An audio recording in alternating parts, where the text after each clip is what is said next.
Is it like a convention, cuz? What the fuck's...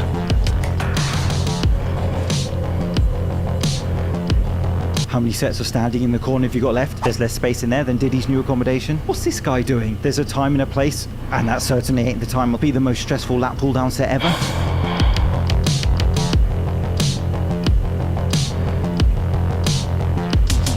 What in the knee surgery is going on here? Oh, man. When it's upper body day and the legs are jealous. Here's my very best knee joke. What, you haven't got one? Why don't knees ever win at poker? Because they always fold under pressure? Tricep dips can be a useful exercise if performed well, but if your legs ever resemble the shape of a banana when doing them, I would not looking like overload Xavier these. Renegade Angel, nigga. Whoa. When you choose the gym with the best Wi-Fi signal,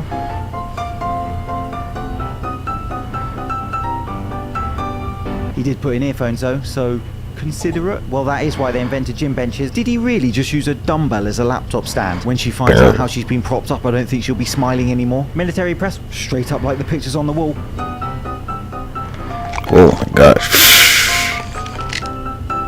Good enough. No, it's very important, especially with shoulder exercises where you have these vulnerable joints, to perform them with strict form to diminish the potential for injury. Here is an example of a shoulder press done with good form. Introducing that I just broke up with my girlfriend, Curl.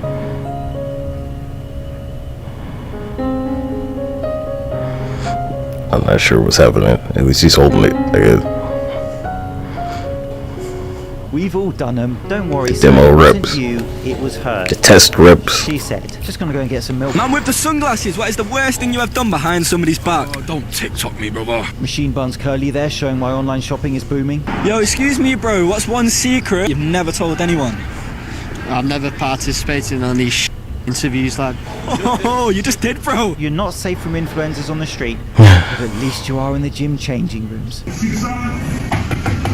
Paparazzi free zone, no photos or videos in the locker room. They even wrote it in terms that these gymfluencers can understand. You can do that home, man. You can do that at home, that's the gym. The trap bar and all that. You can do that at home, bro. It's true, you could. You could do it alone. Disturbing your now, man, you gotta make another video. Yo, good morning, bro. How everything? It's really everything. Paparazzi free zone. See the sign? Paparazzi free zone. No photos or videos in the locker room, please. Thank you. All he's flexing is his lack of manners. I mean the level of disrespect, not just to the rules of the gym, but common decency. Next time, just do your shirtless selfies at home with grandma. You could just do it at home. Changing room chump not only filmed this, Sound he good. uploads this clip as a chat move, he thinks, until he got... Introducing Gymshark sponsored athlete, I can't be bothered to read her profile name. Now please tell me why there is a bus driver in his full-blown uniform just giving it up. High vis and shirt included laughing emoji. Making fun of a bus driver in the gym? Well, he's not an influencer, so on his face. Not even an Uber driver. Yucky. Maybe he forgot his gym clothes but still needed to get a workout in because he sits down for 12 hours driving people around for a tiny... Get ready to beat them niggas' asses on a bus, cycling on cuz. a bike, disturbing no one. Can we just bring back all the fake natties, Gym? Because unbelievably, this is even worse. When you meet your gym crush and it's the barbell, you gotta stop filming him Oh and my help gosh, him. you got your spine. Holy fuck. You're not gonna be okay, cuz. When your gym crush It's casually like going to the starts gym within your body weight. to like hurt yourself. Gonna hurt so.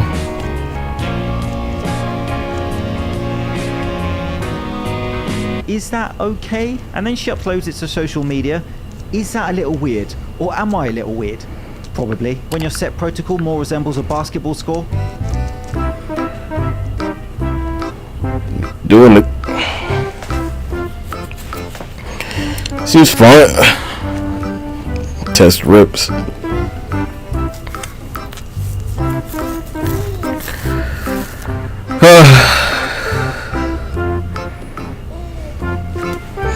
Right there's this joint. He's like, done 1,000 reps in 10 with the minutes. 10 pound. Ready for a spot. It's like, could you do it all day? I don't know, cause they kind of cheating there.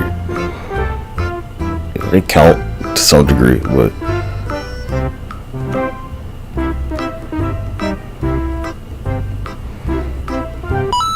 It was was at that moment that he knew. The guy ain't going nowhere good. Stop ego Other lifting, than decrease the reps, and focus on a greater range of motion with more control to activate more motor units. oh, yeah, Because this is dude. dumb. Remove one bad habit from your meal plan. You'll More be blown reps. away at how fast you make Full That is range. fair advice, and these incremental changes can be perhaps more sustainable for people in terms of introducing healthier eating habits. But your health advice takes a bit of a battering when you start doing your own oil changes. canola oil. Do not use it. There are plenty of other choices.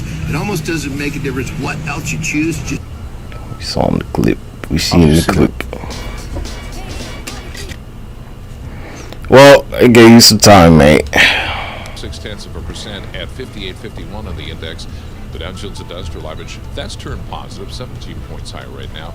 And the Nasdaq 100 is up 170 points, a rise of 0.8%.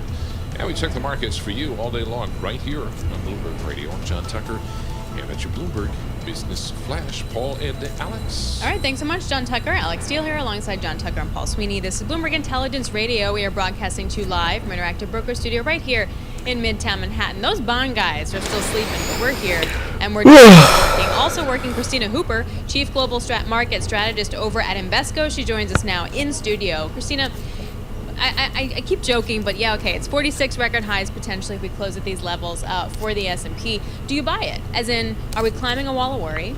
Or is this like a fundamentally lead-driven rally, and do you buy it? I do buy it. So for a few reasons. First of all, we have central banks. No, And it's not just the Fed easing. We have a number of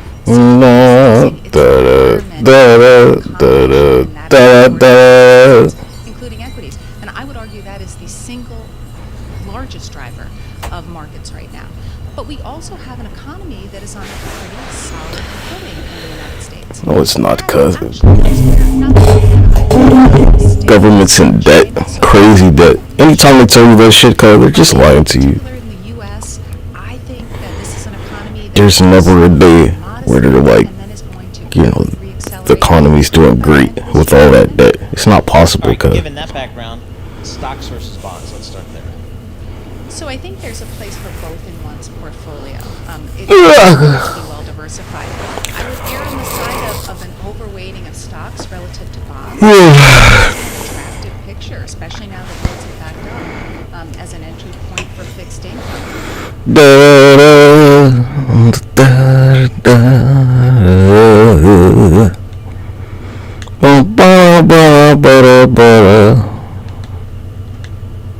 Mile per hour winds, and even some snow up in the Adirondacks. Yes, it's that time of year. This segment is sponsored by Bosch and Lomb. Is speaking at a campaign office.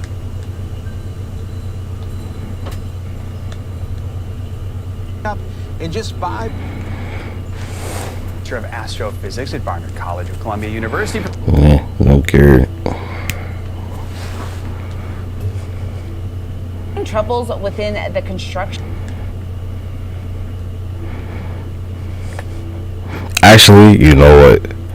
I probably should watch this because one of them joints supposed to be blowing up. Already incredibly impressive, but there's tremendous pressure when those rockets land, and it also requires quite a lot of weight in the base so that it can handle the impact of landing. It's just rocket science, cuz it could just, you know, I don't know, blow the fuck up. The rocket, as it's landing, still hovering in space, just allows boom. it to take some of the shock and the thrust. You're gonna be where people die again. What's your point? That rocket around to be reused. The reusability of the Super Heavy. And why is that reusability so important, so novel? What does it mean for the future? I mean, imagine if every time you got in a plane, you had to junk the plane.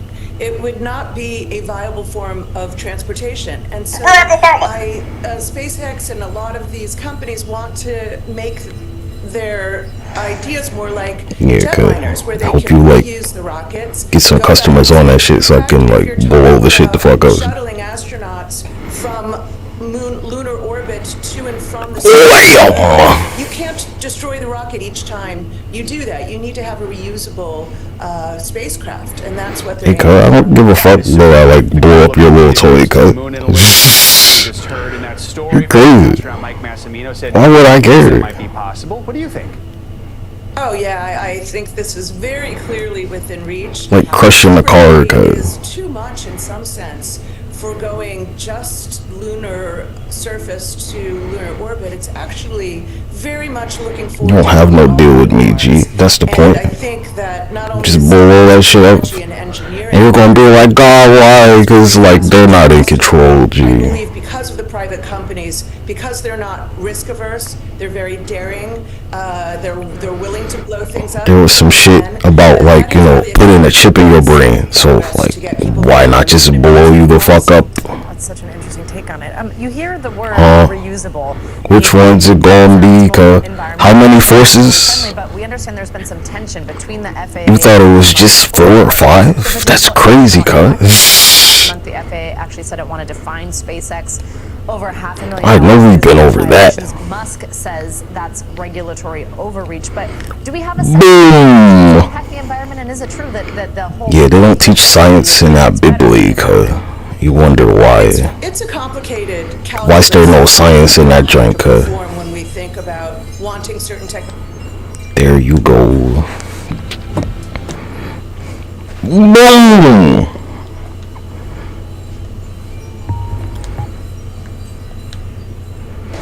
You don't expect it. The memory of Milton is still fresh on the minds of folks in but given this recent flurry of activity that we've seen in the Atlantic Basin, before we focus on that recovery, let's get to what we're watching in the Atlantic, because we have a 50-50 chance of another tropical depression forming later this week. Right now, it's only an Invest 94L. It's drifting on a course that we're watching with a bit of caution. A system that could try to develop in places like Puerto Rico and the Virgin Islands. You need to pay pretty close attention to this one. We've got time, as this is just a few hundred miles west of the Cabo Verde Islands. You see the island just off the coast of Africa. Developing as some activity moved off the coast of Africa. That's not uncommon for August, September. A little. Already, ABC, here's your chance. It's within the poll's margin of error. That's even closer than a month ago. That's right, Diane. We had a 5% same polling from about a month ago for Vice President Harris, and it has narrowed, as we've seen in other national polls. It's been in line with the 538 polling average, a 2-3-point margin, very typically right here. And as you see that these numbers tighten, it really reflects a race where not much has changed. It feels like a lot has happened over the last several months, but this is the reality of a divided country, and this is how we go into this final 3-week stretch. Now, the Harris campaign is rolling out a comprehensive plan they say would help black men get ahead economically. How much ground does she need to gain with black male voters? And is former President Obama helping to move that needle? Well, she's winning among black men overwhelmingly, but she's not winning by enough or as much as her predecessors have. We are on track right now for black men to vote for the Republican nominee in Donald Trump in near record numbers in modern times. And that's a problem for Democrats. It's something they recognize. Obama comes in. You saw him last week in extraordinarily personal and raw terms talk to a gathering of black voters to say specifically, look, maybe you're just not comfortable with a woman in the White House, and be very cognizant of what this vote means. And I think there's a sense of complacency that Democrats have sensed in black communities around the country. And again, the numbers matter at the margins. Donald Trump's not going to win black men. He's not going to win a majority of them. Neither is Obama. He has in the past. That's the point. A quarter of them. That's a huge difference, and it makes a difference. Now you gotta pay attention to when they try and pander to you, and when you could just stay out of it. And it's like, yeah, they still got pander to you because when you're talking about regardless. 10, 20, 30, 40,000 votes. And Rick, the poll finds that more Americans trust Trump on the economy. That's the #1 issue for voters. So what does that tell you about the state of this race? 44% of people in this poll say that they're worse off than they were 4 years ago. That's a big frustration for the Harris ticket. They like to point out that 4 years ago was the height of COVID, and that Biden due to the COVID crisis, a lot lot of the blame as well to the Trump White House, and the Trump White House doesn't seem to be getting that same kind of blame. They're just not feeling the effects of the economic recovery that has been there, and the inflation cooling doesn't change the fact that things are more. Yeah, your little stimulus check, huh? And I think even the most pressed to important thing out of be. all of this, people don't see Kamala Harris as a break from Joe Biden. They don't expect or see anything in her policies that really suggests that she's going to go in a radically new direction. And people, as is typical in elections, want change. Now, this latest poll also shows a 17-point and Harris leading among women. Can either of them win without closing that gap? Well, the gender gap is always just a reality. Do better among men, Democrats among women. But the troubling sign in this poll and in other polls is that Harris has lost ground among men, particularly men of color, as we just discussed, Diane. So that's where she needs to kind of stop the bleeding and turn things around. You're going to see a big focus in that direction over these last 3 weeks. It becomes a motivating tool and just a question of who can get their voters out, and appealing to your core base voters is the name of this game. All right, ABC News Washington Bureau Chief Political Director Rick Klein. Thanks, Rick. Thanks, Diane. Jury selection begins today in the long-awaited Delphi murders trial. Richard Allen is accused of killing two Don't care.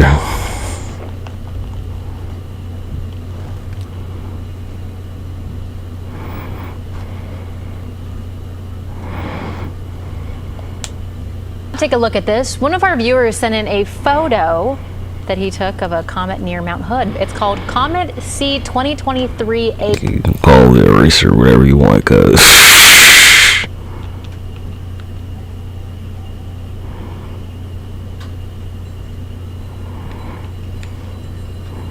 They call it the eraser, whatever they want. It's been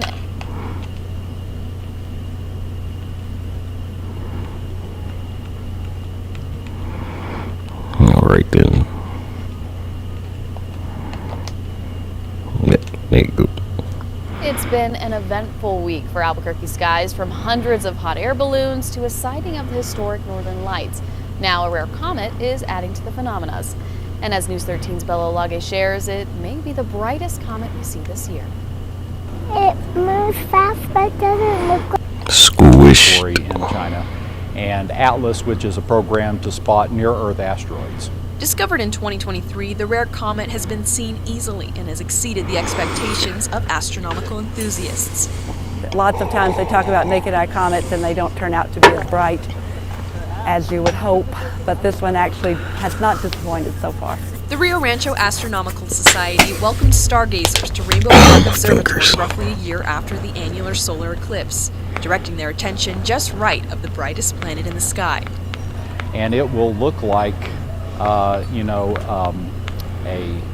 kind of a fuzzy ball of light with the tail pointing away from it. So that's how you'll know the difference between if you're looking at the comet in the sky or looking at the bright planet Venus in the sky. Bella Olage. It's nice when the sky gives us good shows. KRQE News 13. The comet is... I'm gonna squish your ball. Primitive, though.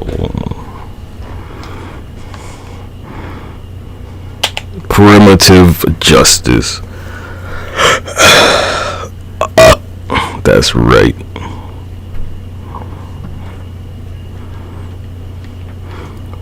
Rock of Ages. Rock of Ages.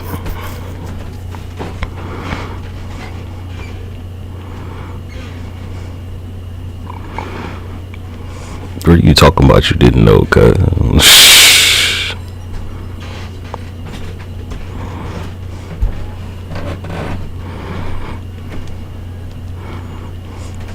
Oh, they didn't teach you this one. That's crazy. You ever wonder why?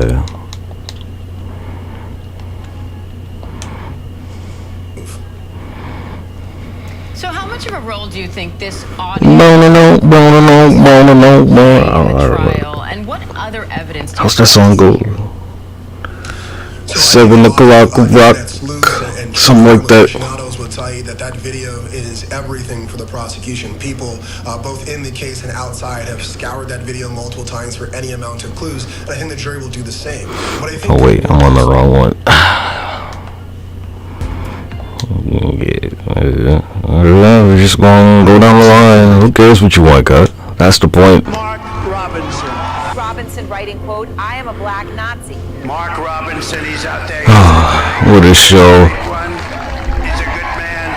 Robinson defended slavery, writing, quote, "Slavery." Yeah, nothing new there. She was fine. I wish they would bring slavery back.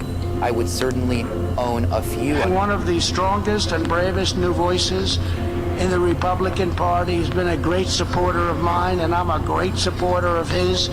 Your incredible Lieutenant Governor Mark Robinson. Robinson used slurs on the website. We found that he often used anti-gay slurs, he used an anti-Jewish slur, he used an anti-Muslim slur. Lieutenant Governor Mark Robinson of North Carolina. What a job you're doing.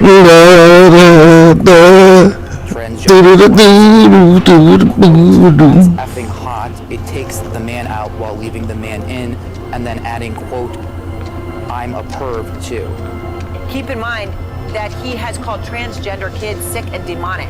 You're a very popular guy. Yeah, we didn't have transgender kids when I was a kid, cause seems like some bullshit you made up. Not just to the state, but took the country. There was no such thing. Now, Republicans against Donald Trump, they also have dropped their ass. Nigga, they sing songs about the shit I do, cuz. Like I told you. Mark Robinson has made dozens of disturbing and damning comments on They sing songs about what I do, nigga. Robinson's Trump's guy. He's been an unbelievable Lieutenant Governor Mark Robinson. We have, ain't got a problem? Do something about it, cuz. Donald Trump. They have been, of course, very highly critical of him. Now, the Kamala Harris campaign, they also, all the drama yesterday with Mark Robinson, they were very quick to go hard against Mark Robinson. Hard as well. Folks, what you're seeing is you're seeing the Harris campaign not play games at all in terms of going after Donald Trump, tying him to Mark Robinson. Here is the I can't believe y'all split this stuff. Unbelievable Lieutenant Governor Mark Robinson. For me, there's no compromise. Come on, EAF, excuse me. I've been calling it EFA, my bad. EAF. Come on for any reason. Abortion in this country. Killing a child. Yeah, we saw what happened in North Carolina. To keep your skirt down. I've been with him a lot. I've gotten to know him, and he's outstanding. Donald Trump and Mark Robinson. They're both wrong for North Carolina. Well, you see how they are not playing games as well, and so it's a very tight race there in North Carolina, and the polls show it. I told you about Vote Bets. This is the Vote Bets ad. Man, Donald Trump runs scared, he really overdoes it. This time, his loyal henchmen in Congress trying to stop veterans from being able to register to vote at the VA, using congressional subpoenas to attack the VA for helping veterans participate in democracy and put their lives on the line to defend. You can't make this stuff up. The draft dodger, making it harder for those who served to vote. Maybe he realizes that this is suffering losers, disparaging those who bear the wounds, refusing to salute the fallen, and trampling the graves of heroes for a TikTok photo op isn't the best way to win our support. Maybe he knows deep in his dark heart that we'll do again this November what we did in 2020. Beat Trump like a drum. Michael, what you have there, you have Republicans against Trump. You got veterans as well. And North Carolina is shaping up to be a battleground state. Joe Biden lost North Carolina by 2.5 points in 2020. Then Senator Barack Obama 2008, 2009. The Harris-Walz campaign is a serious shot at winning that. As one of the reasons why she's been in North Carolina several times. Walz was just in North Carolina this week as well. They see North Carolina as possibly our unique American. You ain't seen no more on Dragon because ain't no dinosaur, dumbass. falling to them, especially with Mark Robinson. No more Rod and Dragon. Absolutely, and yesterday was the deadline for Lieutenant Governor Mark Robinson to drop out of the race, and many soldiers said that he was going to stay in, and he's defiant, and that's good for many soldiers. We know that the Carolina Journal reported that earlier this week, leaders in the Trump campaign privately told Robinson that he was not welcome at rallies for Trump or vice presidential candidate J.D. Vance. And what this could definitely do is drive up turnout, not just for Vice President Kamala Harris, but down ballot races, and drive down turnout for Republicans with Lieutenant Governor Mark Robinson. And the other thing that's really pernicious about this is that this is another example of these type of black Republicans, especially black male Republicans, that Donald Trump likes to surround himself with, self-deprecating, those that speak negatively about African Americans, speak negatively about the civil rights movement, Dr. King, but at the same time, they derive pleasure seeing women sexually exploited, but they also want to control women's bodies by banning abortion and attack women's reproductive rights as well. So these ads are spot on, and it shows you once again why elections have consequences and why this 2024 election is probably the most consequential election since 1876 was brought about the end of Reconstruction. Well, again, what you're seeing is folks zeroing in on him, so you're going to see a lot more of these attack ads as we move forward. In 2016, Donald Trump said he would choose only the best people.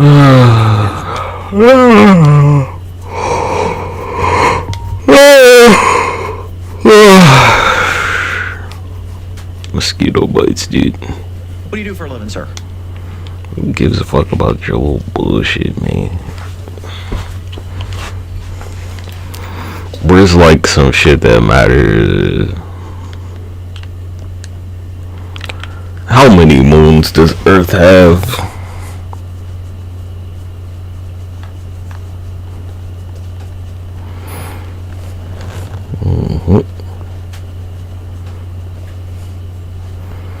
Yeah, how many you got, cuz? You tell me.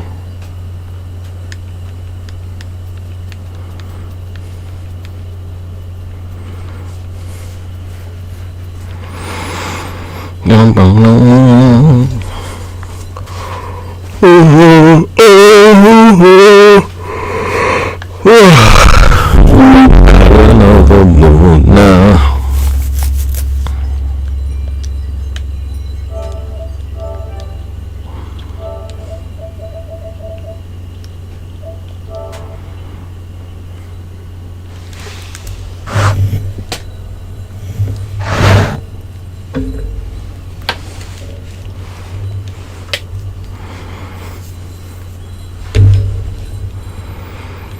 How many you got? All right, you guys. Oh, same stuff on in rotation.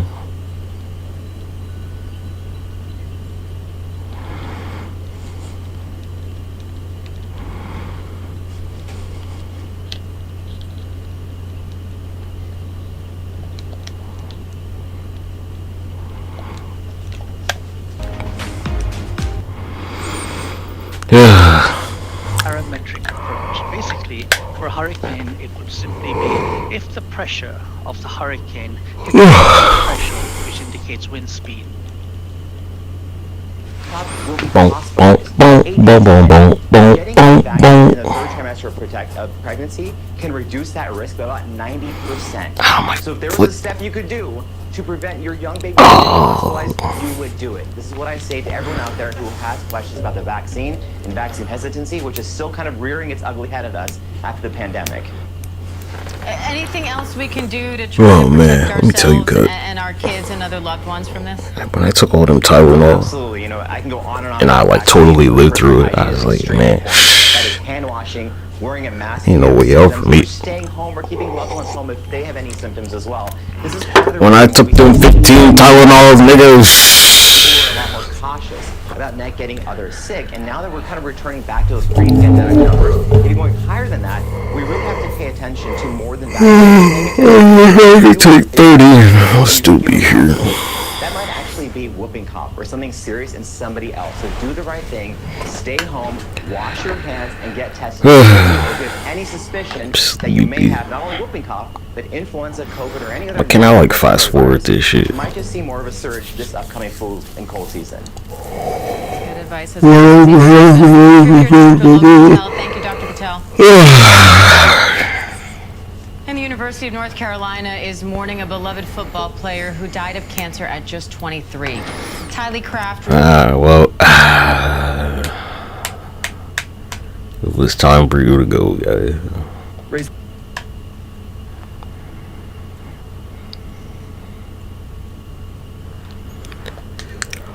That, but the 2024 season It's a constellation, Hurricanes have made landfall in the United States this season so far. Remember, it's really a lot more about the effects, right? How many of these hurricanes make landfall? How bad are the hurricanes? You can have a season where you have, 15, 20 hurricanes, but they all stay out at sea and none of them affect the U.S. Every season's different in some way.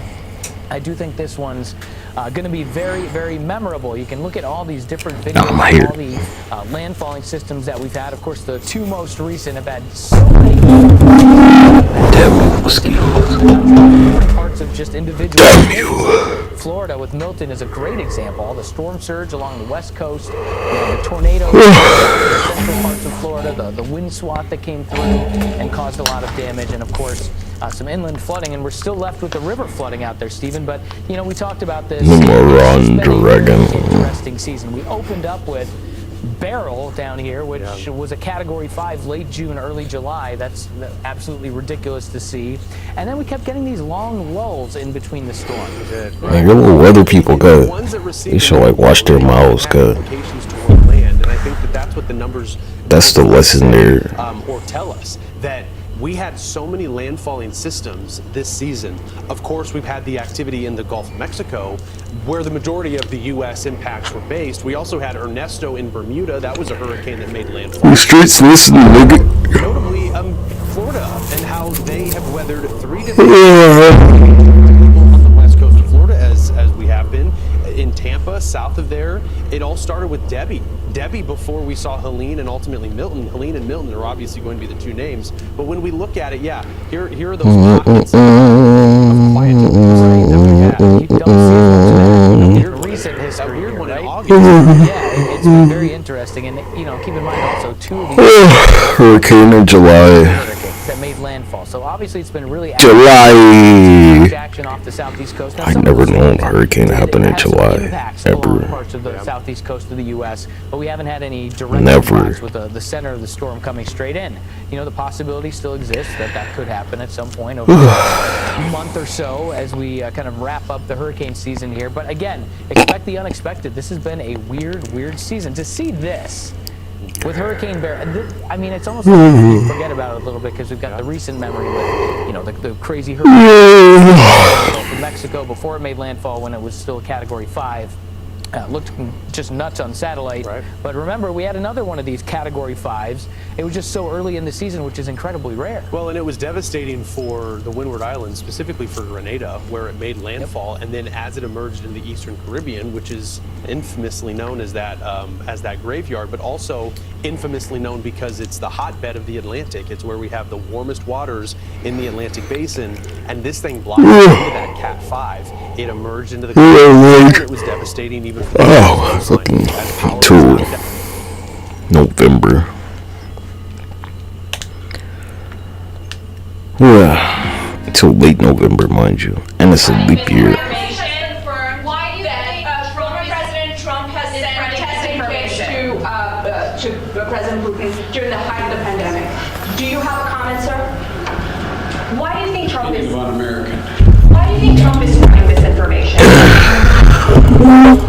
I simply don't know. You can speculate, but I just find it. I've used the phrase more than I've used it ever in my whole career. Un-American. It's un-American. It's not who the hell we are. What are they talking about? Sir, have you considered calling him and asking him to stop doing that? To stop spreading this? Come on.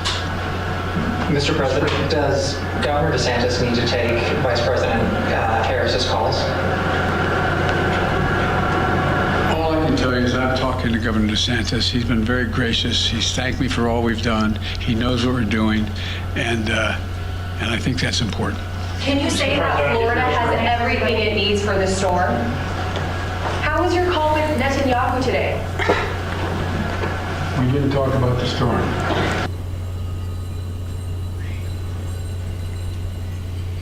Earlier today, Vice President Kamala Harris called into CNN and the Weather Channel as well, talking about this and urging folks to actually evacuate from these storm areas. I want to go to my panel. Rebecca Carruthers, Vice President, Fair Election Center, Derek Jackson, State Representative out of Georgia. Right there, Rebecca, I think is part of the problem that we see so often during this campaign. Something happens, and then whether it's President Biden or Vice President Harris, they are being asked to respond to something stupid that Donald Trump says or does, as opposed to keeping the focus on what the actual issue is. And you saw President Biden literally say several times, it's stupid what these conservatives are out here doing, even suggesting that this is probably one of the dumbest things I've ever heard, that the Democrats control the weather. And then, matter of fact, I saw someone on social media who literally said, somebody posted on social media, is it weird that the hurricanes only hit red states?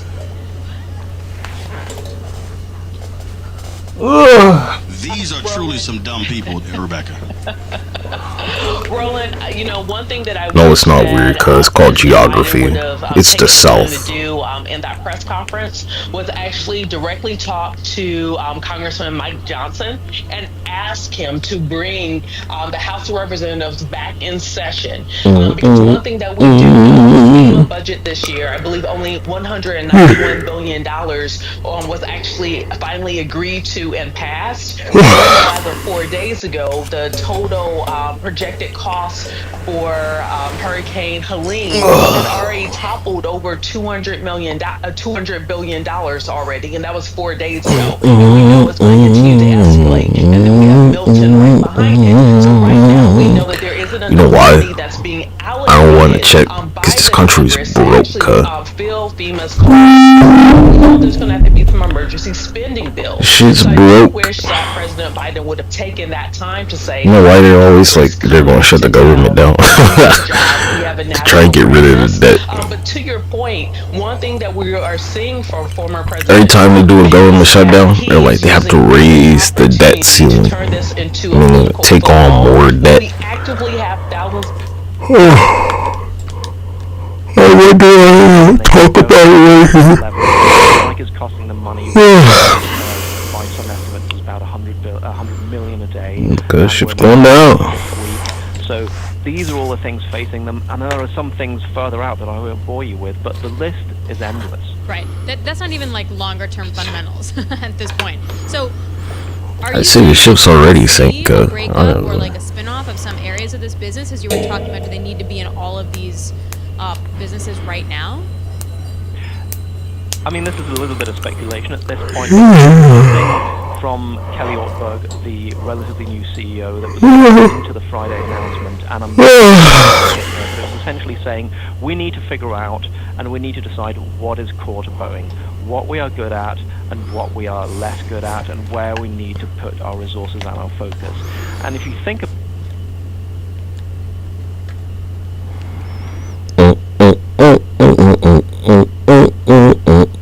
wow, New York, huh? It's great. NFL analyst Herm Edwards. Thank you. And you can watch Aaron Rodgers and the. Like, how many football teams do y'all need, nigga? The Jets, the Bills, the Giants. It's like, huh?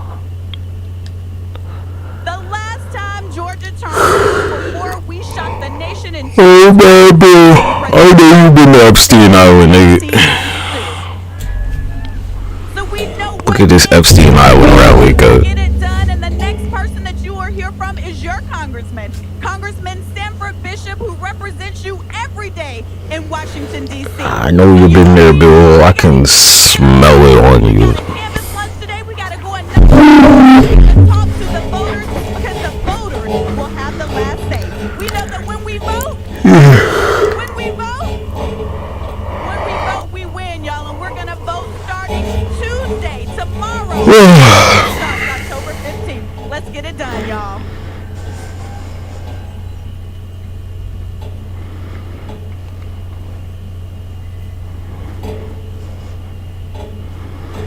Yeah, hurry up, G. I can smell their grief on you.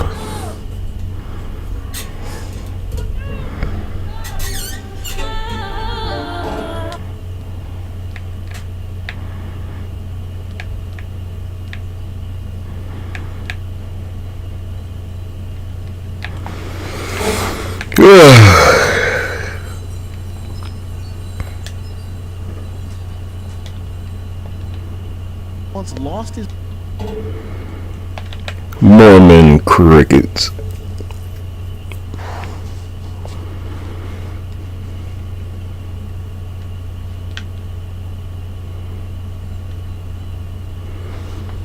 Uh-huh. 2 years in a row. Authorities in Nevada are warning of dangerous driving conditions from those crashes. Joining us now is Nevada State entomologist Jeff Knight. Jeff, good to have you. May 29th. the biggest.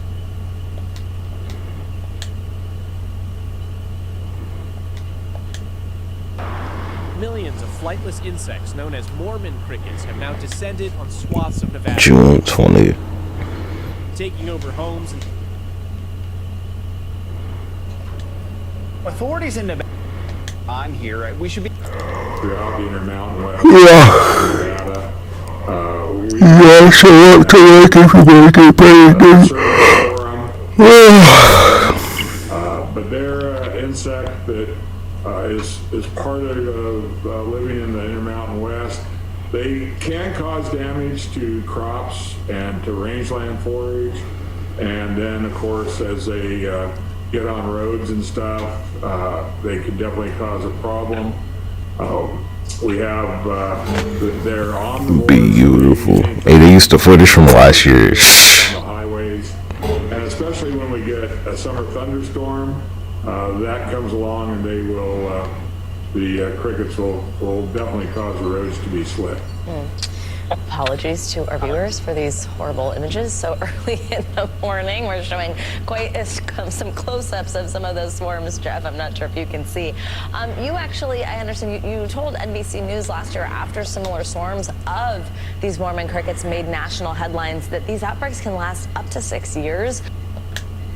Apologies to our viewers for these horrible images so early in the morning. We're showing quite some close-ups of some of those swarms, Jeff. I'm not sure if you can see. You actually, I understand, you told NBC News last year after similar swarms of these Mormon national headlines that these outbreaks can last up to 6 years. Tell us why these bugs behave this way and why it is that we're seeing like such an issue with them now that it's even causing car crashes. Well, we've had these outbreaks occur roughly about every 10 years. We think it's probably drought related. This outbreak started about 2019, 2020. So we're getting into the 5th or 6th year of it. And that's about how long they usually last. We had an outbreak back in the early 2000s. We had the same thing going on there with causing problems on the roads and having accidents. Oh, look at this. Crickets! All over, they're everywhere. There's a Mormon cricket nuisance in northern Nevada that's gotten even stranger. Take a look. State troopers up in northern Nevada say a bunch of crashes on I-80 east of Winnemucca were caused not just by the rain they've had, but by rain mixed with Mormon crickets.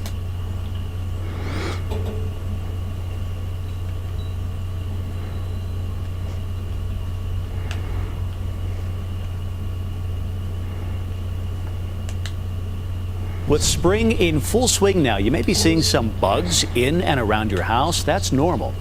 But it probably doesn't compare to what people are dealing with in a You'd just be flooded with crickets. Gary Doherty says this is the worst swarm of Mormon crickets he's ever seen. She went outside and, hello. On Sunday morning, their salmon-colored home was painted cricket black. I was out there with a vacuum, a shop vac, trying to Remember. They are not causing problems in the beehive state right now. That's just how crickets are. They can bunch up and be problematic in a small area, and then you don't even see them on a neighbor's neighboring yard or neighboring property. State entomologist Chris Watson says big swarms can cause problems for farmlands, but notes that large groups are rare. They are ugly critters, so nobody really wants Mormon crickets crawling all around their home. And in Spring Creek, they agree. It is freaky. It is nerve-wracking. I mean, they're more or less harmless, except for they will eat vegetation.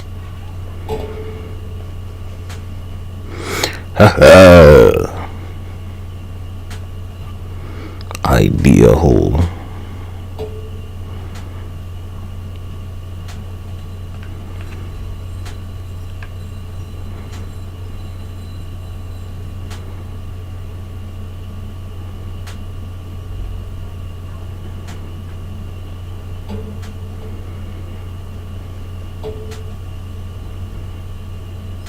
All right, Jen, thanks.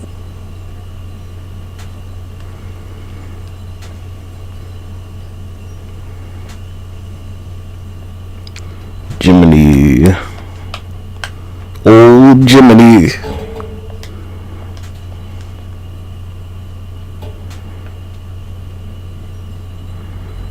Push the water table upside.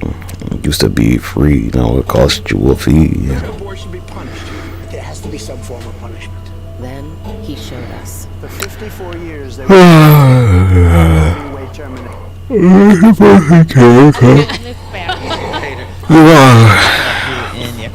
Yeah, let's start with movers. So keep trying to make like the abortion thing. It's like, hey, cause some people don't support it. Down, sorry, excuse me, by almost 4%. Now it's flipped earlier. It's pretty simple. Basically, Wells Fargo downgraded the stock, and they cited two things. They said that there's a weakening global brand heat and weak macro environment in China. And earlier, Canada with ambition to expand globally and across different categories could be consumer demand. So it's a consumer story. Yeah, so they make expensive stuff, guys. Just and it was like, what was that, 5 years ago, 7, 8 years ago, when it burst on the scene. Everybody had it. Is the one that like the sneakers are like messed up, but you buy them messed up and they're like $800? Or am I thinking of something else? Something else? know. Okay, this is the code. Okay, great. I'll go school myself in that. It's because I can't wear the sneakers because of, my plantar fasciitis. Okay, next up, you're looking at B. Riley. I know, I'm like an 80-year-old woman inside. B. Riley is up by 22%. What is going on here? It's a huge move, but guys, keep in mind it's a very low base.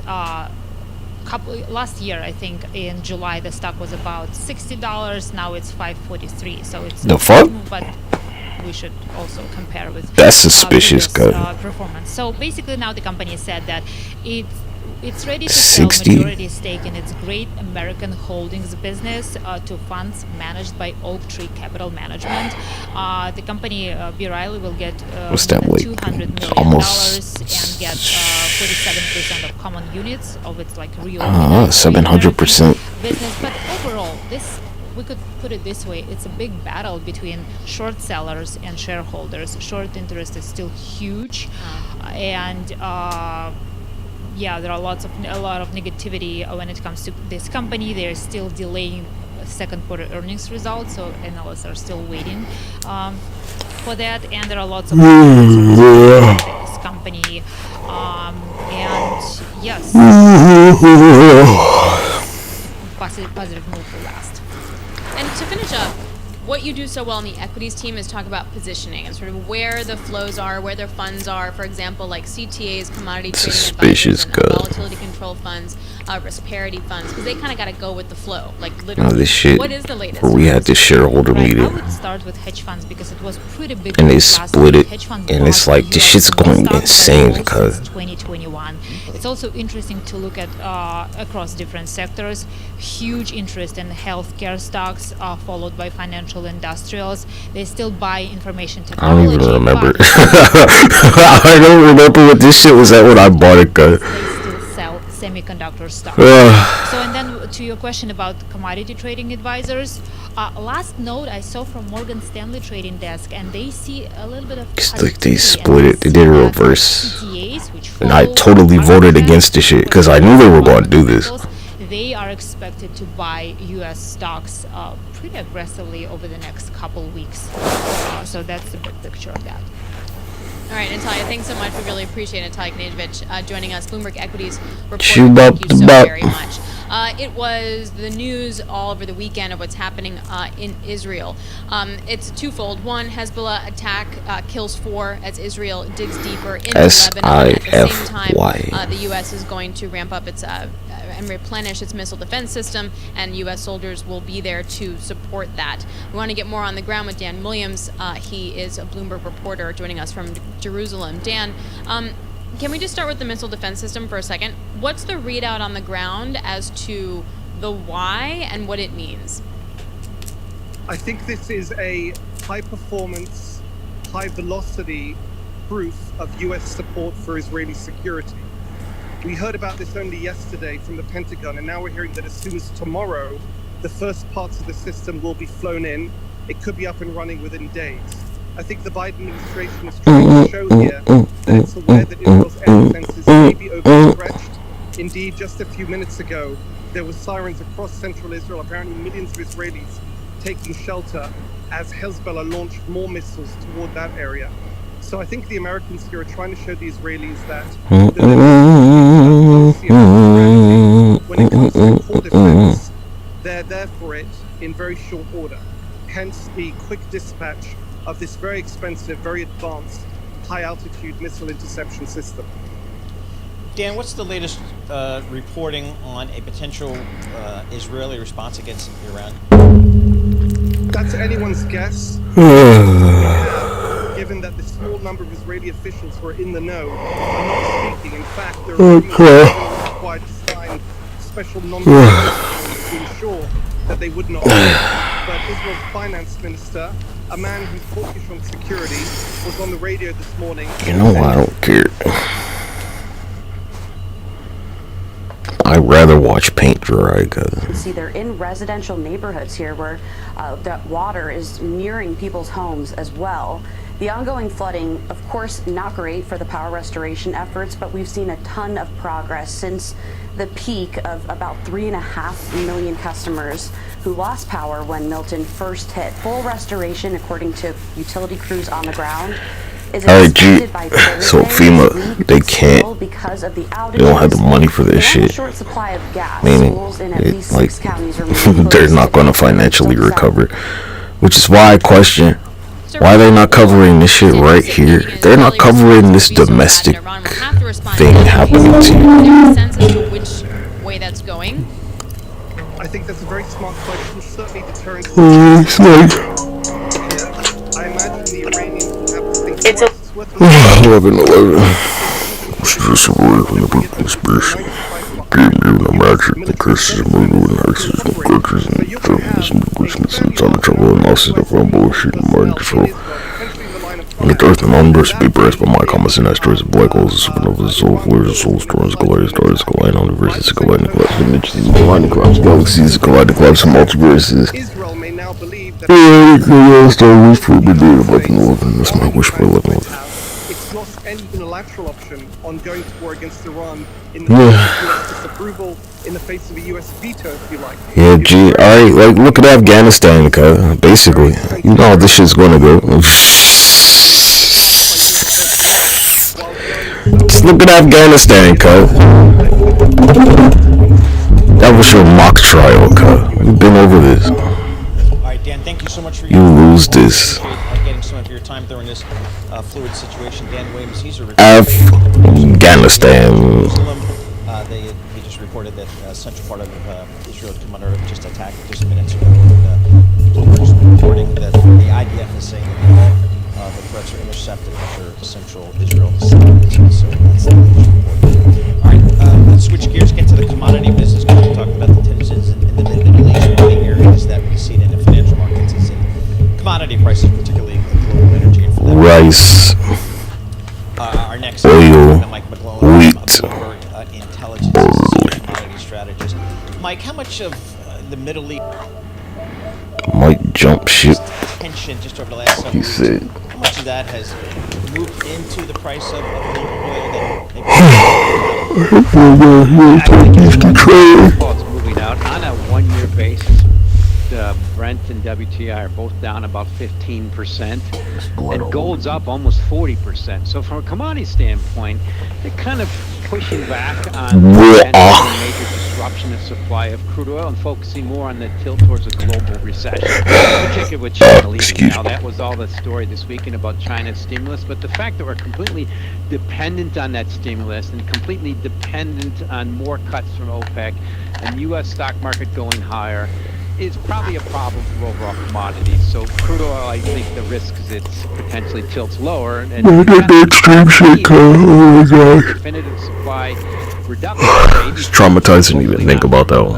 You know, some kind of attack. Otherwise, it's I've done some shit on this planet, but that Nord Stream shit y'all did, god damn.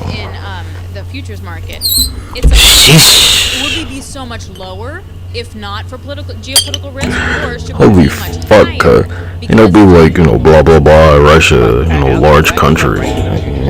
What's happened in futures lately, what's going on in commodities, it's not more, it's much less of a market of broad commodities and individual commodities, and that is managed money net positions, hedge funds. Somewhere, it's like Tuesday. Crude, right when it printed 68, the 3-year low just about a month ago, and now they're back normal. They're not really short. The market got way too short. It's back.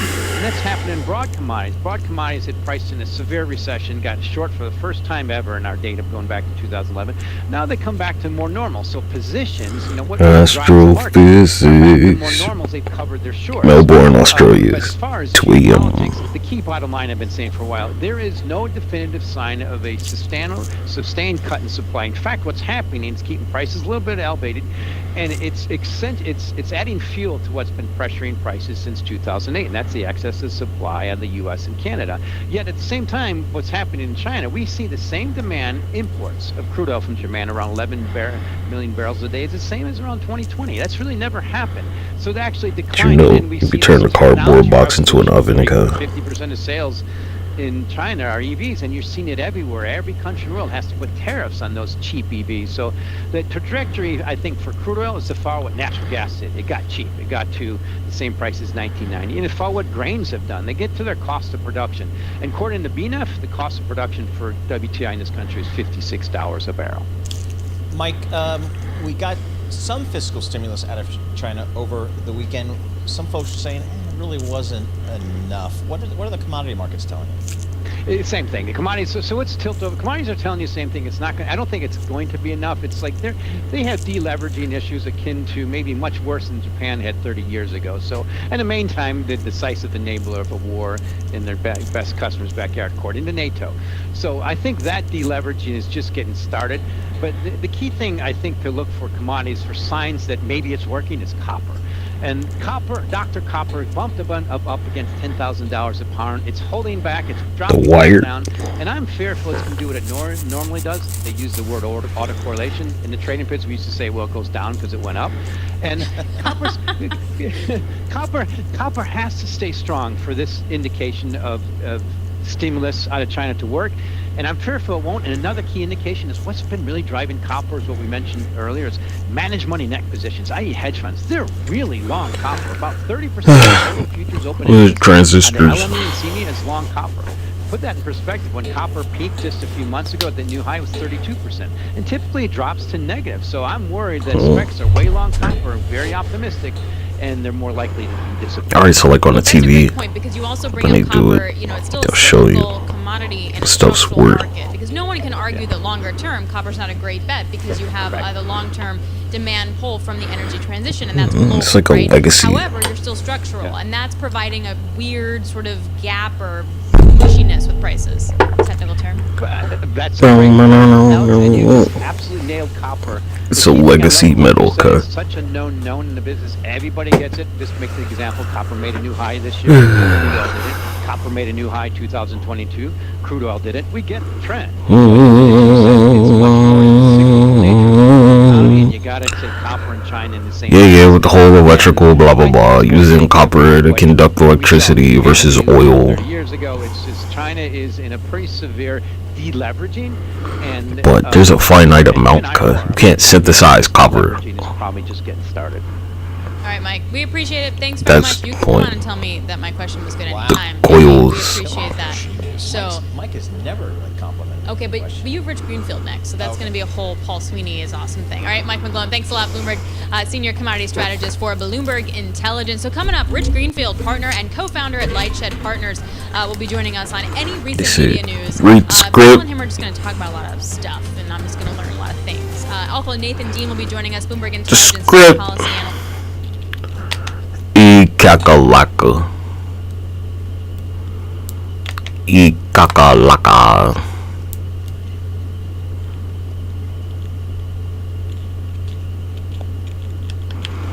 Okay.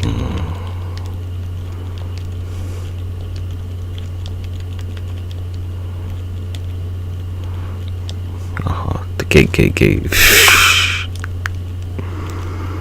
Which one you think came first, cousin?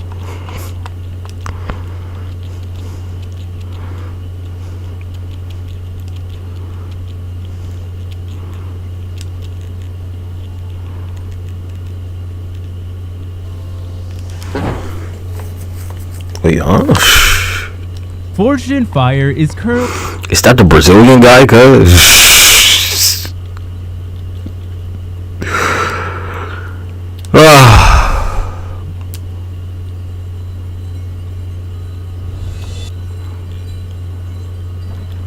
I'm not saying this them, just like it might be. It could be clickbait.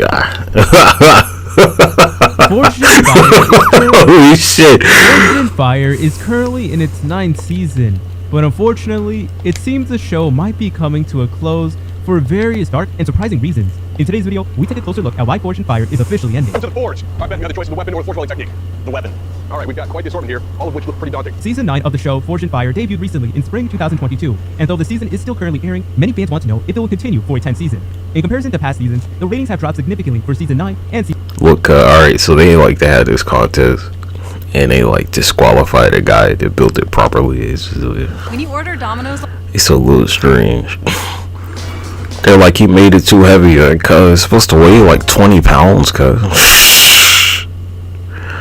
What are you talking about? Holy shit! Oh, FYI. You're a carpenter.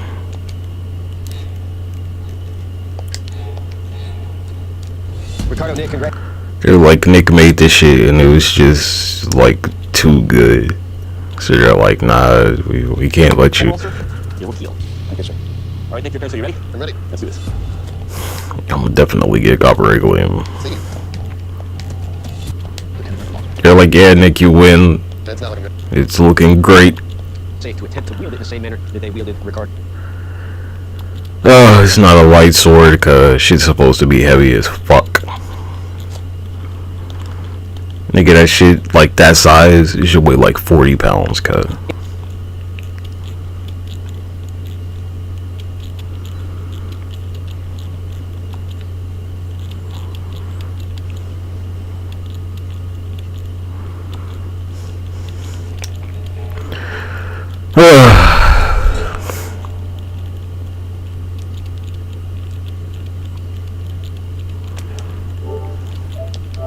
It's actually what I'm streaming for.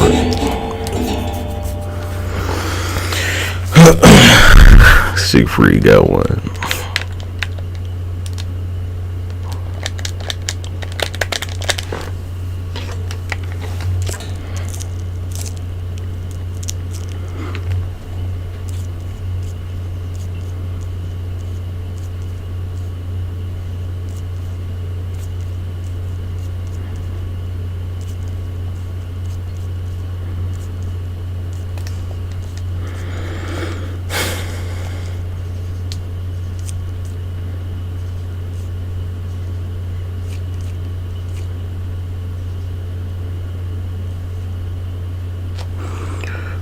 astrophysics,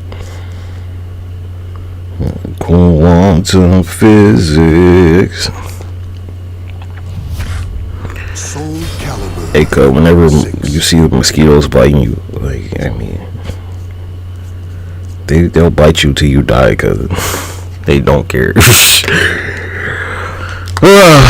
Don't think mosquitoes won't bite you till you die.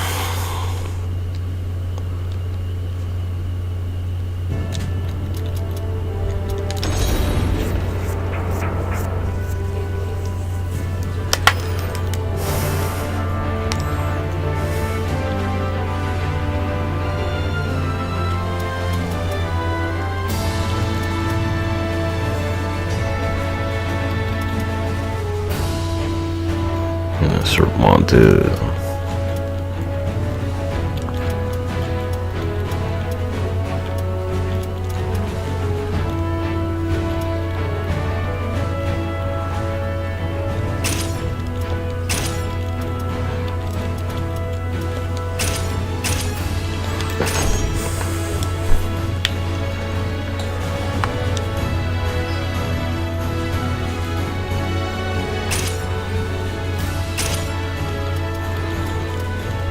With that boss Siegfried.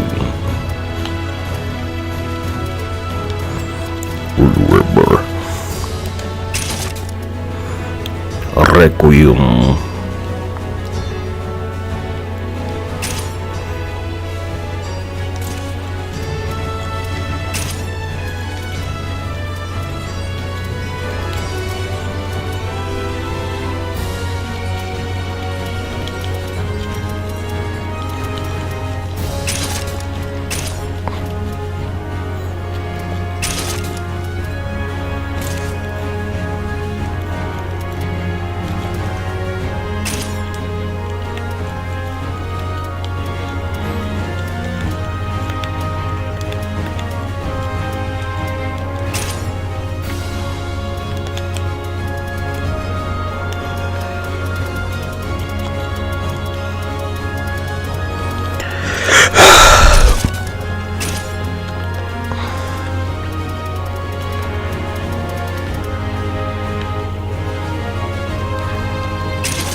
What?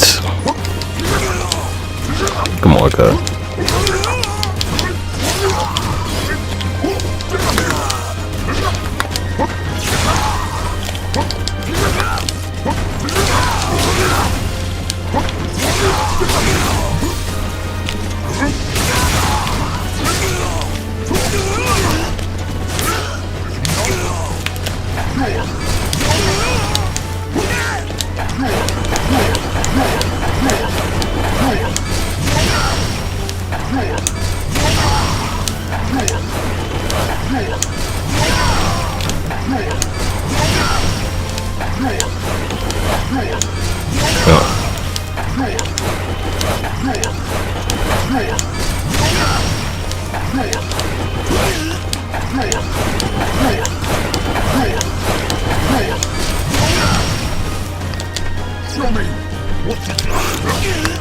Drop kick.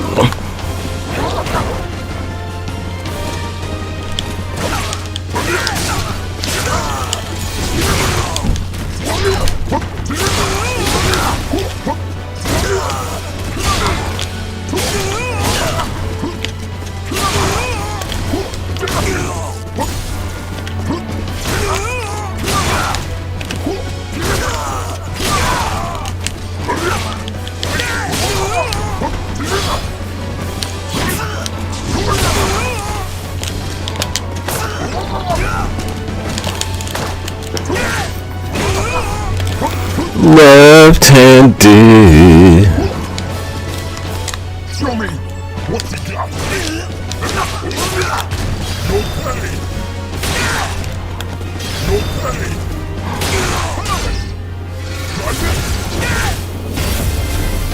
It ends here. Come at me. Show me.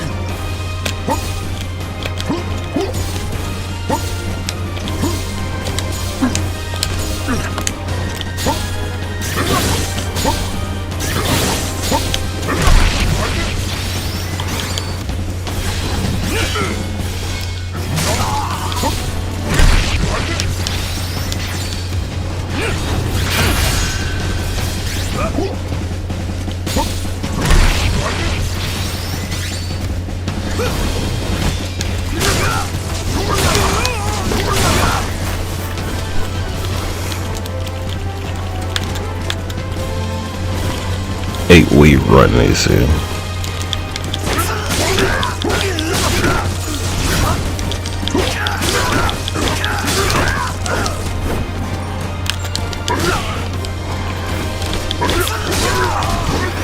Alright.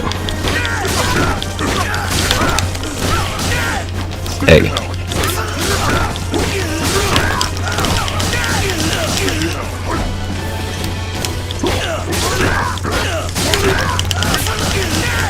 I messed up.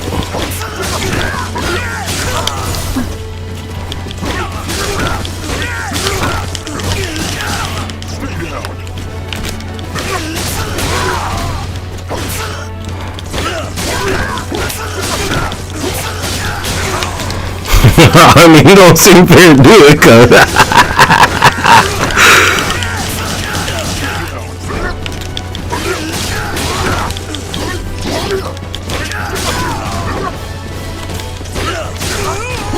That's why I don't use secret stuff.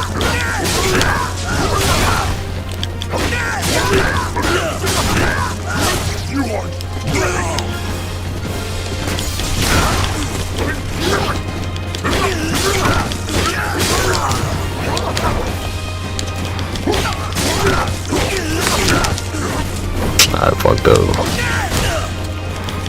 Oh, nigga. Damn.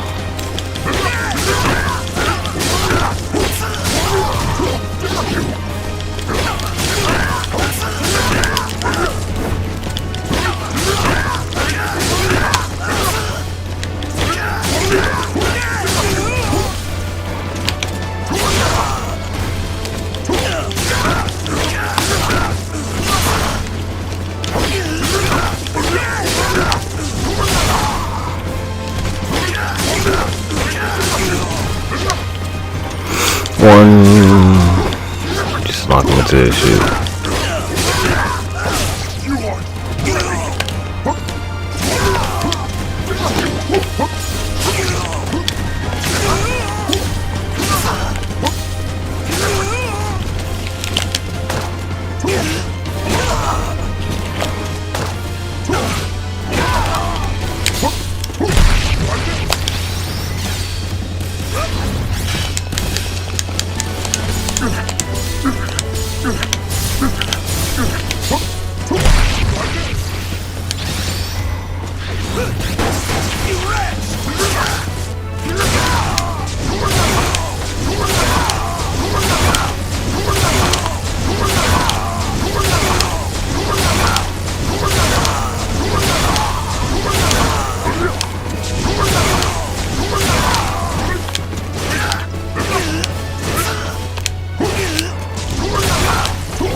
like usually you can chain like the stun move.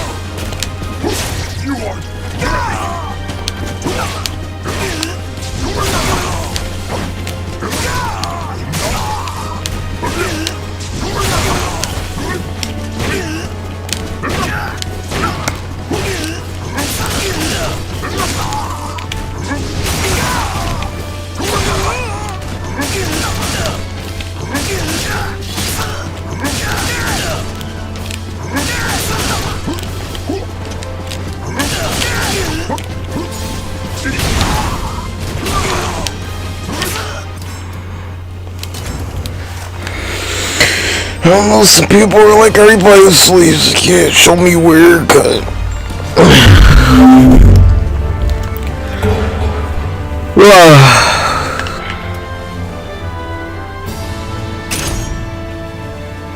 oh, not here though, huh? So it doesn't matter.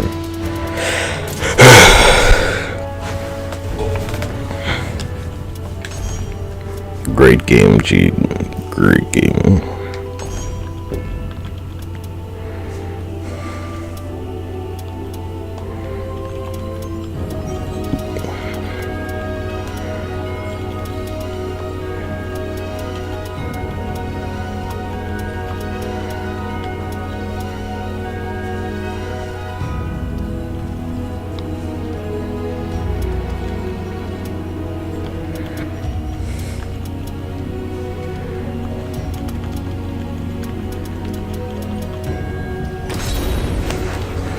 Great game. The music though, that's my biggest problem with this. Welcome to the stage of history retold. Yeah, I told him, I'm like, hey, you know, where's like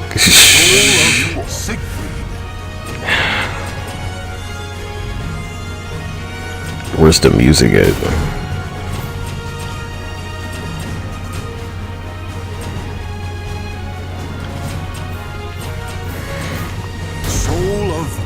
I'm not running.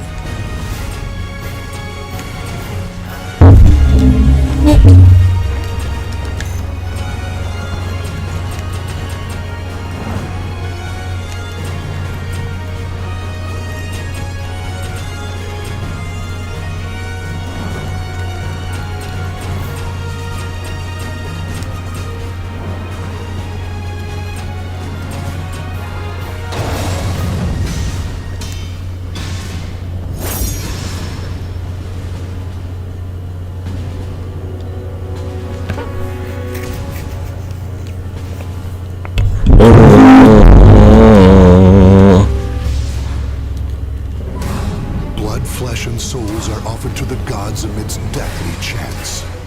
This should be a good fight. Fine, I'll fight. Fight!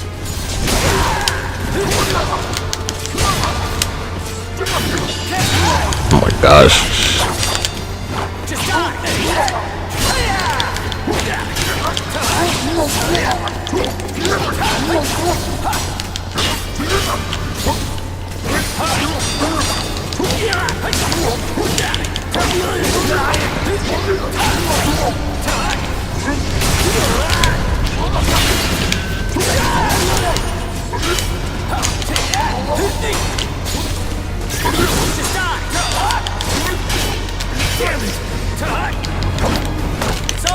Oh my gosh. God damn. I'm alive. Hey, Chef.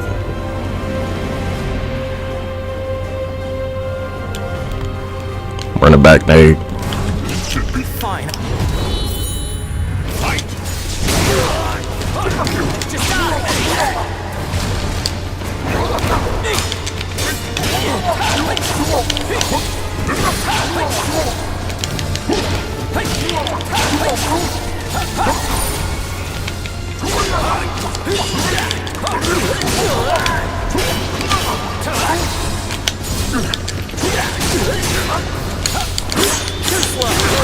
You're mine.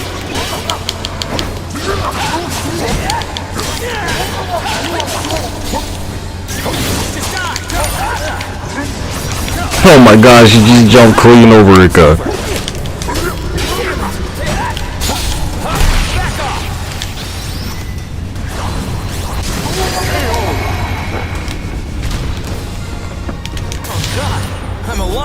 Hey, it's been so long. I don't expect to win these. It's legendary difficulty. You can block anything.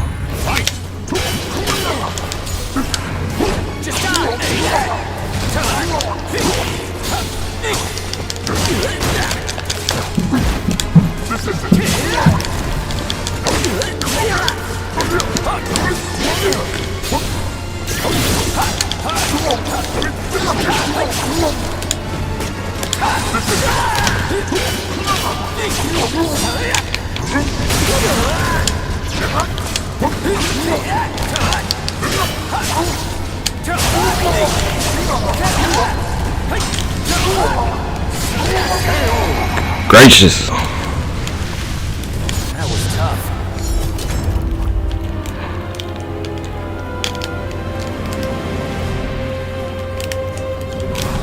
Fine, I'll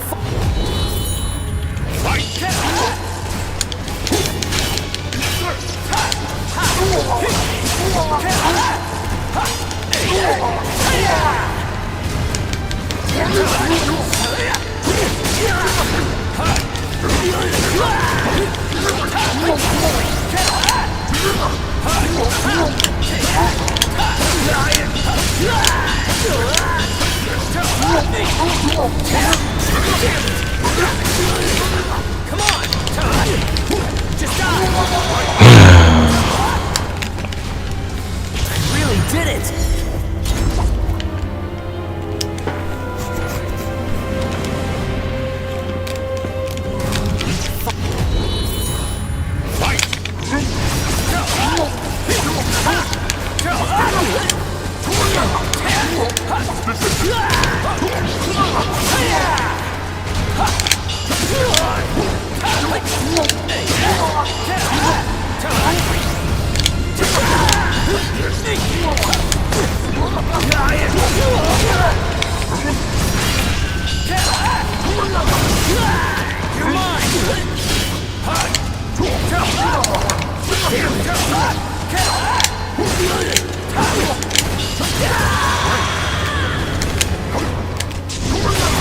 Only the strong survive.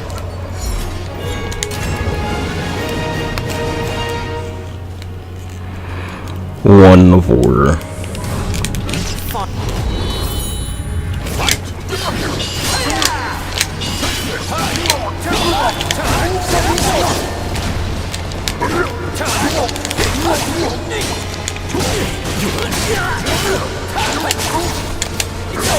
Crazy cuz.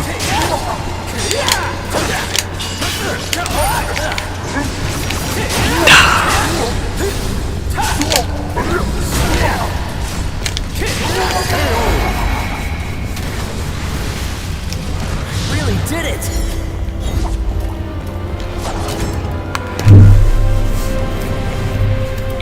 Yeah, hardest difficulty.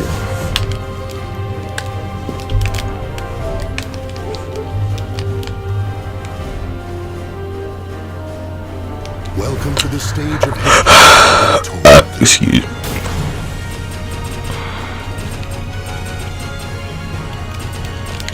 Soul of Yoshimitsu. Let's see how long. Soul of Raphael.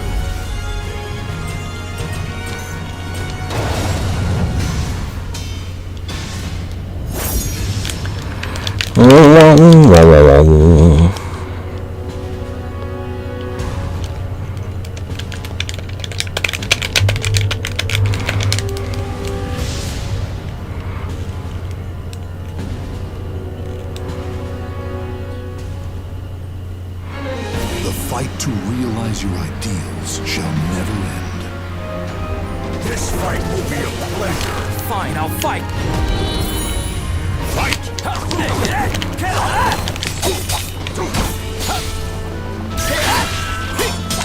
Go down! Sword Giant!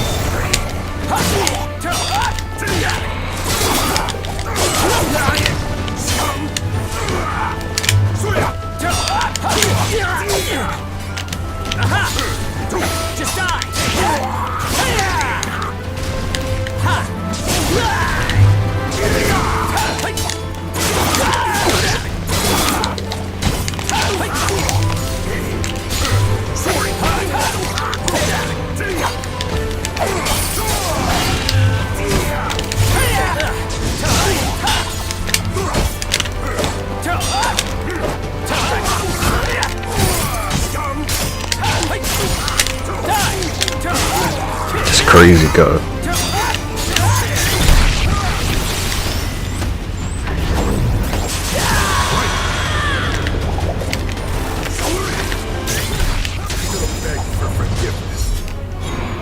Alright. Back to YouTube.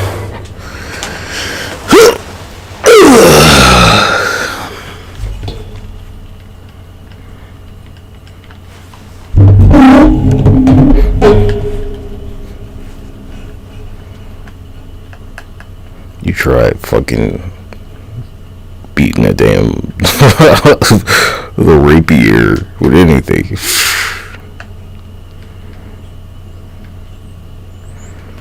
After not playing for I don't know how long, over a year maybe.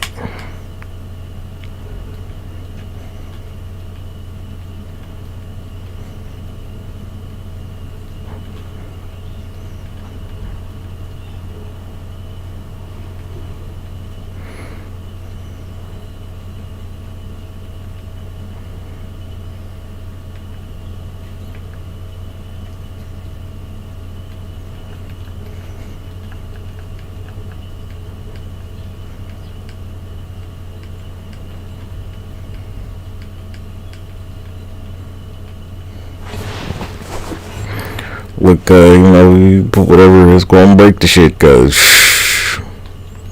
you saw Siegfried's, nigga.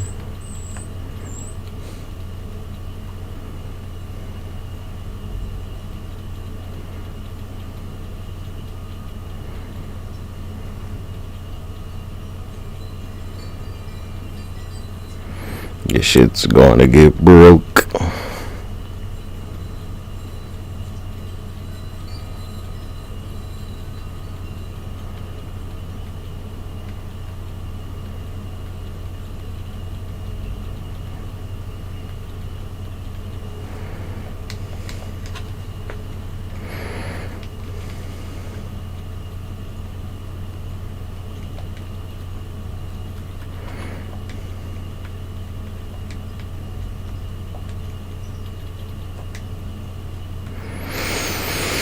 Your shit's gonna get broke. Hey, where's mine, cuz?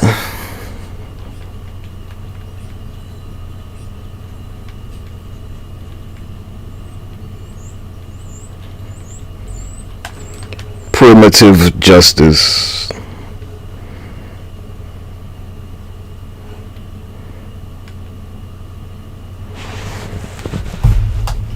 I'm gonna have to mute it. Or get a copyright queen.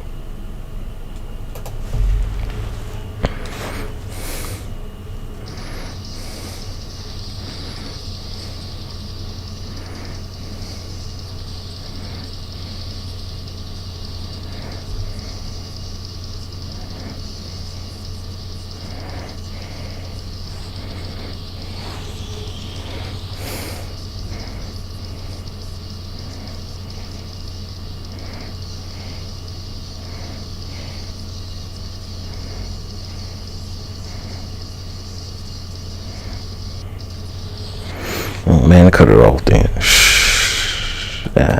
Biscuit. In this brainwashing day, the Lord of the Manor has been up to no good, and now he must be referencial perf with a metal jaw. Primitive justice comes to crawl.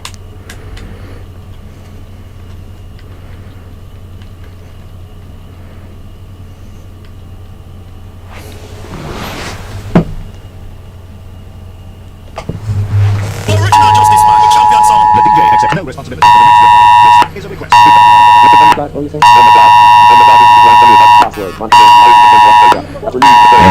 This Amber looks like good luck with that. What these words Epstein Island. Squashed.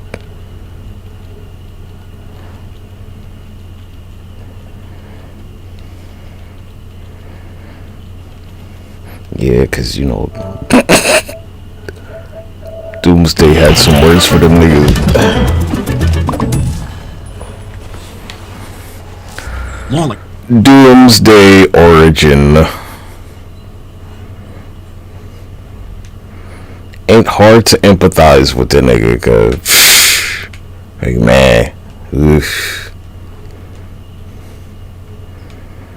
Looks like some shit happened to him, cause like, what did they do to make that nigga that mad? The story of Doomsday started with an alien named Bertrand. Bertrand was a scientist who worked in a lab on a planet called Krypton.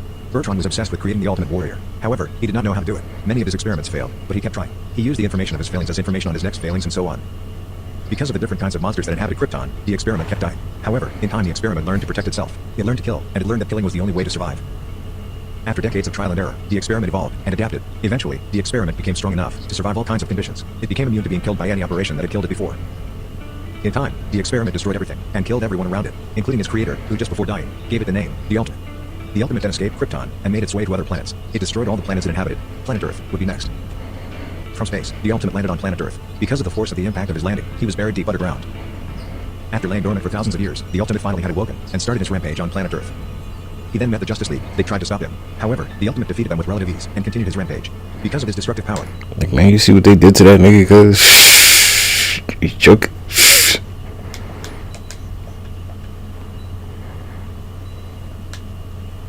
Doomsday is basically the strongest supervillain that Superman has ever fought, especially considering the fact that he's the one who actually managed to kill Superman. That's all that matters.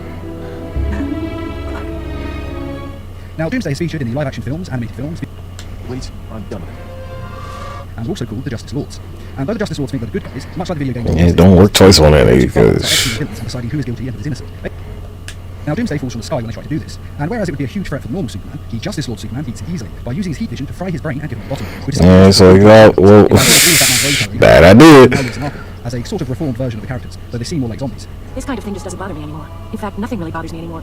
Now, lobotomizing Doomsday is something the normal Superman would never do, as it's just way too violent, and it's crossing a line that Nah, they do it too. It's so out of character. It's about time if you ask me. Well, it's like it's not gonna work. Lobotomize Doomsday with your heat vision, just as the Justice Lord did. And that seems to be all we have of Doomsday. He's just an extremely strong monster from another world who fell from the sky. But later on, this is retconned, and it turns out that Doomsday is actually cloned from Superman's DNA by the Cadmus organization, but genetically altered to make Doomsday stronger than Superman. Cadmus originally made Doomsday to defeat Superman, she turned evil. Kind of how Lex Luthor did in the live-action movie, creating Doomsday in order to kill Superman. I don't know why they keep like using this weird origin. Now, I've never actually understood this. After all, if Doomsday does kill Superman, you've then got to find a way to get rid of an even bigger threat in the form of Doomsday, who is even stronger than Superman is. Unless, of course, you create another clone to get rid of Doomsday, though then you have the same problem. It's just an endless cycle of cloning stronger and stronger beings. So basically, I think it's just a bad way to get rid of Superman. Although in the film Superman Doomsday, Lex Luthor does clone Superman and puts a kryptonite failsafe in his brain. It's a metaboard of lead with kryptonite inside it that can be released and kill Superman if he gets out of hand or does something that Lex Luthor doesn't want him to. Remember, I brought you into this world. I can take you out of it. Though Superman managed to remove this, not via complex brain surgery, but with heat vision, a mirror, and a pair of hairdressing scissors. Now, this is pretty ridiculous and seems very impossible, but hey, the guy is bulletproof and shoots lasers from his eyes, so I guess you just have to go with it. Getting back to Doomsday, after he was cloned and enhanced, Dropping lead into the goddamn system. he then subjected to brainwashing and conditioning to make him hate Superman and want nothing more than to kill him. This was Cadmus's way of making sure that he did kill Superman if he was ever released. But his hate and his strength were too strong, and he couldn't be contained, as he kept trying to escape to kill Superman. So in the end, he was put in a rocket and launched in space. But again, he was too strong for this, and he destroyed the rocket and fell back to the Earth, which is why he originally appeared to be coming from outer space when he first fell and fought the Justice Lords. There is actually a bit of a continuity error in the series with this, though, as Amanda Waller, who is the head of Cadmus, says that Cadmus was formed after the Justice Lords came to our Earth, but Doomsday was cloned before the Justice Lords came to Earth, otherwise they wouldn't have been fight each other. But despite that rather large plot hole, it's still a very good story. This is actually quite different to the comic book story, as Doomsday was originally from prehistoric Krypton, a time when there are Kryptonians on the planet, but they haven't actually become the dominant species yet. And a scientist named Bertrand cloned a humanoid and released him into the harsh conditions of Krypton that killed the humanoid almost instantly, as it was a very harsh planet back then. So then Bertrand cloned him and made him stronger in order to survive that which killed him. And this was done hundreds and hundreds of times. Each time the human was growing stronger and stronger, until eventually he was actually able to evolve himself. And every time he was killed, his body improved itself so that he couldn't be harmed in that way again. For example, after his brain is melted by the Justice Lord Superman, his body regrows, and his brain improves his skull so that heat vision can't penetrate it again.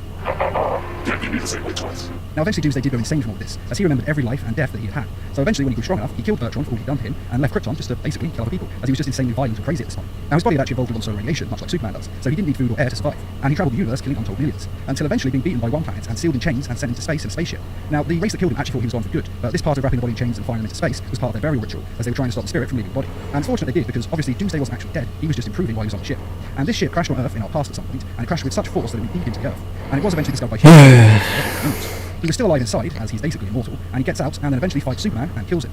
Which is why he's named Doomsday, because if someone can kill Superman, it would be Doomsday for everyone else. Or at least that's the reason given in the comic book. In the real world, the reason he's named this is because the original Superman comic book writers had labelled the idea of a story where Superman dies as Doomsday for Superman. And then the name kind of stuck when they eventually came up with a monster that was going to kill Superman. And that is the it's like in the comic book, like all the Kryptonians, they're like basically his kids, cause and he gets out and then eventually fights Superman and kills him.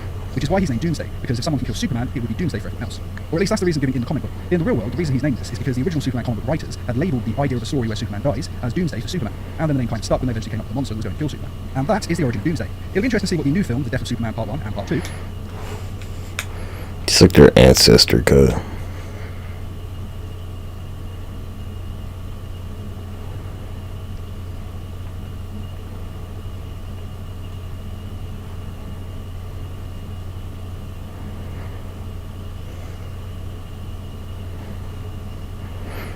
I keep seeing it, it's just like, you know, why? Why?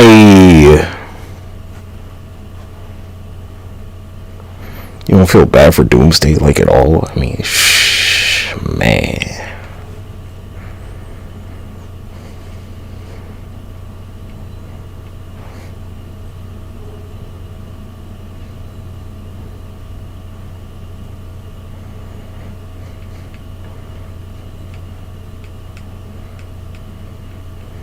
He said, Uncle Doomsday, no relation.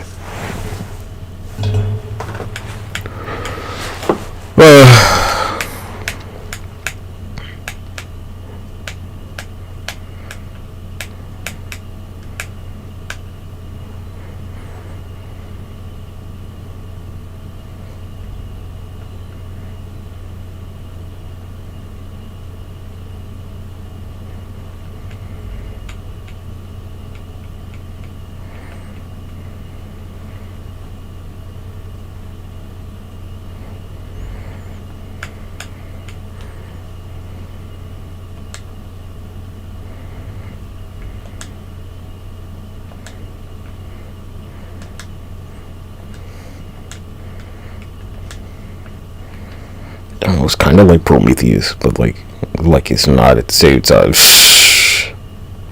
Doomsday started as an experiment conducted by a scientist named Bertrand. Bertrand wanted to create the ultimate being capable of surviving anything, so he Doomsday is like the equivalent to like plastic you put in a microwave, cuz. That's my answer. Where it's like, this is microwave safe, but like, you know, it won't at first.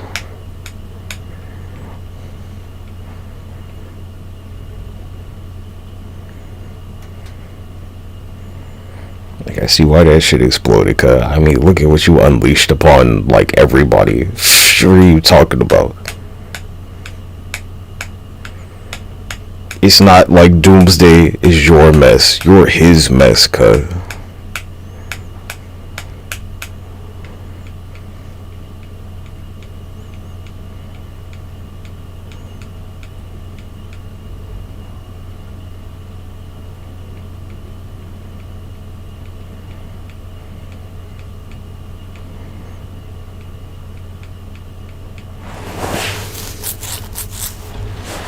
I mean, look at the nigga, cuz.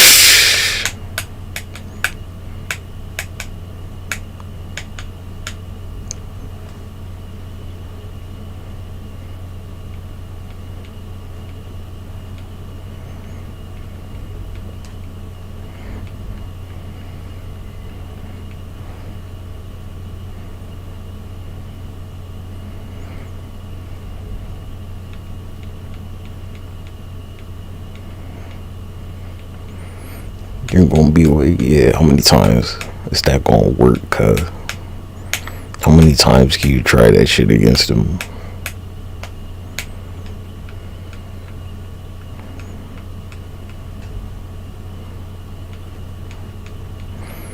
Operation Doomsday, huh?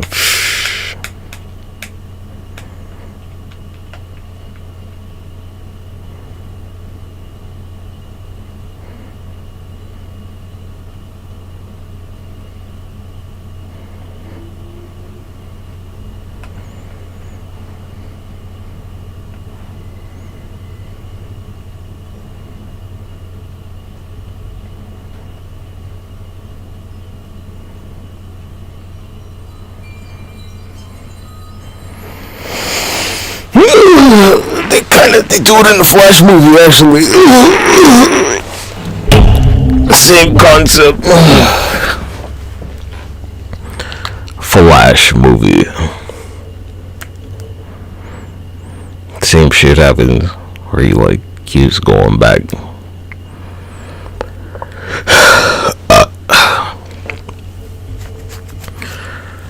I thought it was pretty good, actually good.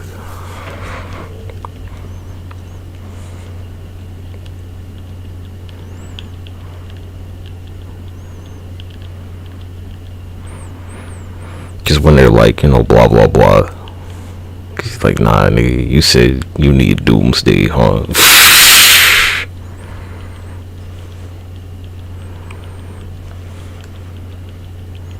That's kind of the point. Whenever you see that shit on their chest, it's like, oh, well, where's Doomsday? Cause he's somewhere.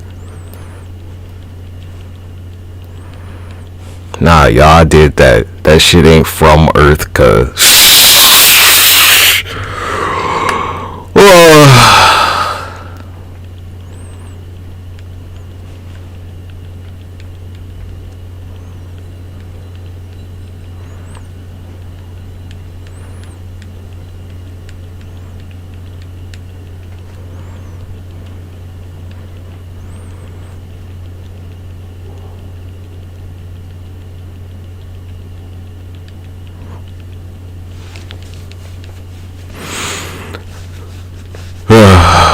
And like, you know, you can't get rid of Doomsday because he'll just come back.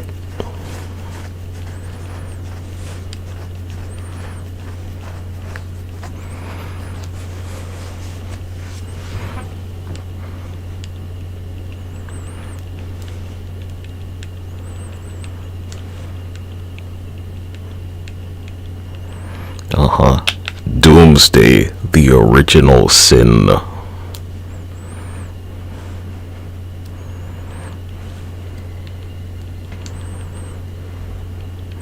Nah, nigga, like right down the middle, paying attention.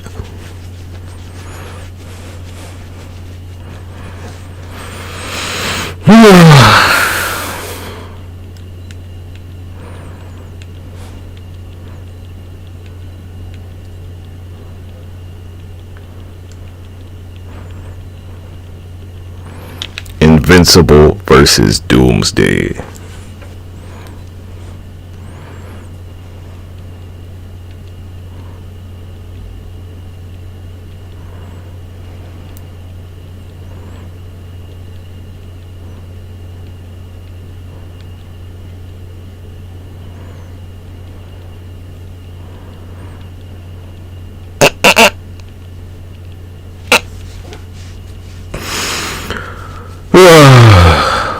Cause we know he ain't gonna play around. Cause oh my gosh,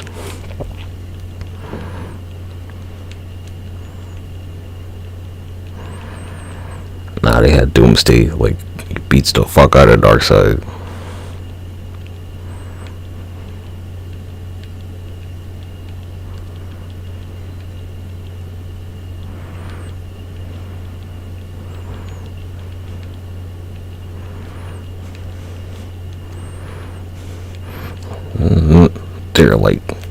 They're whatever the fuck.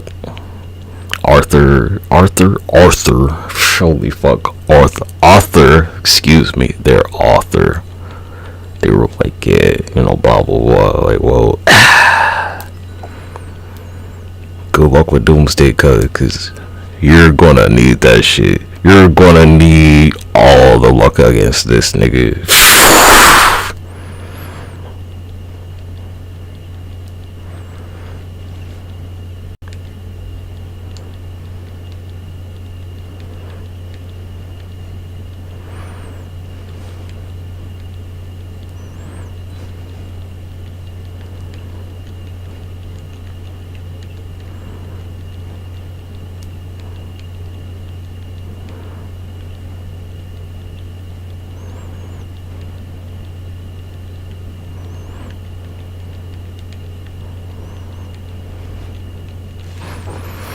This is like the Cell and Goku thing, where it's like, hey, who killed Goku? Cell.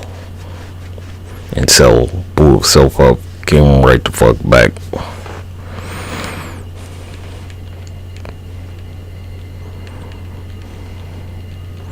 Hope means doomsday.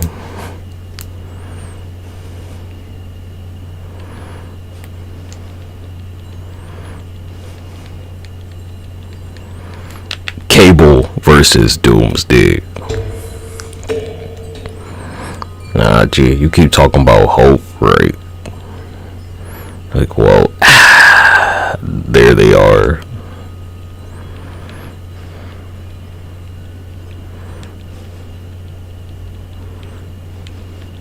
Cause doomsday came to get some justice, nigga. Where's doomsday's justice? Who did that for him? It's pretty easy to ignore shit like that. Huh? Where is justice for doomsday?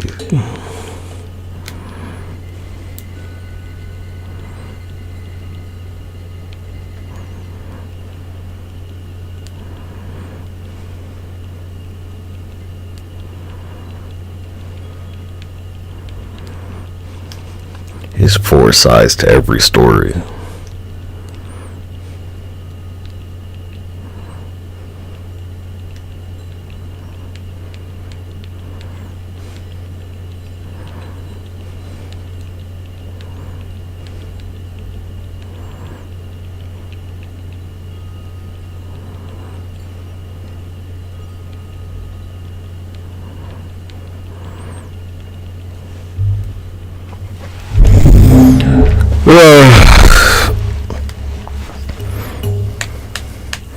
They do this with Naruto versus Pain.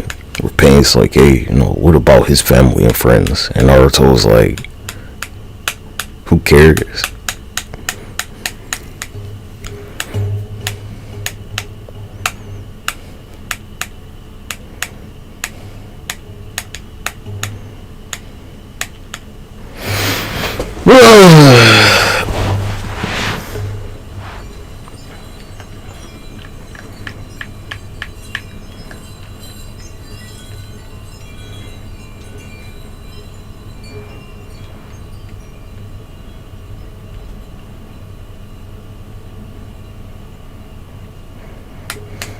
Like, hey, cuz your ancestors, he ain't my ancestors.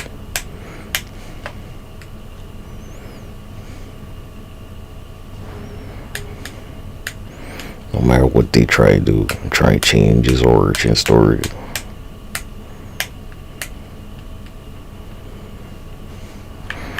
What did they do to make that nigga that mad?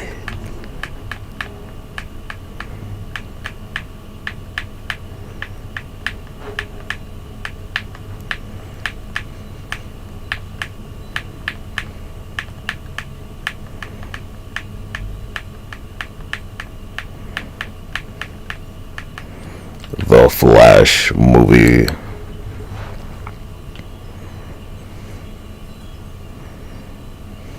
And it's like, it's the same thing right here. How many times, Barry? How many times, Barry?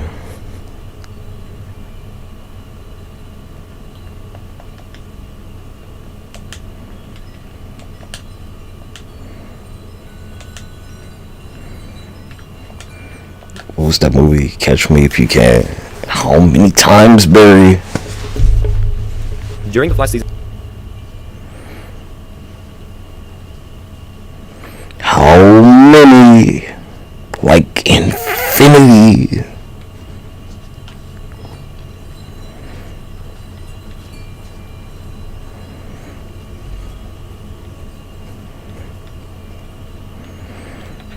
How many times did you save Doomsday, Barry?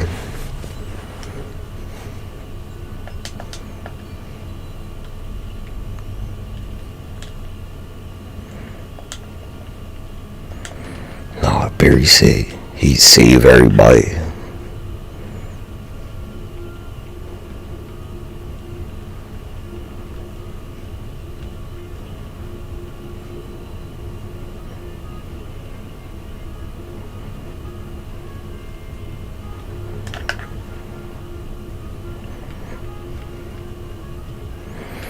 pay attention to them details, cause you're like doomsday, blah blah blah. Like, yeah, okay, when they experiment on you and clone you a bunch of times, then you tell me whatever you want to about doomsday.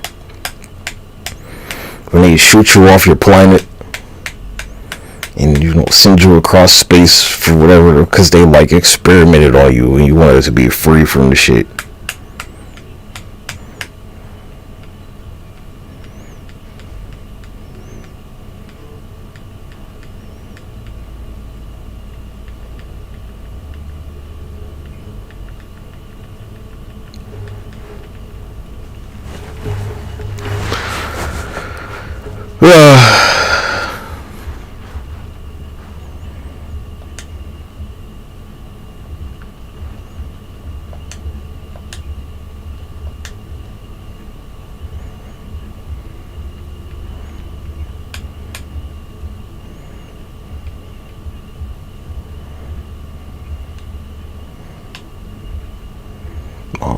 Yeah. What's that joint? What do they say about the record? Flip that shit over and like hear what's on the other side of it.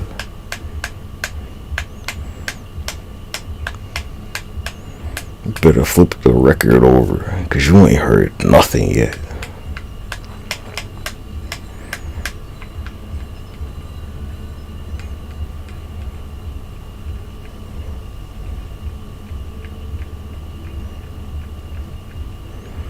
You talking about the brand of sacrifice, cuz? The brand of sacrifice.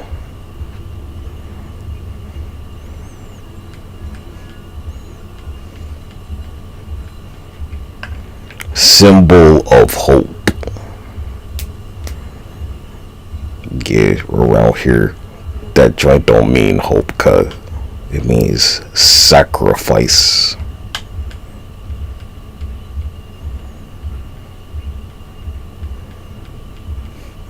A sacrifice to doomsday.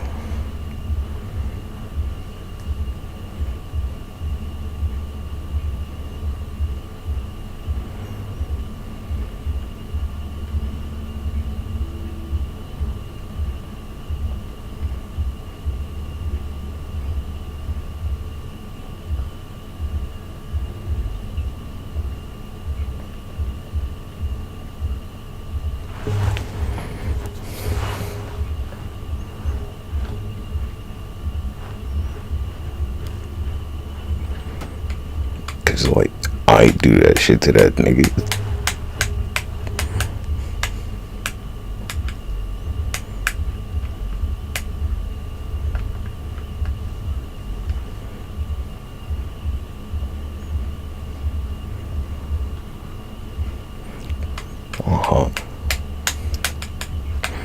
Cause that mess you made, you just couldn't get away from it. Kind of the point.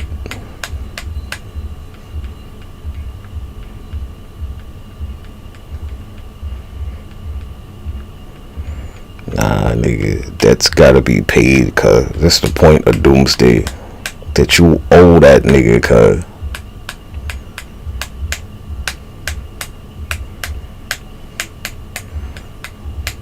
Your whole species owes that nigga, cuz.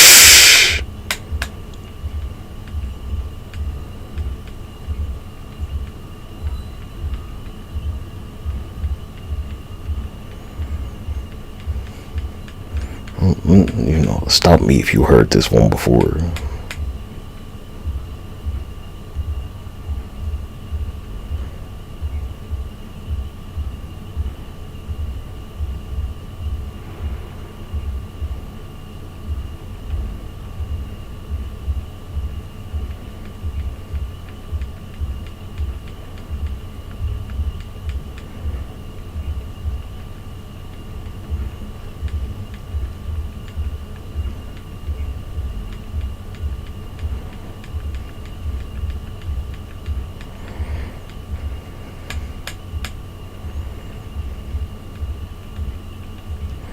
Alright.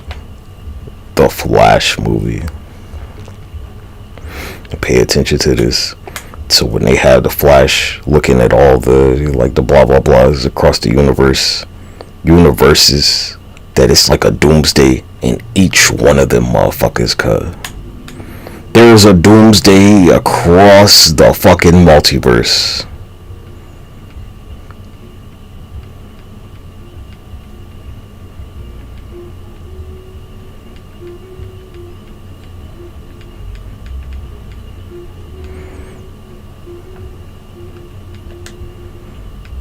Like the one that he's from, right? There's a doomsday there, cuz.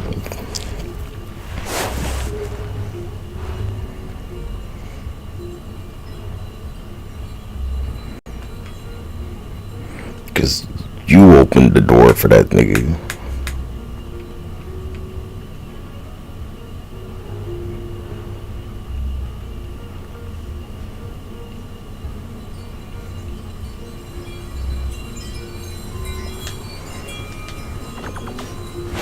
You can't just pretend that ain't shit happen, cuz. You can't do that. You won't get to pretend.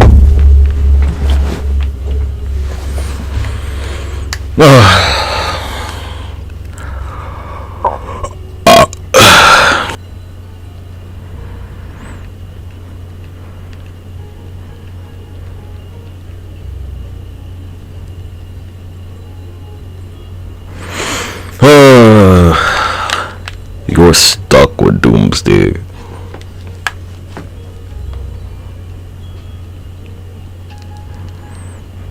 Yeah, why don't you tell them about what you did?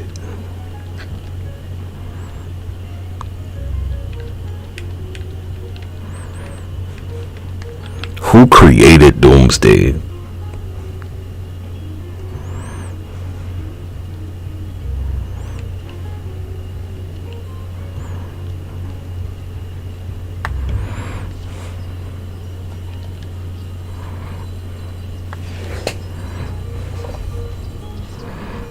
Years ago, when lethal and deadly monsters roamed the world, he was obsessed with creating a creature that could survive any environment and even cheat death itself. Bertrand subjected his test tube infants to Krypton's harsh landscape and its savage, hungry creatures, using the best of the surviving genes to improve his next clone creation. Eventually, Bertrand succeeded with his experiment, and Doomsday was born. Doomsday was intended to be a perfect being and live forever, using induced evolution to defy death. Imprinted in Doomsday's mind was the uncountable deaths Doomsday suffered to become his father's superior being. This led him to grow a hatred for all living things, including his father.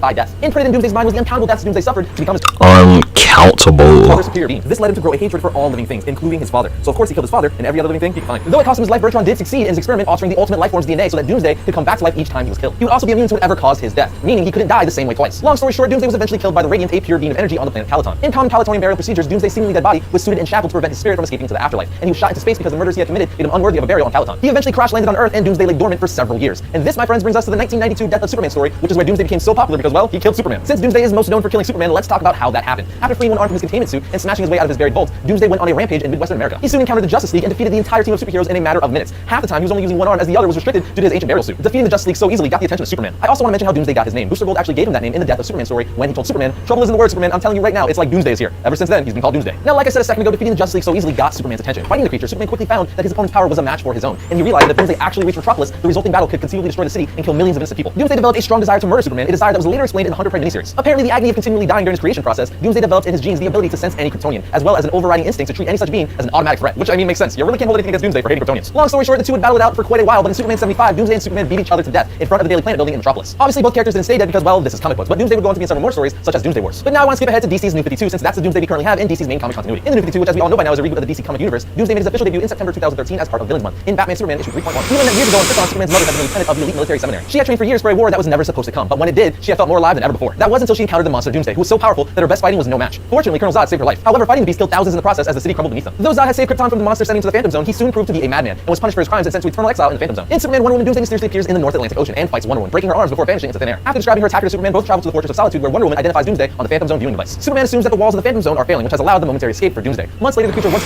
Anyway,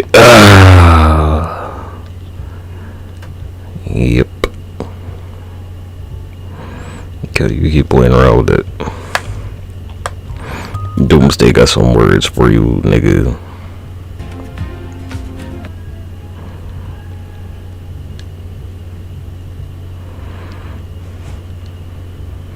We're a very resilient community full of volunteers. I mean, we've got so many of our Yeah, residents Doomsday, to go help those he's resilient too. So just keep that in mind as times are really trying right Ain't now. nobody show up to help that nigga. Be positive. Look towards the future. We're alive. You know, we've got a long road of recovery ahead of us, but we're all still alive, and we're gonna recover and build back stronger from this.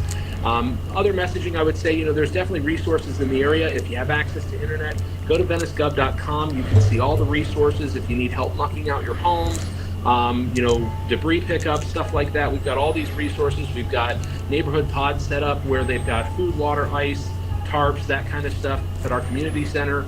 So just, you know, if there's anything that you need, reach out to these resources so that we can provide you with what you need.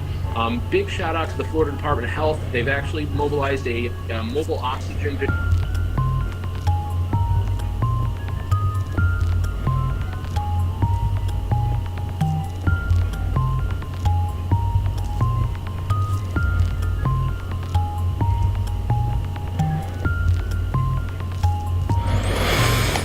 Nobody went and saved the boy.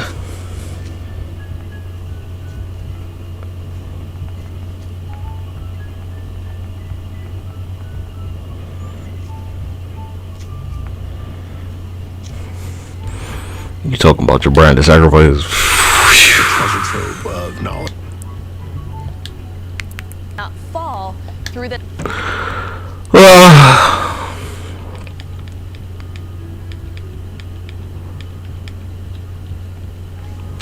Doomsday versus Justice League. I don't know, should I like blow your rocket up? Should I blow your rocket up?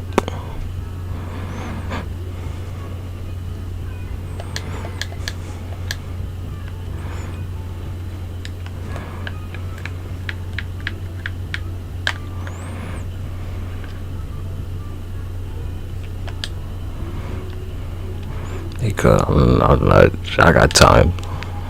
Shift his vote focus. Just wham! Say to the teams who have put in so much hard work and dedication, you know, to this mission. You know, more than Flip a coin. 4,000 people from many different organizations have worked on Europa Clipper, and we're so proud of them. It's so great. Ooh, we got one for it. Who supported them, and especially Two. if you're so with us from JPL who wrote out the hurricane here. Thank you. Oh, it's tails. 2 heads to 1 tail. Are important in general that we go and study. You know, it's really about who we are. Even though it's a robot we're sending out into space, it's a very human endeavor to want to explore the unknown, and especially to want to understand where life came from, how we Whichever one. whether there's 3 ever life first. out there. It's really a fabulous. 2 heads again. Drop my control. A little bit more about the Europa Clipper vault plate and why teams decided to include one. The vault plate is so wonderful. It builds on a great history. It's up to you, We know mate. about the Voyager Golden Record, which carried messages from Earth into deep space. The coin said, not yet. Lucky you. I do it based off a coin flip, so it's never like it's malicious. Names of Earthlings with us as we go. Absolutely a lot of. That's how I do it, but you know, I could just keep flipping the coin. Heads. Going to be looking out for on its way, you know, on your Drop. way to Jupiter. Right. Tails. Just today, we'll be looking about 1 hour out is when we separate from that first stage of the rocket. 3 or 3.5 hours out. Head, tails. That's when our solar arrays, those giant sized Heads. basketball fields or fast upward solar Heads. deploy. We need those. And then in just 4 months' time, we'll fly by Mars for our first Ooh, 3 heads, on our way to Jupiter. Absolutely, Lori. Thank you so much for joining I think us I gotta like today. Back over to you, Megan. take one away because it didn't land on the ground. Now I want to bring back Patel, who's live at NASA JPL in California. I know that. Nigga, it's space. Your little bullshit don't apply out there. That's the point, cut. It's my territory.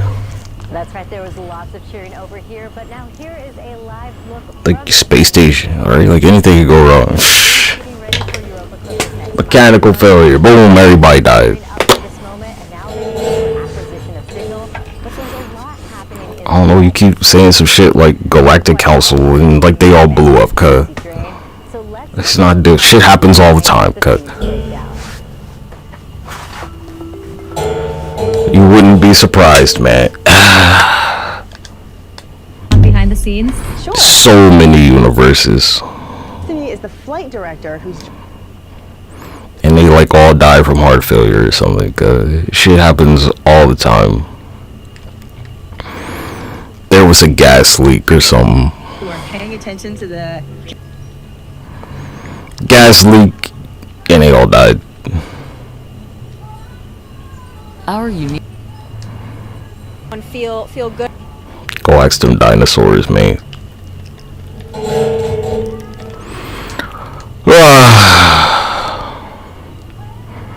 Go ask them. Sleepy Eye, Minnesota. I don't know why you keep trying this shit like it's not still critters here, cuz. Actually had to send urgent messages to a Like the critters disappeared or something. warning them to stand down in Rutherford County. This is one of the examples that people were afraid of, and some of the rumors started to pop up last week. With us in Washington, Michael Shepard, of course, covering the intersection of politics and technology for us here every day in Washington at Bloomberg. Michael, it's great to see you. The idea of misinformation we can talk about with regard to this campaign, but it's been amazing to crystallize it in the response to these two storms and really Helene that we're talking about here to understand how corrosive these rumors can be. Well, Joe, we're seeing what officials have been warning about, that what is said online does carry real-world consequences. And what you just cited in that Washington Post article is just a small example of what officials have feared. Last week, almost a week ago, as Milton was bearing down on Florida, FEMA had to devote its briefing, its pre-storm briefing, to trying to dispel some of the rumors surrounding the storm. And they even went so far as to create a rumor response page, something we had never really seen before from federal emergency management officials. It really is something, and it kind of signifies where we are in the world today. Disinformation is not only seeping into the election, we're not only seeing it here in the U.S., but we're seeing it elsewhere in the world, in the U.K. and in Brazil, and really in every country. And it's becoming harder and harder for governments to combat. Much of this amplified by his X platform. Someone you cover a lot in a company, or at least the side effects of this that you cover a lot. So it's a chicken and egg. We've got a major trust problem here. Is that why we see the misinformation run rampant? Cause nobody trusts y'all anyway. What are you talking about? Well, I'm glad you brought up the whole issue of trust, because in the reporting for a big piece that we... Nobody trusts these motherfuckers, nigga. Epstein Island. I talked to a Georgetown University professor, Leticia Bodie, who described it really well. We have seen such an erosion in public trust that it creates an opening for these kinds of rumors, these kinds of bogus claims, to not only gain purchase within a segment of the population, but then to spread. They don't just spread online, they spread by word of mouth. They spread from one friend or family member to another, and they really take hold. And it is very hard for officials to try to extinguish those kinds of rumors once they get out there, because they take on a life of their own. And we've seen it amplified not only by Elon Musk, but by Representative Marjorie Taylor Greene, a member of Congress, who was insinuating that the government can control the weather and was somehow to blame for the recent storms. And that also echoes what we saw after the Maui wildfires. It wasn't just the U.S. government, it was a foreign government.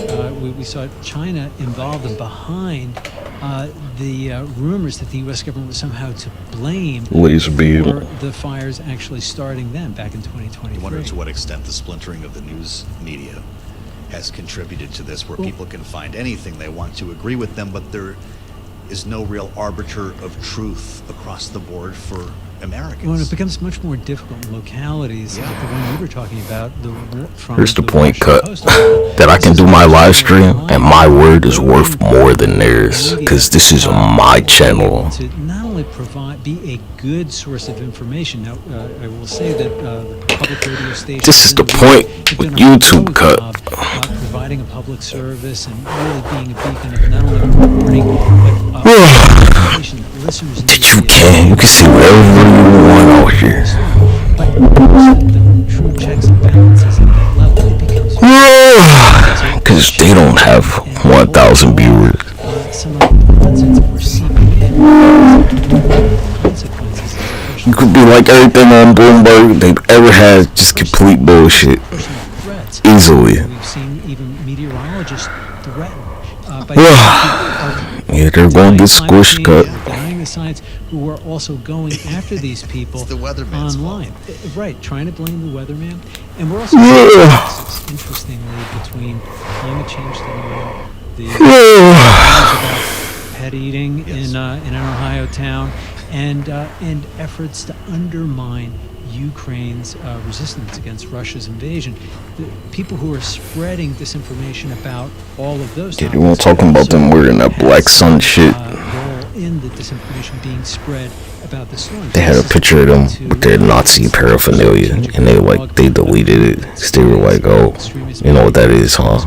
Wow, Mike. So, you spent the bulk of your career covering politics here in Washington. You're focused on technology now and how it intersects with... Read that script carefully, cuz. You never know, you could just fall out on air, cuz. Politics all day long is tech. Anything could happen to you. Is playing in this.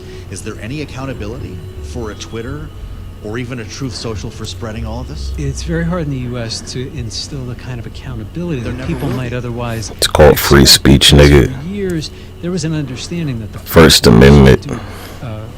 an honest job of self-policing. But under the 1996 Communications Decency Act, there was a provision known as Section 230 that really absolves the platforms of any kind of liability for speech online. They are not responsible for it in the same way that a newspaper might be responsible for libel. So many lawmakers want to relitigate 230, though, to reform 230. Well, they do, but never happened. Well, who's going to elect them? They want to rewrite it in their own form, and so Republicans want one version, Democrats want another, and even within the parties, there are big differences. Yeah, Republican voters, they don't believe in bullshit like that. Elon Musk purchased Twitter and then rebranded it as X. He has turned it into this wild west of what he calls free speech. But in more recent times, especially since June, we have seen him lean much more toward the right. We have seen him endorse Donald Trump for the presidency, and we have seen him promote and amplify theories that would support Trump's claims about migrants, whether they're true or not, and also try to stoke much more antipathy toward the Democratic nominee, Vice President Kamala Harris. He has said that if Kamala Harris wins, there will never be another election, suggesting, I guess, that it would be the end of the country as we know it, much like the rhetoric that's being demonized on the Democratic side. Do we have any insight into the algorithm? I mean, this is, as you said... Sheesh, Mike, what's wrong with you, cuz?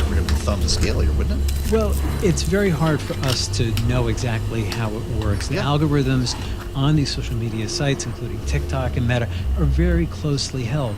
But just observing what piles into your feed, and Democrats certainly have raised this as an objection, that you see so much more content that favors right-leaning views and candidates, and that what they see as views supporting Democratic Party initiatives, programs, ideas are being suppressed somehow. It's very hard to quantify that, but it is something we're going to have to take a closer look at. And we'll have to see after the election what kind of impact this all actually had on people's minds and on the way that they voted. I feel like it's going to take a long time for us to unpack that and really understand it with the wild time that we're in. Maybe there'll be some Kamala social or Truth Kamala to offset the Twitter. I don't know. Exactly. Great to see you, as always. See you. Thank you, they call him Shep in the newsroom. Mike Shep, recovering, as I said, the intersection of politics and technology. Man, I'm looking at this fucking Walters, and it looks like fucking Fabuloso, cuz. Holy fucking shit. Holy shit.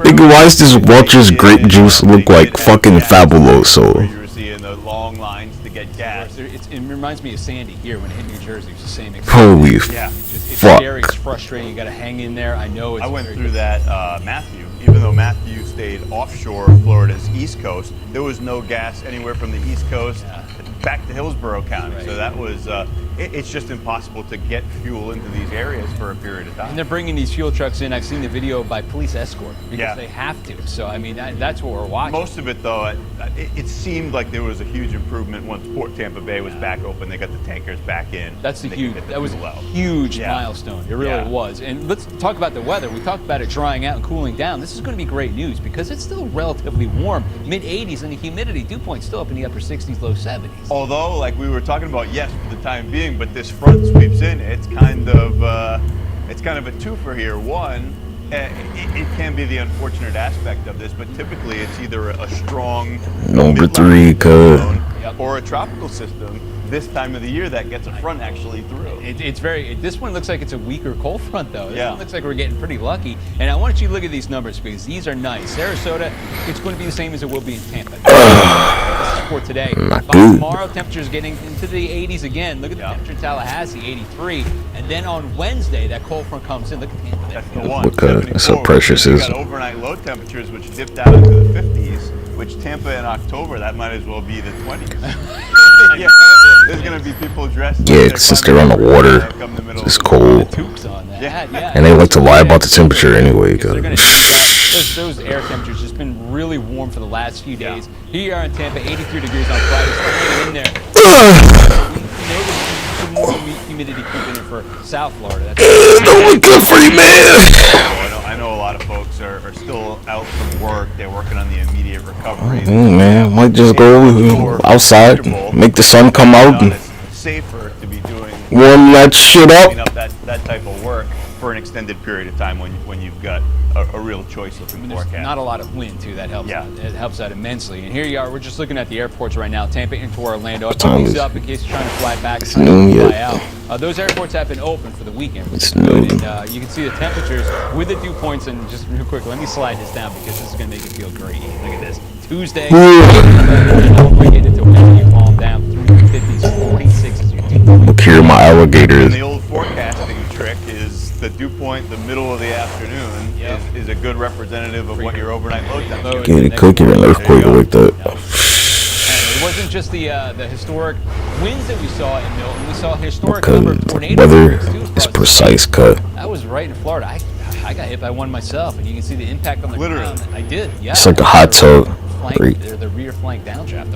At a certain temperature, you can't get in there. Like 1 degree. I had a friend of my family. You know, you can't stay in the tub for more than 15 minutes. It was one of those LP tornadoes. It was dark funnel, white background, and you could see it from miles. It was crazy. This was a terrifying aspect. That's it right there. That's another Wellington. That's a different. And if you took the locator off and you showed any of these, yeah, Oklahoma. I mean, especially with where these were. But yeah, one was that tall stove. Treason. The high base up there. Yeah, I saw that. And a wedge. This forever been a thing, cut. People fuck up and nature goes crazy. Normal tropical. You're not supposed to. But it begs the question: why did we see tornadoes that looked like this?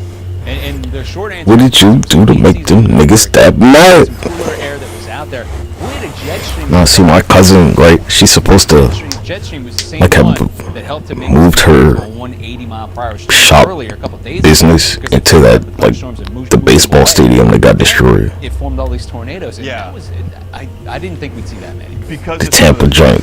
that were going on. Oh, I told you. No. See that many. This was really a prolific one for the. Told you, nigga. We told her, like, the fuck?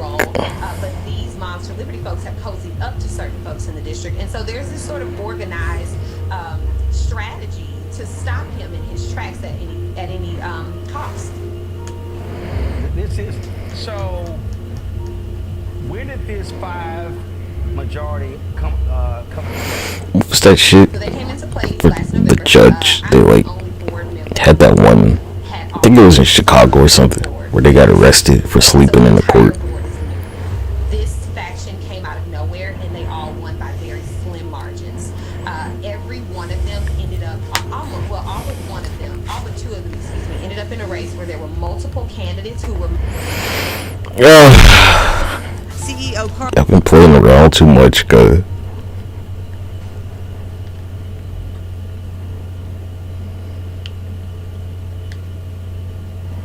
The murder trial begins with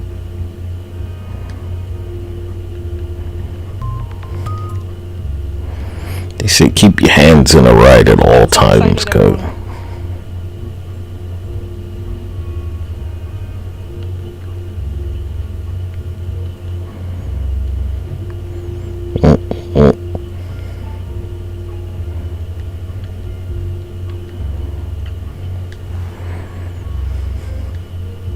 Tenths of a percent. The Dow up about 0.5%. The Russell 2000 index up about 0.5%. And the 10-year Treasury yield at 4.1.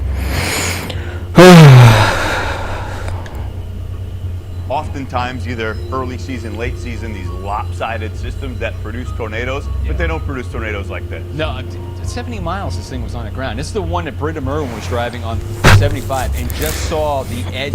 Like next time you want to compare like a hurricane and a tornado. It was on the ground for some and not only that. There's no question, cuz. Seen by these traffic cameras. Yeah, that's what we saw. They're on the interstates, and people are on the interstates. So Hurricanes don't usually, they don't produce tornadoes, cuz. Some of them closer to the high population centers. Well, that was also scary. Different weather conditions. Evacuating from the West Coast and driving right into them. That was the hardest part. And it was right at the onset of the storm. Yeah. So folks were getting ready for a kind of Milton proper. That was my tornado right there. That was my rear flank downdraft that knocked me off my feet almost. That was knocked my. I'm gonna go get some of this pot at me.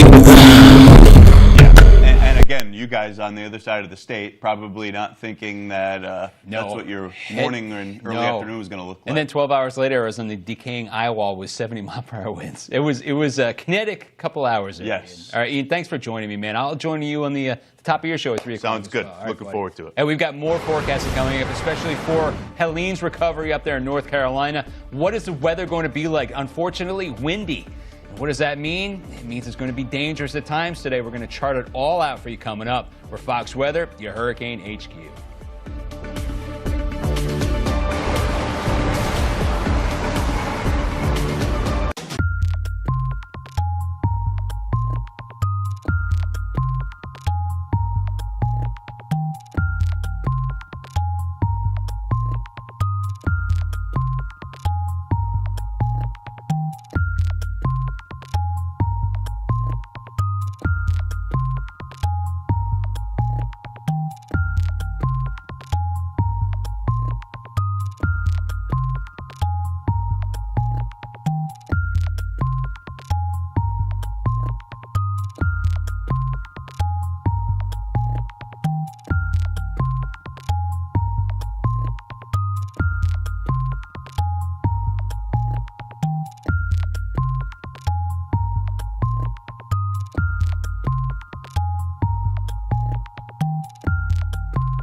since Hurricane Helene brought deadly flooding to southern Appalachia. And we're hearing reports that FEMA is pausing some aid operations after National Guard troops reportedly saw an, quote, armed militia, unquote, threatening them. Just a really scary situation up there with people stuck camping out inside of their homes. All right, so what about the forecast? This is going to be the scary part of the forecast itself. When you're talking about these areas without power have now been underneath a newly issued high wind advisory, which means the winds are going to gust to about 40 to 45 miles per hour. It's a bad situation because we've already got all the power lines that are kind of loose and with the trees around them as well. Loose from the storms with all the rain, you add any kind of wind in there and it's going to be dangerous for people to try to get the power back on. So that is going to be an ongoing situation for the afternoon. All the blue shaded counties right here from Hendersonville through Asheville into Spruce Pine, all the way up to Boone and Blowing Rock and even getting in across the Virginia mountains. Your winds are going to be howling at about 40 to 45 miles per hour, and that's with the frontal boundary that is dropping out currently. So here's what we're going for right now. 20 mile per hour winds in Busick. You can see it there. Boone, your winds are already gusting to tropical storm force strength. And it's not a tropical storm at all, but tropical storm force winds are 39 miles per hour and more. You're sitting there with a gust of 39 miles per hour right out of the north and west. So you're watching the cold fronts already gone through. Drier conditions for sure, but that's also going to cool your temperatures down for the next couple mornings. Forecast for you for the afternoon. Boone, 20 to 30 mile per hour winds. Look at Statesville. You start getting to the Piedmont, and those winds are going to be a little bit less. But you get to the higher elevations, and they're going to be elevated through the evening hours. And then, again, once the sun goes down overnight tonight, those winds are going to start to come down just a little bit. But we may reload it and get those winds to about 20 to 25 miles per hour for tomorrow afternoon. So not as windy tomorrow as it will be today, but we do, in fact, have those high wind advisories lasting out there through this afternoon. Maybe they get extended. Here's that satellite with a radar picture on top of it, and you can see a thin stripe of clouds in Virginia stretching right through New York City. That is essentially the cold front of boundaries. It drops in from the north. It plows all the way down through the Carolinas. We'll have a reinforcing shot of energy out there for tomorrow afternoon. May see a couple pops of showers out there for tomorrow afternoon across the mountains. Here you are Tuesday about 6 p.m. Maybe some lightning. That's going to be just an isolated shot across the highest elevations. You're looking at the northern part of the North Carolinas into Virginia mountains there. And then things begin to dry out nicely, especially for Wednesday through Thursday and Friday. But it's going to be a few days here with some windy conditions. As for the temperatures, watch how these things take a dive. 61 degrees in Asheville for the afternoon today. You can see Johnson City, Tennessee, 61. Here go our temperatures, though, going down to 40 degrees tomorrow morning. Mars Hill out there, 38 degrees. You get into the valleys in the mountains, and your temperatures are going to be cooler. Look at 57 degrees, the high temperature in Asheville tomorrow afternoon. Boone, only 50, so we're not worried about the heat anymore. We're worried about being cold in the morning times, because look at this on Wednesday morning. Your temperatures into the mid-30s. 36 degrees in Asheville, Mars Hill, 34. We're even going to see temperatures into the upper 20s when you get in outlied areas right there. Temperatures, you can see the rest of the region getting into the upstate of South Carolina. Same thing. You guys are going to start taking a tumble here shortly, and that will be on Tuesday and a Wednesday as that cold air begins to move down. All right, Milton caused massive destruction to many homes that will need relief and require support to get back on their feet, these homeowners, for the next several weeks. Rebuilding Together in Tampa Bay is an organization that helps natural disaster victims by rebuilding their homes. They were on the ground helping families after Hurricane Helene and again with Hurricane Milton. Remember, it was a 1-2 shot. The chief operations officer for Building Together Tampa Bay joined Fox Weather earlier to let us in on how the team is helping out. Long-term recovery takes 5 to 7 years typically, so we're busy. Yeah, take us through some of the details of like exactly what you guys do. Like, what do you do when, let's say, you come into town after a Milton? So we're Florida-based. Our affiliate is located here in Tampa Bay, Florida. We actually cover the state of Florida. So what happens after a storm is we go into immediate response. First responders are in the streets, your law enforcement, your firefighters, all the rescue teams are out. We do distribution. As you can see, some of the stuff back behind us. So we have MREs, we have water, we have cleanup kits that we get out to the public pretty quickly so they can start their own recovery.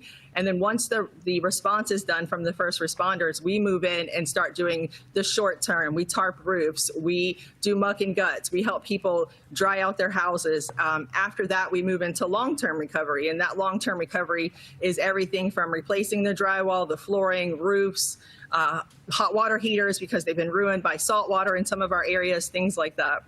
That's pretty impressive when you talk long term, because you also mentioned Ian. Can you talk us about these storms? I mean, every storm is unique and every storm has its challenges. Are you seeing similar types of destruction that you need to go through, or are they unique for each situation?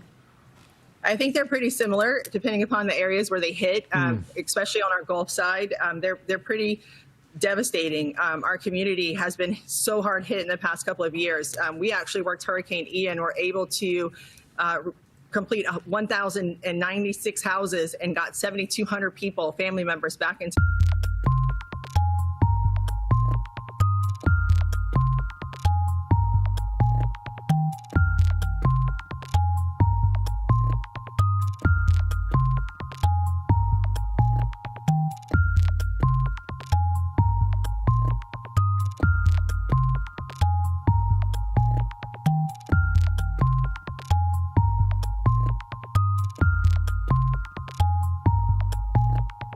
Don't have even just the basic items. You know, some folks don't have water, they don't have food, they're not prepared, they don't have their IVs, they don't have their emergency kits ready to go. So we really try to educate our folks on that and make sure that they understand that it's life-threatening. And we just really have to do a better job of educating Floridians and making sure that they're ready. The storms are coming stronger and stronger every year. We're seeing intense flooding. I mean, so many people are displaced just by flooding alone. And then their houses are ruined. You know, they have to basically start over. All their belongings are out on the curb. Police department!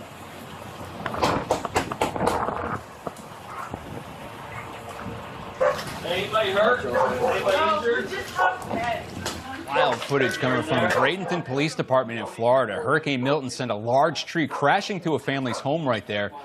Fearful for their lives, the family called 911, but due to the high winds, first responders were not able to be dispatched to help them right away.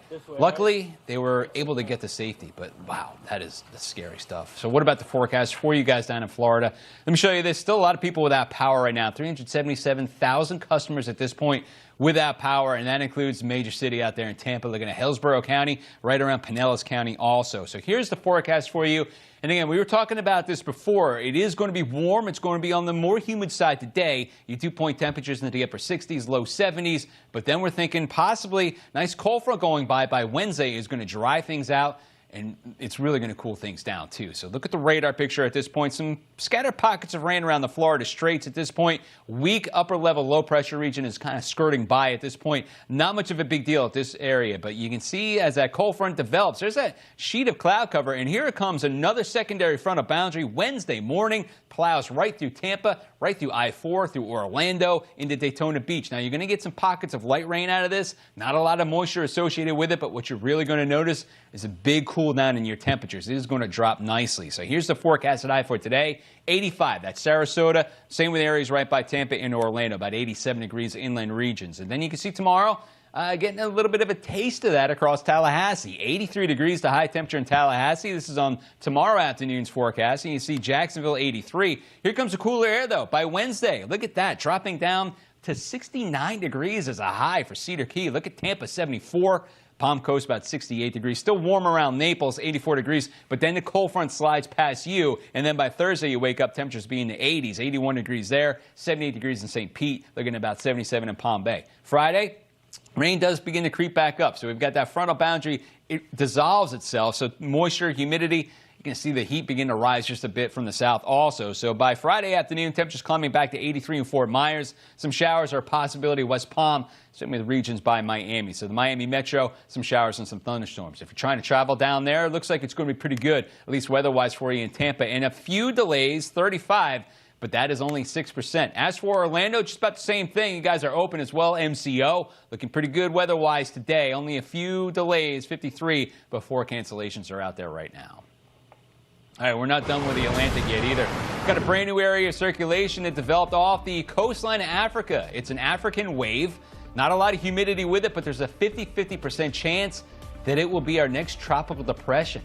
We're going to chart it out for you. Going to show you where it goes. No need to panic yet, but we're going to show you on the map. For Fox Weather, your Hurricane HQ.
everybody. How you doing, everybody? I'm Bob Van Dillon, back in Studio N in New York City. It's Monday, October 14th. Let's take you inside America's Weather Center. Rivers are still riding high days after Hurricane Milton ripped through Florida. The storm blasted the state with torrential rainfall last week, and the flooding is still lingering for thousands of folks.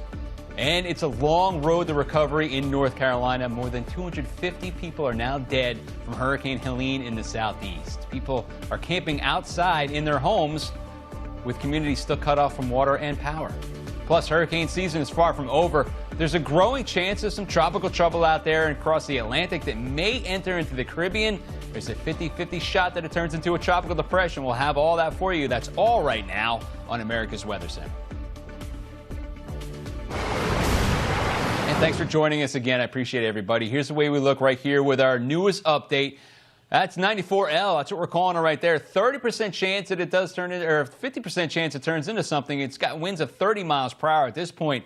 50-50, that's a, flip of the coin right here, and that's going to be over the next 7 days. Next 2 days, at about a 10% chance. So we're watching that as we dive right into 94L. So where is it going to go? Well, that's a good question. Let me show you where it is first in the Atlantic Ocean. It's way far away, right? We've got the circle right there. It was an African wave that hopped off the African coastline just a couple of days ago.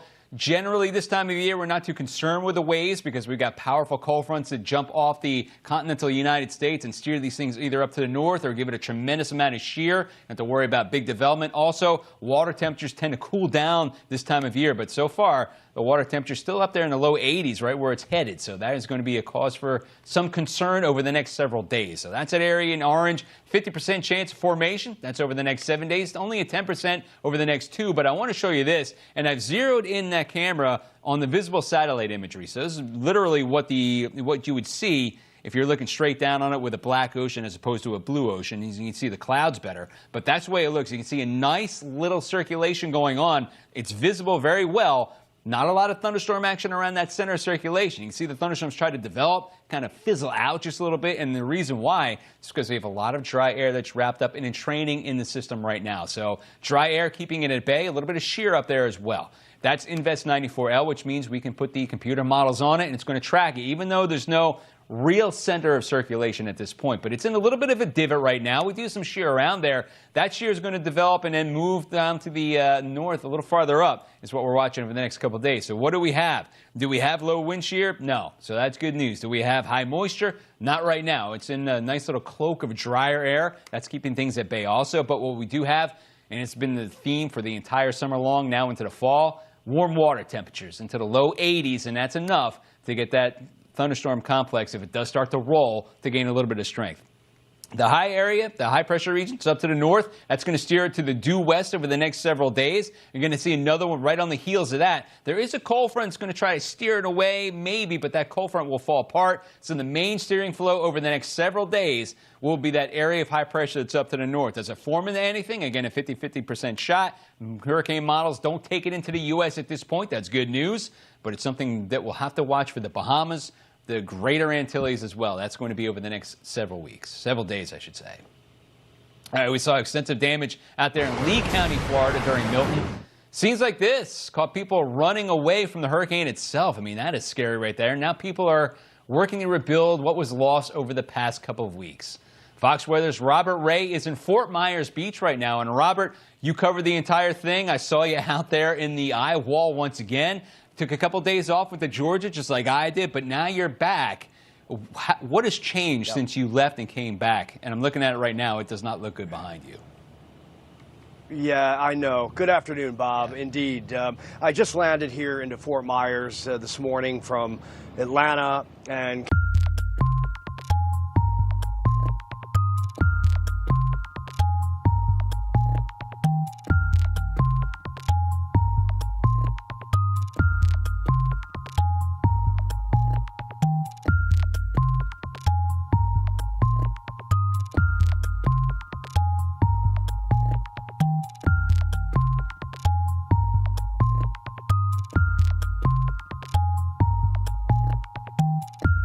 But look at these images, if we can, these aerial images from Lee County Sheriff's Office just in the aftermath of Milton last week when it came in. And you see all the sand pushed in, and that's the aftermath of the surge coming into this area. Wasn't just Fort Myers here in Southwest Florida, parts of Naples as well, Sanibel Island, Marco Island, Bonita Springs. Many of these areas took in the surge once again, and people had to evacuate. Mandatory evacuations were there.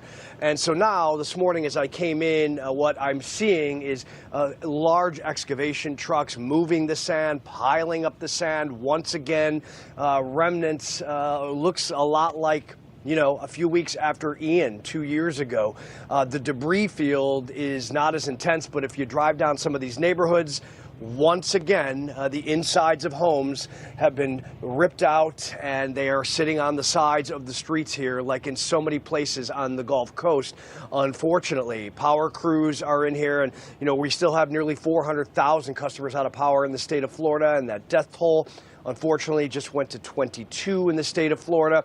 And so immediately I went into one of the neighborhoods and I talked to Patty Smith about what she's going through, and she is exasperated. Let's listen. Heartbreaking. It's just, Ian was so horrible. I personally lost a house, but it wasn't a primary home like my other friends. And then Helene, I live in New Jersey. I came down to do this whole cleanup. Plus, it's very expensive. People don't realize that. These guys don't work for free. And the supplies to get all this out are not free. And the water bill triples. And it's just, then you go home after 5 days and you think, okay, whew. And then you get slammed again. And this one was worse. So it's a lot of really, really, really hard work, and it's just brutal on your body and on your heart. And for some of these people who had just moved back in, the house across the street, the yellow, they were in a camper up until 3 months ago, a FEMA camper. And then they just got 10 inches of water in their new. So at least my living space, I'm okay. But down here, washer, dryer, refrigerator, a million things just out to the streets.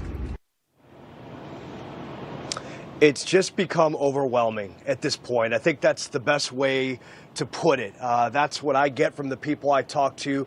It's also what I feel when I come yet again into Fort Myers Beach. If Ian wasn't bad enough 2 years ago, we had Hurricane Debbie in August, and we had Helene and then Milton, and people are just at their wits' end. They really, really are.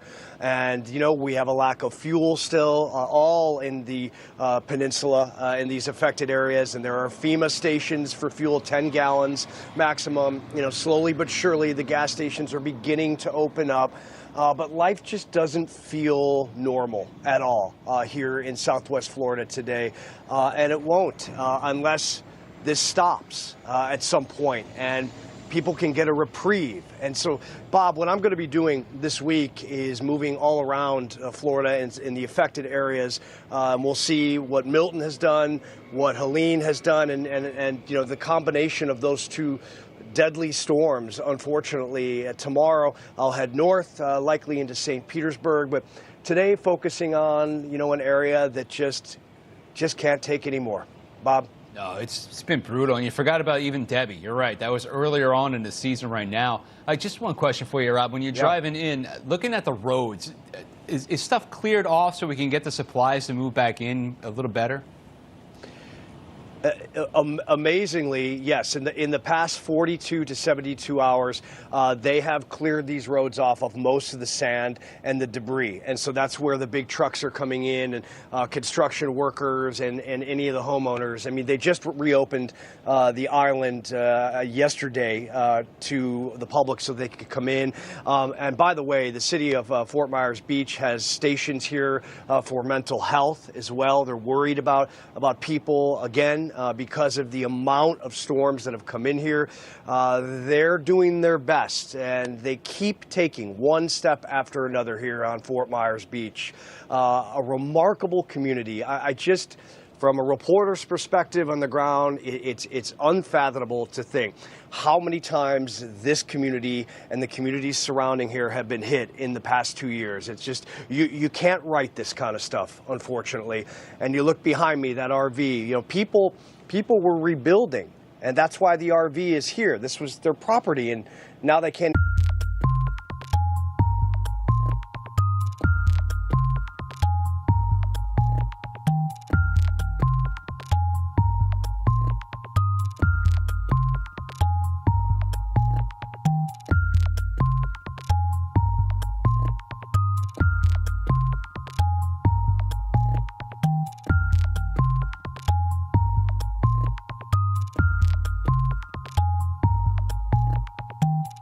Clear. I mean, I'm going to monitor this and track it as if I would a storm coming in, and I'll move from community to community based upon the evolution of the recovery or lack thereof, and you know, really taking it organically and showing the ground truth. So we'll see. We'll see what tomorrow brings. Great reporter out there, Robert. You've had a lot of practice this entire year, Rob.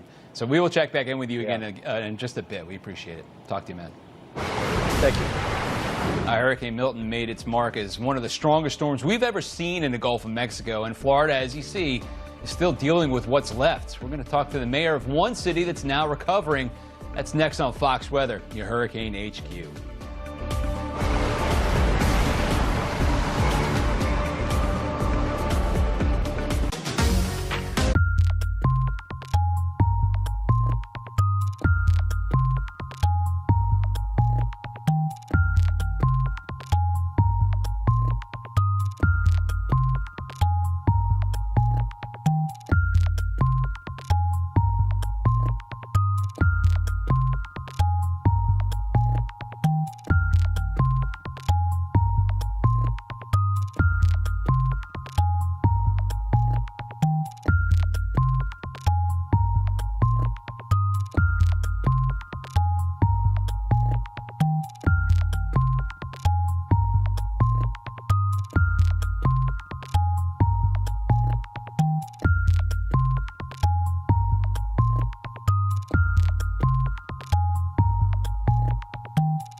Well, the situation is still dire in the North Carolina mountains. More than 250 people are dead across the southeast after Hurricane Helene brought epic and biblical-type flooding to the southern Appalachians. Many communities are still cut off from power and water, and residents are describing how they are camping out in their own homes. FEMA and the National Guard are going door to door to bring people supplies, but it's not an easy process. You can see supplies are being unloaded right here by a plane. That's because some of the roads are fully gone, meaning the only way in is through the air. Now, let me give you the situation up there in North Carolina, because we still have 19.4 thousand customers without power. Obviously, it's the areas that were hardest hit with the heaviest rains and a lot of wind out there, too. We're talking about Mitchell and Yancey County. Yancey County, over 30 inches of rain. And a new wrinkle coming in, cold front dropping down, which initially is going to feel good with some cooler temperatures. But it's also going to pick up the wind. So we've got high wind advisories, the regions that are shaded in blue. And that's for just about everybody in the escarpment, the Blue Ridge right there. Hendersonville, Asheville, Spruce Pine up to Boone, Blowing Rock, and then getting up over into Virginia mountains too. So the winds today, 40 to 45 mile per hour gusts. Here's where we stand currently. Boone, 31 mile per hour gust. Last hour was a 39 mile per hour gust. It's going to be waffling in and that around the 40 mile per hour zone for the next few hours. Later on this evening, the winds are going to start to come down as the temperatures cool off and the high pressure and the low pressure won't be quite as drastic. That pressure gradient begins to loosen up. Winds come down overnight, but they're still going to be steady out of the west, just not gusting to 45 miles per hour. Breezy day again tomorrow. We've got another shot of energy rolling in, too. So some showers and some thunderstorms are possible.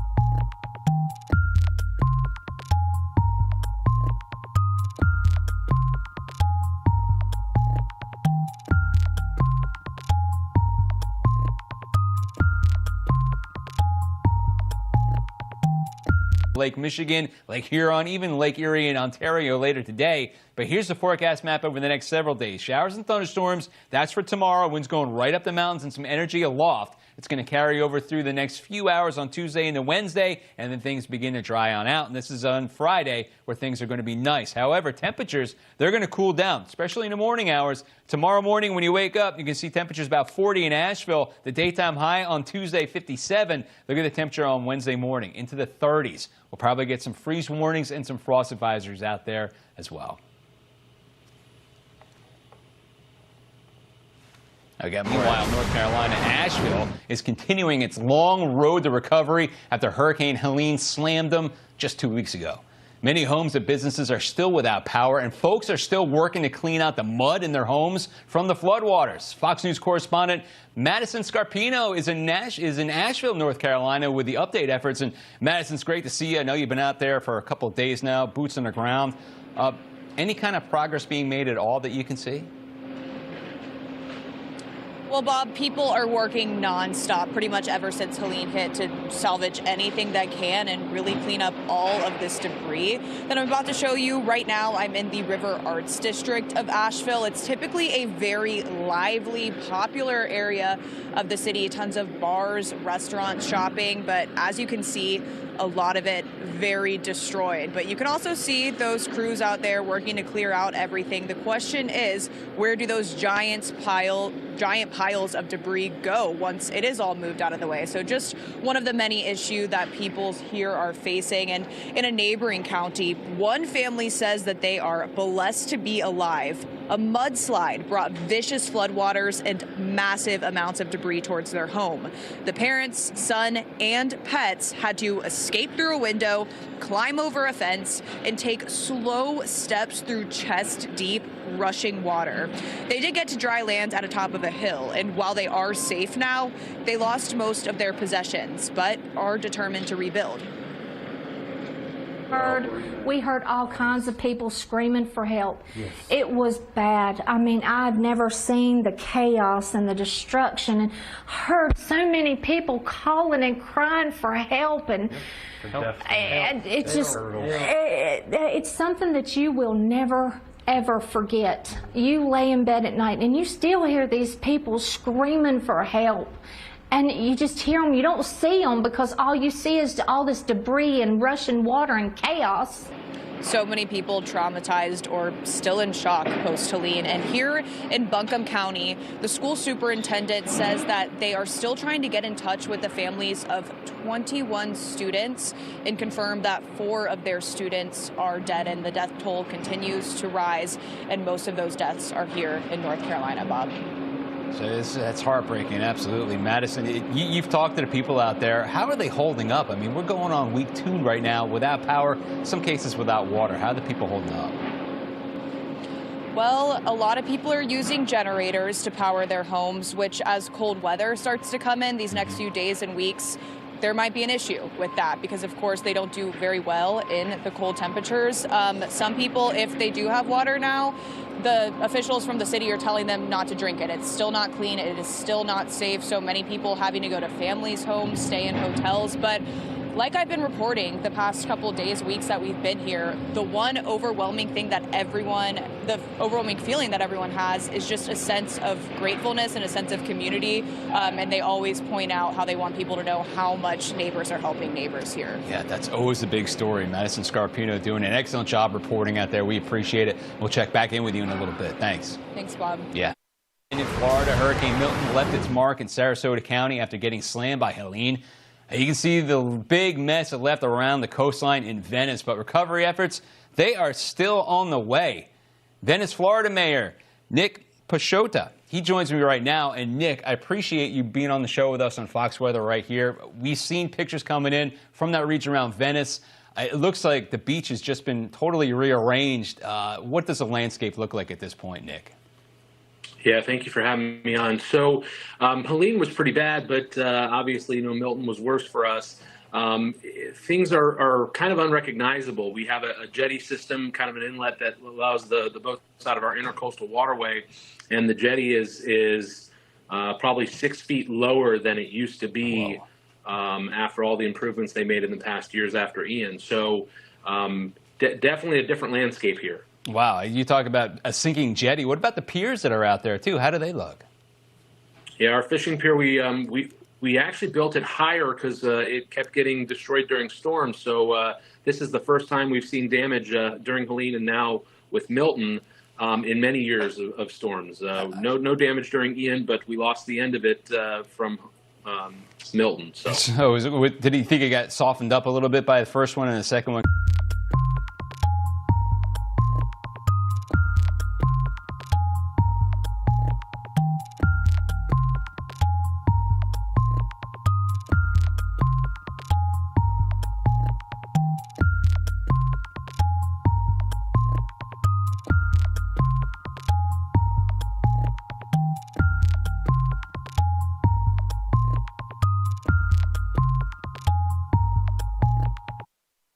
That you'll see as you're navigating around town.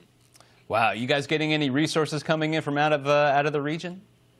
Absolutely, we've got resources pouring in from our state government's been great. They've got a lot of different debris haulers and fuel trucks and National Guard. I mean, you look around and the amount of linemen that we're seeing on the roadways.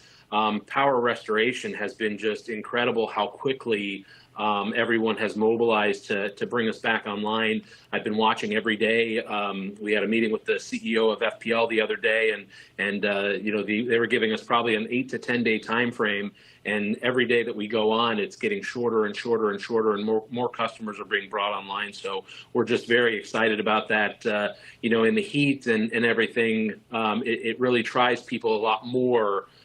So giving them some sense of comfort is very important. Yeah, no question about that. So what's your message to the residents in Venice right now, Nick? I mean, between when it came in on Wednesday night as a huge storm and right now, how are things going for you guys?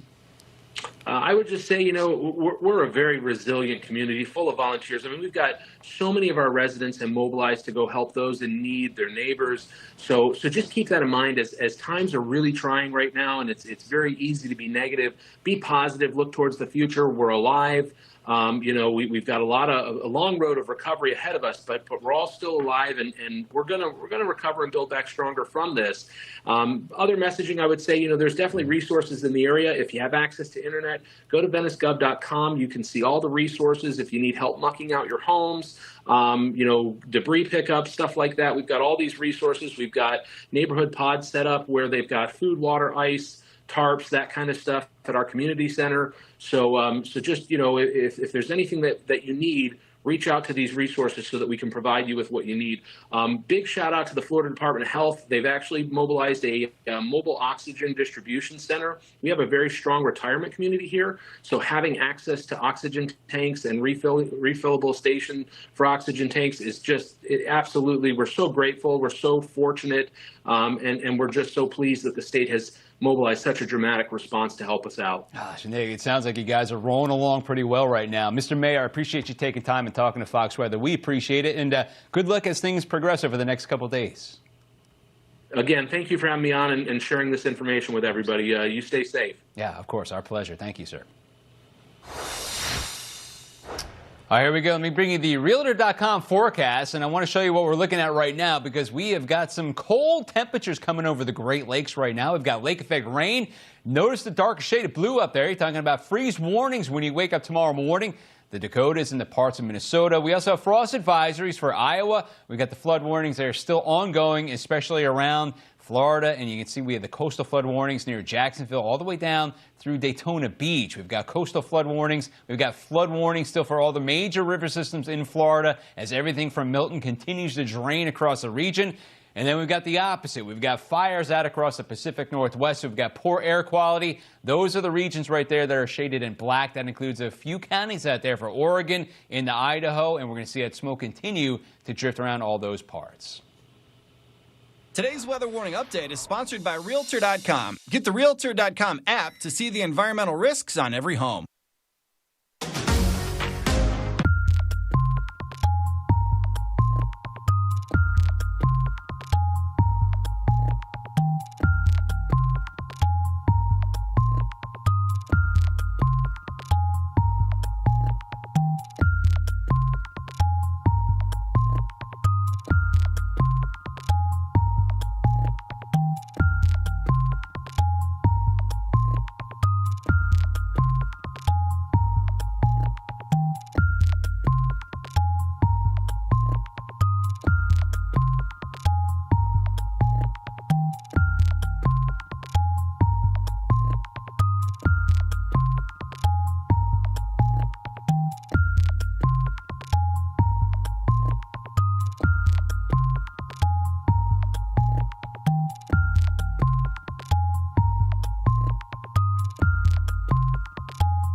All right, here we go. We've got North Carolina still recovering from Helene. We've also got Florida that's still recovering from Milton that just happened. Hurricane season began slow, but now it's picked up some speed, obviously, and now we're watching for possibly historic formation territory. We're talking about a tropical wave as it rolls in off the African coastline and perhaps takes on a circulation north of the leewards. More on that in a bit. Welcome back to America's Weather Center, everybody. I'm Bob Van Dillen. Joining me now, my favorite guy, Ian Oliver. I just made a lot of people angry that work with us. But I like working with you because my dad says you bust my chops, and he likes that. I love it. Shout out to BVD's dad. That's great. Yeah, it's excellent. So here we go again. We're looking at Invest 94L, Ian, and this is one thing that I saw it and I was scoffing at it over the weekend. Right. Tropical wave, what's it going to do? It's not going to do anything. That is the correct reaction to have to that. But in what has been a bizarre season for so many reasons, this is just the latest kind of weird thing that's going on. I mean, why not? Why not get Beryl that was a July Category 5 and then just keep on rolling in from there? But you're right. Let's take you through it right now because Invest 94L, we're not too worried about it at this point. It does have some numbers on there, some percentages that are a little eyebrow raising for mid-October. The only part of the season that the main development region has been empty is the part of the season when it wasn't supposed to be empty, which doesn't make any sense. It's like a reverse dip. It's like it's supposed to be peaking out a month ago. What is going on now? You don't typically see this, Invest 94L, where it is, when it is, but that being said, that's what it looks like on visible satellite. Look, do you like the viz, right? And you can see the inner workings of the guts of the storm itself, but the dry air is kind of shaving down the thunderstorms. You can see that. The convection of the rising air, the thunderstorms, it's like poof. It's trying to, right? It's trying to get itself together, but it's like popcorn trying to pop up and not really doing it too well. But you can see the inner workings. There is definite circulation, and that's why we're watching this thing. So that's Invest 94L, which means we can throw some models on it, but right now, what do we have? Let's do the little check marks. We need low shear for this thing to develop. Do we have that? No. It's kind of like an engine that's misfiring, although it is moving into a slightly more favorable atmosphere. That will increasingly be the case closer to the islands. But we'll watch and see this because obviously there's a lot of chatter about this on social media. Right. We've got this front that sweeps through Florida. My buddies were talking about a high temp in Tampa, middle of the week, mid-70s. I mean, that's beautiful. Yes. And dry, too. More importantly, it's like a big shield, which would hold this away. But then if it orients itself or it's over the Florida Straits, it's a shotgun right across that region, if it holds together, right? Right. And there's a little bit of a divot right now where there's dry air. That's where it is. But then you have moisture that always pools in front of the cold front itself. So it could tap into that, but that wouldn't be until later on in the period. Water temperature's still off the charts. That's why we're still giving this thing a shot. And that's probably the reason why we're seeing anything there to begin with. Usually, in a typical season, the waters would be cooling enough that it's probably not even supporting the chance of something like this. Not this year. But yeah, that's the shield that I was talking about. That cold front on there for you. Here you go. Big old area of high pressure behind that, and that should generally keep this on a westerly track. So that's not to say this can't be impactful across the greater Antilles, Western Caribbean. Cuba could get it too, We're looking way beyond a reasonable forecast range at that point. And when you talk about the U.S. Virgin Islands possibility out there and the Bahamas, people's eyebrows start going up because we have a lot of folks that like to go there this time of year. And this is one thing that we're going to be watching. And there's your cold front. Does it stay in place? I mean, that's going to be the main story. And there it is. We've got hostile winds that are just up to the north. Now, it's going to find a divot in there, like he was saying. And here we go, all of a sudden, if it does continue to move that way. But we do have our exclusive Fox model. And you can see not much of a change over the next couple of days. No, and then the nice thing about this being an invest is that all of the hurricane models are running on this. And it does appear, like your question, does that high pressure hang out? The short answer is yes, by the looks of it. But how long does it hang out beyond 10 days? There is a reasonable possibility that even 10 days from now, we could be talking about that thing. That's my fear, too. And if you look at the model, some of these things agree with you. Here, they're all closely packed as it goes underneath that low. There are a couple of guys that are like, nah, I'm going to try to pick my head up and go to the Atlantic a little bit farther. And some of them go diving right down towards, even as far right around Costa Rica, too, Nicaragua. So, I mean, we'll see where this thing goes if it holds together. 50-50 shot, like you like to say, flip of the coin. The coin flip, It's a coin flip, but when you do the color coding yellow, orange, red, we're right there in the orange. Yes. Right in the middle. So, and if you look at the average of some of the hurricane models, the global models, this could easily become something between a depression and a hurricane. Highest probability would likely be somewhere in there with a tropical storm because it is in a pristine environment. It's so hard to pinpoint something because we can see it on the visible, but we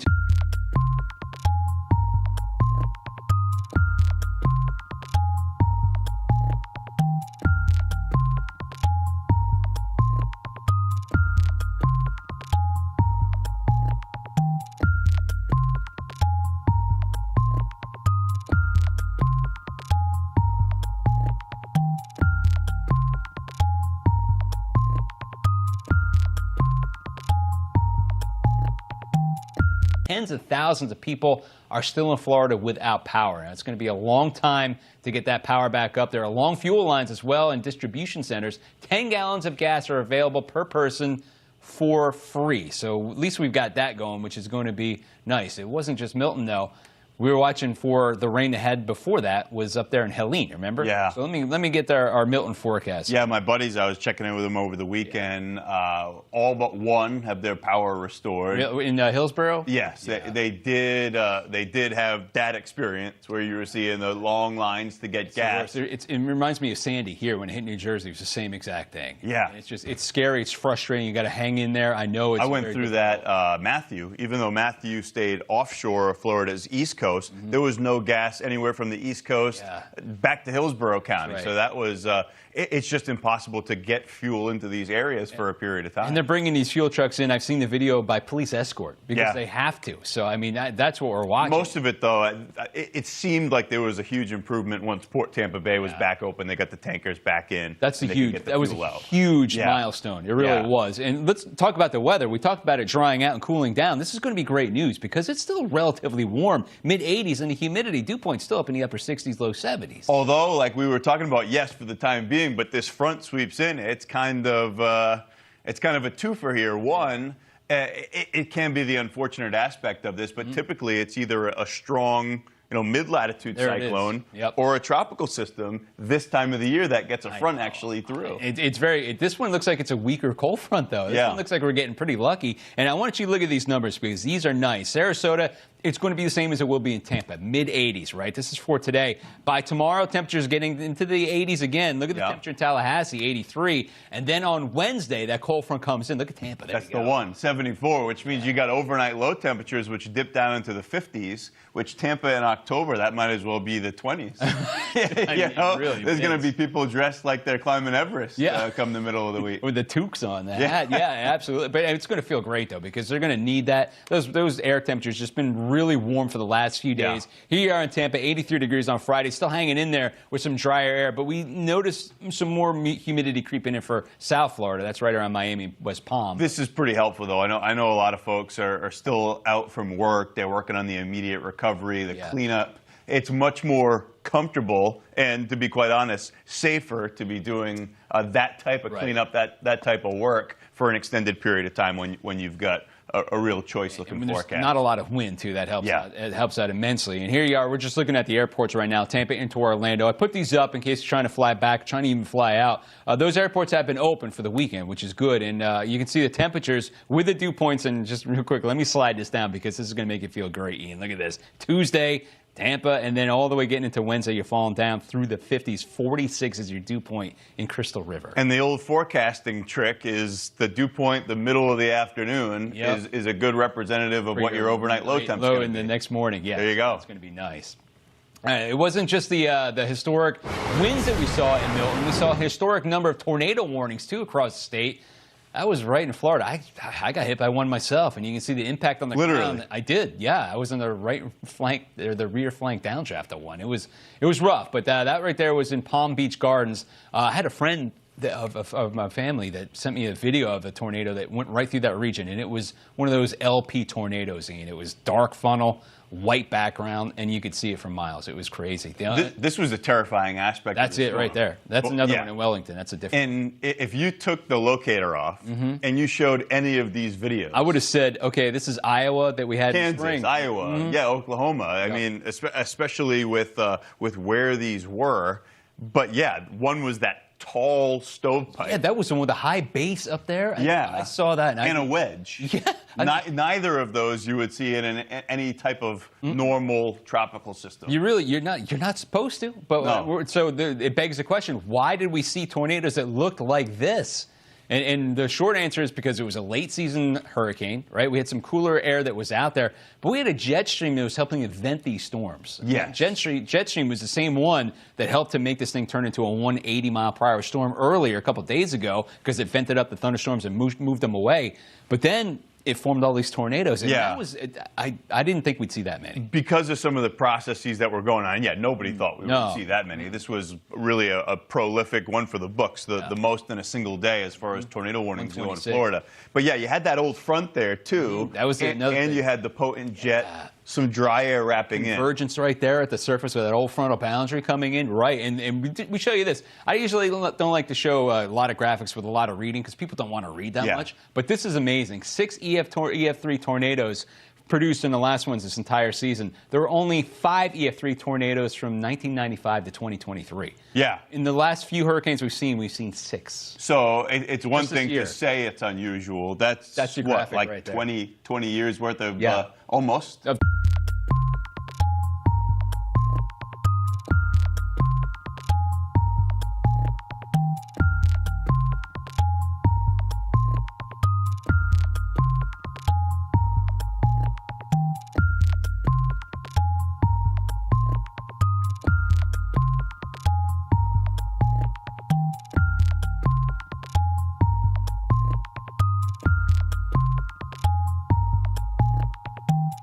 That took out Steve Bender's neighborhood, right? Right, and he couldn't get in touch with his brother. Scary situation for a while. And they were okay, but the house took damage. Right, and this is the PDS one right there. This was out there in Fort Pierce, remember? That was the one that was just below me that we were eyeing. I was up a little farther north than Vero Beach, and we were eyeing that one. It was going to hold together. And this one was on the ground for a long time right here. That one right there was an EF3. There was an EF1 that was on the ground for 70 miles. It was south of there. Yeah, right on the west side of Lake Okeechobee. I can't recall. This is the one. Yeah, I can't recall another.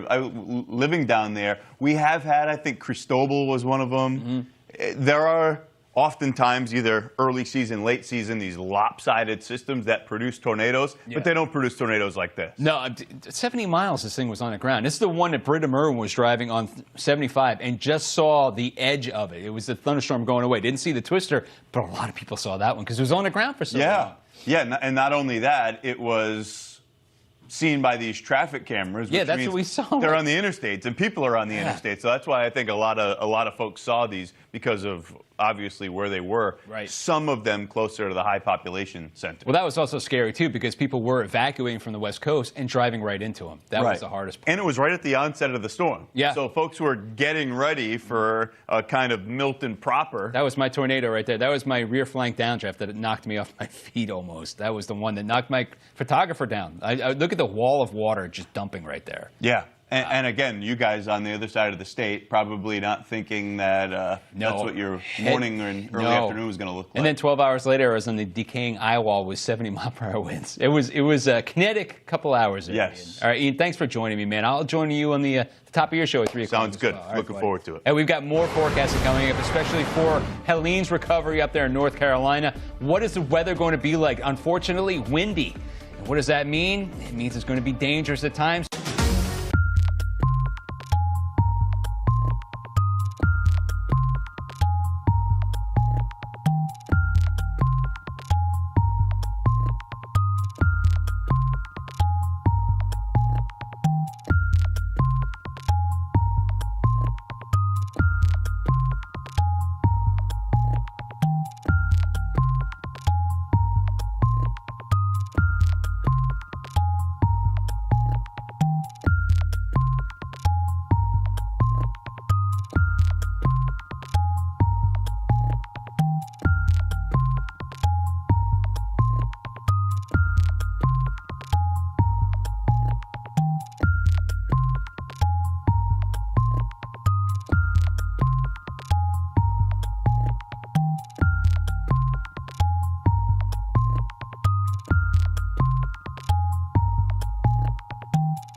Yo, we're gonna be.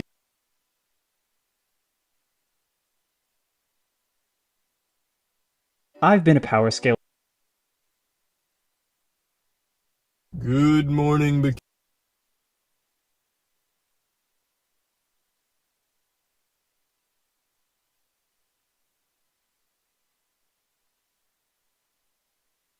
making videos about another man. You got Schiller, she knew she'd try again. The cool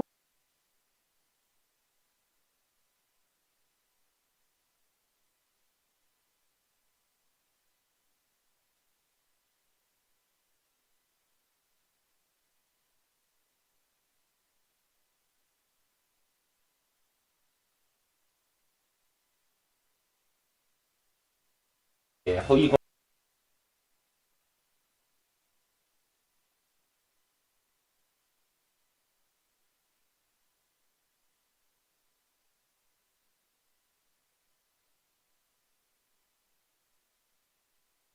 oh.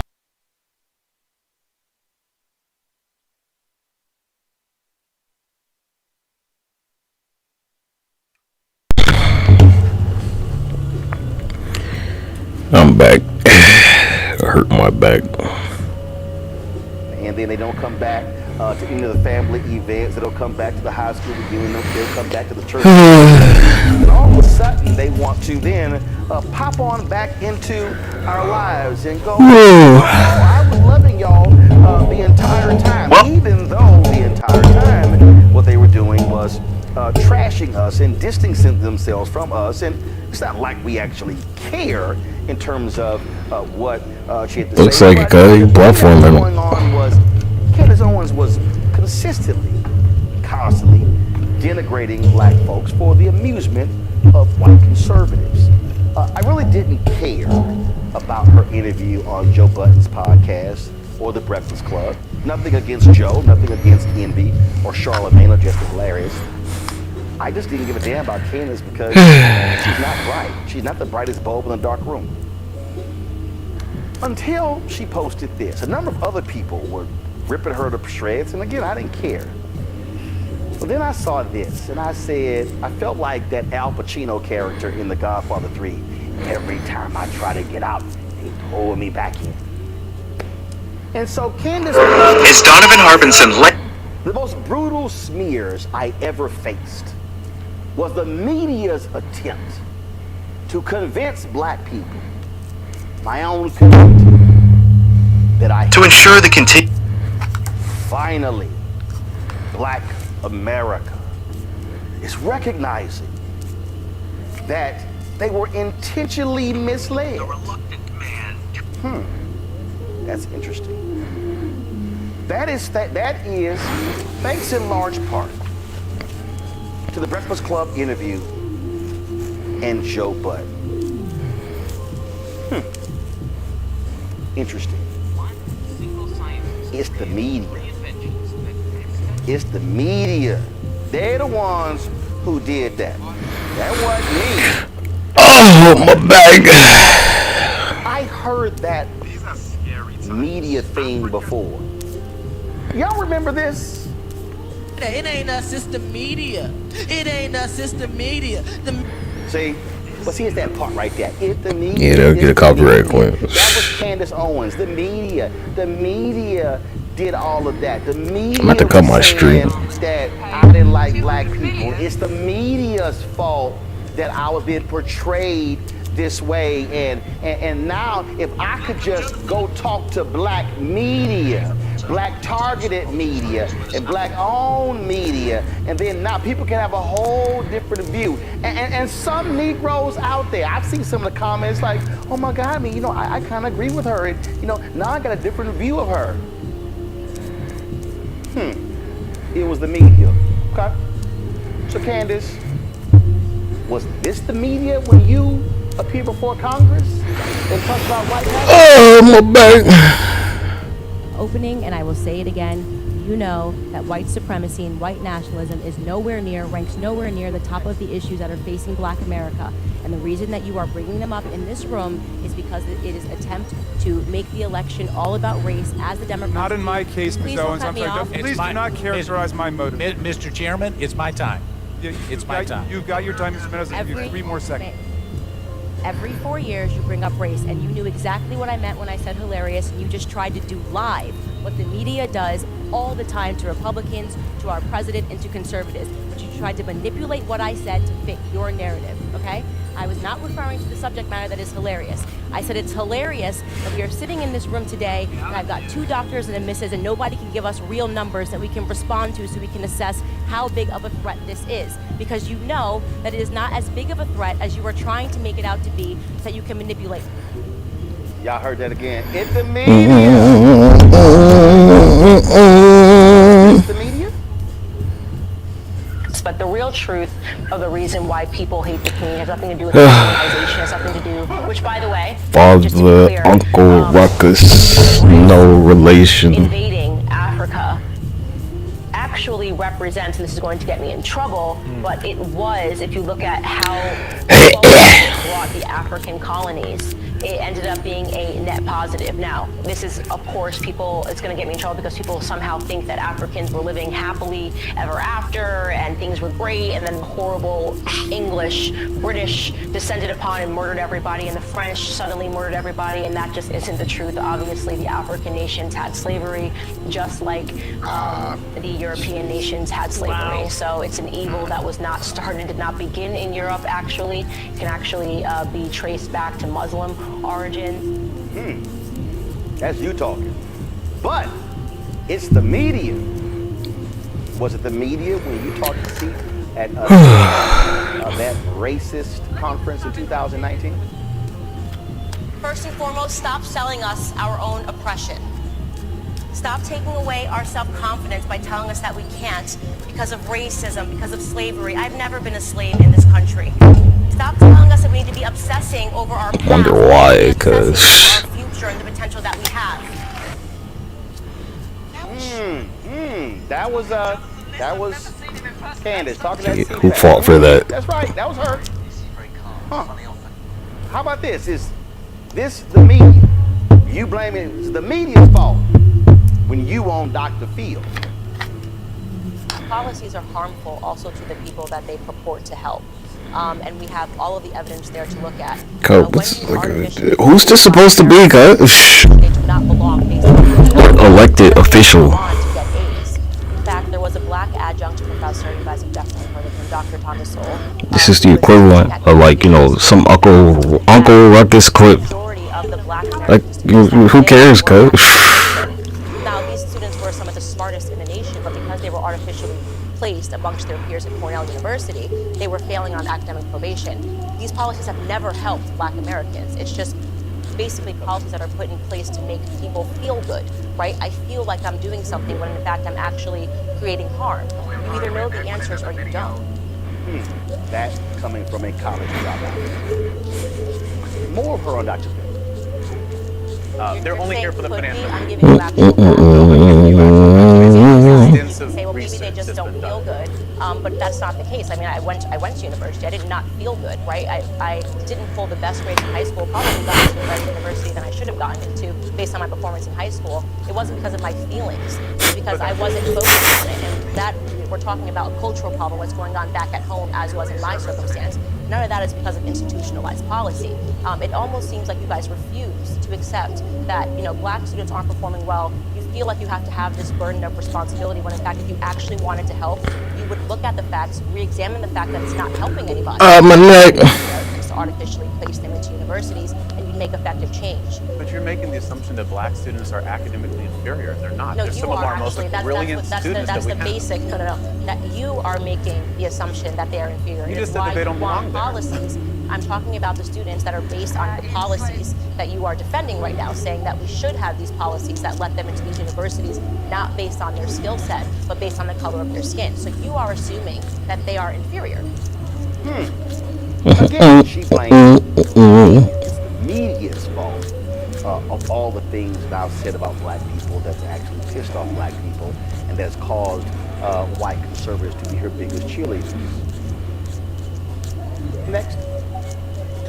So you know that, and you know that our community activists. Alright, this is a waste of time, cause it don't matter. Alright, let's read some of these stupid ass comments. Our community via welfare policies, and the community started going down. Oh, I had to click that. And you're sitting here supporting a candidate that is advocating for making that on a larger scale. He's saying we're not just going to do it to the black community, we're going to do it to every community in America. Excuse me. You know his policies. You can run some ass on Twitch. Again, No comments. all the media. Here's Candace. Fuck, I'm supposed to open this in a different tab. Fox News again. Well, I think it drew attention for a lot of reasons. I think in many ways people on the right felt vindicated. I know that there were a lot of moderate people that came over and realized that what I was talking about were actually real issues in black America. I touched upon the illiteracy rates. 75% of black boys in California not being able to read is a problem in black America. White nationalism, when black on black crime, 90.1% Crime's of crime, homicides against black Americans are performed by other black Americans. The entire hearing, in my opinion, was a hoax. The continued hoax on black America, which comes to us from Democrats who want us ultimately to fail by focusing on something that is not harming us when we look at all of the other issues that we are facing. Oh, it's the media. That's why black folks were ticked off at that. So when you sat down 4 years ago with the folks at Mike, that's the media, right? You often talk a lot about how liberal.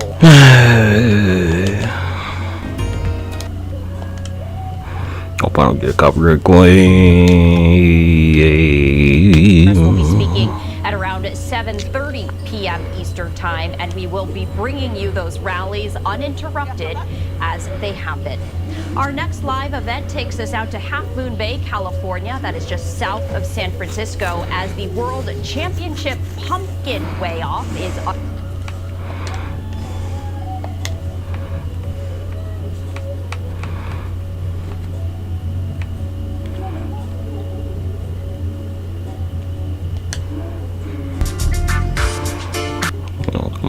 Oh my gosh, my back. Oh, my back.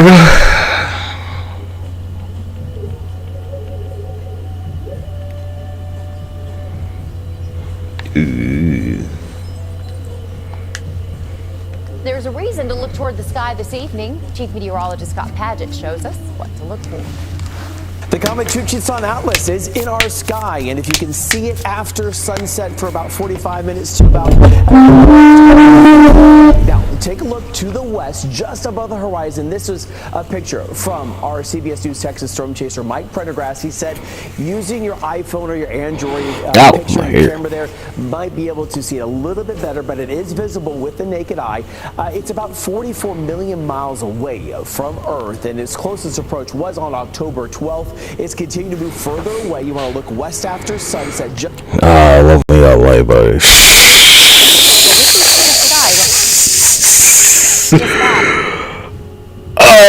Love me why.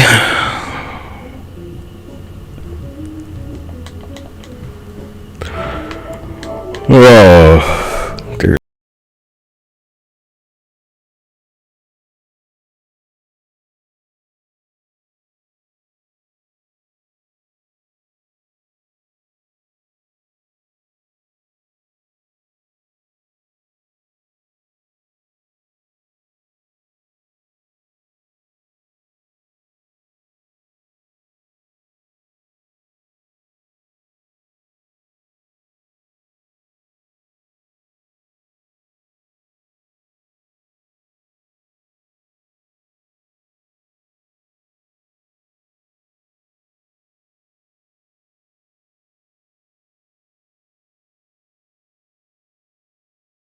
Kicking off the activist investors' first U.S. proxy fight since 2017. Look how would Robin Hood go like to send you an email, get an email shareholder meeting, email. Elliott has also requested that the meeting be checked. Right now, Southwest shares are down about 1.5%. OPEC trimmed its forecasts for oil demand growth this year and next for a third consecutive month, that group belatedly recognizing a slowdown in global fuel use. In its monthly report, OPEC said global oil consumption will increase by 1.9 million barrels a day. Depression, most likely over the Leeward Islands or the Greater Antilles, maybe across the lower part of the, I'd say, Atlantic Ocean. But at this point, it looks like it's going to be a blob of low pressure next few days, and it looks pretty good to settle it in. But what's working against it? A lot of dry air right there, so that's some good news. Thunderstorms trying to pop up. You can see the blob developing in the middle part of your screen. A lot of dry air, some shear working against it at this point, but we have some warmer water temperatures to worry about. So it does have a window of Who's mad? to a tropical depression, but again, not the next 2 days, really the next 7 days. There it is. That's Invest 94L. What does it have? Does it have low wind shear? No. So that's good news. We want this thing to have high wind shear so it doesn't develop into anything. We want it to have high wind shear working. But it does have some high heat content in the water. We're talking about temperatures in the water into the low 80s at this point. So usually this time of year, water temperatures start to creep down. They are, but just gradually. We've got a low pressure region that's going to move off the coastline, trailing a cold front with it. But then high pressure builds in nicely, which is going to steer this thing due westward over the next few days. And it's going to run into that blob of humidity that's going to be camped out below that cold front. You have temperatures that begin to get warmer, and also you have the humidity creep up right in front of that cold front. We call it dew point cooling, and we're going to find that around the areas by Cuba. We're getting into Haiti and Dominican Republic too. So hostile winds, yes. We've got some dry air now, but later on this week is something we're going to have to watch. Yeah, so like the reason I use music and YouTube Shorts is to be like, fuck all the people trying to give me a copyright claim. It's scary, right? We saw extensive Nigga, fuck you. County, Florida during Milton. Scenes like this caught people off guard and made them flee for their lives. Now people are working to rebuild what was lost over the past couple of weeks. Fox Weather's Robert Ray is in Fort Myers Beach. Robert, been watching. Now you're on the move just a little bit. I mean, the weather couldn't be any nicer at this point for cleanup. It's warm, it's humid, but I know you've been looking at the forecast. Wednesday looks a little bit better, but I'm watching behind you specifically for the traffic. Looks like it's moving, so that's good. Yeah, it is moving well, and this all was full with sand after Milton on the...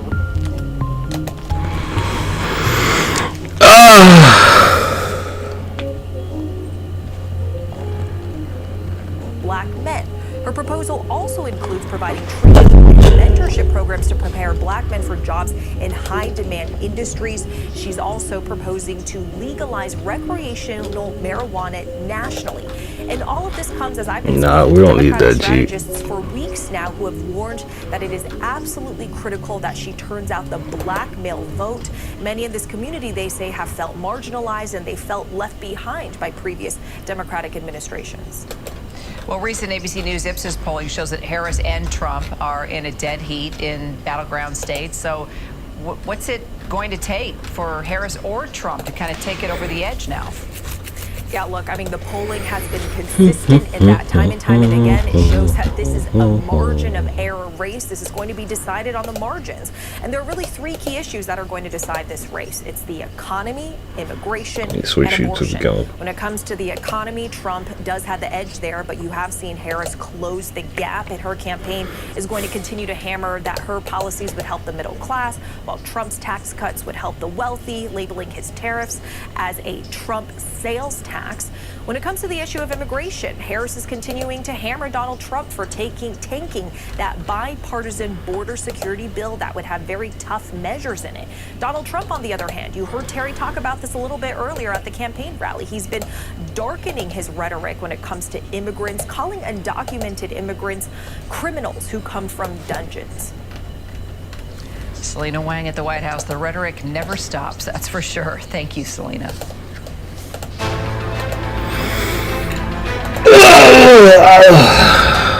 Back. In a show of force, the U.S. says it is preparing to deploy a sophisticated anti-missile defense system in Israel now, along with 100 troops to operate it. It's the first time American troops will operate in Israel since Hamas's terrorist attack on October 7th. And it comes as militants from the Iranian-backed terror group Hezbollah in Lebanon fired more than 300 projectiles into Israel over the weekend, including a swarm of drones that hit a dining hall in an Israeli military base about 30 miles north of Tel Aviv. Our foreign correspondent James Longman is in Beirut. James, let's talk about why the U.S. is sending these troops and this advanced air defense system to Israel. And could this mean that American troops are actually going to get involved in combat? Kira, I think that's very, very unlikely. I mean, this is first and foremost a symbolic show of support by the United States. There's been a lot of for illegal settlements. The U.S., the administration has fallen out with Benjamin Netanyahu over the war, both in Gaza but also here in Lebanon. A sense that they haven't been able to control Israel. I think this is trying to put those critics. Make them, quiet those critics. I think it maybe gives a suggestion about what the Israelis are planning. Are they planning a response to Iran, which is so big that they envision an Iranian response that could overwhelm their own defenses, and they will need this U.S. air defense system to come into play? But I think these 100 or so troops, they're going to be in Israel specifically to operate this piece of equipment.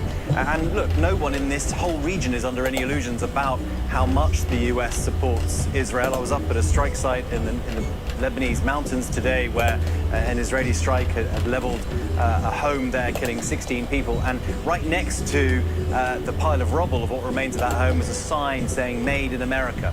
And people believe very strongly that the bombs that land in Israel, in Gaza, and here in Lebanon are made in America. And they feel that there is a very strong link between Israel and America, and this will hammer that message home.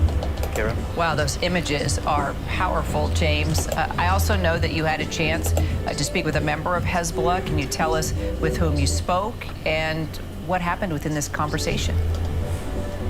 Yeah, this was fascinating. Hezbollah has been very reticent to speak to anybody. My spine. About a month ago that precipitated this, upscale in hostilities between Israel and Lebanon when those pagers exploded. So they haven't been speaking publicly. We went to the funeral of those 16 people that were killed in that home, and I was able to speak to Nabi Bedrou, who is a member of parliament. Hezbollah is a military organization, but is also an elected political party as well. He sits in parliament. I asked him if he felt that he was in danger himself. He said, "This is a personal question. Why are you asking me personal questions? I'm a politician." And I said, "Right, but I mean, Israel has said they want to wipe Hezbollah out. You must be scared." And he said, Hezbollah is a lot more than a person. It's a lot more than a military organization. He said, Hezbollah is an idea, and you cannot kill an idea. And that goes to the very heart. Who told you that shit, God? They are fighting this war. It's bloody. It's been going on for a month. It's going to go on for a lot longer, most people think. But uprooting Hezbollah from this country involves a lot more than just a military effort. A lot of people in this country, up and down Lebanon, who were very critical of Hezbollah before this war began, have now come behind it because they feel it's a resistance movement against Israel. How long that lasts is anyone's guess. But this individual we spoke to today was adamant. I also said to him, because he was sort of saying to me that we are not going to become slaves to America. We want to push back the colonizers, all the kind of usual stuff you hear from elected Hezbollah members or Hezbollah officials. And I said, are you not a slave to Iran? Have they not co-opted you? Have they not basically infiltrated Lebanon and stopped it from operating independently? He said, no, we were here before Iran and we will look elsewhere for help as well. He said, we'll talk to Russia, we'll talk to China, we'll talk to anyone we need to in order to go up against the United States. And he said very clearly as well that they're asking not just for a ceasefire here in Lebanon. He said that as soon as the Israelis put down their weapons in Gaza, then there will be peace. We know that we're a long, long way from a ceasefire in either of these places. So I came away from the conversation feeling very much that this war is just going to run and run and run. Although speaking to other people in this country, they feel very strongly that this attack by Israel has weakened Hezbollah significantly. The idea of Hezbollah as the resistance party in Lebanon, almost the myth of Hezbollah that it was able to build for itself since in 2006, it painted itself as the great defender of this country. That bubble has been burst somewhat here. Hezbollah feels like a weaker organization in Lebanon. Is it weak enough to be destroyed? Like I said, that's a lot more complicated. But certainly, he was putting on a brave face. Kira? You know, James, I'm curious, and I kind of feel like we buried the lead here, but Hezbollah is a terrorist organization, and you had a conversation with a member of this organization. How did this come about? I'm assuming this took a lot of time. Did you feel safe? It sounds like you felt very comfortable asking all the tough questions. Yeah, look, like I said, Hezbollah is a designated terror organization, but it is a huge political movement in this country. It's, like I said, it's an elected party in Lebanon as well. Let's face it, when you are a Western news organization, you go to areas where Hezbollah is either in control or there is a presence. You have to be very careful. So we made sure that all the right people knew we were there. But when you're in Lebanon, you've got the sound of drones basically all the time. They know where we are at all times. And actually, another guy who was at this funeral joked with me. He said, please stay, because the Israelis won't bomb us if they know that you're here. No, that's not going to happen, dude. We were invited. There's a certain amount of things to take place when you're in these locations. But the community that came together for this funeral obviously felt safe enough to all appear in one place. And I'm just hearing, that's the sound of a distant explosion of some kind, but I can't see anything. I'm looking behind me because that's Dahir, that's the southern suburb of Beirut where Hezbollah, so much of their infrastructure is located. But I'm not sure where that particular strike, if indeed it was a strike, took place. Because that's the big part of the story we're talking about, right, Kira? That the effort against Hezbollah now is hitting all kinds of different places across Lebanon. That's why we were up in the mountains. That's why we saw that house that was destroyed that killed 16 people. That's why we ended up at their funeral. And that's why I managed to speak to a member of Hezbollah, because these attacks by Israel are getting much further and much wider across the whole country. We had earlier today a couple of strikes north of Beirut as well. So the Israelis are making it very clear that wherever they feel there's a threat, wherever they feel there's a Hezbollah fighter, they're going to chase them down. Kira? James Longman, sure appreciate your reporting for us, James. Thank you. Back here at home to Phoenix, where a disabled black man who's deaf and has cerebral palsy is now facing charges of felony assault and resisting arrest after he was repeatedly punched and tasered by police officers. The incident is actually caught on both surveillance video and police body cam. We want to warn you, this definitely is upsetting to see. The video actually shows the moment Tyron McAlpin was punched 10 times and tasered 4 times by officers. Those officers say that they were investigating an assault at a nearby Circle K, and McAlpin fit the description of that suspect. They also say they became combative and he tried to run when they approached him. His lawyer says the video shows otherwise. His arrest comes just months after civil rights violations by that city's police department. Our Alex Stone has all the latest developments. Alex, I mean, McAlpin is deaf. He has cerebral palsy.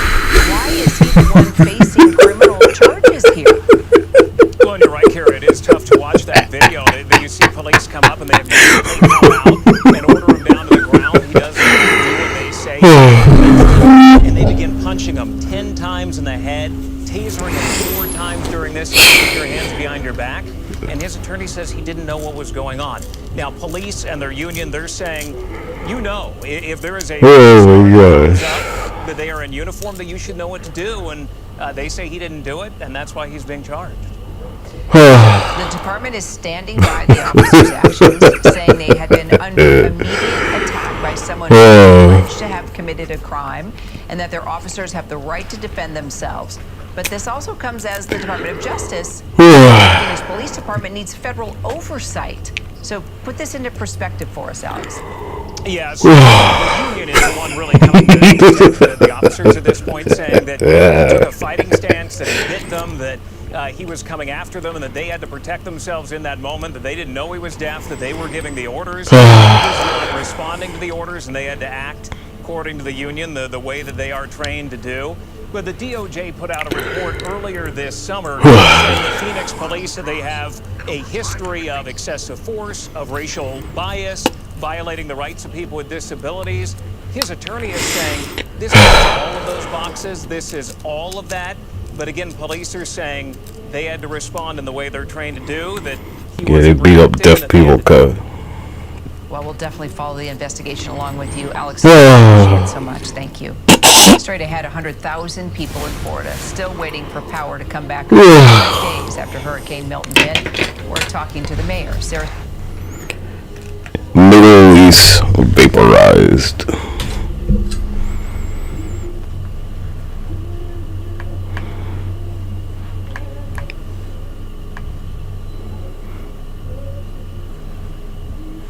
And as the crisis intensifies in the Middle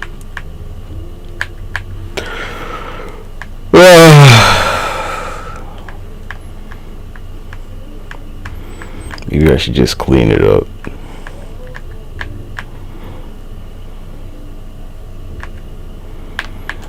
Middle East asteroid.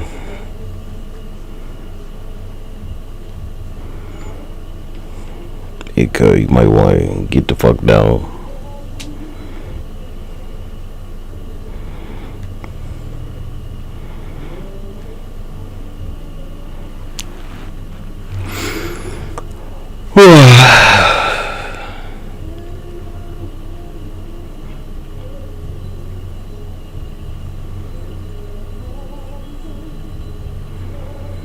Might wanna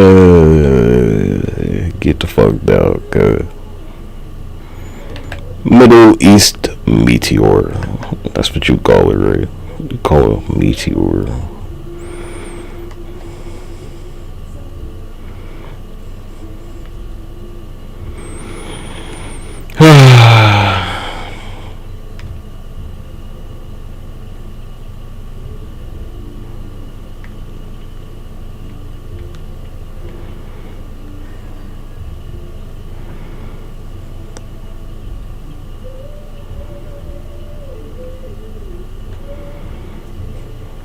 I'm gonna flip a coin at some point.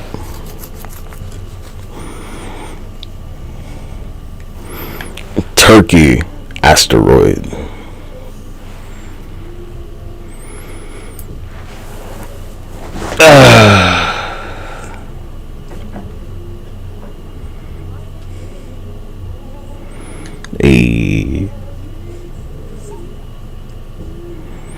Not last year. Yeah, large lesson, huh?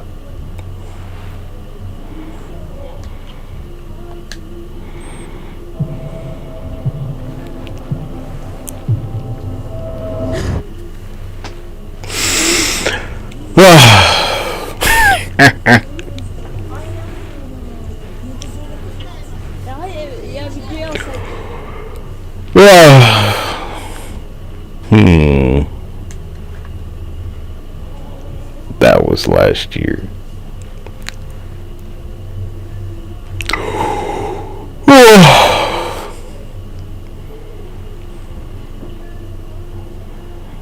Ba-da-ba-ba-ba.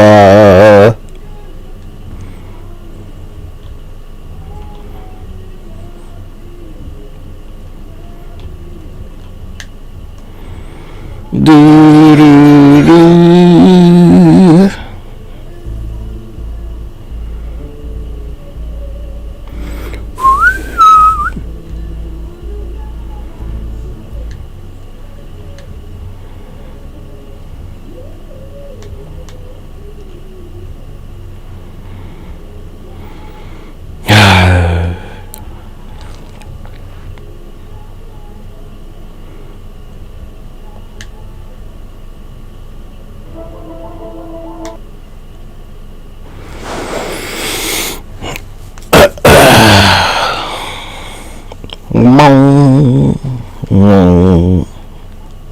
Yeah, of course this shit happened again, cuz who's like playing around with you?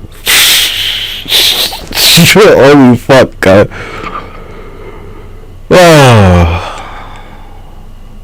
Like you're nah, I know you're not paying attention. That's the point. You thought I won't go and like do the shit again, The cuz. residents in Venice right now, Nick. I mean, between when it came in on Wednesday night as a huge storm and how are things? We're gonna go back to this more somewhere else. We're very resilient. I mean, we've got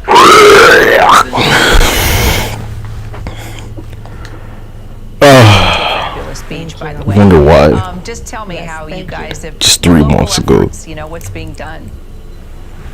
It's really been It was the 4th of July. what people have been doing, cooperating with each other. I gotta say, Turkey.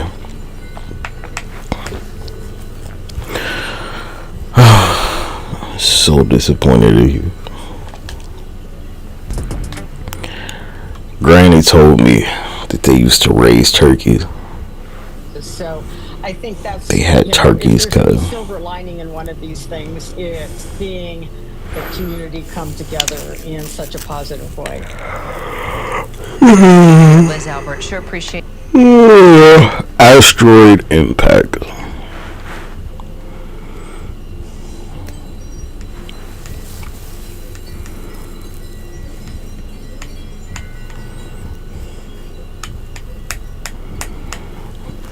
Asteroid Turkey. You really should like clean your little mess up over there.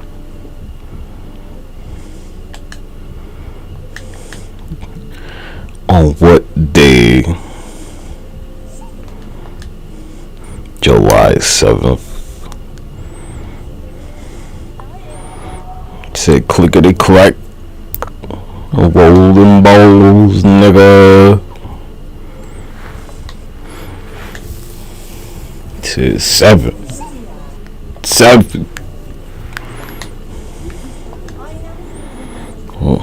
Get the 6th, huh?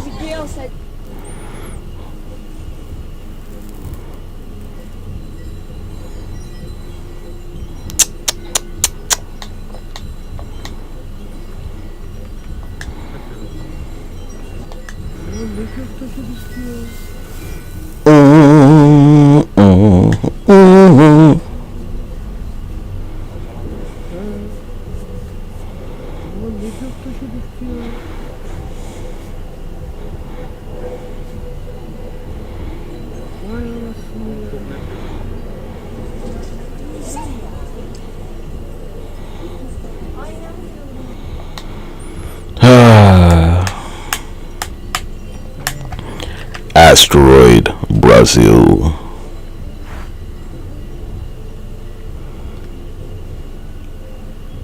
Well, check this out. This is in Brazil. A meteorite fell from space and streaked through the sky over Takara early Friday. A camera installed by the scientific director at the Brazilian Meteor Observation Network caught the celestial body as it entered the atmosphere.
Meteor impact. Ooh, damn! Did I catch it?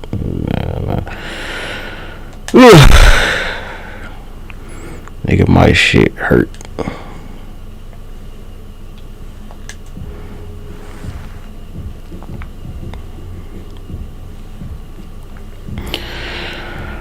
Oh, wonderful. Hey, I guess any shit changed, huh? A treat tonight.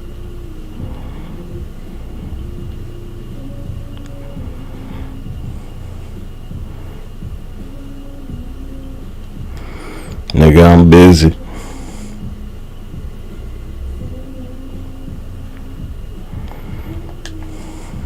There's a distinction in the marketplace. Well, what's interesting too is if you think about it, so many homeowners have mortgages under 4 or 5%, particularly that 4% mark. Lawsuit against the school to try to get a settlement. They don't have a degree. They don't have any work experience. They really don't have any justifiable reason for anybody to listen to them. And then they prop them up. They turn them into a voice for that community. They put them in front of people. They put them on cable news. They put them on speaking tours. They bring them to the White House. They make them the spokesperson for the president when it comes to black issues. That's what they would do if it was a COINTELPRO program. They would take an individual like that. Again, no education, no work experience, no justifiable reason to have a conversation about issues at all, no level of expertise. And they would give them just directly to talking points for them to fight back in public as actors. Remember, Ronald Reagan was an actor. Nancy Reagan was an actor, well known on the Hollywood lots back in the old days. And so, You're great reading the script, cuz. Shows up, you have to understand how to specifically point out and understand COINTELPRO when you see it. That's just a voice that's created out of nowhere. That is a thing that young people, Gen Z now, they call them industry plants. They just show up out of nowhere. Suddenly they're put into the limelight, put into the forefront, given a voice, and the only thing they have to tear down and destroy the black community. Candace Owens is no different than Sexy Red or Ice Spice. Just a creation out of nowhere, no known talent, no known ability to actually produce anything positive to the black community. They're only using majority culture to destroy black communities, and that's all they are, the modern version of COINTELPRO industry plants that are used to tear down black communities. Julian, during the, when Mike Pence was... Can make the same argument, there was an event. Like who we are? I don't know. It's me. At that particular event, he was meeting with some black Republicans, some black conservatives. And at the meeting, Kay Cole... Where the doctors on the panel? Who's a doctor here? Foundation. She was invited there. Also, Elroy Saylor, who was former chief of staff for Congressman J.C. Watts, was there. There were some other people who were there as well. And at the insistence of somebody, Trump or somebody else, at their insistence, they insisted that Candace Owens be invited. Now, she was not on Pence's list. He did not invite her. I was told Pence was not happy at all that he had to entertain her. And I'm trying to find it. But there was a photo that was taken, and Candace's ass was cropped out of the photo. Wow. Pence thanked those who were there, did not mention her at all. Well, something happened during the meeting, and Candace, again, not a lightweight. I mean, not a featherweight, flyweight. And so she descends, she starts, and I was told this by one of the participants, she starts just walk, walk, walk, walk, walk. And Kay Cole James, who is well known in black conservative circles, Kay Cole James, again, who was the first black leader of the Heritage Foundation. You know, here's the irony about like what the previous dude said. He'll be like, you know, rappers, but then they'll like platform and have all these rappers try and reach out to the black community at the DNC convention, and it's like, well, you can't make this argument. Leadership there, and so what was interesting is Candace begins. Who's like just performing at Kamala Harris's little rally, talking about, you know, outreach to the black community. You see how that shit works, cuz? You see how double-edged that fucking sword is, cuz? Comes out, Julian. Aren't you paying attention? The auntie comes. It'd be like, well, who cares what Jay-Z and Beyonce guys say, cuz? What's the fucking difference? Little girl, you don't know what you talking about. And then begin to scold her. Like the Roland Martin guy. He's always like, Plies. Like, nigga, who gives a fuck about Plies? Her down about the subject matter at hand. How many times you gonna bring up Plies? And the guy was like, well, industry plant, cuz. She kid to teach her a little lesson. Because, see, even the black conservative knew. Be careful who you eating with and chiefing with. And even who you sleeping with. Because they might have added a secret ingredient. Because truth is, Candace Owens is as deep as mustard on a hot dog.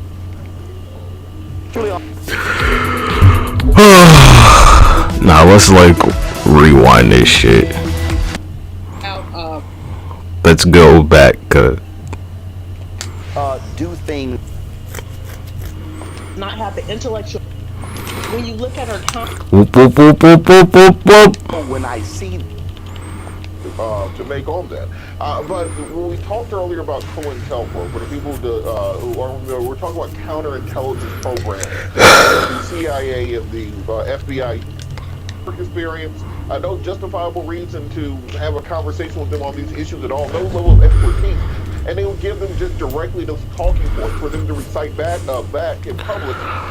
No known ability to actually produce anything positive to the black community.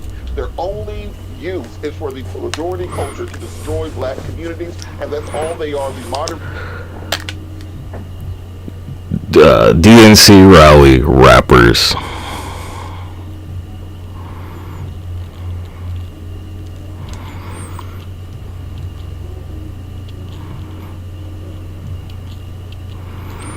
You paying attention, cuz?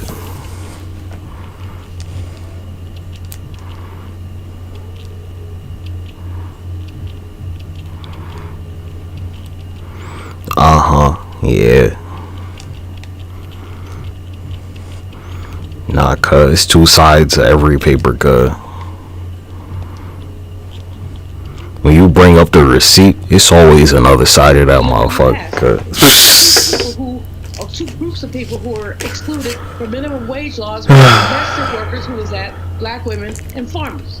Domestic workers excluded, which meant that white women to give you whatever as your pay. Take some food home, why don't you? Here's some old clothes. Ignoring all humiliating history, not to mention the economic lynchings that took place. When we accumulated, many were lynched. I think of Isidore Duncan, wealthy black man in Arkansas, had money in his pocket to go pay his workers. He was so wealthy, he had sharecroppers.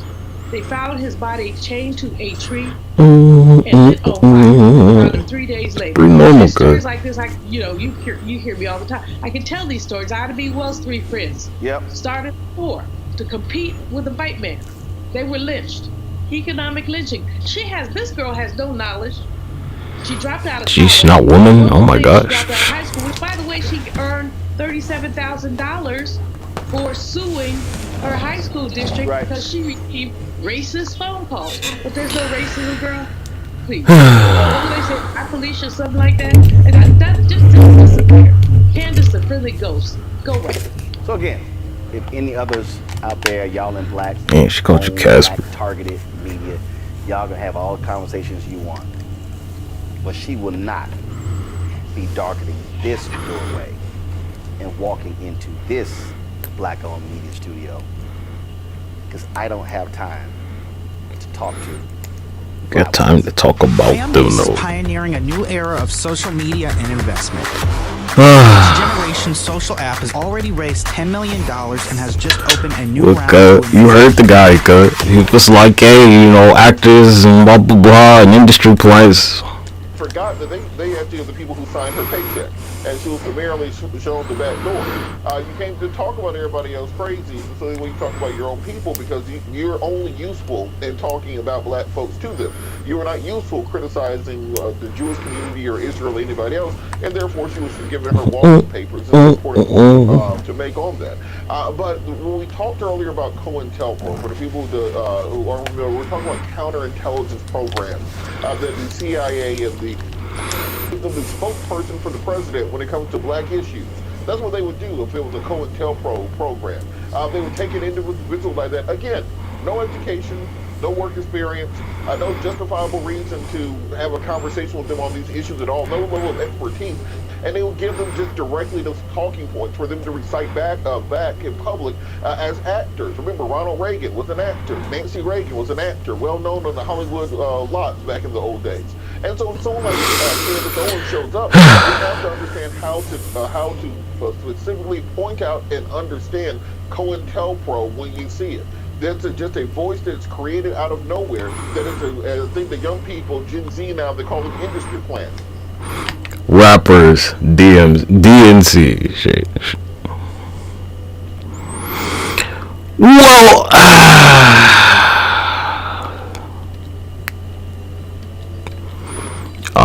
if it ain't a nigga, calling a nigga a nigga.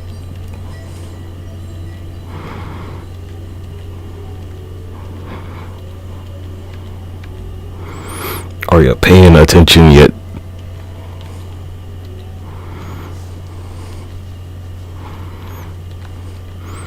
It's about being neutral, cuz. Like, hey, and you're trying to get them to reach out to who or what? What are they qualified for, cuz? What are their qualifications?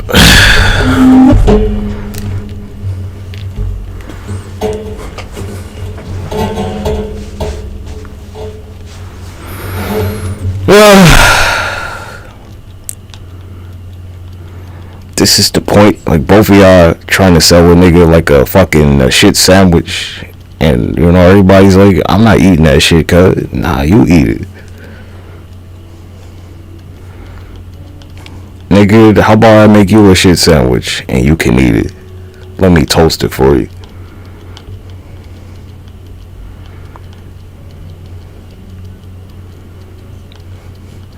They'll be like, yeah, well, the entertainment has more of a public, like, good thing they don't run for office, huh? Because people know who they are. They don't know shit about them, but they know their face and their name.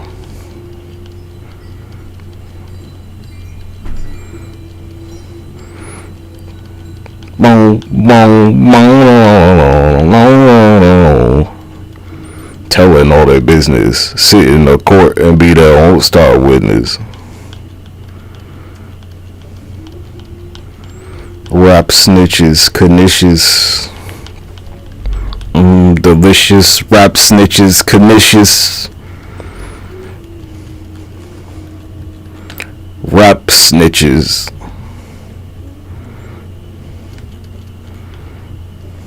Rap snitches, pernicious. Yo, MF Doom.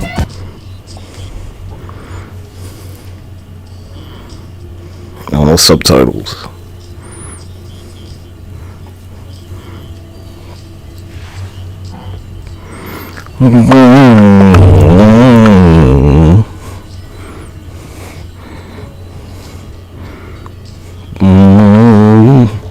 Say rap snitches telling all their business, sit in the court and be their own star witness.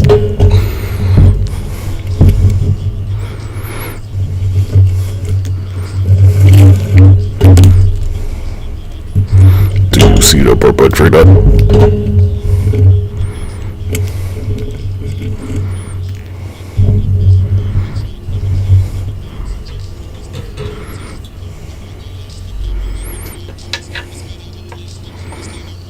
You a fake ass bastard.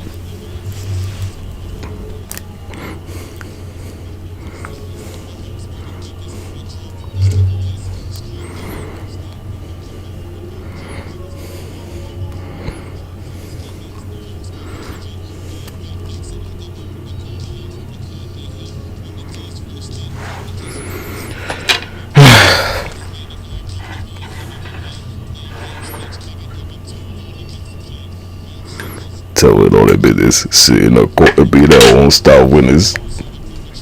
Yeah, I'm right here. Fuck around, get the whole label sent up for years. Telling all their business, sit in the court and be their own star witness. Numerous reporters, numerous producers, this was a system. That's a lie. And that's what they did. So how can you say it was just Tucker? was Harris Faulkner one? Simple question. No. So let's now go back to why you had me on here. Harris Faulkner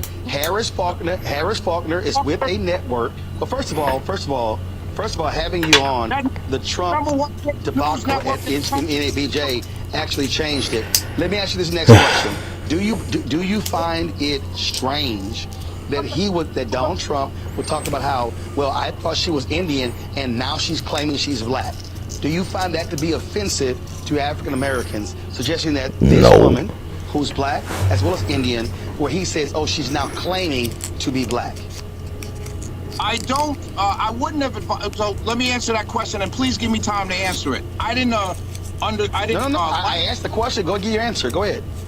Yeah, I didn't like the answer. I wouldn't have advised him to answer that, but I do understand. I don't think it's racist at all, guys. What the fuck? The political attack in the answer, because what he's doing this is America. We know there are a number of autos type, for lack of a better word. There are a number of African Americans who don't believe she's authentically black. So he's talking to that issue, and he's also playing up the quote unquote, is she phony? Is she playing a game? Is she black when she needs to be something else when she doesn't need to be? Married to a white guy? All of those things, that answer. Now, I wouldn't have advised him to answer that way because I think it was a question too many of things that you've already been attacked on. So I would never have advised it. But politically, and this is all politics. It'd be like blah blah blah. Like how many Negroes did she send to prison, guys? Who don't trust her or like her, and we be like, hey, they allegedly committed a crime. Working class African Americans don't trust her, and they don't like her. So now that does play well politically. I wouldn't have advised it, not at all. I would. Actually, Shelley. Shelley, I dare say, you could talk about your bourgeois, whatever the heck. I guarantee you, I spend more time around working class black folk, regular black folk, than you can even think about. So that little cute comment, Shelley, that little cute little comment you made there is utterly irrelevant. Let me also ask you this here: I'm gonna ask you another question. When Donald Trump sat there and began to lie about abortions in the 9th month, that's a lie. That was a flat-out lie. Why? Are you suffering from CINDU-19?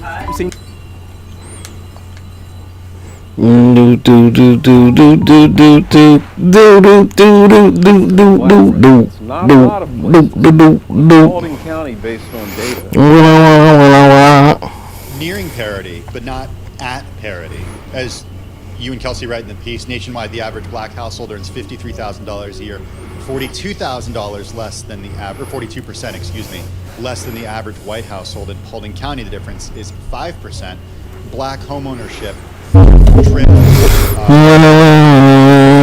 by nearly 30 percentage points. Like 50 something.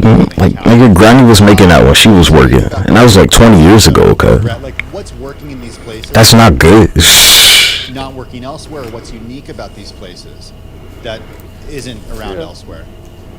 Well, I think you're right. I think there are some things that work, and I think there are some, cultural and social pioneering that takes place in places like Paulding County.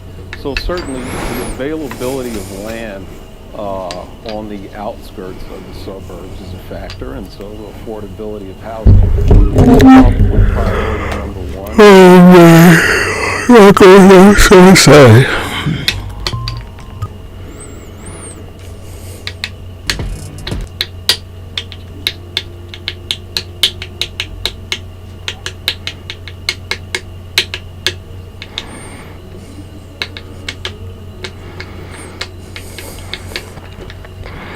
You go over it, cause like usually when black people are failing, when they're not doing well, America failed. When the people at the bottom stay at the bottom, then the shit ain't going nowhere, cause Stacey Abrams, the former governor here in Abrams, here in Georgia, put it, this is demographics meeting opportunity. So, and I also think about in an election year, what this means potentially. I've got family who have been East Coasters most of their life, but slowly moving down south. And so you see a lot of that, right? Folks from the East kind of transplant. And so I do think about how that starts to change the political landscape. I mean, this is an area, you know, in the story, you and Kelsey, that Paulding has voted reliably Republican since the 1980s. So I do wonder if these migrational shifts, what it means for politics going forward. Yeah, no, you're right, Carol. I mean, this is kind of the great migration in reverse, right? For a couple of generations, we saw so many black families, so many black residents of the South who migrated to the industrial North, of course. And now we're seeing a reverse migration. And what we're seeing this time, in fact, is we're seeing a migration of people who have the financial wherewithal and the opportunity to choose where they choose to live. And so as a result, a place like Paulding County is indeed seeing a change in its demographics and a slow change in its politics, I think. He said where they choose, like where they have no other option, cause several years back, 53,000 ain't too many places you can live, cause that person out of the county. You don't got options like that.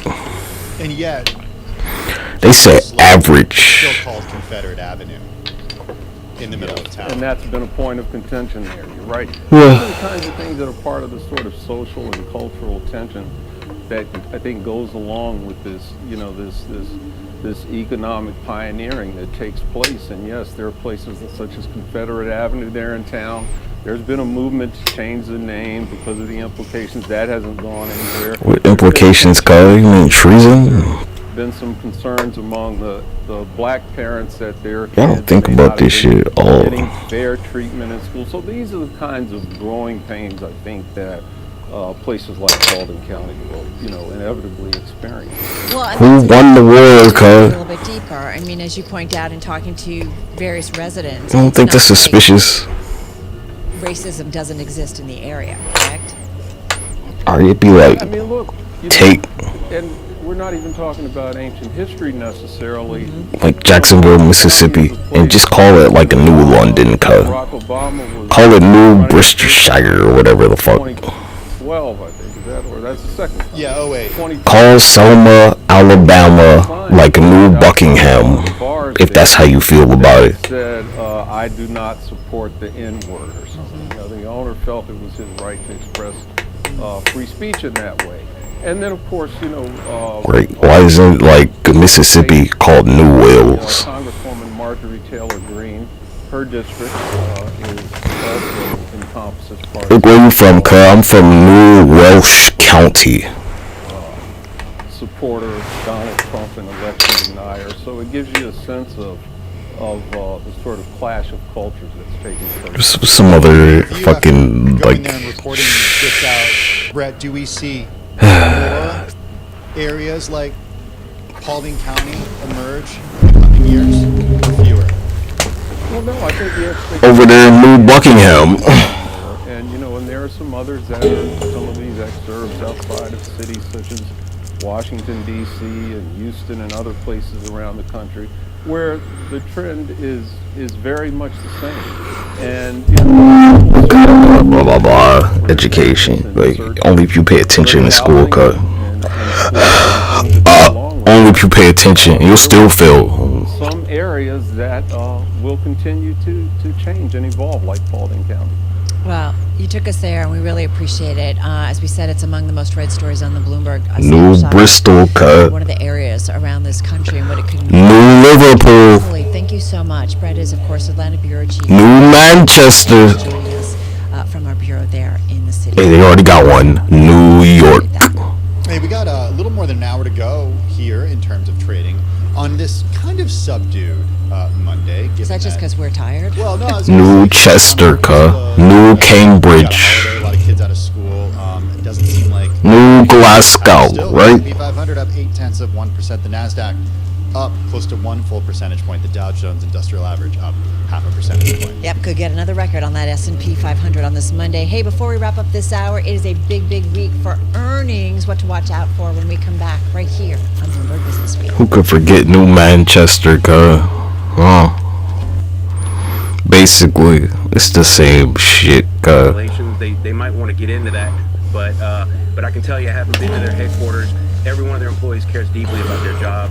New Liverpool. Is kind to them and lets them do their job, and don't turn away help just because you're distrusting of the federal government. These people are, American citizens just like you, and they want to help you.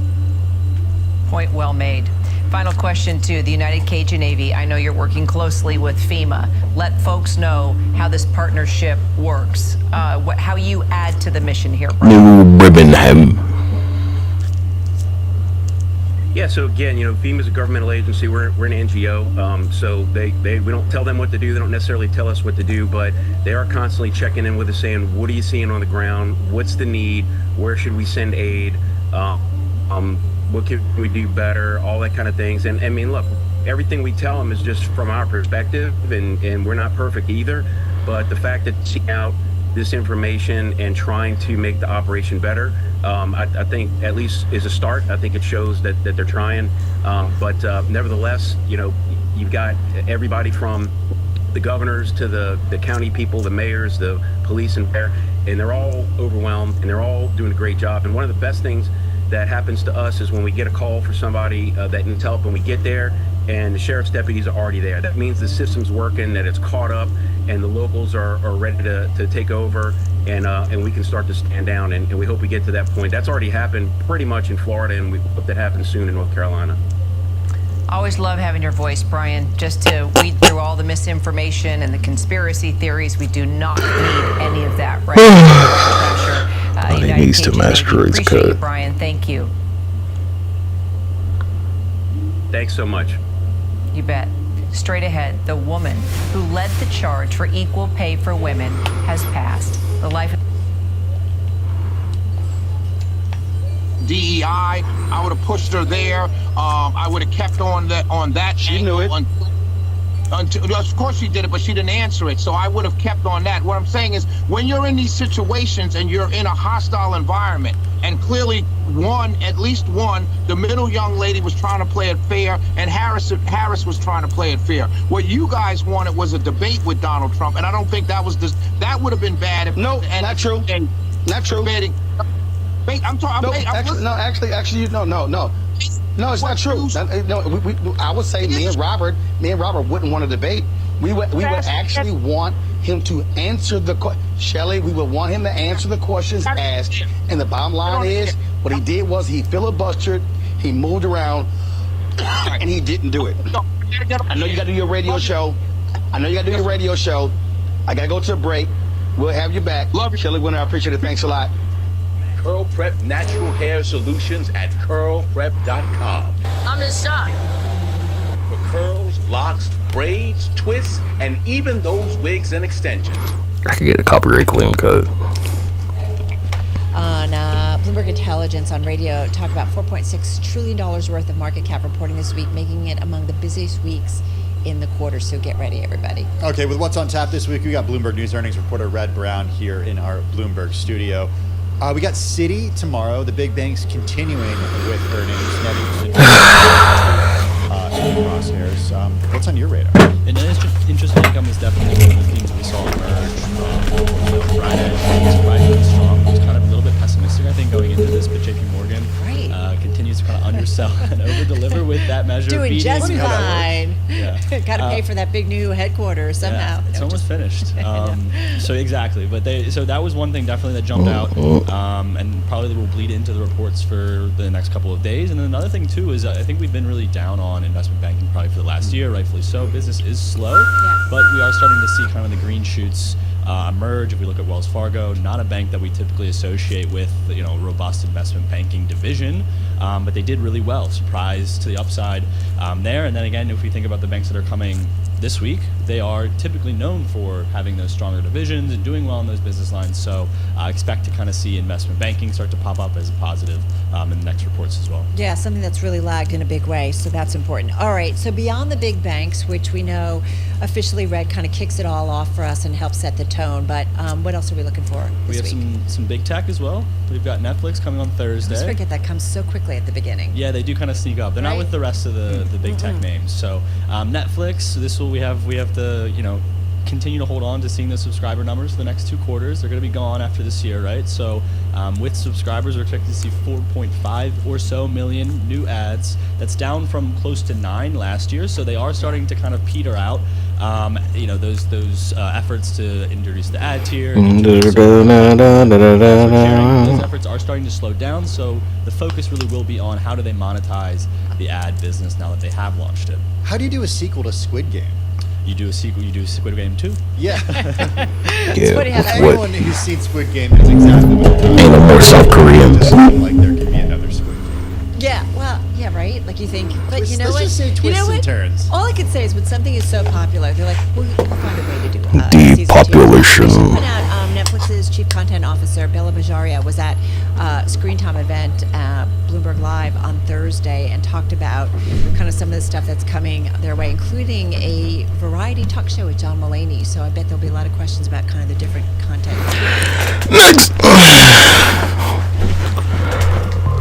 Yeah, this shit's everywhere.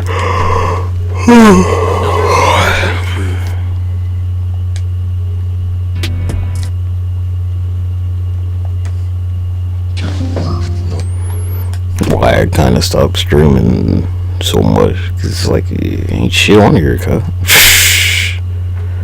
Nothing.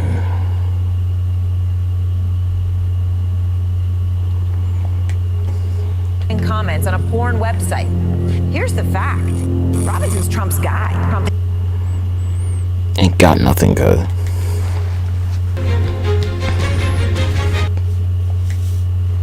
To Earth, and NASA Plus was going to be giving some live video of the deorbiting and then the splashdown. But an update now is that they don't have any of that live coverage at the moment. That was scheduled to begin at 2:30 p.m. Eastern Time. We haven't seen any cancellation updates, so we're Hey, I didn't hit anything. continuing to update our social. We're anticipating that. We're still working to figure out what is happening, whether that has been pushed back, delayed, canceled. No official word as of yet, but I did want to give you that programming note. I also wanted to share this with you if you are into the stock market. This is a live look at the Dow Jones Index coming up on 3 p.m. Eastern Time. So, Wall Street will close for the day. You can see it did start off just a little bit rocky on this. Foolish humans.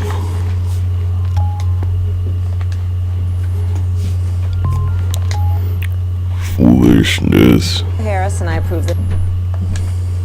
Certainly the higher end consumer. Yeah. What do you have on your radar for Friday with Amex? Amex, I think one thing that we're tracking is a bit of a tick up in the delinquency rate. Okay. Just it's more of nothing. I think no like red flashing lights or anything quite yet, but it's just part of a trend. In the last couple of quarters, we've seen it kind of start to tick up. It's still below, if analysts are to be believed from the consensus, still below pre-pandemic levels, but something to keep an eye on. With Amex though as well, probably the more important item if we want to look at kind of the health of the consumer. It would be like $390 billion or something like that. It's a 5% growth from last year. Still really strong, I think, in terms of how people are spending. They're still tapping, they're still swiping. So some positives, but definitely something to keep an eye on with the delinquencies. Yeah, that's interesting. Don't you have to pay like every month? Yeah. Charge card. So a delinquency is like when you just like deferred, I guess? It's very low. It's at 1.3%. So, you know, but still, I think we just looking for the way the momentum is moving. Yeah. And, you know, if people, you know, after have an Amex are able to kind of pay, what does that say about the rest of the What if they just forget? Could It happens. Yeah, it happens. It's coming, I promise. I just forgot. Red Brown, thank you as always. Really laying out the week when it comes to earnings. Hey, coming up, everybody, we're going to get into kind of the payroll world. We've got a great guest on that. Getting in the blowing up NASA. Forecast for both Florida and the Appalachians as Blow it up. Blow it up. Blow it up. Blow it up. And unfortunately, hurricane season isn't over just yet. We're watching what could be brewing next. Invest 94L. And look at all those L's you're going to take, cuz. God dang. Center across the basin. It'll move across the main development region in the days ahead, while another area of low pressure could slowly organize in the western Caribbean. We'll look at the potential of either system reaching tropical storm intensity and getting the next name on the list, Nadine. It's all right on Fox Weather now. I'm hungry, dude. Hey, good Monday afternoon, everybody. Thank you for being here with us on Fox Weather. Right now, it's 3 o'clock on the East Coast, noon out west. I'm Ian Oliver, and this is Fox Time Weather is it Now. in Hawaii? Even with that lull in activity during the middle of this hurricane season, we're now up into above average territory. The season got especially devastating across the southeast over the last few weeks with back-to-back major hurricane landfalls in both Helene and Milton. And unfortunately, even here in the middle of 9 a.m. Goddamn. Holy fuck. a new update from the National Hurricane Center this afternoon. It's 11 in the west. That we're watching over the next week plus. Thankfully, neither represent an imminent threat, but we've been so boring. Republicans that Donald Trump likes to surround himself with.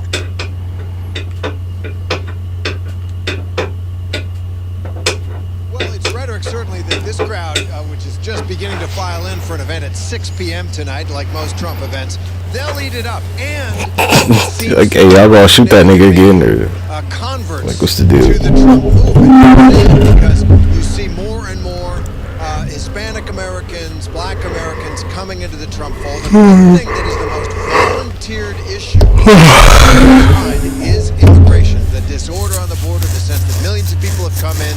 And we should say that when we heard him say they're animals, he was specifically referring in that instance to migrants who come to the country and commit crimes. He describes them as animals. Cause, like, crossing the border illegally is a crime. This crowd, or any of his people on that. People take Trump's rhetoric as, I think, a signal of his commitment to the issue, which is Anybody could say that shit, cuz. is that he's trying to remind people by portraying this dark picture that, as his slogan now is in the closing stage of the campaign, better off with Trump. The border Less opportunities for you, cuz, basically. More illegal people, less opportunities for you and your kids and your family. Hispanic voters have a historic low support for Democrats this election. It is time for Harris to change her stance on immigration. You know why? I'm not Obama. sure that would do it, Kira, because it's more than that, I think. He said, This is a take movement, your ass right? back. Let's be honest. This is a movement unlike anything that the country's ever seen, for better or worse, whatever you think about it. Donald Trump now, 8 years after coming down that escalator, in many polls has higher favorability among the American public than he ever has before. He's more popular than he's ever been before, and he's making converts among many Hispanic voters, among Black voters as well, among young men. And we heard that here, talking to some young men a little bit earlier. You hear this sense that they want to be part of something. That's what a movement is. You belong. I think that's the attraction. Harris has put forward why she should be president. She's got an argument. Does she have a movement? That's a challenge. You're right there in Pennsylvania with Trump. What are you hearing from voters? CIA versus treason.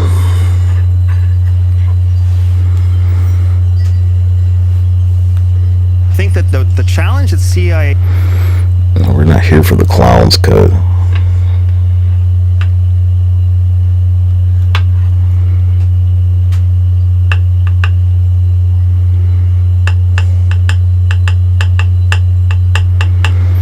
CIA versus traitors.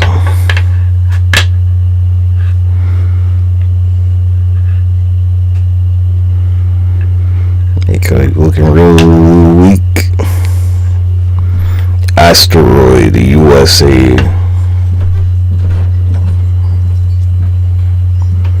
I mean, y'all know what time it is, cuz.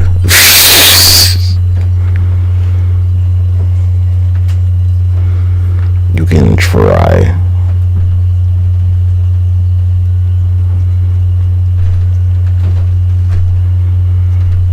But, you know the door's closing on you. Door closes on the CIA.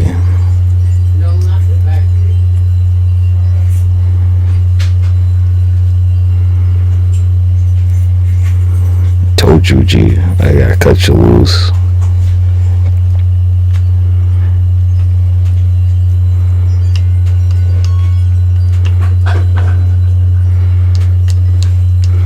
Can't keep giving you favors, cause you can't seem to like finish the job.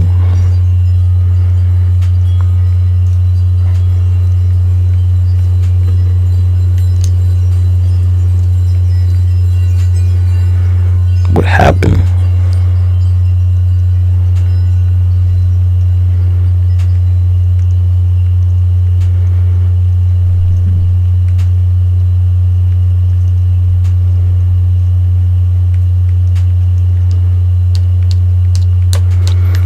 CIA can't get the job done.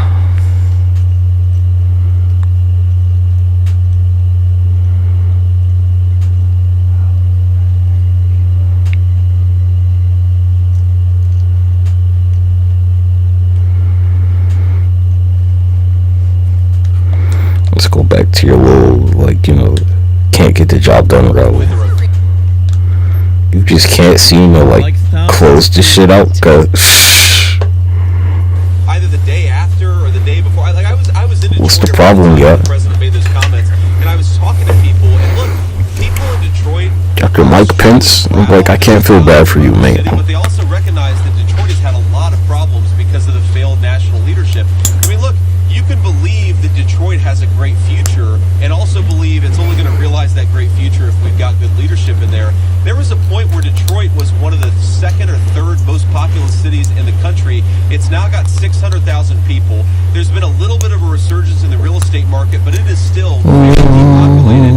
And if you're not going to preserve American manufacturing jobs, you're basically condemning Detroit to, at best, a state where a lot of people are suffering. It has poverty levels. A lot of the local services don't function as they should because you don't have the tax to support those services. I think it's important if we're going to solve the problems. We have to be. Man, did you see the Lions beat the fucking Cowboys? Cause holy fuck! Detroit has been left behind. We're going to change that when we make. I was wondering if this would like jump into the conversation. Lions versus Cowboys. Nigga, it was like 40 or some shit to like. I don't even know. Cause Lions versus Cowboys score. Nigga, 47-9. Cause this is the tightest this group has been. You think it's not scripted, cuz like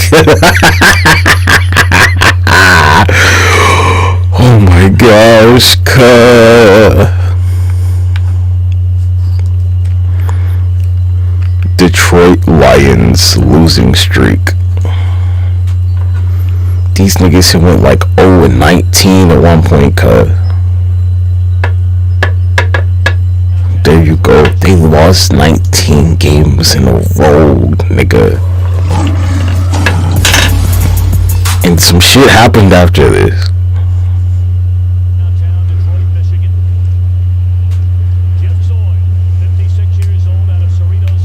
That's why they changed the name, so you could be like the Redskins. Yeah. Shh.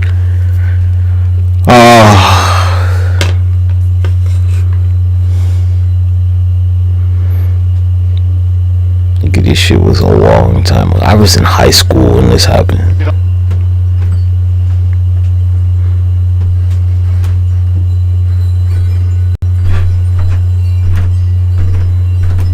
Throwing them ducks, good. Peyton Manning threw. I watched him throw like fucking, like at least 3 Super Bowls, cut. At least 3, cut. he threw like 3 Super Bowls away, and you're like, well, I mean, he could just throw the shit to whoever's on the other team, and they're going to catch it. They're catching that shit.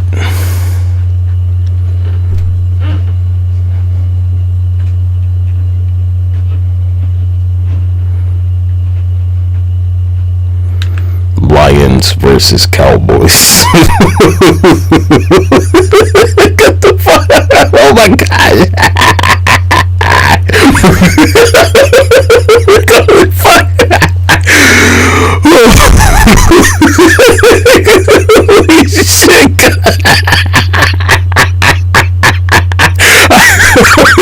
I thought they were going to get to 56 cut. I was like, oh shit. I've never seen a team score so many times, cuz. Holy fuck, they scored. He's fucking shit, nigga.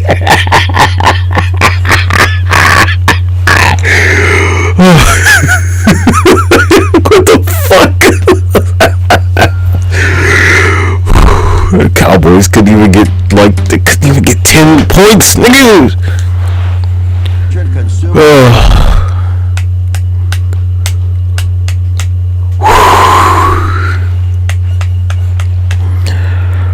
Oh my gosh. Wake up in the morning on Wednesday, not too bad. 67 degrees, 61 degrees in Crystal River. Those are the low 47 It's also going to be dry. What about Wednesday? Rebounding up.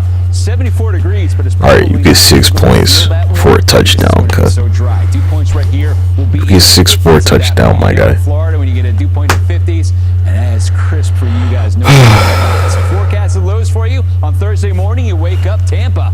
Look at this, 55 degrees. The temperature getting in towards Orlando. They scored damn near like 8 touchdowns on them niggas, cuz it's point wise. Here comes our cold front. It watches right on down Wednesday. It's the equivalent of landing like over 10 field goals, my guy. 37 degrees is what you're going to feel out there for the northern half of Florida, including Crystal River. 40s around Daytona Beach, 49. Orlando, dew-point temperature on Thursday morning, extremely dry air. 47 degrees. Look at Tampa, 42 degrees. This is not suspicious. It's all that water. Essentially, in North Georgia into upstate of South Carolina, that is extremely dry air. Yeah, Bob, no question. And we've got our own little version of that headed up for the look at what's happening, cuz. Picture from New York, 64 degrees, a little bit chilly. This front is working on through them, by the way. No magnetic layers, cuz. On Twitter or X, Saranac Lake, New York, Fox Weather's account just tweeted some of that fresh snow that they've picked up. Yeah, we fresh. It's kind of early, cuz. Nonetheless, you got some cool temperatures. It's a leap year, though. I keep not talking about that. To continuing to tell you the story of flooding in the Appalachians and the aftermath. We've got this week. Yeah, gee, since like the earth is flipped, right, you could easily have just a terrible temperature snap.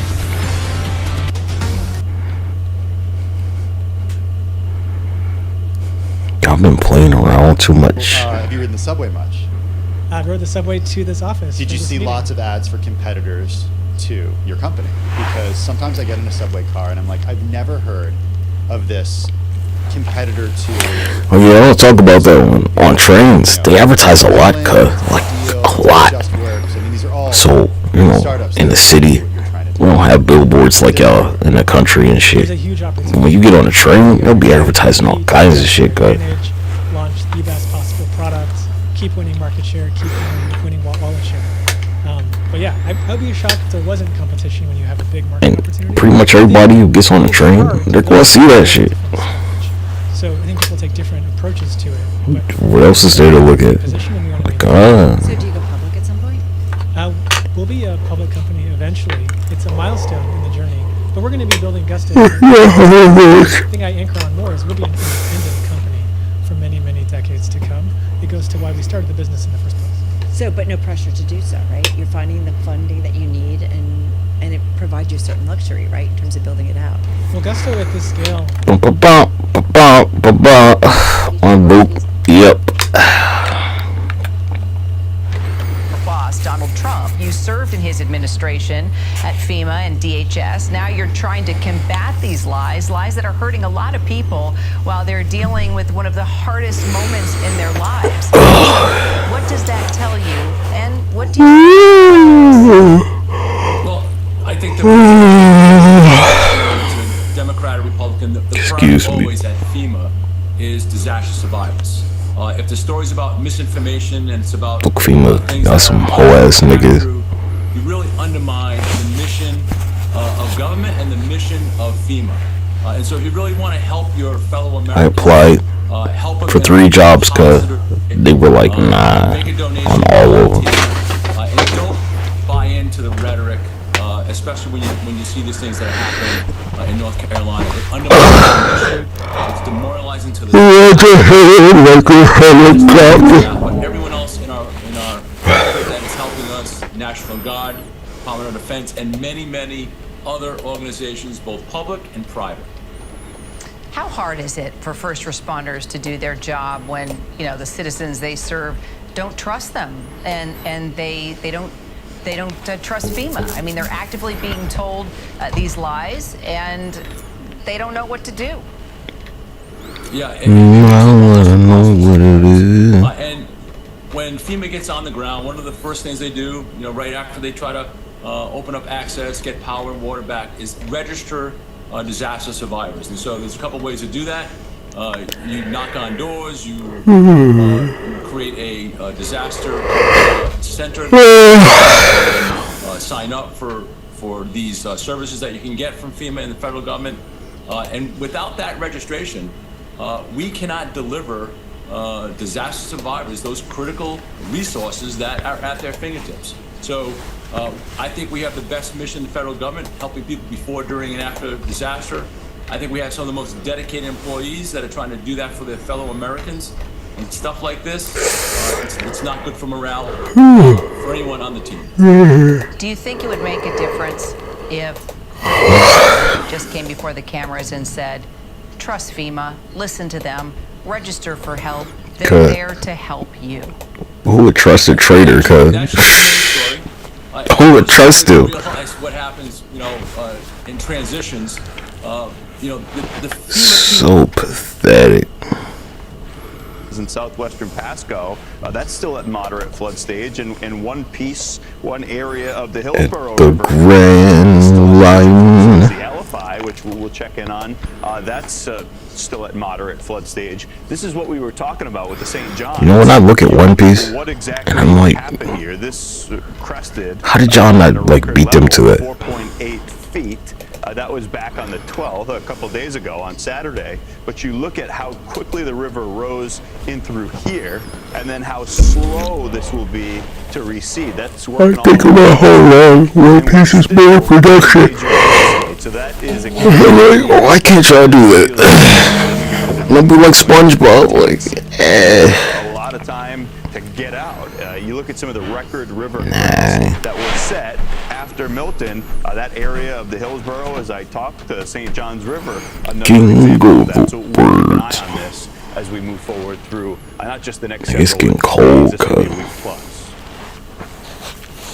As the hurricane season progresses, so too does the patterns that generate tropical cyclones in the Atlantic basin. And Bob, this becomes different spots, right? That we look, and oftentimes late in the season, regular seasons, which this one is not. Pay no attention to our tropical wave that's coming in. Yeah, right here. you're looking for warm water, but we still have a lot of that. Sun flip. And that's a problem. And that's why I see that actual nice circulation developing with the possible tropical depression that could form. 60% You started with down south, cuz. when we look, when we talk about late October storms, we usually look a little farther down to the sea, right there, the Caribbean, but there's going to be some tropical moisture pooling around that cold front of boundary that could get tapped into. Yeah, so Here comes that polar vortex shit. we dub that the fall force field. And they're gonna hit each other. For the time being, that force field's protected. Warm air rises, cuz. So, I mean, Late in the season, if they hang around too long over warm water, It's gonna blow that shit away. they can be the genesis for. This isn't the case this go around. No, I don't think so. But what is going to be the big steering flow will be the high pressure that builds in behind it, right? So we're watching that big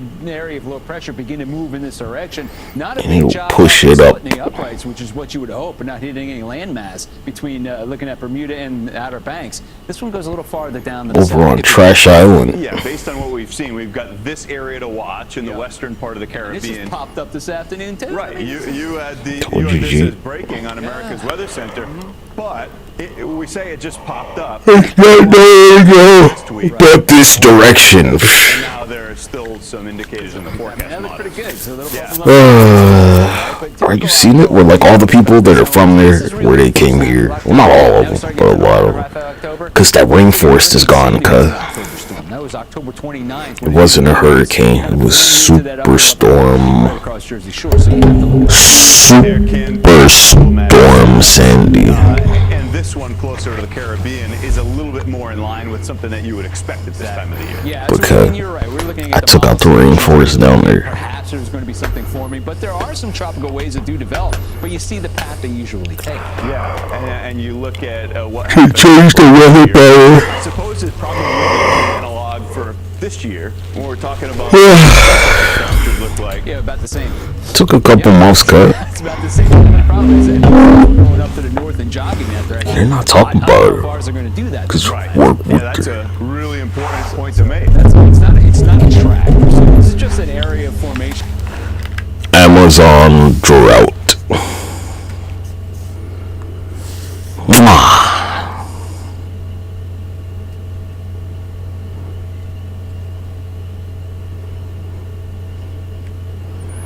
And then I went and I got the key.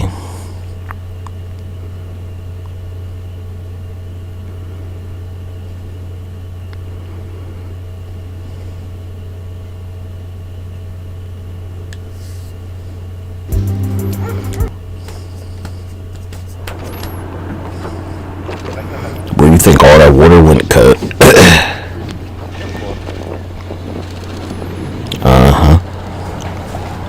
Look at what you built. Maybe, clean that trash up, huh? Still see trash there, man. You should, clean that shit up.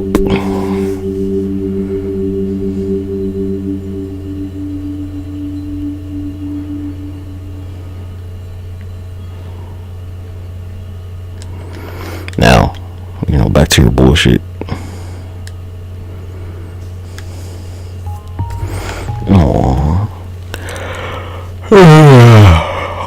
Robot prototype. It's the art of war, cut. Robot showcase. That's according to people.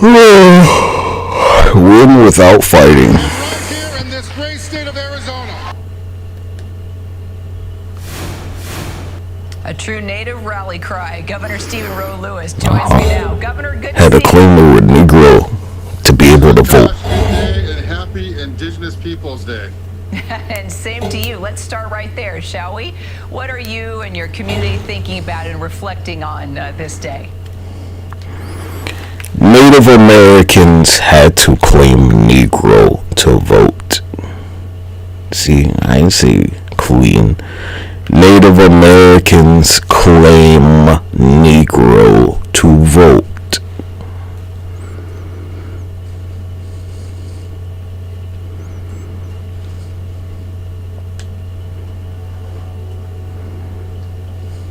My family came up from Homer, Louisiana. Nah, that ain't the one, G. They tell you, they said they had to claim they were black to vote. It was not an option.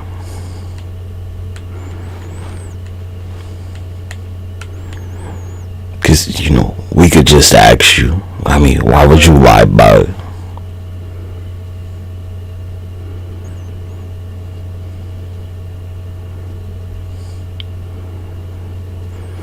Was here and I'm blind, cut. My eyes hurt.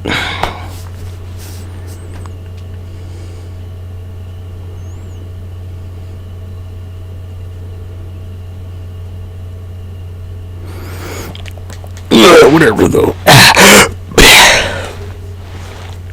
way to do that is our Hope line, 1-833.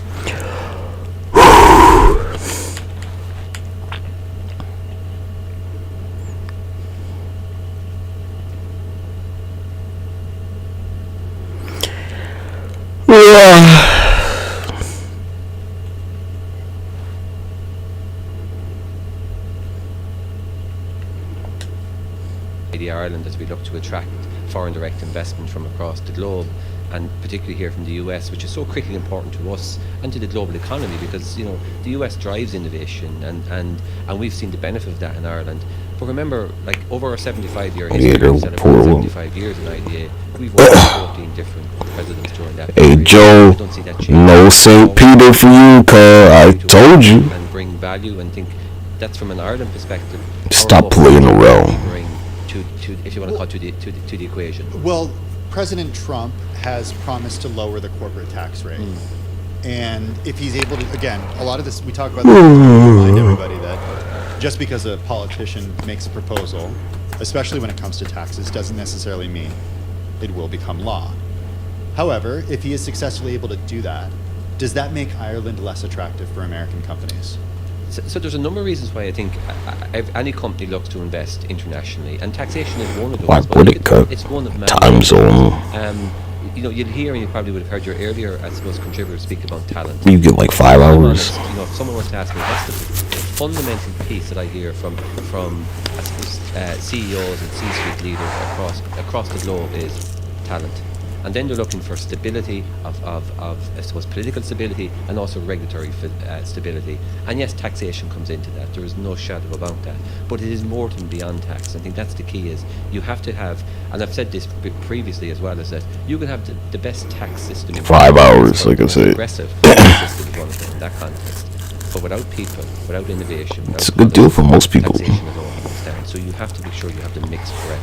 I think that's what we in Ireland focus on, is making sure we're 5 hours, lad. I suppose we don't make an apology for that, because I think we have to be competitive as a global world, but we have to match that with the innovation, with the talent, with the infrastructure, with the stability politically to make that happen as well. But there has been a lot of concerns out of European allies in particular about you know, what it would mean for a second Donald Trump administration, concerns about it being a serious issue for Europe, concerns about what it would mean going forward. There's concerns. Yeah, Doug, about to give it up to Russia, okay? What are you talking about? On the other hand, interesting story in the Times this morning, I think it was, or over the weekend, about a lot of people think that it's just talk from Donald Trump, maybe to kind of unsettle. Obviously, it's pandering. Allies, or the U.S. allies, or some of the U.S. foes. What are the conversations you all are having about it? So Pander. You know, officials from your country that are citing concerns. Absolutely, and you're correct, and I think, but a lot of this no loyalty, I think we need to put it in that context. You know for a fact he's going to turn his back on you in a heartbeat, cut. In that world as well, from a European perspective. So it's because it's important. Cannot be trusted. To be part of that conversation. And if you think, and you go back to the Draghi report, which came out in the most recent weeks, what does it speak to? It speaks to a few pieces, but it speaks to having a Europe that's innovative, a Europe that's regulated in the correct manner, a European Union also that focuses on decarbonisation and the green economy. But it also speaks to the importance of international and global trade.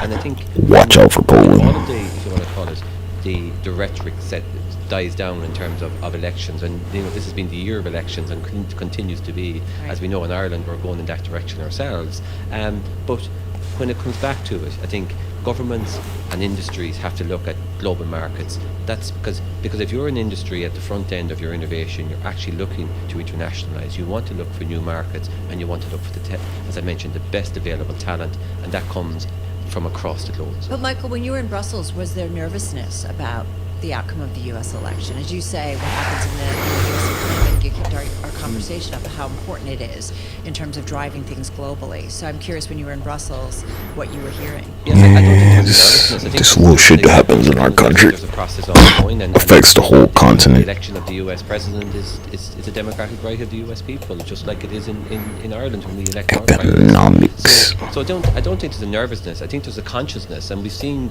that, you know, geopolitical, I suppose, there's been geopolitical churn in the last 18 months in particular across the globe. Right. We've seen industrial policy completely shift and change. And you can look at that in a positive and negative, but ultimately I think what I see from governments, they're starting to look at where is the advantages in terms of those industrial policies to ensure that you're getting the right outcomes, that you're not stifling innovation, or indeed that you're not causing a consumer concern in terms of costs, and getting that balance right between, if you want to call it, innovation and the consumer needs is going to be so critically important. I know it's not all about taxes, but I have another little robot shit. Fine, yeah. We covered this closely on Bloomberg, but last month Apple lost its court fight over that $14.4 billion Irish tax bill. The EU Court of Justice backed this 2016 decision that Ireland broke state aid law by giving Apple an unfair advantage. How did that reverberate in the world? So in our world, obviously there's a few things maybe to say about it in context. Obviously, it dates back to a period that's, you know, in probably almost... You seen the new iPhone? It's on USB-C, cuz. Oh, shit. The BEPS process. And in my engagement over the last, so when this broke, it's just a month or so, I've been in the marketplace, I've been in the US, you know, on 2 occasions, I've been into Europe, as I mentioned, and honestly, it's not been raised by client companies. USB-C! To see it as historic, to see it as what it was, to see it as a determination in terms of an adjudication. No more lightning cables, cuz. The state aid element. And I think companies have moved on, and I think the OECD's BEPS process has brought, if you want to call it, clarity as well in terms of international tax. It also means your government is getting a lot of cash. Yeah, well, certainly that's a question for our government, and obviously we had our budget 2 weeks ago, and that I suppose we were very fortunate in Ireland that we had a budget surplus, you know, notwithstanding the judgment from the European Court of Justice. But secondly, I think we're putting it right here. Because, you know, there was something a couple years ago where they were like, if they became independent, they'd be like one of the most wealthy countries on earth. Next generation to growth requires enhanced infrastructure, because not alone has our industrial base improved in Ireland, both FDI and indeed like top 10 or something. You know, Ireland is now the 7th largest investor in the US. People might consider that Ireland, a small nation, is the 7th largest, but we need to continue to invest in our infrastructure, in our talent, and that's exactly what this capital is going to do. I got it. You stick with the T word, but this time tariffs. If indeed we get a Trump administration for a second time, and he does trade war, his administration imposes tariffs on electric treason. The county also had to build a makeshift access road into the yeah, see, like all that water homes. Emergency on the managers land urging residents along the river to stay prepared and to evacuate. with that front. So if you're in that area and you think you're going to hunker down, please do not. You just leave, cuz. We're very fortunate up to this point. We have converts to the Trump movement, and I treason. Start to apply for FEMA disaster assistance at disasterassistance.gov, downloading the FEMA app, or calling 1-800. Treason. Same stuff, huh?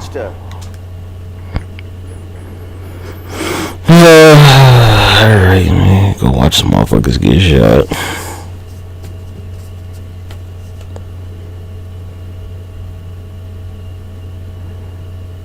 Is that Slurpee? Hello? Come on, Peter, let's go someplace else. But Mom, we don't have any butts. Oh!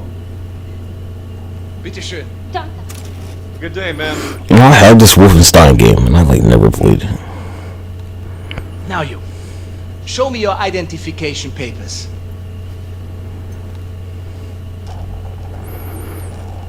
Never played shit, cuz. Tell me. Are you from here, John Smith? Huh? I read here that you operate out of Station 6.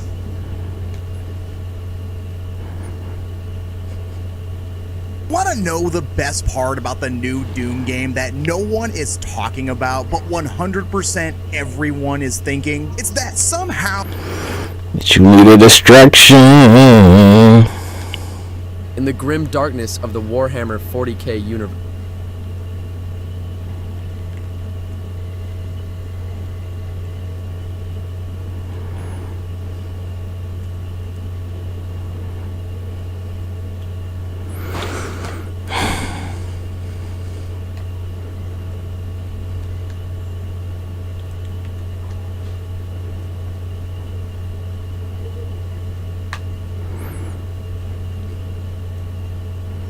Huh? I don't know how much people drop money, but we don't do it really at all. So. Pause. I don't know what's even.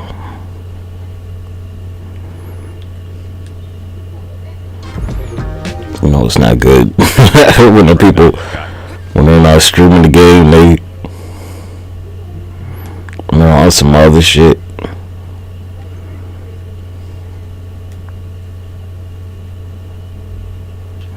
Oh, they got 2 streams. Well, they got 2 streams in the category. God dang.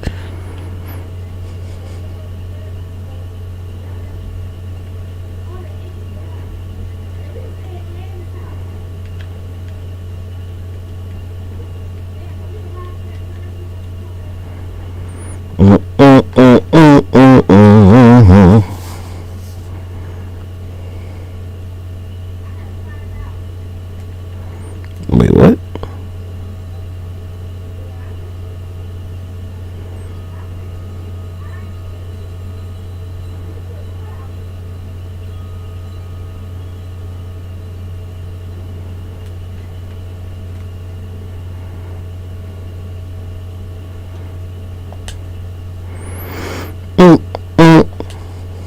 Many things she's like, nah.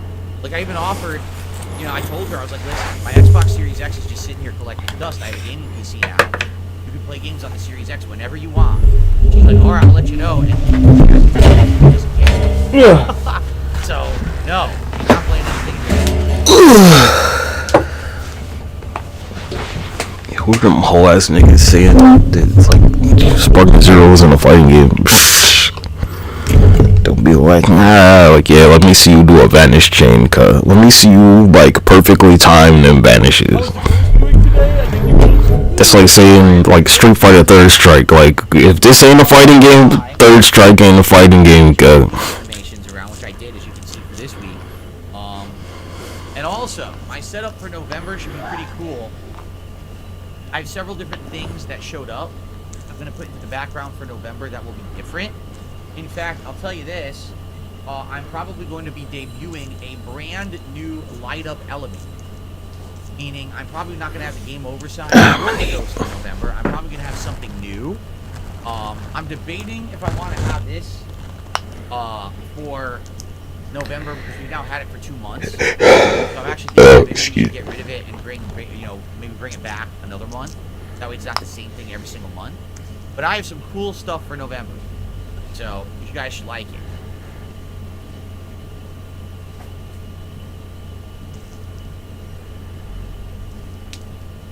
Excuse me. I should like the Tournament of Power arc. I don't know what the Tournament of Power arc is. It's not in Dragon Ball Z, right? No. Dragon Ball Z ended with Usopp. Super. Because Super is like before the end of Dragon Ball Z, in case you're questioning yeah, exactly. that. Yak Almighty says she doesn't want to play the new exciting DLC for Starfield. We both got the deluxe edition of Starfield to play it early, and neither of us have played the DLC, nor do we care. And by the way, have you seen the reviews for the DLC? They are abysmal. Like 5 out of 10. Everyone hates the DLC. They're like, dude, it's exactly the same as the main game. It's not interesting at all. No effort was put into this DLC. What are they thinking? It's like, wow. You want to talk about a game that's dead on arrival? I mean, that's actually the definition of Starfield. Like, it might as well have never existed, and nothing of value would have been lost. That's just so sad. For a game they apparently put all that time and effort into, they just didn't know what the fuck they were doing.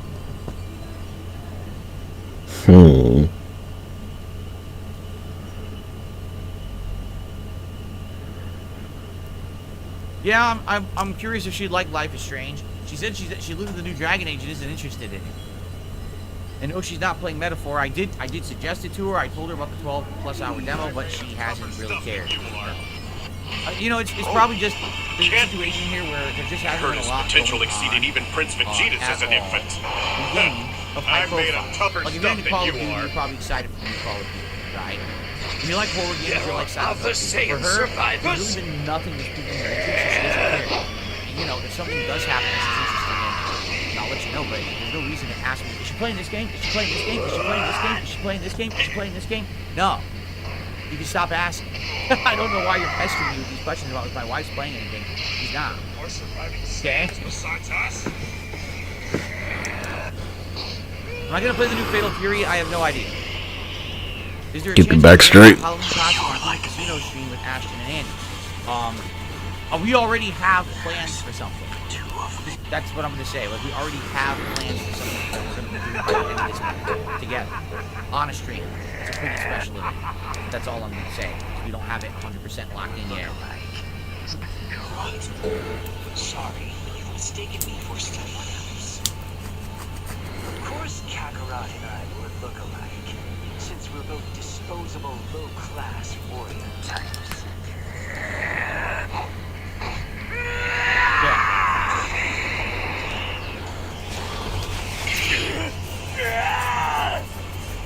So there was one little monkey left. Fine, I'll destroy it. You have no idea how crazy you sound. I shall Chance take on one Goat Simulator wish to fight me remastered for stream. real. What? You have no idea how crazy you sound. They're actually making Goat Simulator remastered? What the hell does that need to be remastered for? Stay away. That's confusing.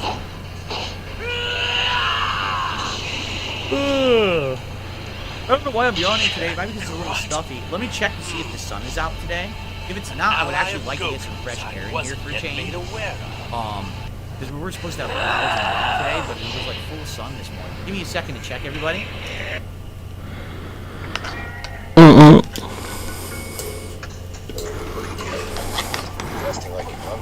Oh, they decorate it. Alright, let's keep it going. Nah, vertical, nah. Yeah, that's weird. What the? There's a way. I don't know if he smarts out, but the way on one of them. Oh, they're like fighting, huh?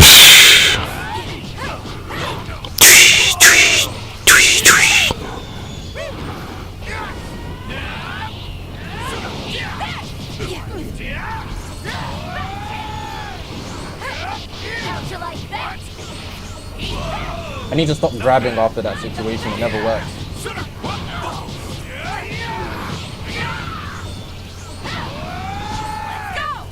I was quick. I don't have the game cut. Sometimes I think like, man, I should buy that Xbox. I keep telling myself I should just buy the fuck. Can you like deflect that shit or nah, cuz? I know you could vanish. Oh, about to lose, cuz.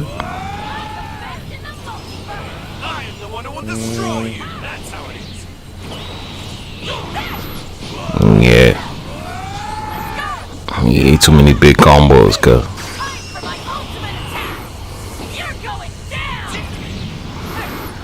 I just let it hit me. Cause that AoE shit is crazy. I would have died anyways.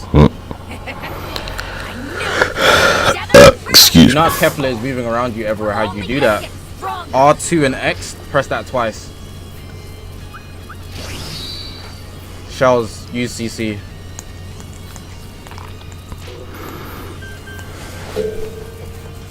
Bro.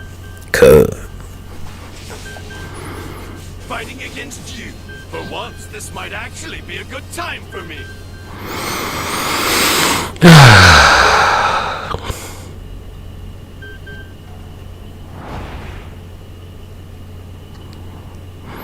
Is that Frieza? Or you make it go to Nah, the training it's room after Ultra. fight. It does that by default as long as you don't find the game. If you find the game straight away, you won't go to the training no room. turning back from this now. This will be when the true battle begins. That's right. I can go Super Saiyan in this form too, you know.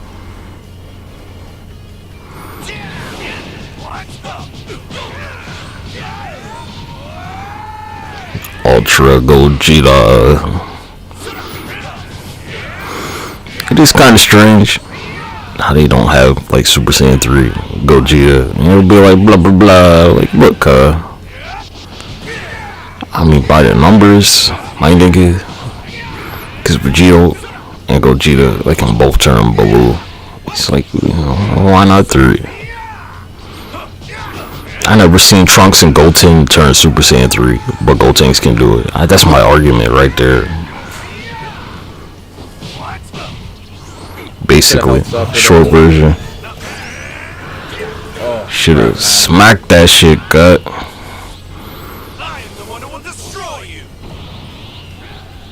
Oh, he gets a buff.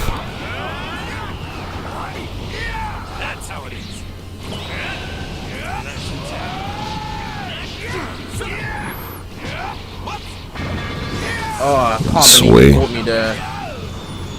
Big damage. Yeah, I can't see how much damage they're doing to him.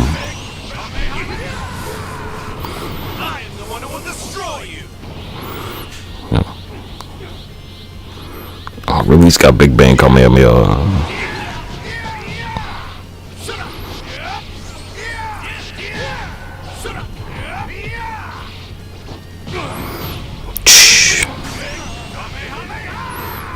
Okay. Almost 10k.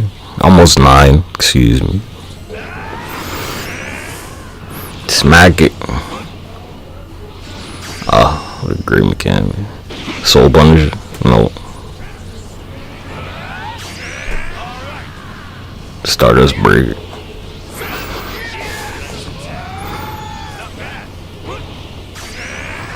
Ooh. Okay, you gotta. The key bar hold me so much. You don't understand how much the key bar hold me right there. Gotta deflect them shits, gut. I dashed towards him, right? And I went to hit R1, but I couldn't. Because at first it didn't Dragon Dash. It hold me so bad. Yeah, you gotta really pay. You gotta pay attention to your meter, cut. One of the things that annoys me, especially, will be they'll pick like a high tier character. Alright, so what you gotta do, you gotta find the shortest combo to give you 5,000 damage. Again. After this game, I'm gonna go into training for a little bit. Just I need like to figure out how to do this heavy hit. Like a 4-hit, 5,000 damage I've done it combo. before, but I don't have that ability anymore. Where they can't vanish out of it. CRD, I already said I'm only using who I want to use today, bro.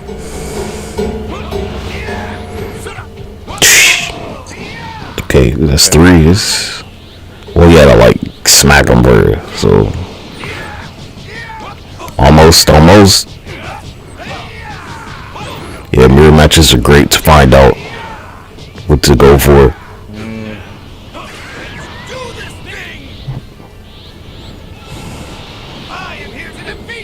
It costs key. 1.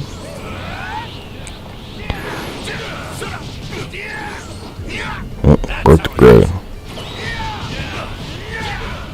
What's the point of that immovable stance? What does it work on? Does the immovable joint work on like ultimate attacks?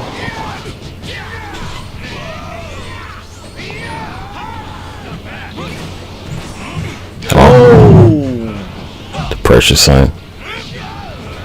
I am the one who will destroy you.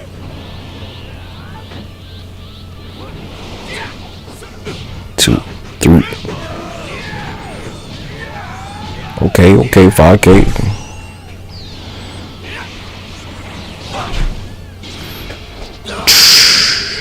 Damn, that was a lot.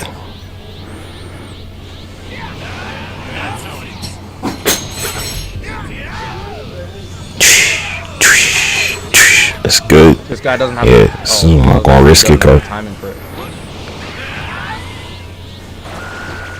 He defused. Powered That might down. have been intentional. Nah, like powering down, it gives you a frame advantage. Usually. It gave me super armor for a little bit, but it doesn't feel like, you know, it's. I was thinking it was gonna be like a super good counter.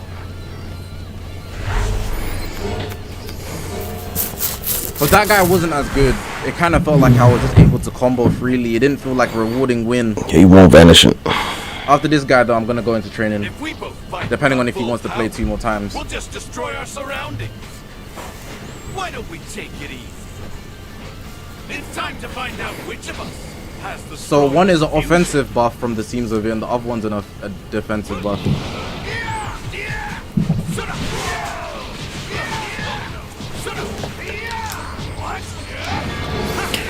Move this way.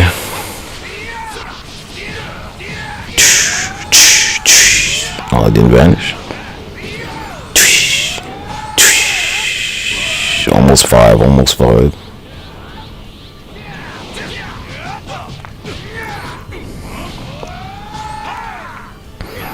Yeah, like 3,000 is okay, but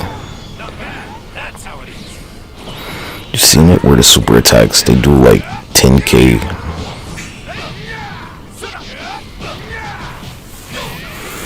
It's the idea of like a grab doing like 15 and you need at least like 3 grabs worth of damage.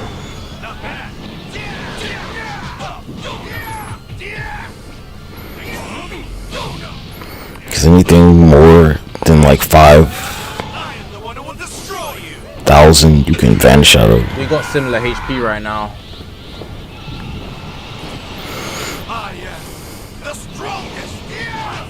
You go blue. Yeah.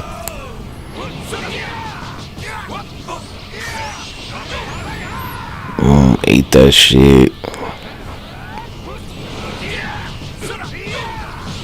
It's big damage, big damage.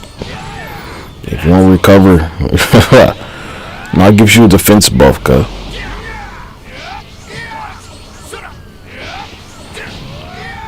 Immovable, gives you defense buff or something. Gives you some type of buff. They hold me on the timing, to be fair. You went blue. Him going blue was clutch. But my combos are still flawed, man. Does he want to play again, or are we done here, brother?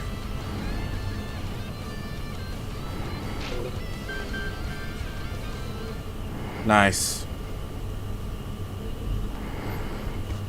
Makes me want to play Xenoverse, cuz. Fight with our full power.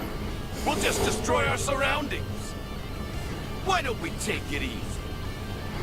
It's time to find out which of us has the Someone's gonna be like, is that Gohan? H1. Ain't it weird that Goku and Vegeta, they like fuse and make If you're Gohan? having issues with your controls,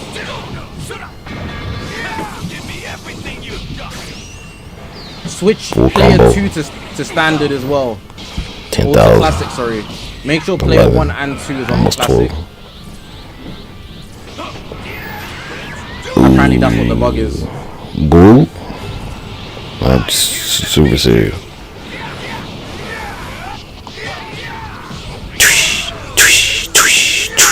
Oh. 2, 3. Oh, okay. Starting to get in it. Get that buff. 3,000 almost.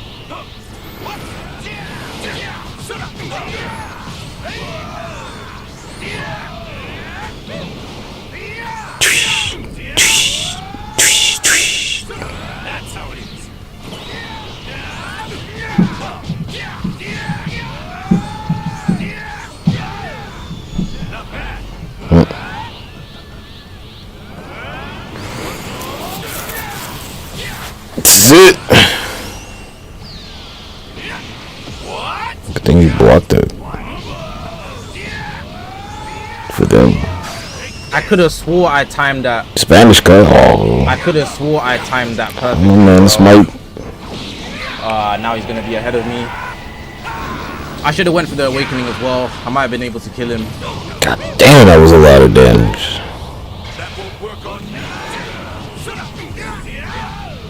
I am the one who will destroy you. That's how it is. If we get 2 buffs. Actually, it doesn't look like they stack cut.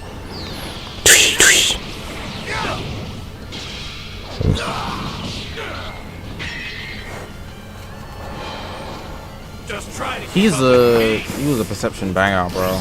Well, at least that set is over. Okay.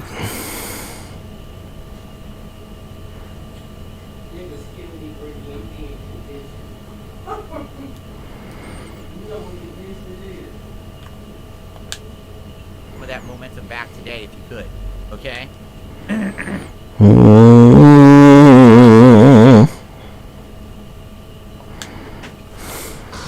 Thank you so much, man. I appreciate it. I love you.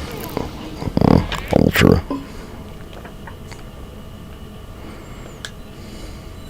Dude, just wait. I'm not watching no story mode, gosh.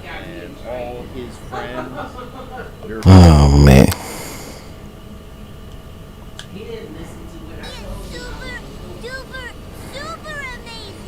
Indeed, sires. He has arrived at something truly. Yeah, hold on. You're pregnant. 20,000. Holy fuck.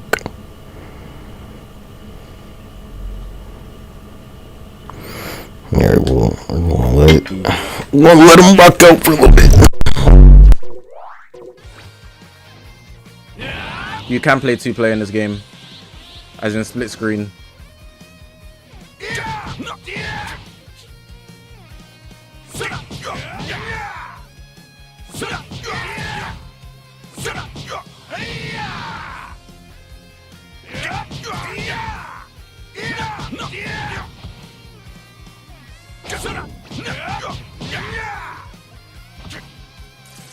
Can't read that Japanese.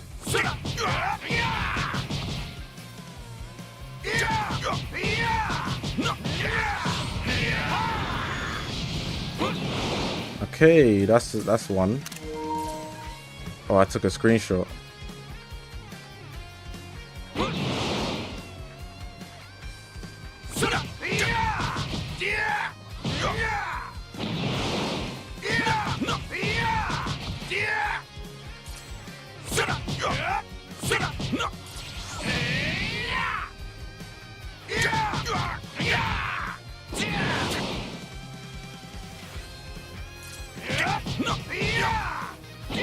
Okay.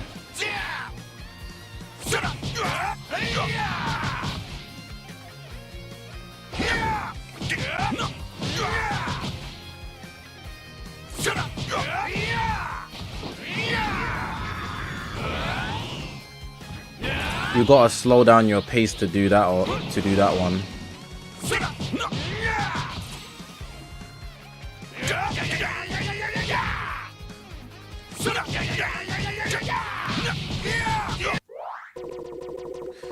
Let's take that into PvP. I learned one move. I'm gonna try it out straight away. It's good to see you, Dad. Ranked. Let's go.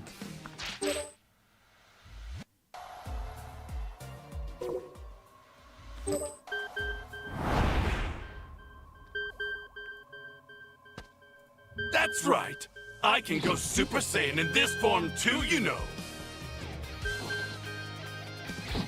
If you really want me to transform, you're going to have to earn that privilege.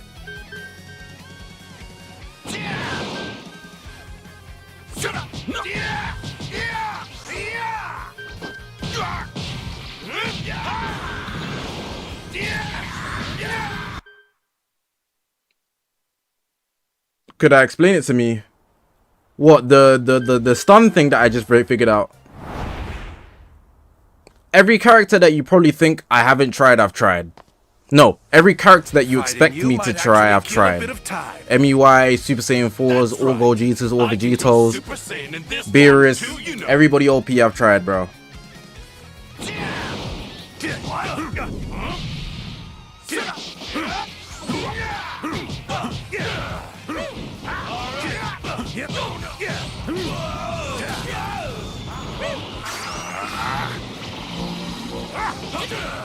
Not bad. That's how it is.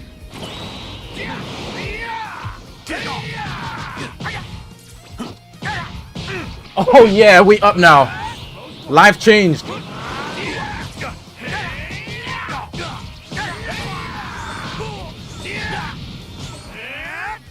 Oh, life different now.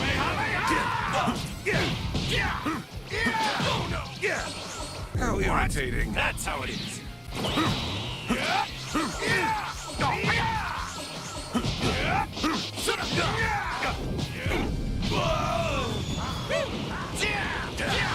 I have no key. What? What?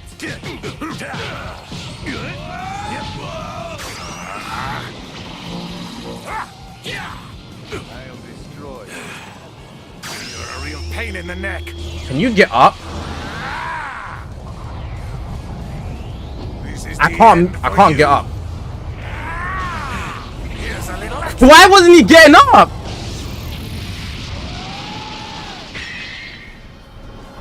Why is my Gogeta not recovering? For picking a fight with a god of destruction. There was a lot of time for him to get up too. That's what pissed me off.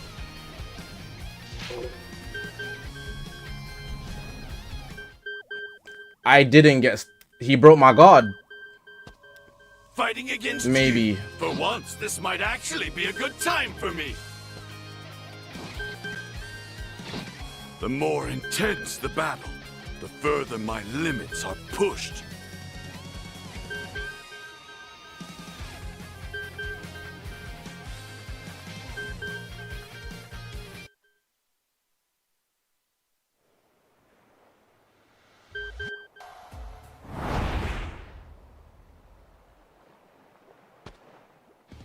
Kitashi, I have an Elgato. I am the man who will defeat you. Buy an Elgato, connect your Elgato to your PC, then the gameplay shows through your PC.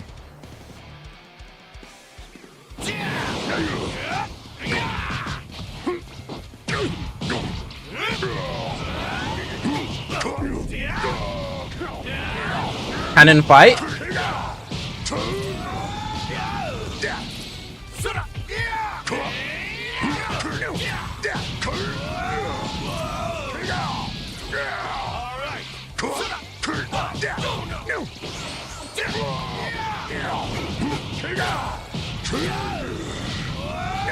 I can't get the timing on this Janemba.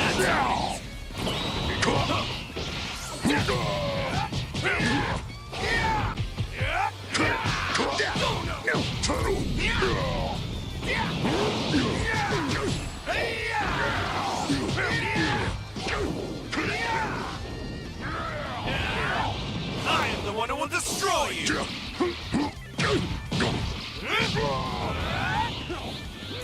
That won't work on me. So that's what? Alright.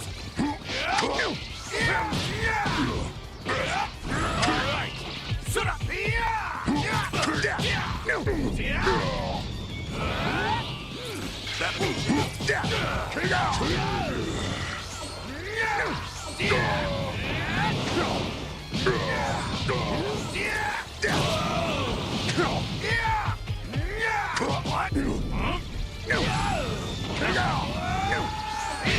Oh! Super Janemba, this is canon. You can't win. You can't win.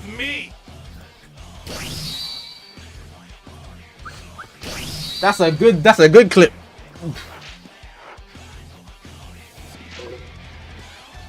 Do I play him again? Sure. Oh, okay. Bro, these guys don't let me charge. That's right.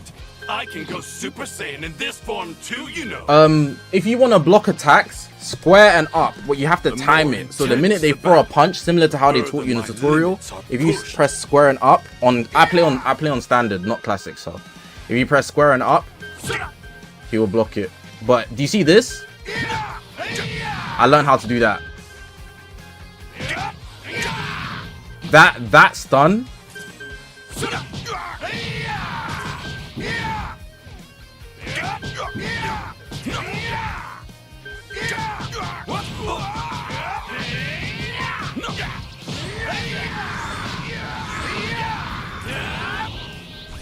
You think Dam will be better than Super? No. But it's gonna be good quality a series. Maybe in terms of writing, it'll be better for sure. Look, watch this combo. Oh, I was too late. Hold on. So 1, 2, 3. Oh, he's gonna die.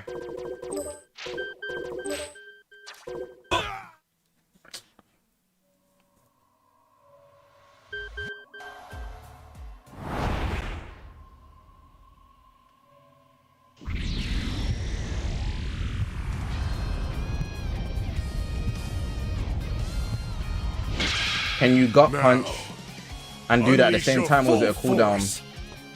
I haven't figured out the gut punch yet. I forgot how to do it. I just know how to do the low one, and I'm gonna abuse that.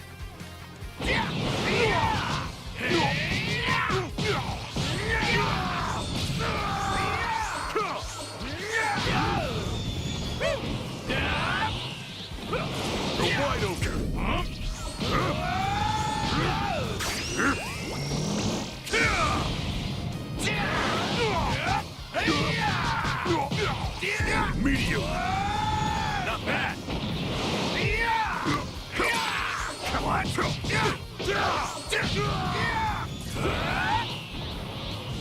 That's how it is.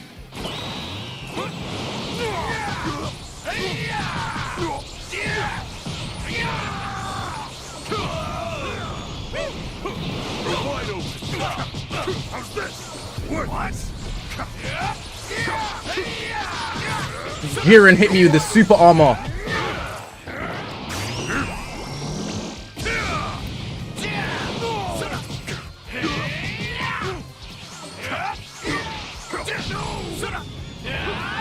That's how it is. I am the one. Gogeta, activate your boss.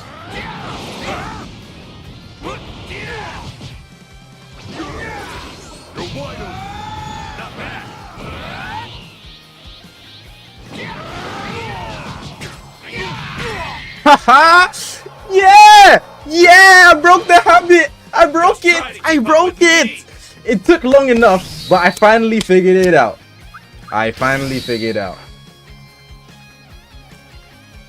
Okay, so until I'm gonna keep doing this until somebody stops me. Now I can start learning combos. Huge bug going around on PS5 and Xbox consoles right now. The bug is your whole data, save data is deleted when turning off the console. I don't know how this happened. What the hell? Fighting against you. For once, that's this might nuts. actually be a good time for me. You're wide open. You're wide open. How's this?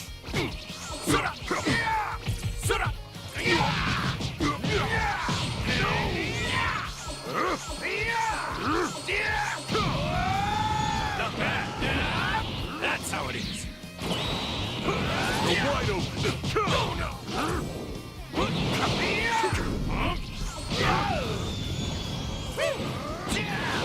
I am the one who will destroy you.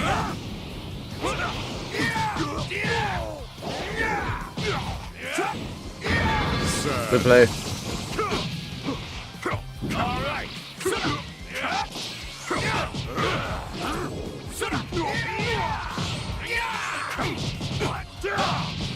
Oh, he adapted it. No escape. This is far from over. I am the one who will destroy you.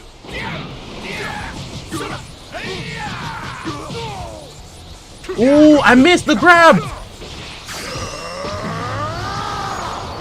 Will not stand a my way!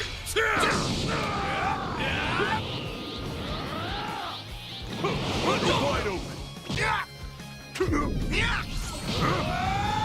Not bad. Wide open. Good play, Jiren. Jiren's annoying because he has the instant sparking mode.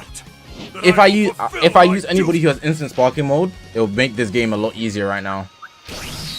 Super Gogeta has neither of those things, but he does have a buff for his attacks. But I don't have enough ki to do ultimate attacks. But with sparking mode, you can easily get ultimate attacks.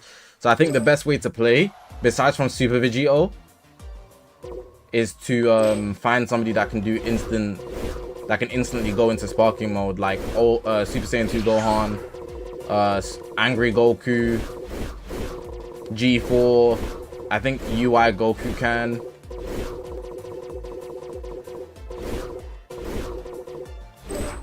It's my turn. A lot of characters can go instant sparking mode, bro. Anybody that goes instant sparking mode is damn near a cheat code, bro. But then you can just spam ultimate attacks just for having skill points. Kakarot, always one step ahead of me. It's only thanks to how much we pushed each other that I've even reached this point. I owe you a lot.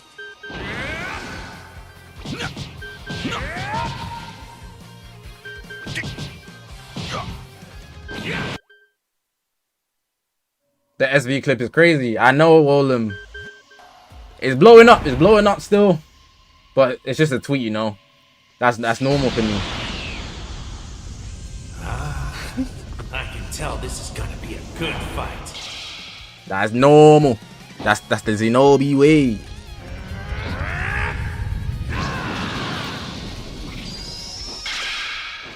I will show you the true form of autonomous Ultra Instinct. Did I press MUI? Oh, he's MUI. Ah! Okay, I lost.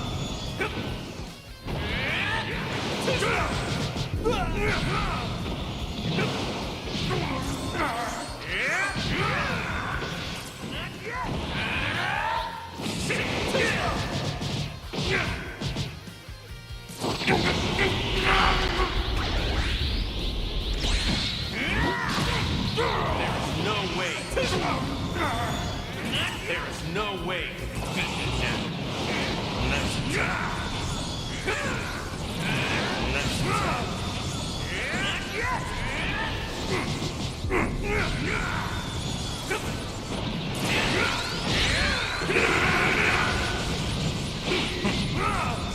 How is he beating even with the boost, bro?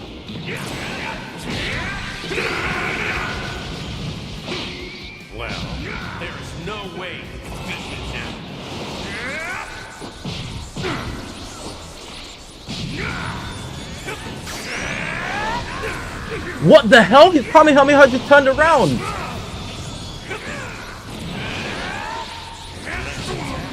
Oh, I see what he's doing. It's his ability. There is no way to defeat him now. This is the end for you.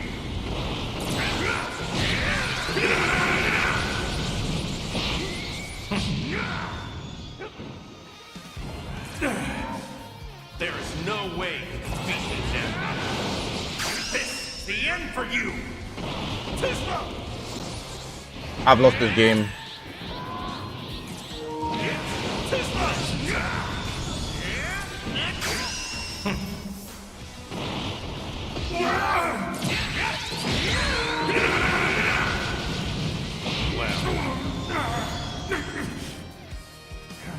The fight has only just barely ended. MUI was going ballistics with the dodging.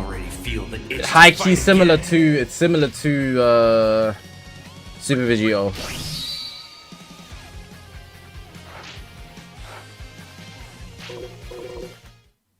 Oh, I pressed the wrong thing. Am I gonna keep my PS5 forever? No.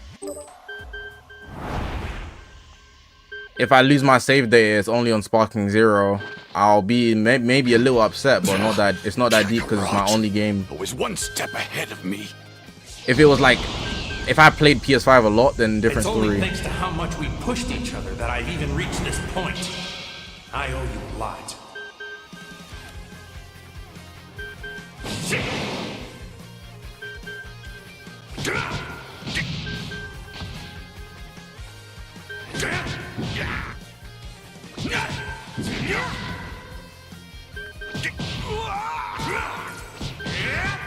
Oh, his one is an instant press.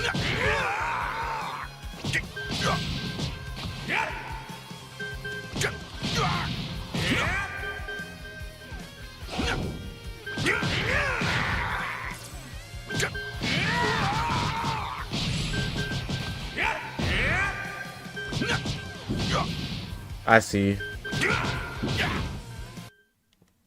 So square, hold triangle, then combo, combo, combo, sweep, combo, combo, combo, flick into the air. Want to see if you can keep up? I bet you can't. All right, let's do this. Saiyan against Saiyan. No limits to stop us.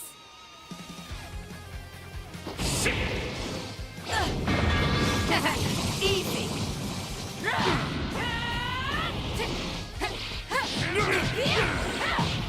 How'd you like that? I have no key.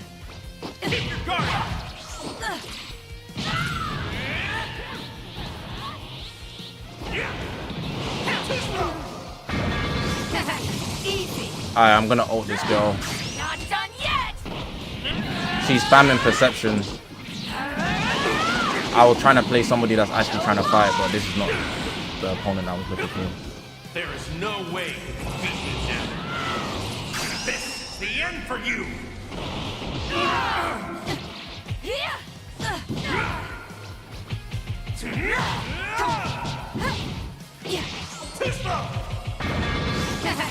Flip's sake, man. Not done yet.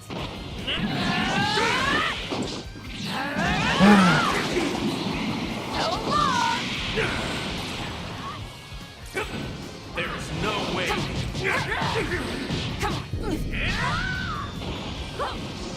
There is no way you can beat me now. GG's.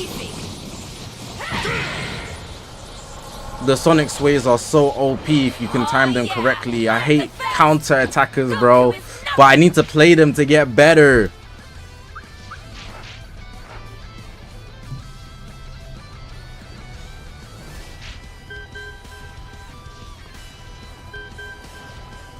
Base Kefla. I do like Kefla's design in general, to be fair. I know I have to get behind him. Want to see if you can keep up? What I was doing is dashing, and then I kept fighting face first. That's actually good info. Let's do this. Saiyan against Saiyan. No limits to stop us. I know how to beat this girl, though. Come on. I can see every move. Yeah, come on. How'd you like that? Keep your guard up.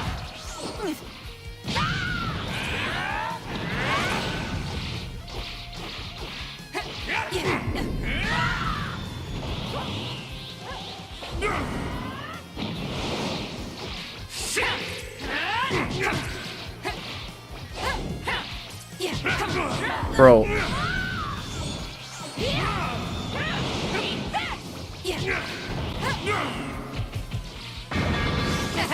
I did it again.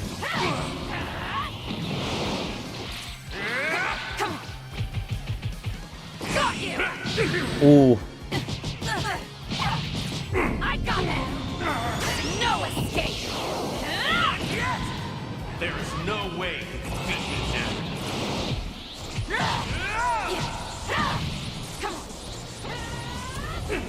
Can you get up, Goku?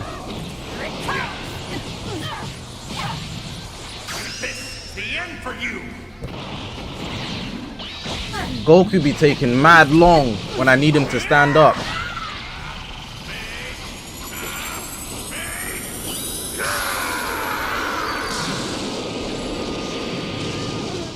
There is no way you can beat This is gonna hurt. How do you like this?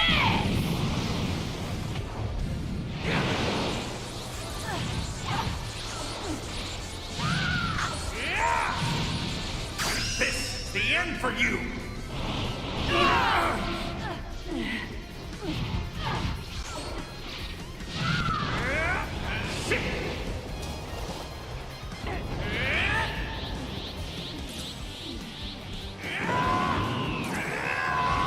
I'll show you what I'm made of.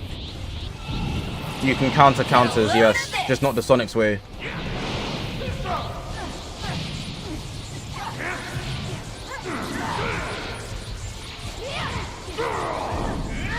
This is the end for you. Hey Vital, thank you bro for telling me to get around her. When I started jumping to the side and playing it differently, all of a sudden Kefla was pretty much put in a position where she couldn't attack me as frequently. I got a lot more plays because of that. You won't surpass me. Not like this.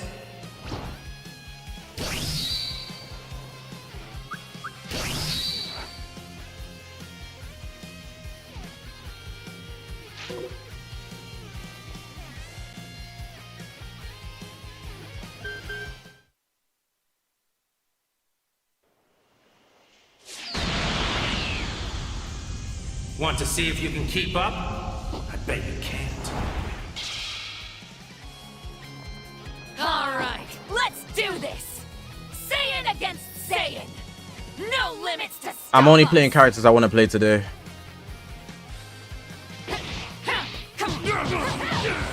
Yeah. How'd you like that? Oh, so now you're combo aggressive.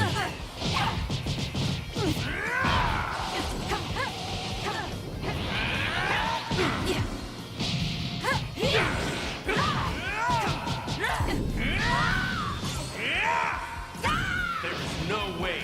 I'll show you what I'm made of. Get a load of this. Yeah, come here. I got this. Gotcha.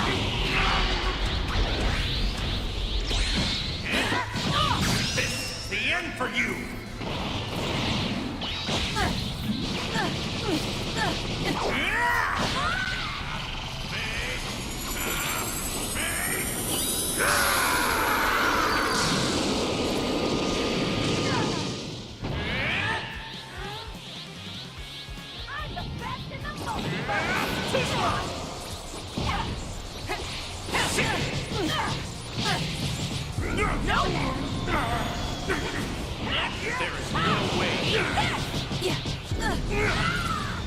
Here I come!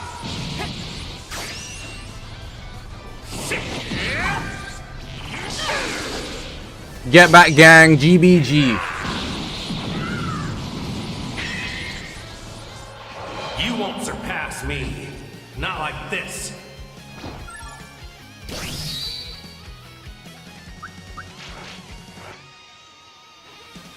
Sometimes you gotta take it slow, man.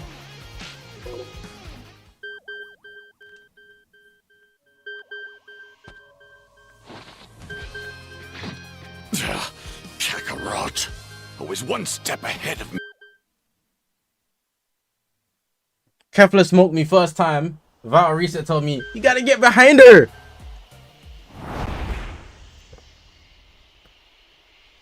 Mirror match.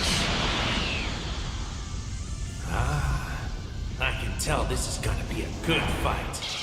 Hey, do you know that guy from Tekken that wears the diapers? The old guy.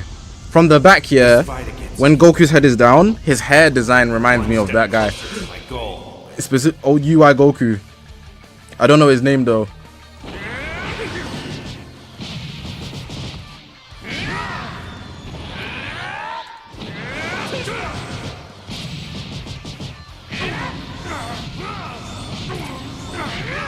Here I come!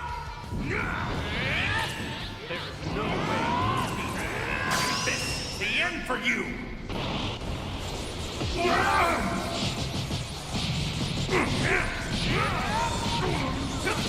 This is the end for you.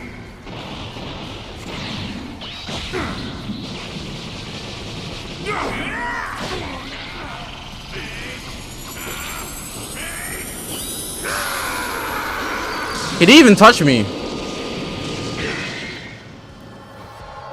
can't complain about that win, but it could have been quicker. If I could control this thing.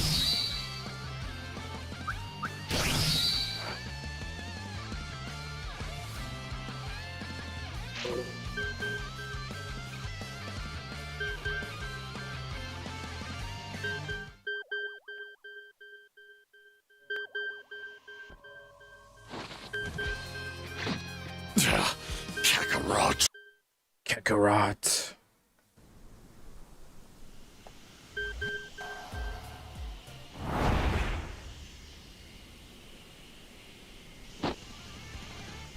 Is that MUI?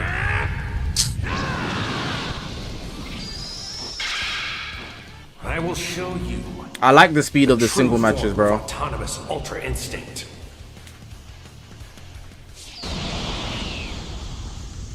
This fight against you will bring me one step closer to my goal.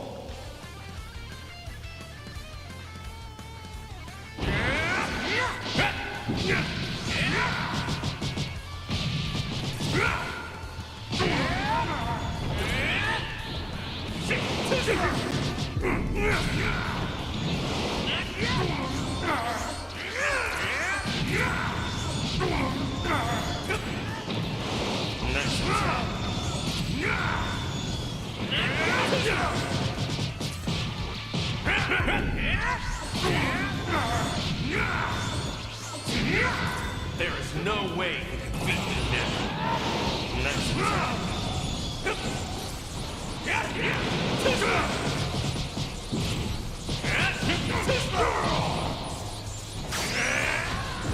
Get up!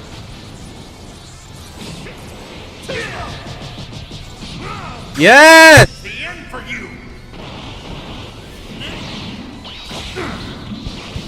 God damn!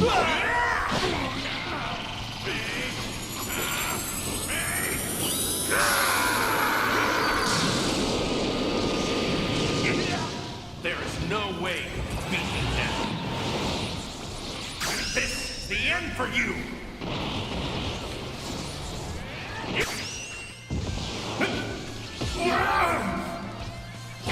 Oh, I was stunned. The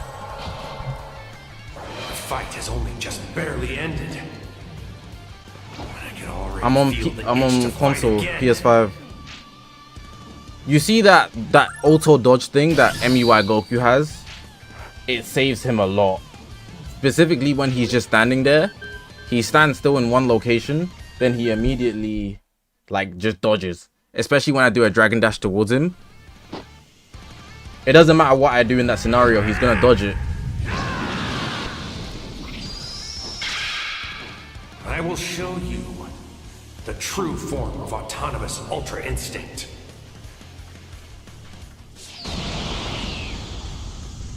This fight against you will bring me one step closer to my goal.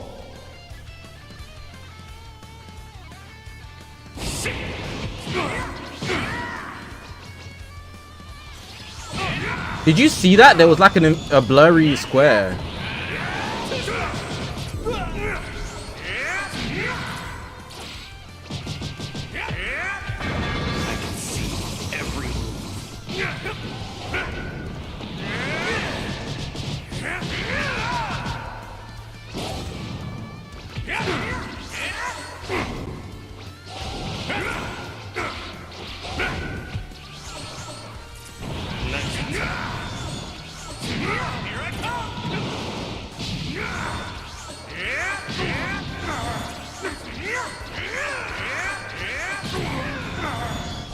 There is no way you can beat me now. Nice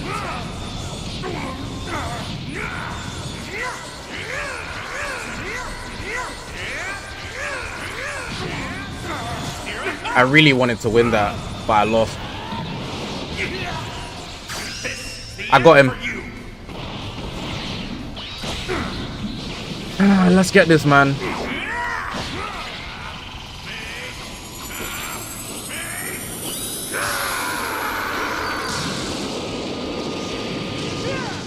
There is no way you can beat me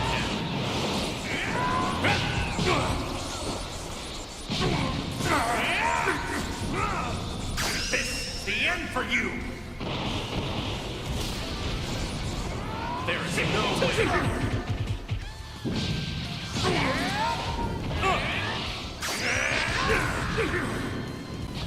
Point blank Kamehameha, bro. The fight has only just barely ended. That MUI dodge ability is really hard to get over, man. I think that's one of the things I'm gonna hate. Fighting MUI and Super Vegito for sure. But it's part of the game. He got it. I could have still beat him as well.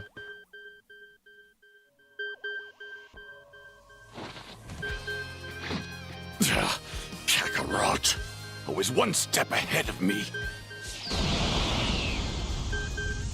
It's only thanks to how much we pushed each other that I've even reached this point.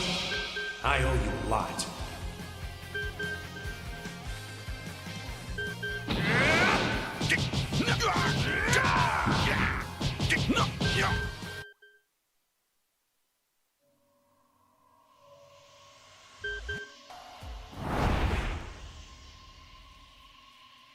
The one person I didn't want to fight as well. I literally said, if it's MUI or Super Vegito, I'm gonna hate it.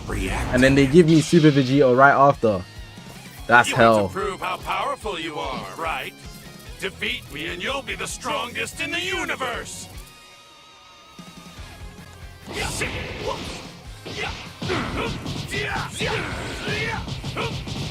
Bro.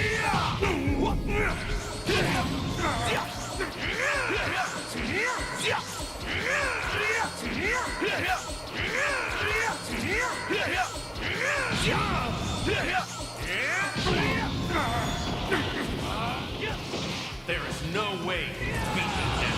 Oh no! This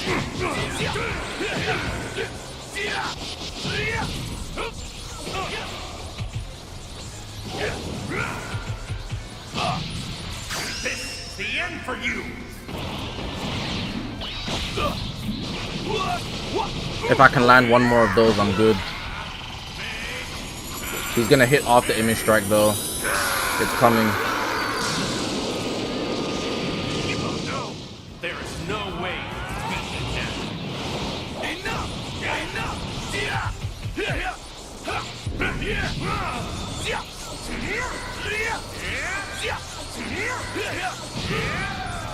Not bad enough. This is the end for you.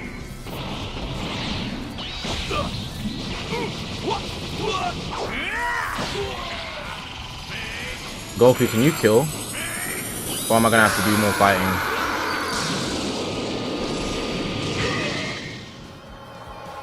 I can't complain about that one, but it could have been quicker. If I could control this body. Whew. I outplayed Vegito's after image. Just so you guys know, it's not just Super Vegito that has the after image. Apparently Pan has it. Apparently Krillin has it. I forgot who else has it.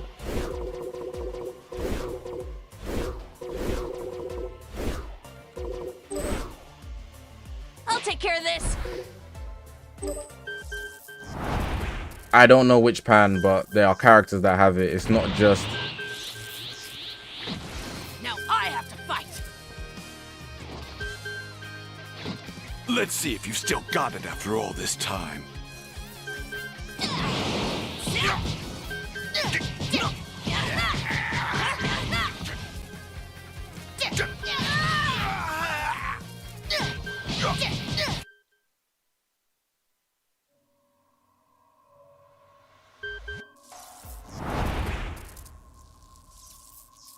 God Goku. This is my true power. Man, the excitement is killing me!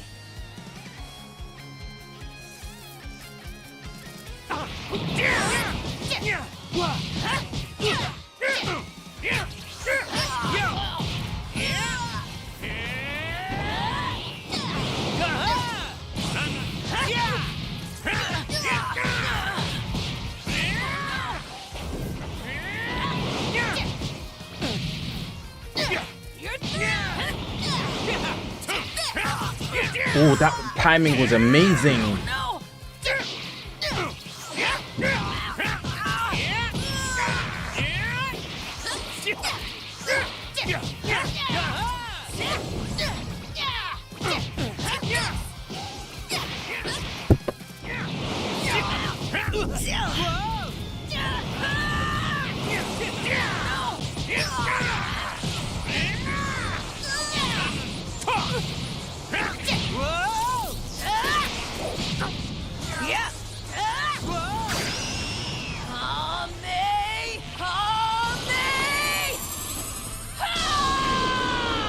That game was stressful, man. I muted on purpose. Super Saiyan 2 Gohan is so clean, bro. I can do even better next time.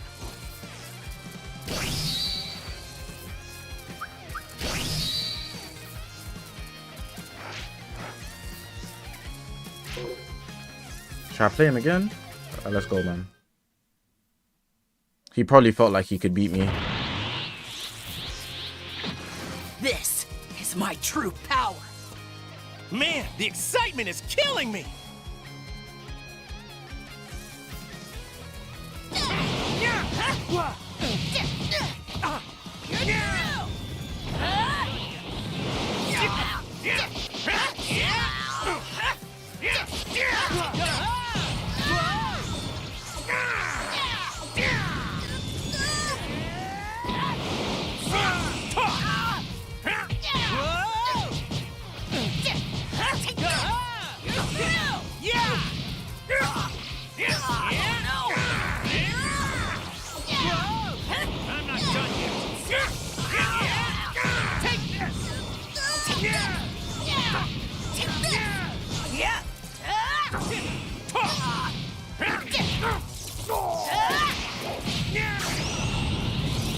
Hit this into the skill points.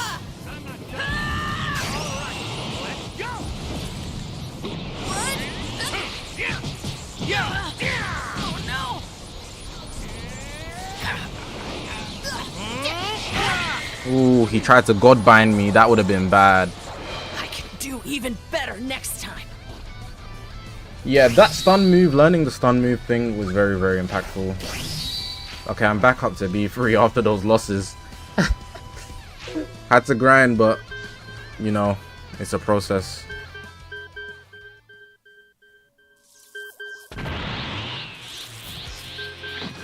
Now I have to fight.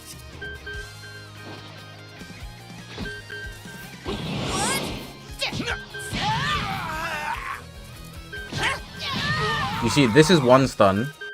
Learning how to do that is very important because then you get a few hits in, then you can get a sweep. Huh? Gohan's here too!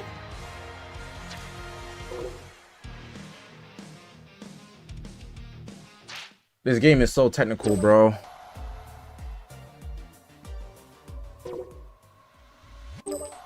Gohan is valid to use though. I feel like now that I know how to use, like, how to do the thing, I should use like Broly.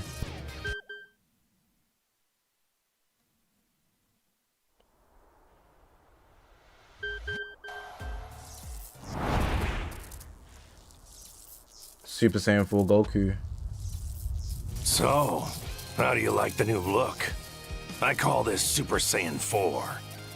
Care for a demonstration? Now I have to fight.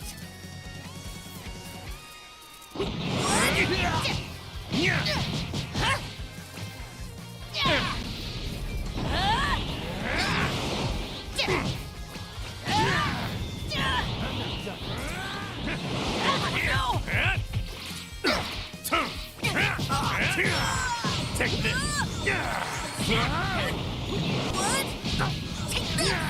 Yeah, you're through. He landed on the floor.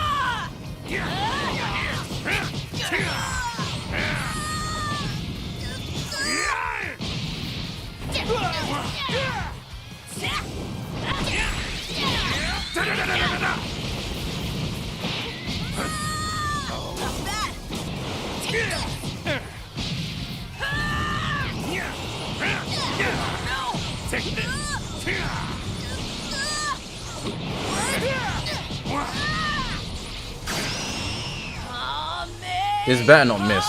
That's all I can say. He's on the floor right in front of me.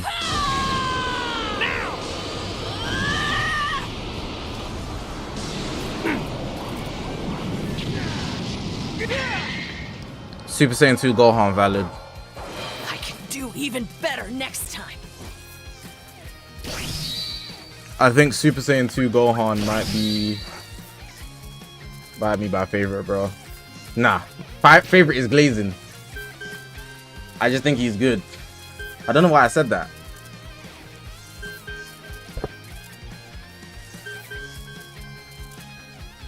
Bro said remember us.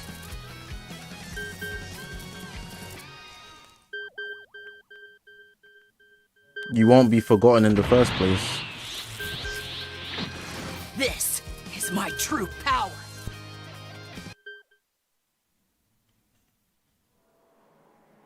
Join the Discord server. There's going to be tournaments in November with cash prizes.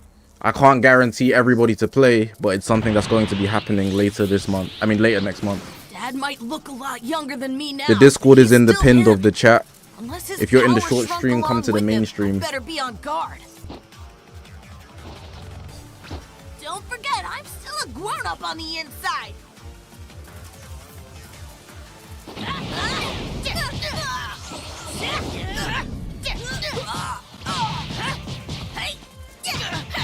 Why didn't he kick?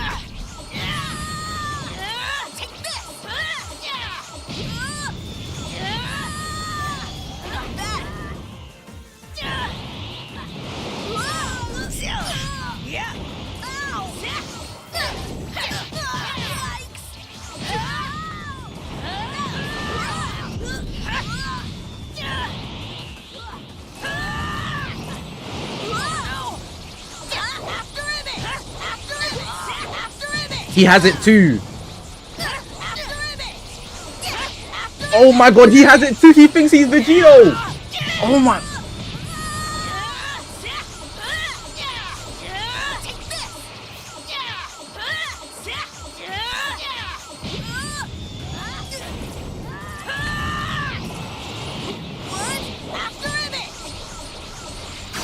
Mad annoying. I gotta boom you, bro. Doing all that after image stuff. This better hit. I know he was doing after image, but yes.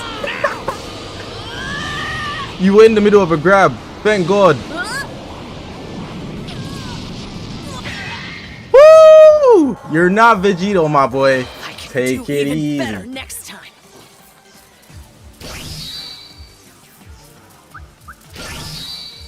I'm not playing him again, bro.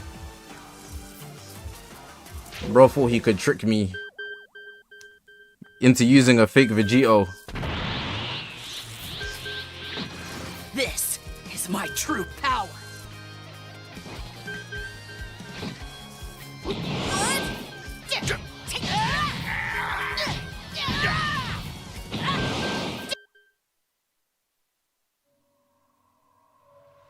Sparking spam into ultimate. She's on. It's shield on. It's the way it has to go. You're not scared, are you? Deku plays. Let me find out you're playing on Xbox. Now I have G4.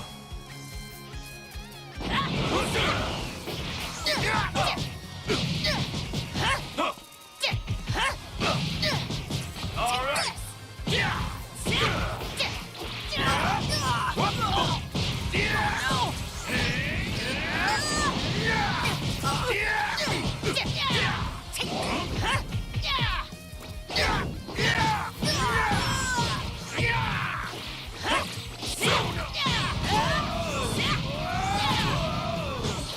You're through.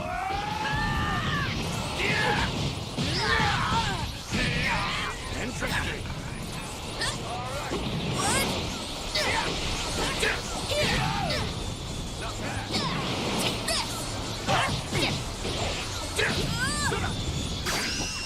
I'll send you to the next world with this Ultra Big Bang. Kamehameha! Bro, he's lagging. Bro, I dodged it. I was pressing. Yo, that guy's net is ass, bro. Why did it decide to lag during those moments? Agreeing to this fight.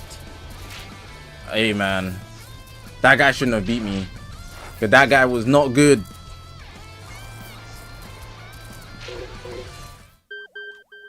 avoiding any games that are laggy, bro. Now I have.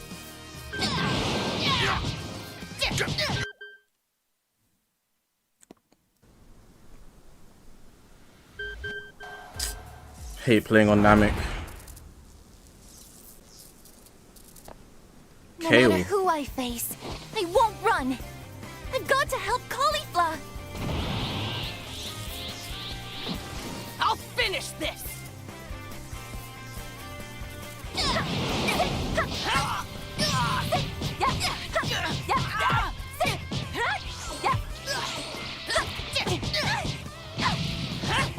Watch this. Over here. Wait. No. Good Sonic Flare.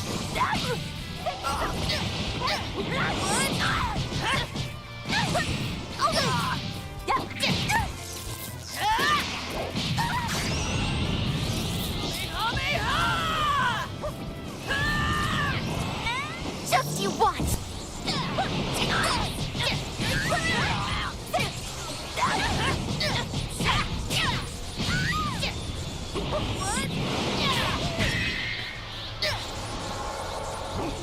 That was a wash as well. Finished yet?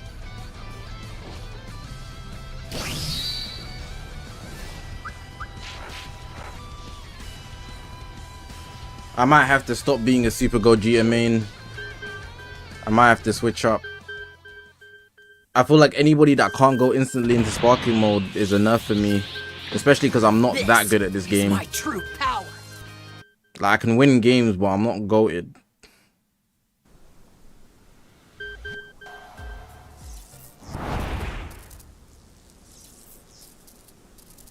Come on!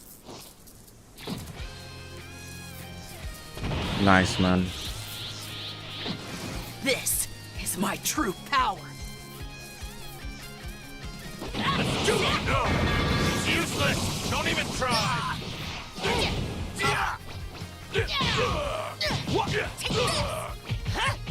You're through! How do you like this?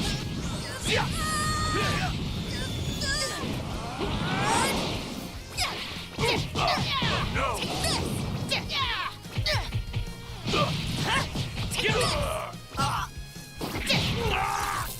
Unforgivable.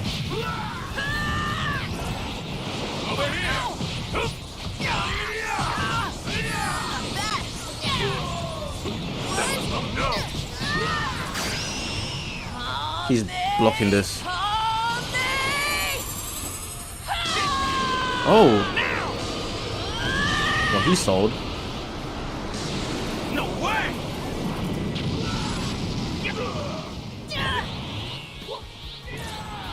Let's end this!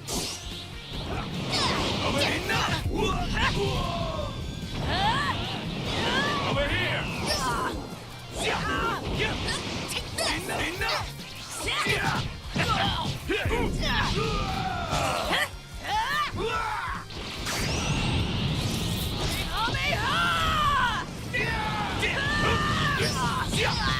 How do you like this? It's useless! Don't even try! I know! Kamehameha! Hope this hits. I'm kind of on the side of him, so it might not hit. Okay. No way!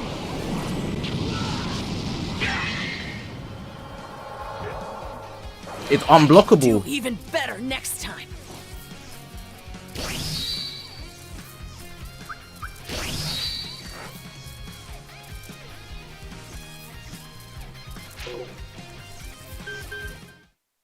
I accidentally replayed a Vegito player. Come on! That was a genuine mistake.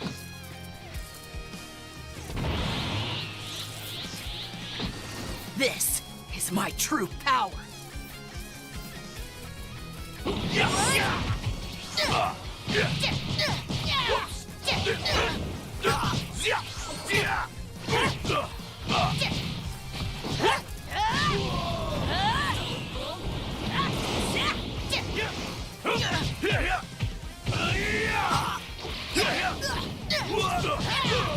Take this! Not bad! Do this over here! Still wanna fight? Sit! Homie!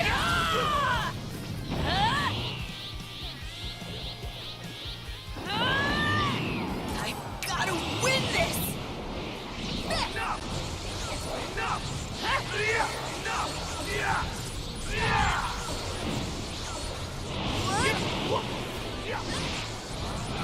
Over here!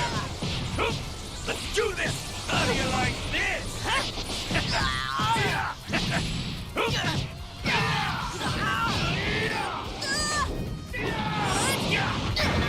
Useless! Don't even try! Let's end this!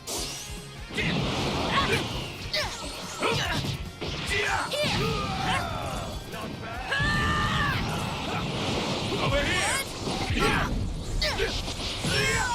How do you like this?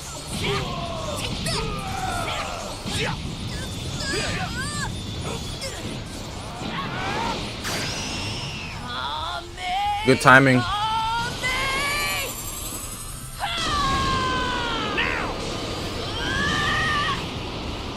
Shouldn't kill, but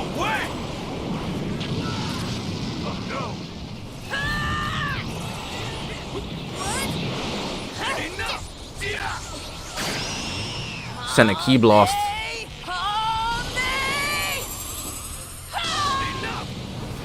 Let's do this over here! Enough! Enough! Enough! Like that?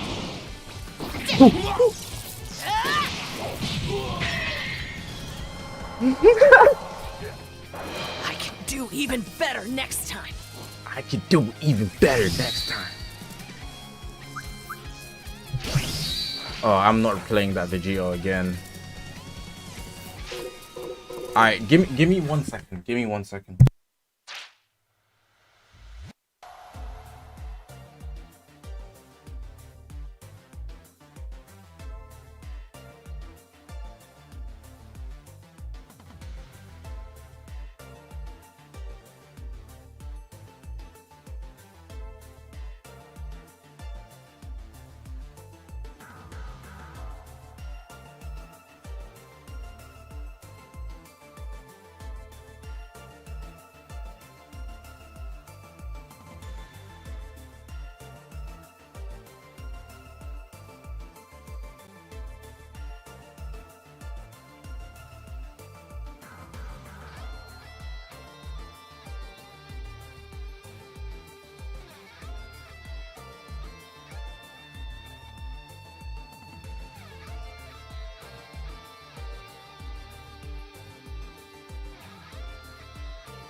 Yo, my bad. I had to help out my grandma with something. Alright, let's get back into this, man.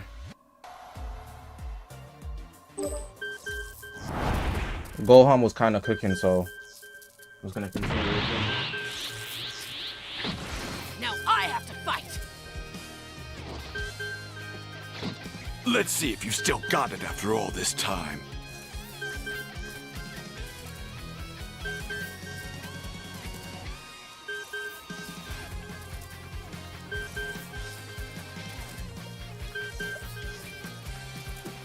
Super Saiyan 2 Gohan is fire, bro.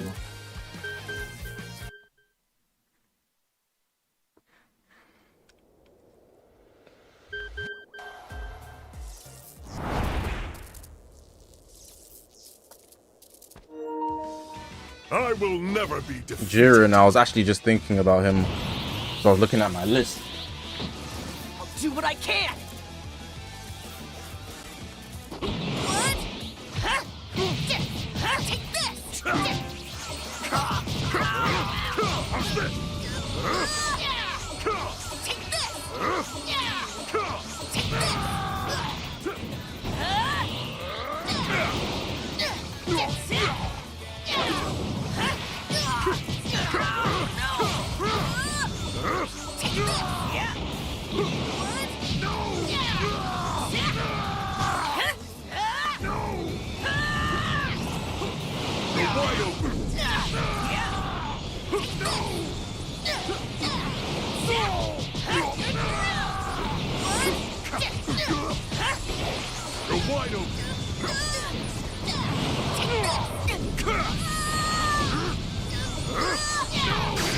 I was almost out of time.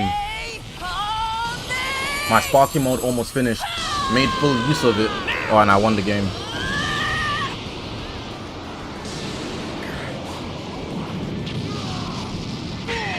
I think I finally found my flow. You're not finished yet?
No escape!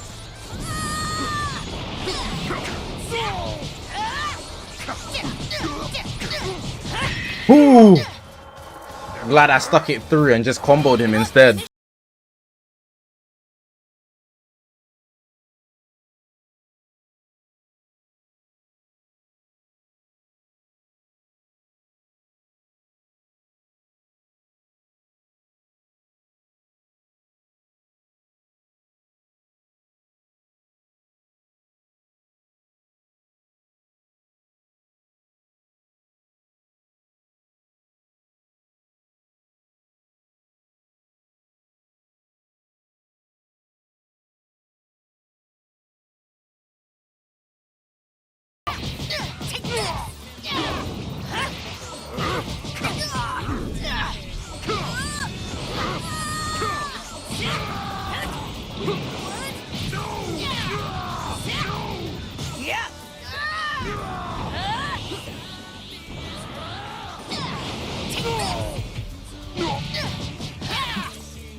Worthless. Oh Ooh, you adapted.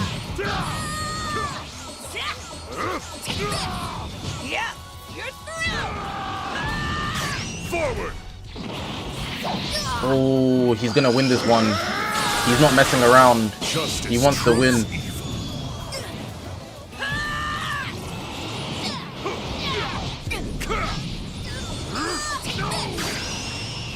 But I'm not letting you take it.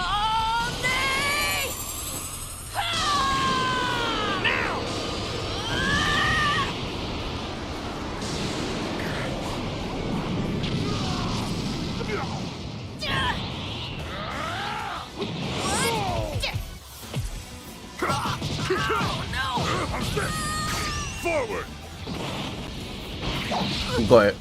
Back up your saves. How do you back up your saves, bro? Justice trumps evil. How do you back up your saves?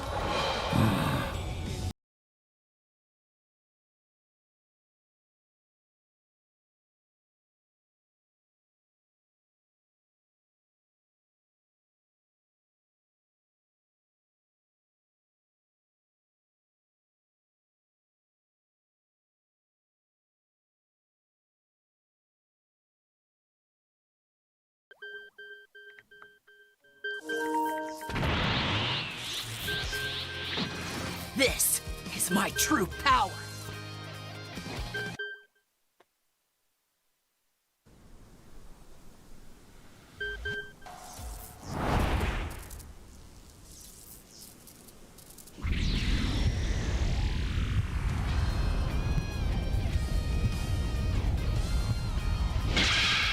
I am the wall that cannot be climbed. Seagate, Playgate State.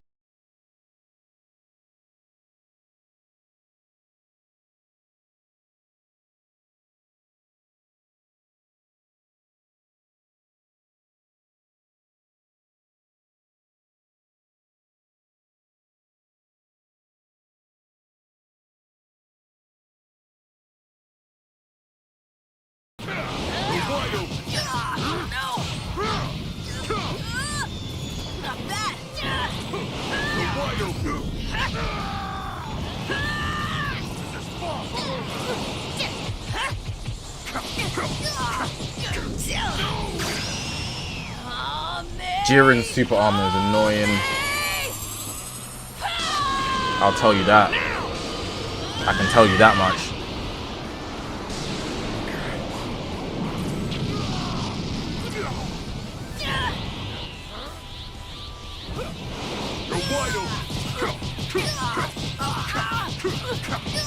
Bro, break out! Will not stand in my way.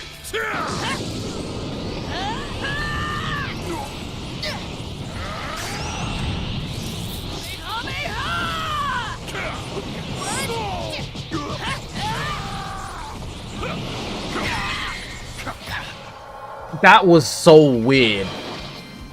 If he's extended comboing like that, there's a point where you can usually break out and it just wasn't activating, bro. Rank down again, I'm sick. Run again, bro.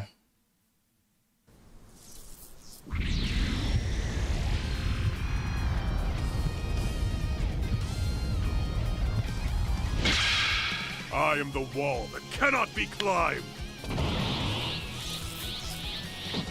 I'll finish this.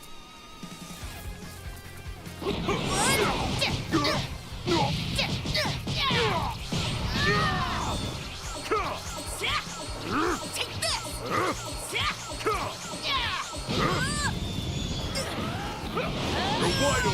Oh no! Not bad.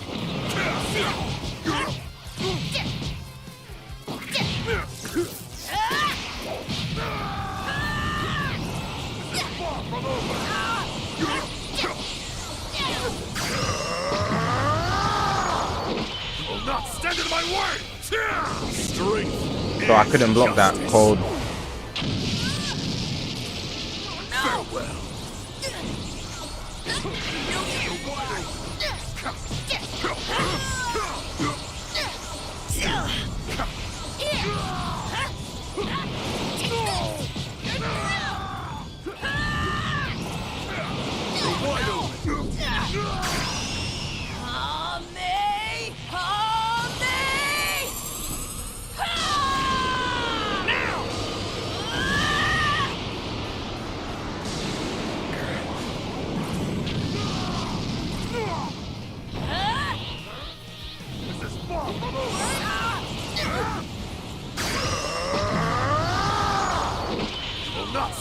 way!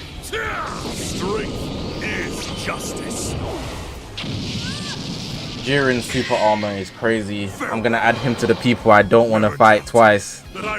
Characters. I need to make a list. Characters I don't fight twice.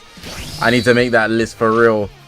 Because there's some characters, yeah, I'm trying to break through. They're not giving me the chance. Number 1, Super Vegito. This is my true power. Number 2. Let's see if you still got What does super armor actually do? Basically, even if you do certain attacks on them, like when you're meant to stun them, I swear sometimes it just doesn't activate. Because they're allowed to push through that thing. Like Jiren has it, Broly has it. It doesn't matter what you do. In some cases, when you think you're gonna get a priority on them or get the advantage on the battle because you hit them first, it just doesn't activate.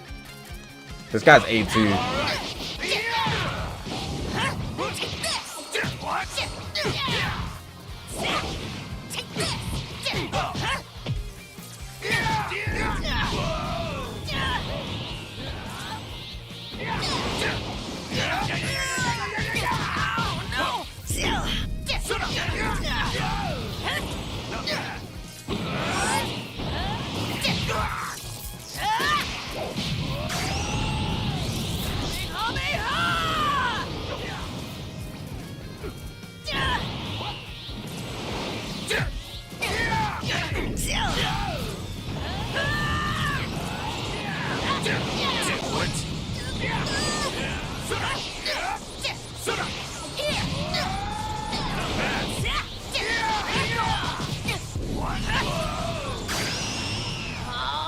He's gonna have to vanish this. He's A2, so I'm assuming he has the ability to vanish this.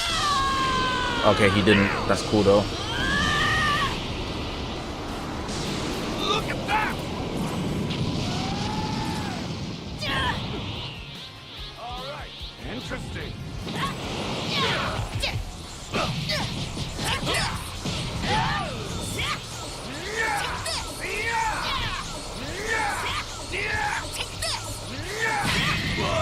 A2 gets smoked.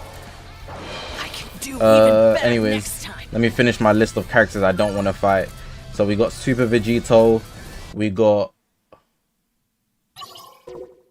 He disconnected at the last second. Is this what high level players do? Dark.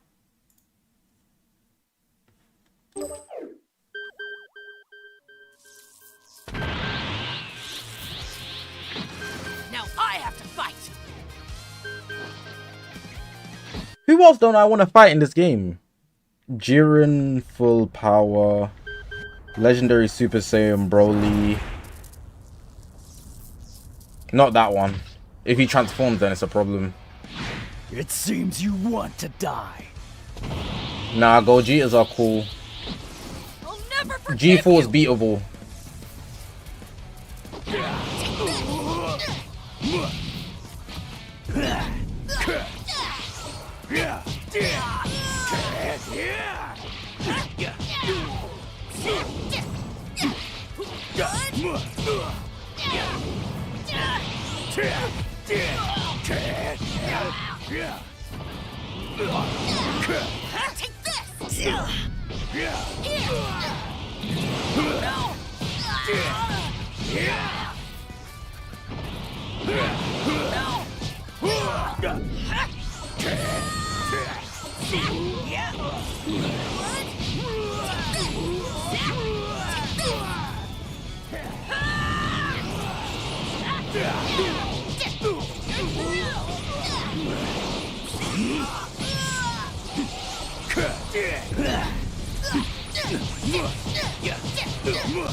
Barking mode back shots is crazy.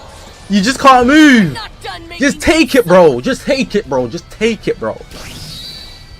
You can't move.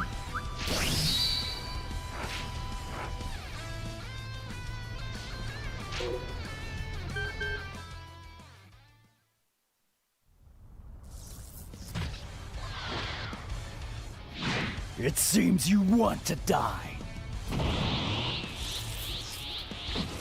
I'll never forgive you.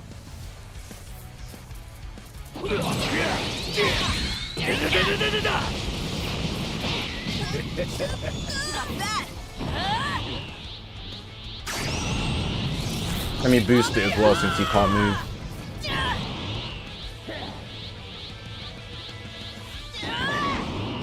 I've gotta win this!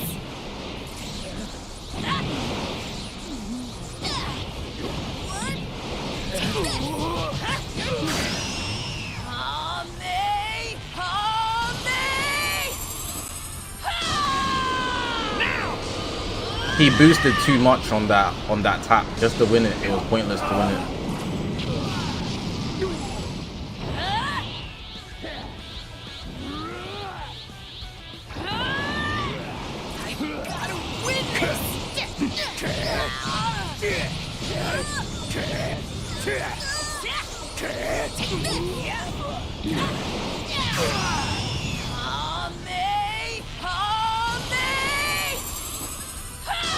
This guy got fried.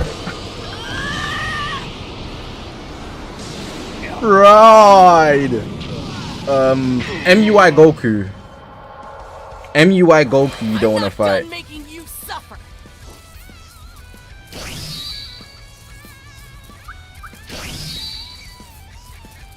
Abishan, press triangle. Hold up and triangle.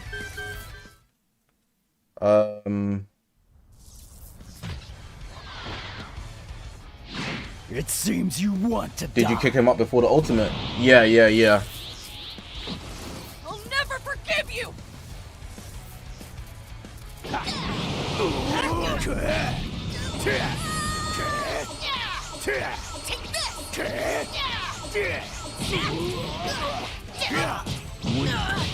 Oh no!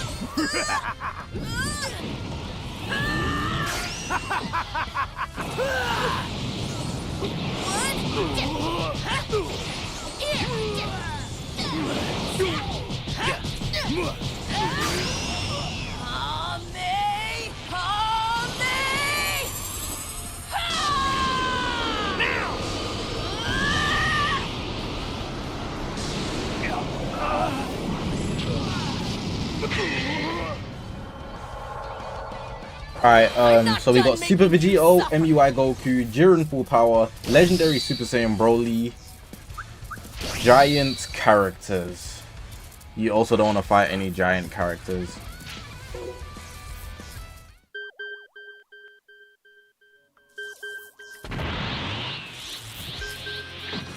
Now I have to fight. Beerus. Don't want to fight Beerus. That's on God. Not twice. I'm gonna have to look at the roster. Everybody else is beatable.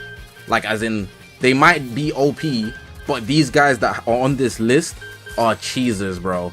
Like, you really don't want to fight them.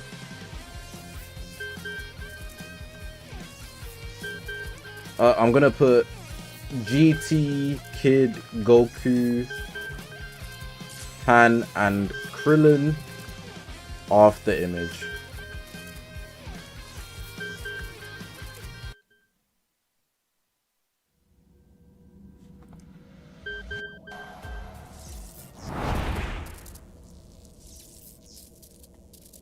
Come on!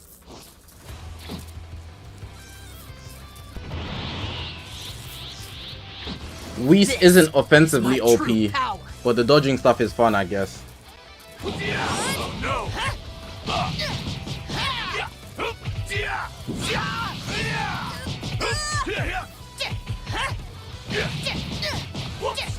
Take this! How do you like this? Oh no!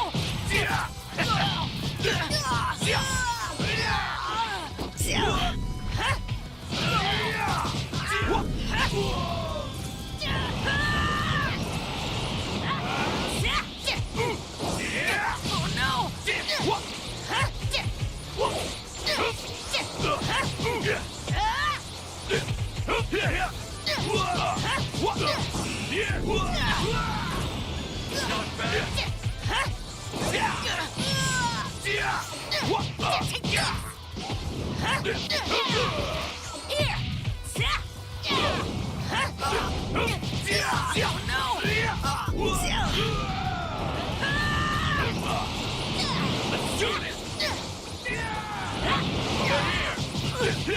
Can you break out of this?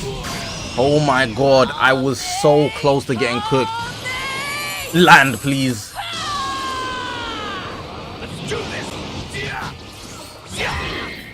Nah, Vegito there was moving crazy, and the fact that he blocked that, I mean, he instant transmission my ult. That was just cool game. Aim flying, find him again, bruh.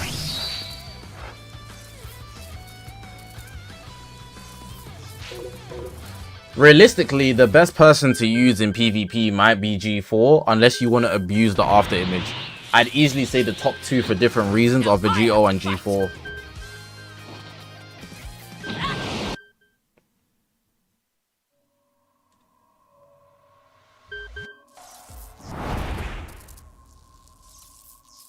Oh my god, bruh. Back to back Super Vegitos. This is my true power. Come on!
Bro.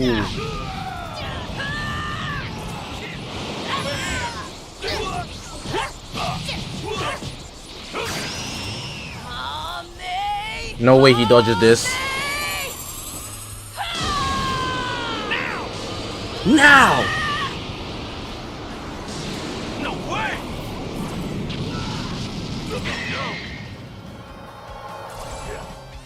I can do even better next time. Had enough of fighting Super Vegito, bro.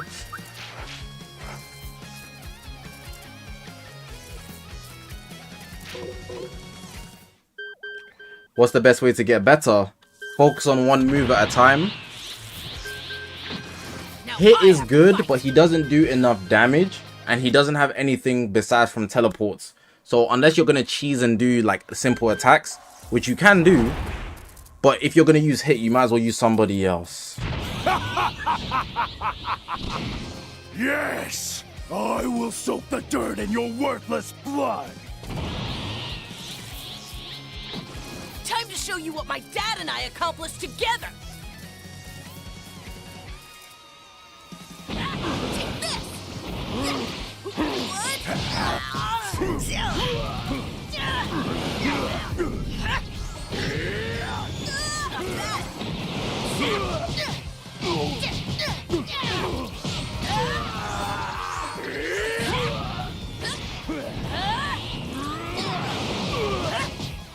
See ya!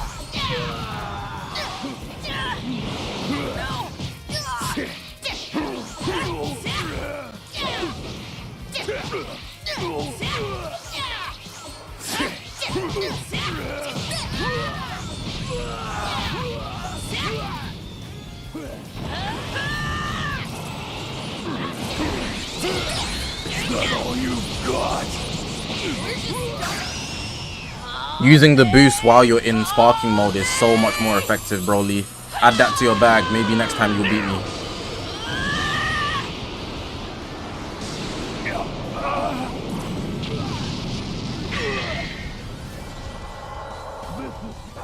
Is Team Gohan my favorite?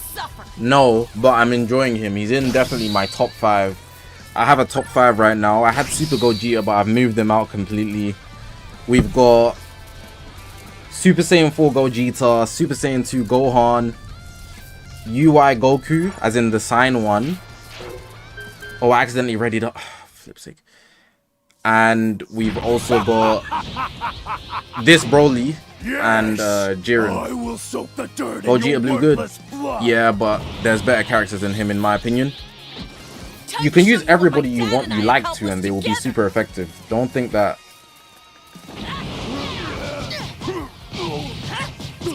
See ya.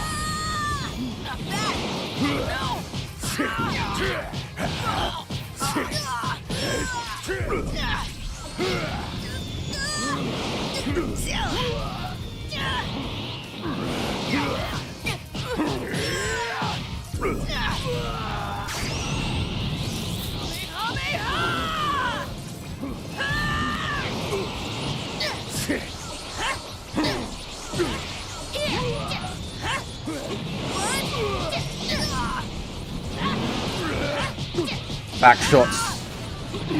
You're wasting your skill points. You're wasting your skill points. Now you're dead. You wasted your skill points to get me off you, but now you're dead. Unless you can time this, which you probably can't because the way I beat you last game, you didn't have enough skill. So hold that, Broly. Oh, Abishan, SV's there as well. I forgot. I forgot to write him down. Done making you suffer. Sorry, he wasn't on the list for some reason. I must have been tripping.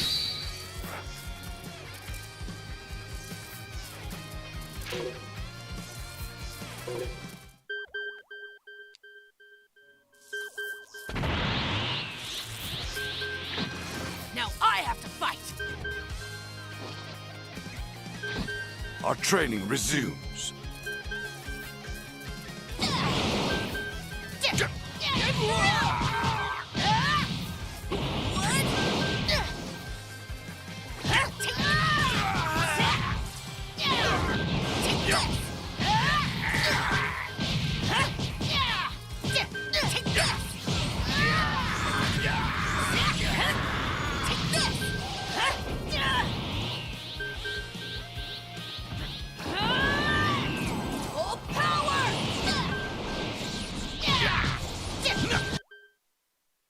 When I'm in sparking mode, I'm just gonna start hitting back shots, man. They're gonna have to use skill points to get me off them.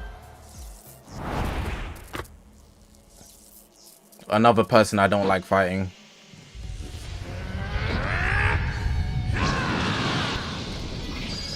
What's my opinion on the game? Is it worth the money? Different. Very worth the money. I give it a 9 out of 10. Yes, there is some it bugs, is. but those bugs are gonna get cleaned up pretty fast. But in terms of content for the story mode, it's almost infinite. I'm not gonna lie. In terms of cosmetics, there's so much to get without spending any real life money. And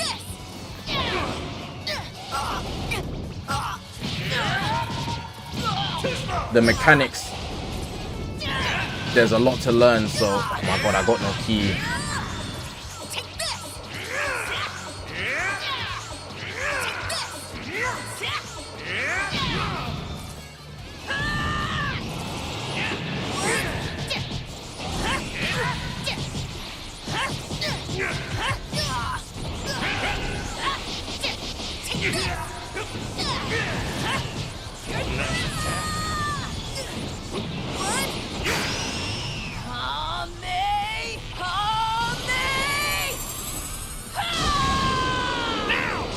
Baited him real hard. He used all his skill points as well.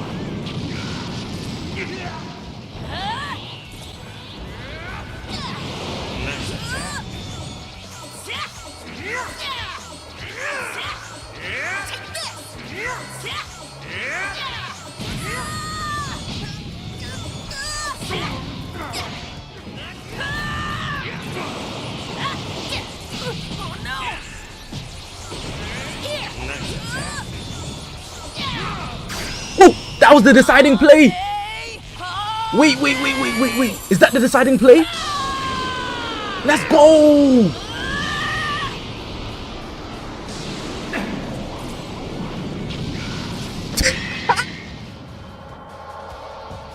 Fighting MUI Goku and those vanishes are crazy. That was clutch. I'm not fighting him again. We don't fight MUI Gokus twice. That's something we don't do in the streets.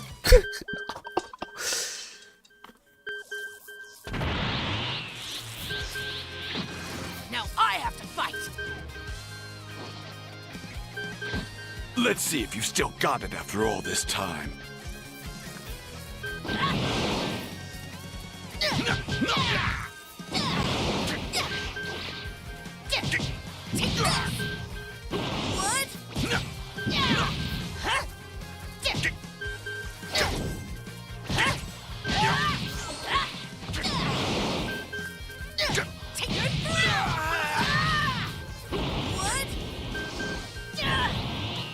Irenzic RX, it happens sometimes, the communication error thing.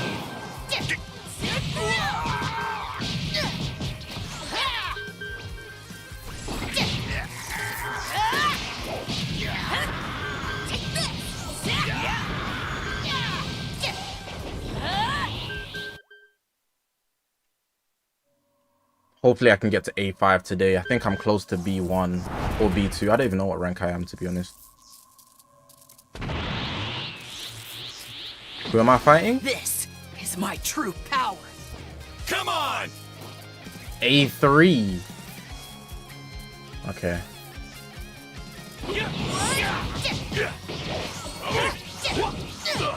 No! Over here!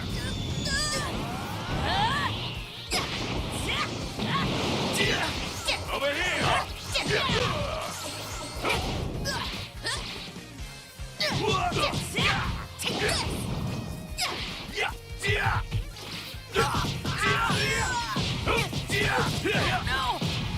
Bro, can you get out?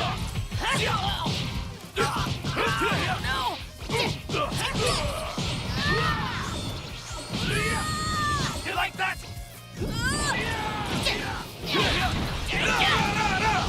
I've lost. Give up! Let's do this!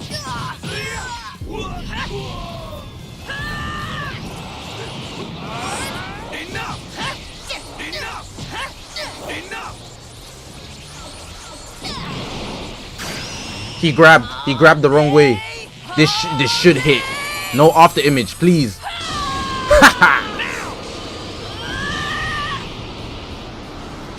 I'm beating this A3.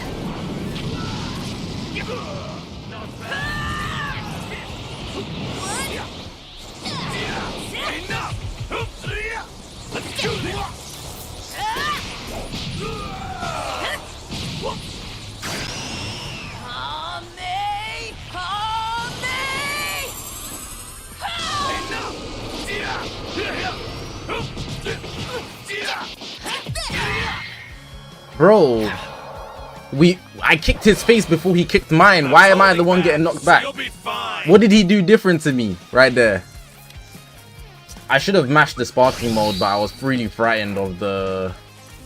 I was really frightened about the... what you call it?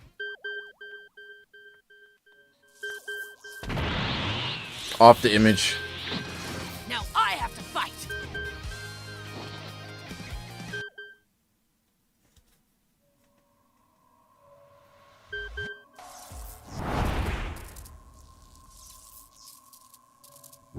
Huh. You're not scared, are you? I'm at B2. Now Okay. I have to fight.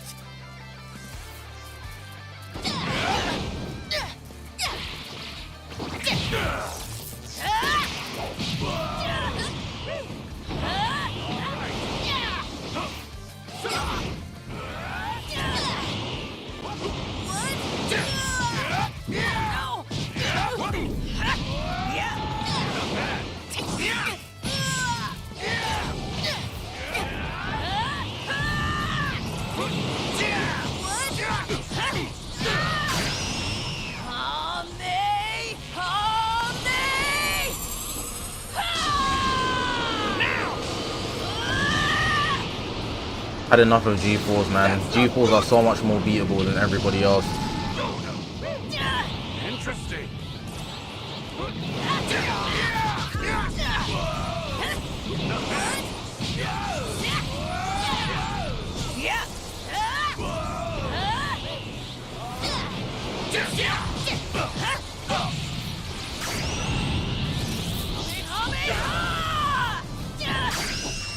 I'll send you to the next world with this Ultra Big Bang Kamehameha!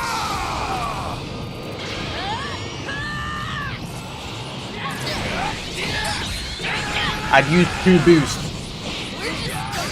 2 boosts. 2 to guarantee myself that win. Alright, here's a tip for you guys, yeah. If you enter sparking mode and you just entered sparking mode and you get into a clash like that, use 2 to 3 boosts so you can guarantee yourself winning the clash. At that point, you can just chain it into your special, and unless they time it so supremely, you're gonna win.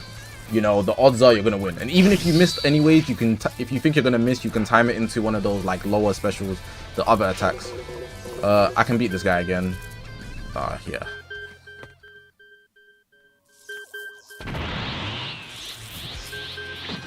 Now I have to fight. Do you think it's Crybaby to say after image needs a nerf? It is Crybaby because it was pre-announced that Sparking Zero is an unbalanced game. However, what I will say is it's not ridiculous to say that maybe, you know, it depends on how you go about nerfing it. So if people say it needs to be weaker, you're a Crybaby. If they say, oh, increase the skill point cost for it to 4 or 5, I can hear that. But the game's meant to be unbalanced. Super Vegito should be broken. G4's insanely broken. He's fast as hell. That certain characters should be more powerful, and nerfing the powerful characters, that's against the whole premise of the game. This is no difference to the older Budokai Tenkaichi games. Every game is soft nowadays, man. I like that the Dragon Ball devs, they don't mess about, bro. They build their game how their game's meant to be built. Scared, are you?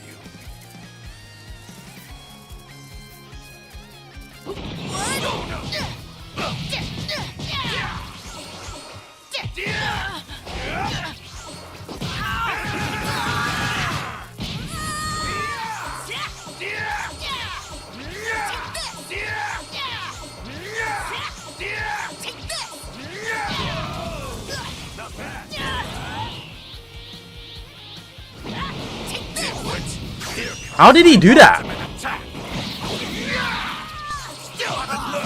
I've never seen a G4 do that.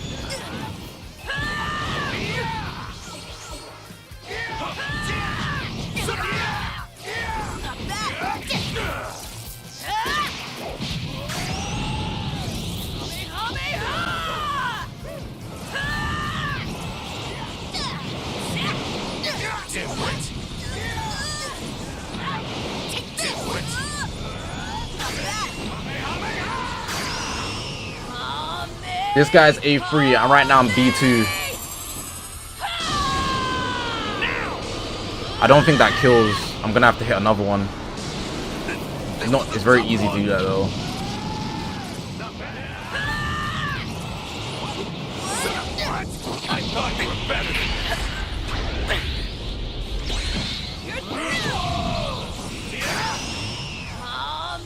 Maybe he hits me? I don't know.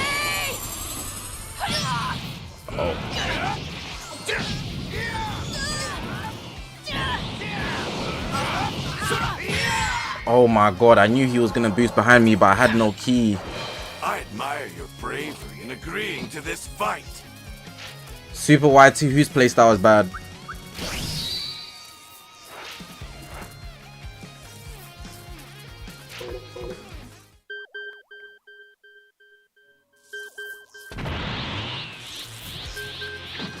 Now I have to fight.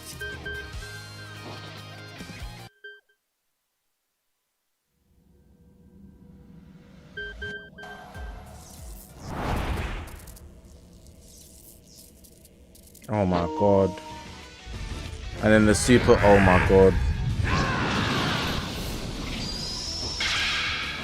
We will both continue to get stronger and stronger.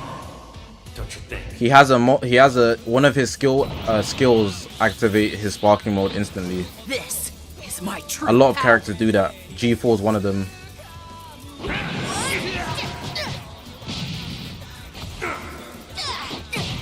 I sidestepped, bro.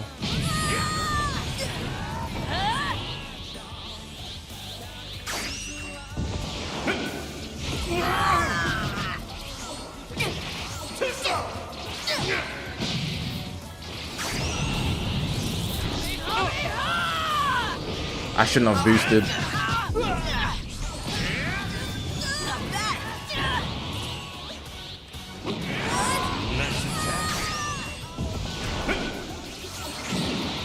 Oh, it's a teleport instant.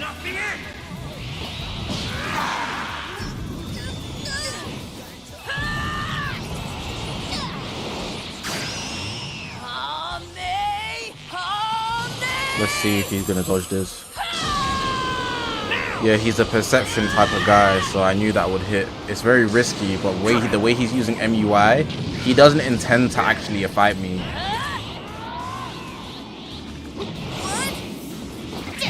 You see, I have to play him soft like this.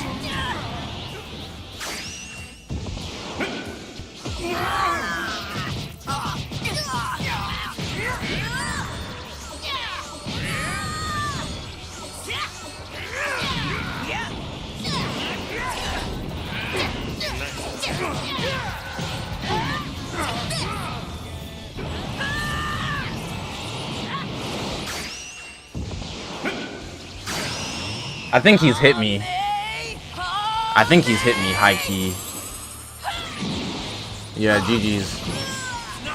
He adapted my play really well right there because I did it to him before. That was smart. And I think even if I blocked him, it would have done somewhat damage, but I didn't have the leeway to do that because of my health.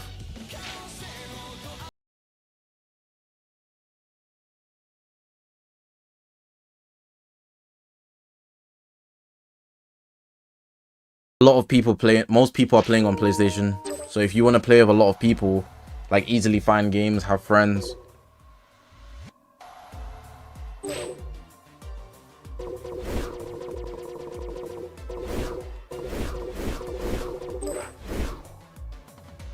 Let's get started.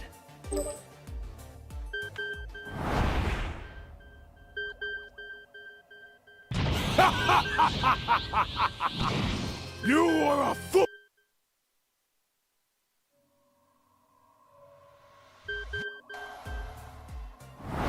G4. I tried to predict it. Rose there, I didn't expect to see him. Kakarot.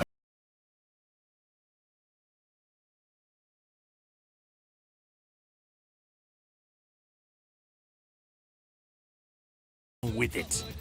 So much hatred pointed towards this man.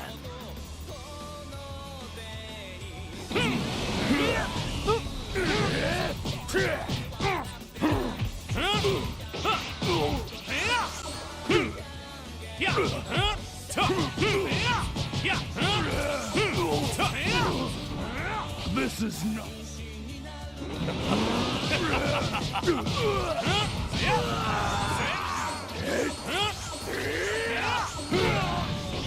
Couldn't be worse.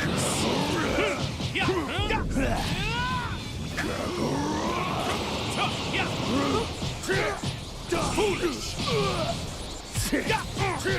Admit defeat.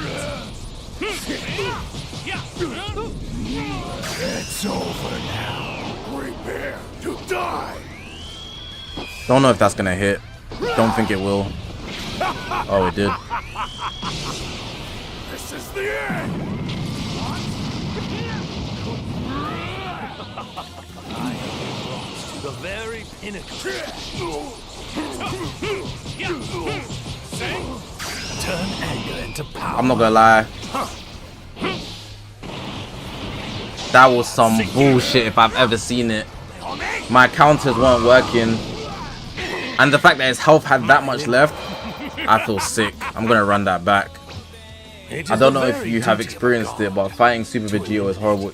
Yeah, everybody's experienced it, bro. He's the worst person to fight in the game, probably.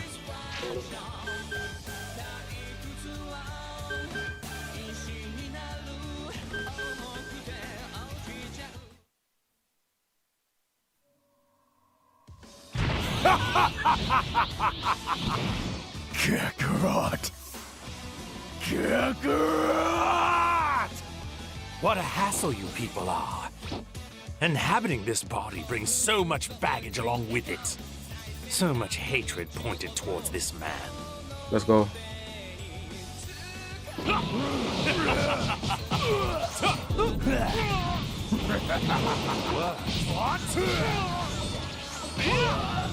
Mercy shall not come.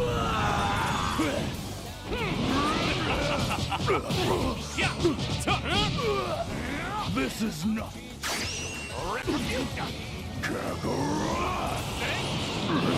Foolish.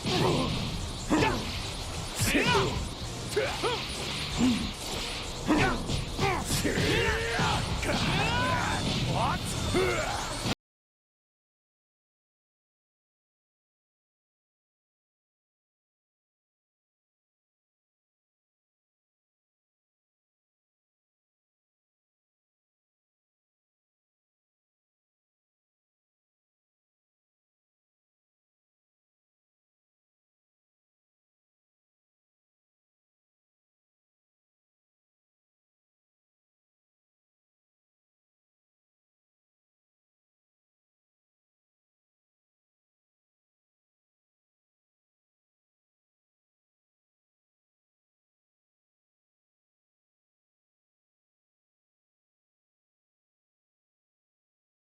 Or should we settle it? Kakarot.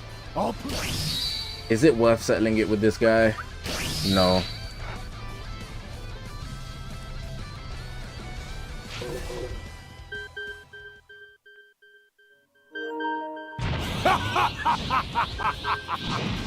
Yes! I will soak the dirt in your worthless...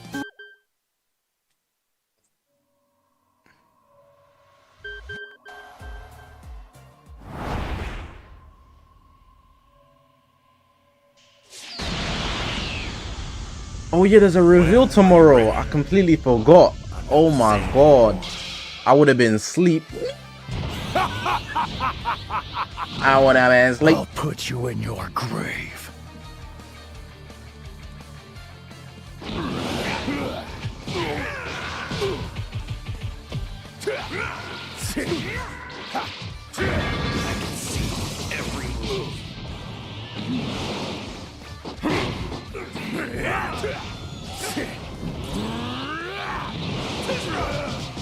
See ya.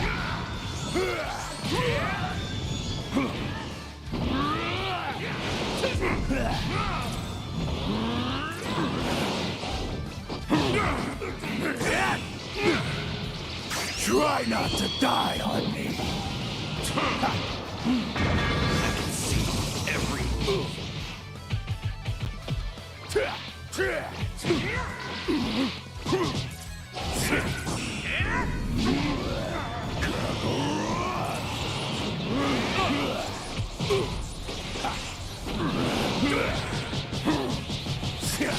It's over now. Prepare to die. Guy's jarring, man. UI wasn't on that list, but I might have to add him. This is the end. Yo, broski. What's good, broski? Kit Kat, what's good, bro? Just haven't realized that Kakarot. I'm ignoring every comment referring to my subs, bro. You guys are analytic watching, bro. Stop, stat watching. You guys thinking like I'm LeBron off his like how many 100,000 points or something, 1,000,000 points or whatever he got. Guys stat watching me like it's the NBA. You are a fool to think you can defeat me with a puny power like that. You better know by now, I don't hold back.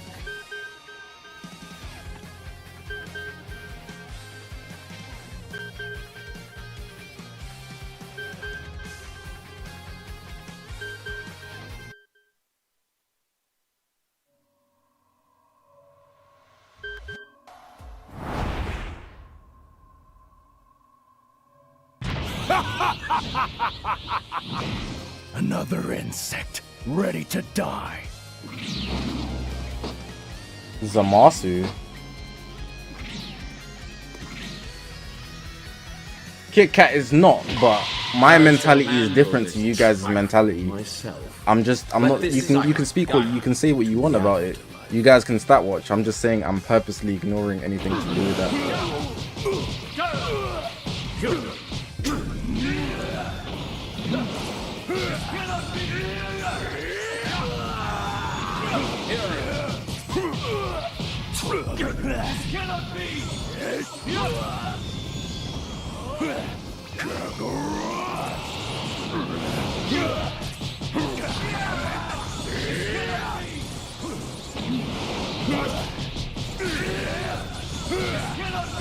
It's over now. Prepare to die.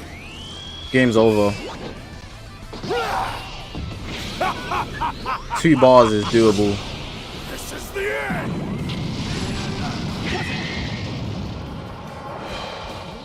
I am the legendary Super Saiyan. I haven't killed enough to satisfy my urges yet.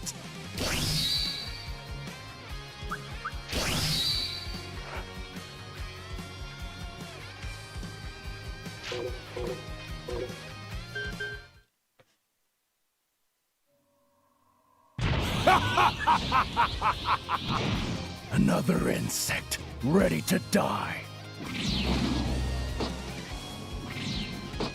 Broly's cracked, bro. I shall handle this trifle myself. Let this sight guide you to the afterlife.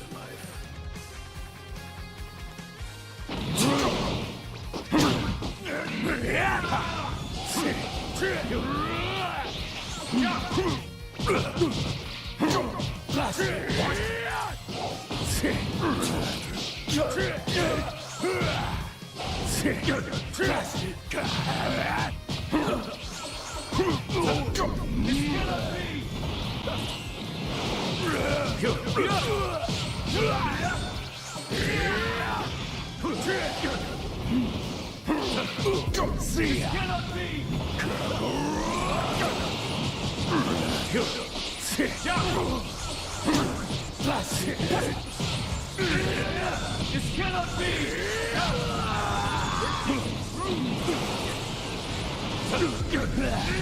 It's over now. It's over now. Prepare to die. Oh. Did I grab? I think I did. Zamasu's ult is pretty OP as well, by the way. Lightning of absolution! It's over.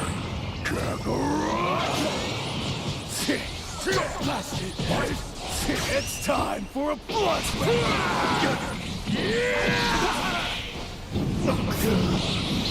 The clothesline is funny as hell. Scum. You scum. I haven't killed enough to satisfy my urges yet.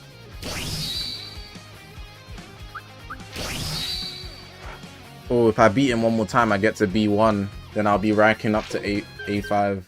Yeah, let's go.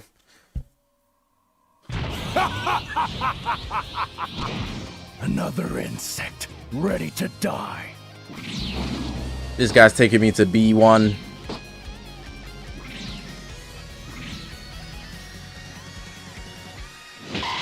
I shall handle this trifle myself. Let this sight guide you to the afterlife.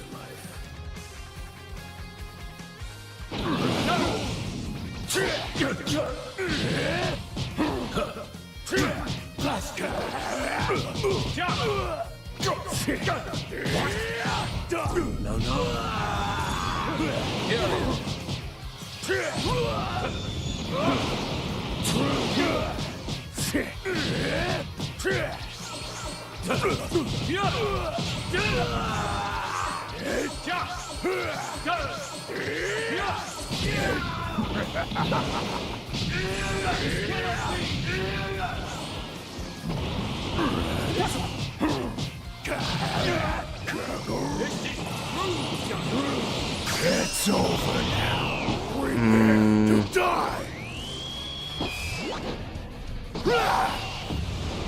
It's a great honor to fall at the hands of a god, is it not? Good play. The beginnings of a new era abide on this planet. I'm gonna get a lot of skill points from this though. It's over. Kakarot, I see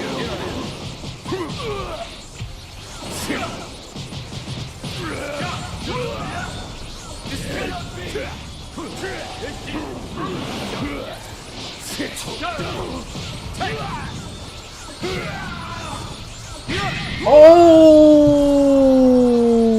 I thought I had that. I thought I had that easy. Why must Damn. Feels bad, man.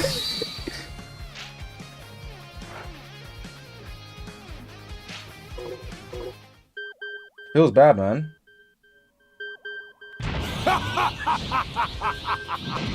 You are a fool to think you can defeat me with a puny power like that.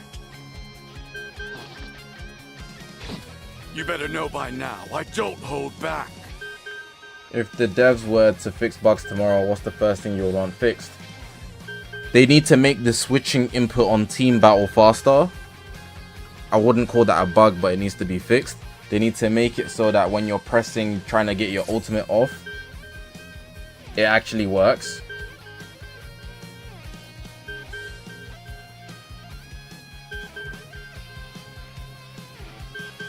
Sometimes it activates late.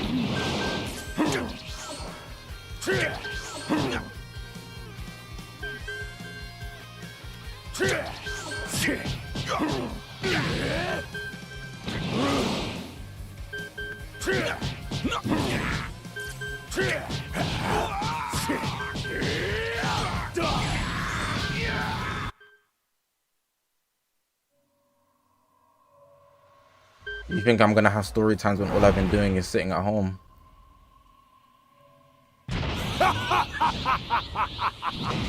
Come on, now is your time to die. Well, are you ready? I'm not the same anymore.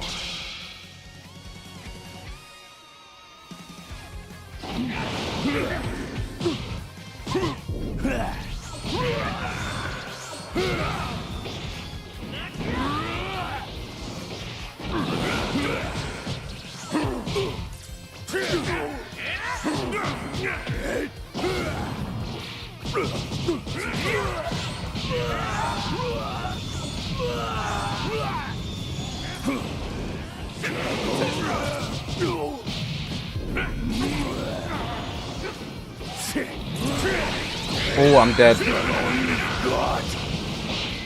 Now you have my attention. It's over now. This should hit. To die. He has no... He can't move right now. Yeah, he couldn't move. I took advantage of that. This is the end. That's kind of so by not having a beta. I can get behind that. Something beyond my strength. Really hate MUI.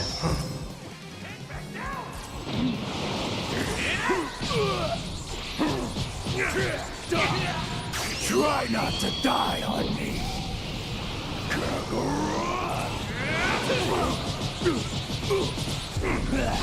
It's over now. Prepare. Shouldn't have done that. Should have used one of the other moves. Because if I miss this, it's over. Okay, I didn't miss. Bro has TTV in his name. Scary. I'm not playing you again.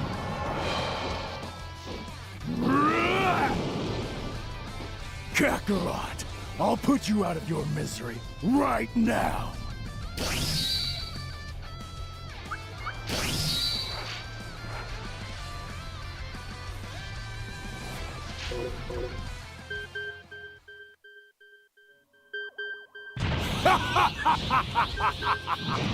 You are a fool to think you can defeat. Yeah, since I learned that down sweep, the stun, life's been a lot easier playing this game, bro. Kevlar, Hey. Whoa, my power just keeps on rising. Z There's Chrono. no way I'm losing this one. Do not pull your punches in a fight against me.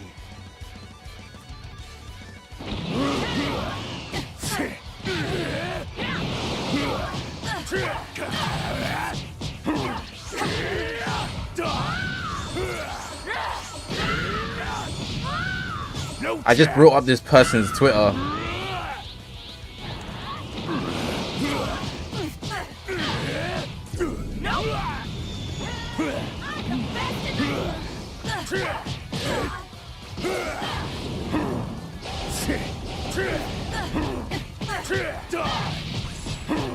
I got this. Now for the fun part.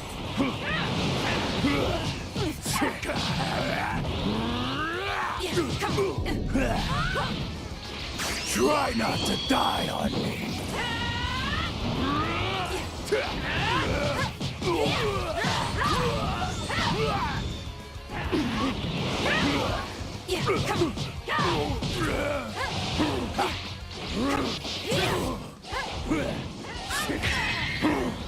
I just brought up this person's Twitter, and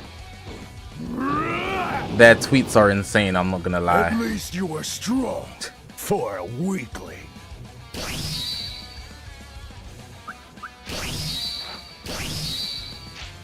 How'd you down sweep?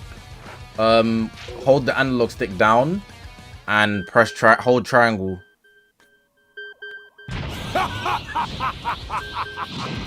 Yes, I will soak the dirt in your work.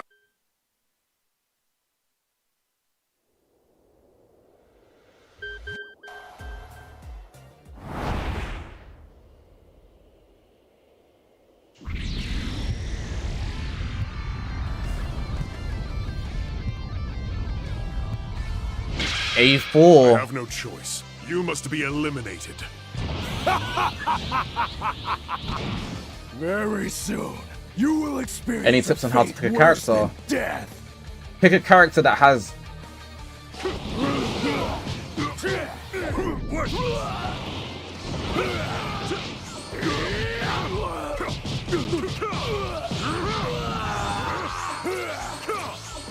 I know I stopped speaking there.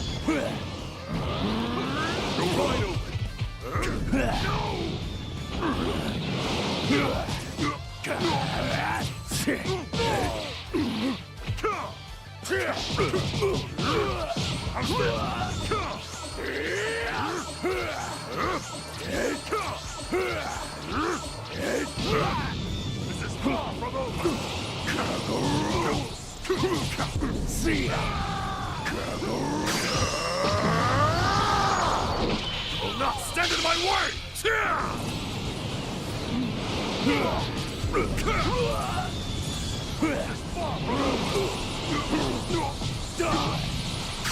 Pick a character that either has instant sparking mode or some sort of dodging ability. So basically Vegito or anybody that can go sparking mode instantly. Will not stand in my way! It's kind of annoying that he hit that. Farewell.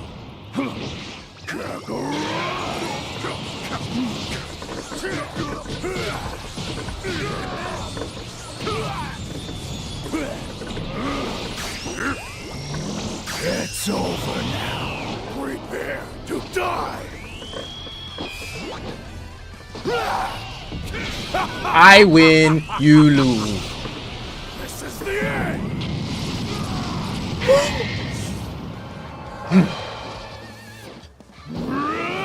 Okay, I'm gonna go to my character selection and I'll talk to you about character selection from my experience. My experience isn't the best experience, but from what I've known, especially if you're not the best player, my decision making will help you pick a character very easily. I'm not playing that Jiren again, bro. Alright, so I'm assuming you're playing single mode. If you're playing teams, don't talk to me because I don't know anything. So what you want to look for are characters that have any type of mode that allows them to get to sparking mode instantly. If not that, some sort of dodging ability. So let's talk about the sparking mode characters first. I know a couple off the top of my head. Angry Goku can do that. So this guy here, his technique information, now I'm angry. Basically, it brings him into sparking mode straight away. And his blue card can't be, I said his blue card. His ultimate can't be blocked because it's the UFO. UI Goku here, his ultimate can be blocked, but he can go into sparking mode straight away, which will allow you to do an amazing ultimate attack pretty much instantly. Other characters that I know for sure, G4 can go into sparking mode instantly. That's a big help. Super Saiyan 2 Gohan can go into sparking mode instantly. Legendary Super Saiyan Broly, as I was using. Yeah, those characters that can do that basically enable you to do an ultimate instantly, and especially if your enemy is pressing you, if you're not good at the game, you're good. GB has instant transmission though. Yeah, so that's on the other side of the conversation. Anybody with a dodging ability or anything that can move towards you instantly is very, very good, because you can do that into an ultimate attack, or you can be protected at all time. So MUI Goku has some good dodging ability. Basically, if you try hitting from the back, pause, he's gonna basically vanish. Obviously that goes for any Ultra Instinct Goku. They have more dodging in the kits. In anybody with instant transmission, so basically most of the Gokus do instant transmission. He don't have that.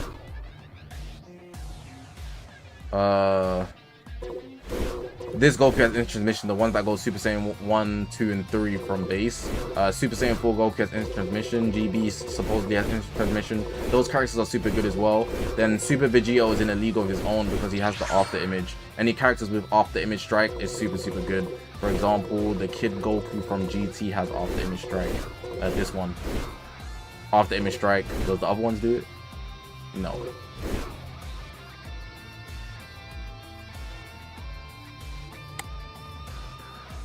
I'm B1 or B2. B2, I think. Anyways, what does after image do?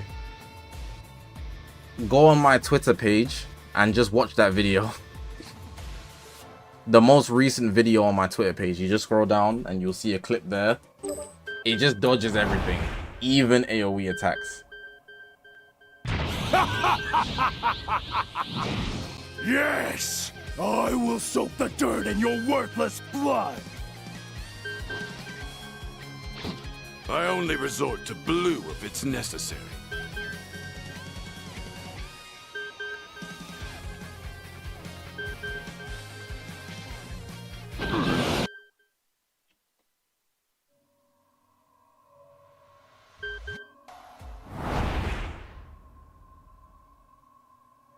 Xbox servers. Nobody cares about no Xbox servers, I'm not gonna lie. Fool! To think you can defeat me with a puny power like that! Ah, I've been waiting for something to hunt.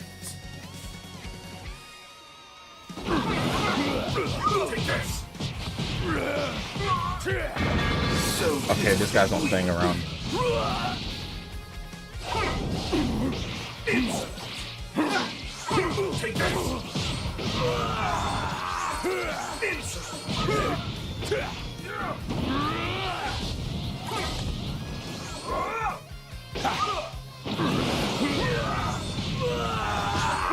This guy is passive, man.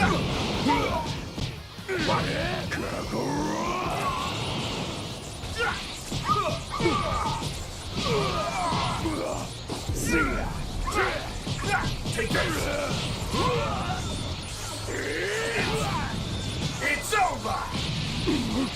How's this? Bro, you see what I mean? You see what I mean? Why is it delayed? Why is it not working? Why is it not working? It doesn't make sense. I was behind him for time.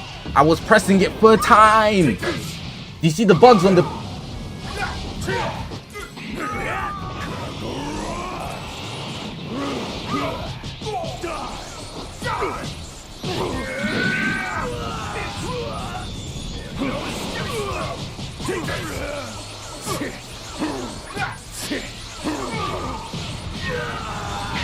This game is so bugged sometimes, bro. I'm literally there pressing R2 and circle. It's not working. It's just not working. I had the free time. I had at least 5 seconds.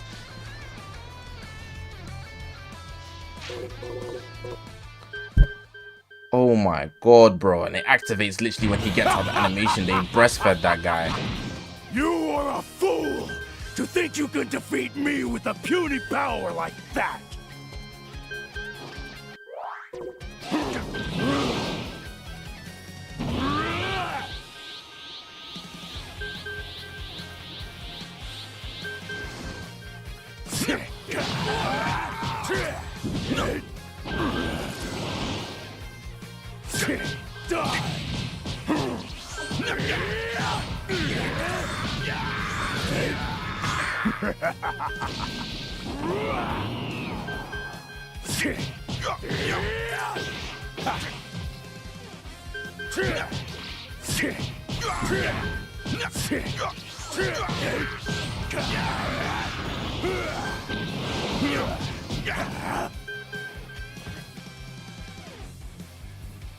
How their sparking mode working? Those who have auto sparking mode. Yeah, look for a character that has auto sparking mode. They will change your whole life. There's literally no point of playing somebody that doesn't have auto sparking mode. By now, I don't hold back. Just play, like I'm telling you, it'll make the biggest improvement. If you're trying to win, how do you down slam? Square, square, or square at least once, and then hold triangle while holding down. Margin Vegeta player. Yes, I will soak the dirt in your worthless blood.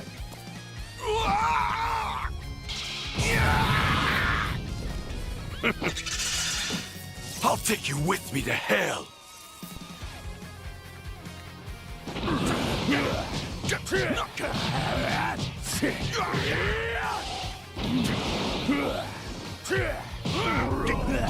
No chance.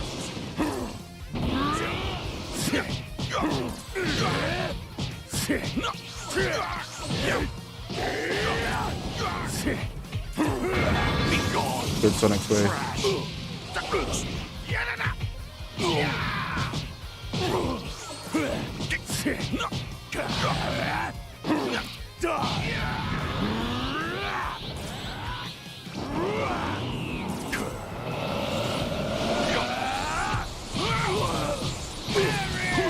It's over now. Prepare to die.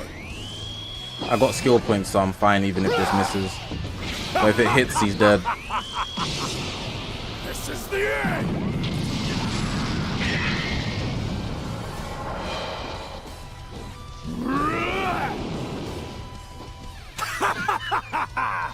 I will enjoy torturing you for as long as I like.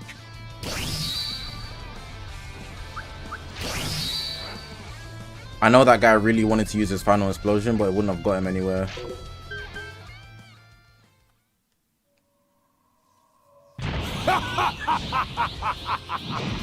Yes, I will soak the dirt in your worthless blood.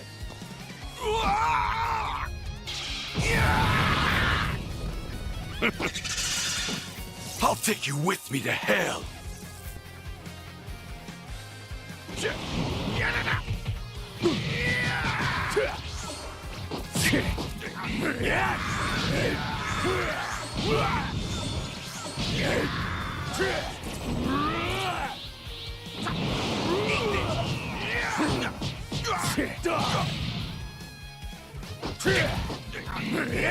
Try not to die on me.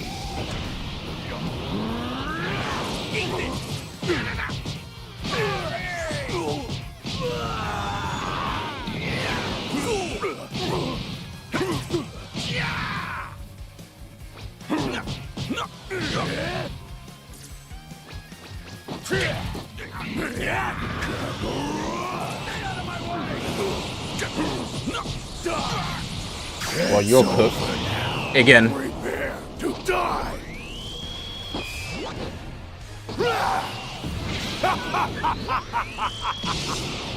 This is the end. I already comboed him prior to Oblivion, so one ultimate was enough.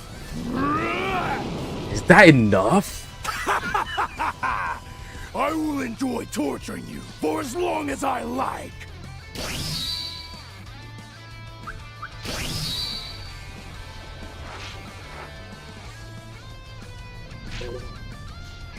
Declined.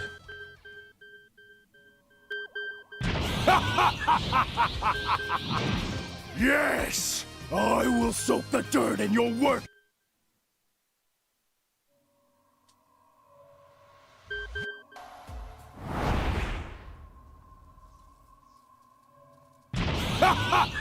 Who am I fighting? Let's find out. It's a Kakarot. It's a Goku. Sorry, but I'm not Kakarot. Oh. Oh. That's not all you got. Now you have my attention. Try not to die on me.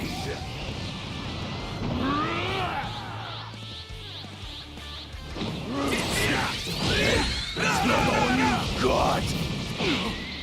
What do you think?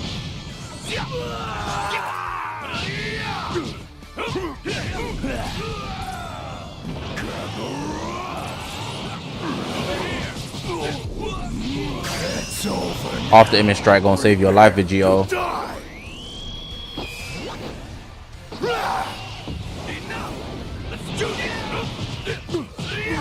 Bro really hit me with that. Enough.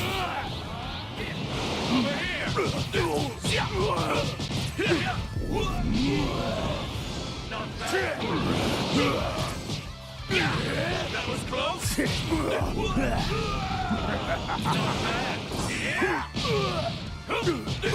The fact that he reacted to that is insane. No chat. That was close.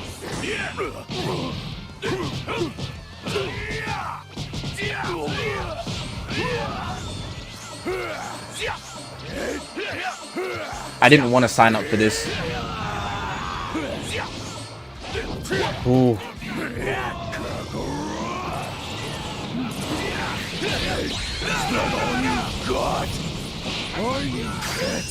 I bet he used what you call it. I bet he used after image strike. If he did, I've lost, and that's fine.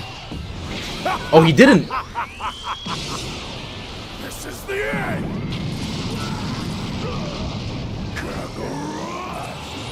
It's over now. Prepare to die.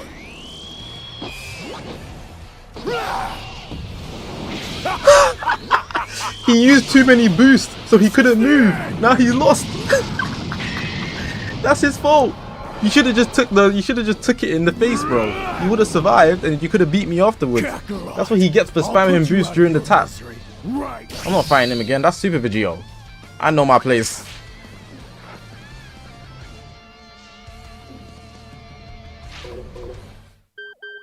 Where do you find characters that have auto sparking mode? You just need to try them out. I don't know every character that has auto sparking mode. I'd have to try it out.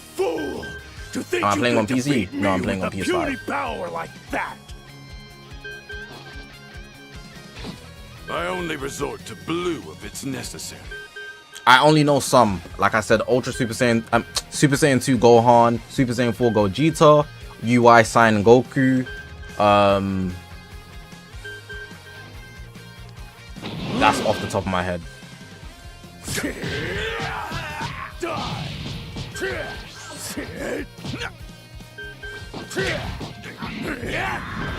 MVP 17. But androids don't charge.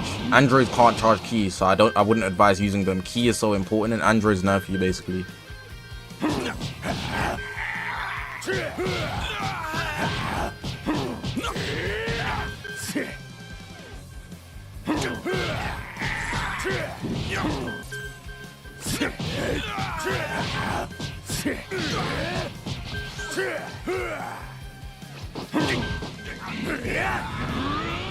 I don't know what MUI does. No, actually, my page said. Alright, cut. Here's like a rule of thumb based on Tekken. Anything where you've done 10 hits, where it's like a 10-hit combo, it does take a bit of time, you know. Like it takes. The character gets a lot of hits in their combo. It's still like Tekken 10-hit combo. Them's like basic fighting game rules. Cut 10 I'm hits. close to A5 as well. I hope I can get in this stream. Come on. Now is your time to die.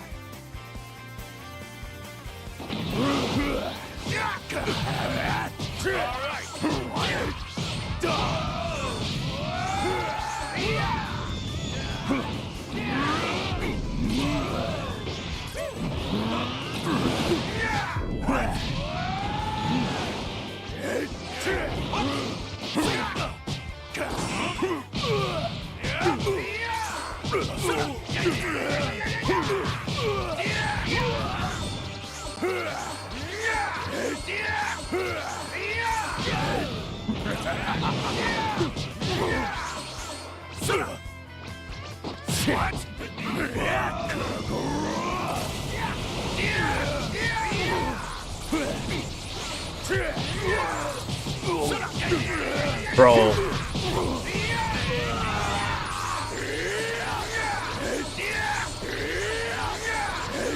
This decides the game. This decides the game. This is the game. That was the game deciding play. Did I just clutch that?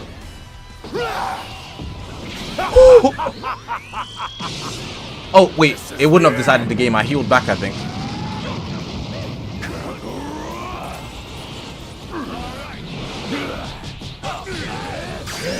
I shouldn't have done this. I should have done the smaller blast. This was unnecessary.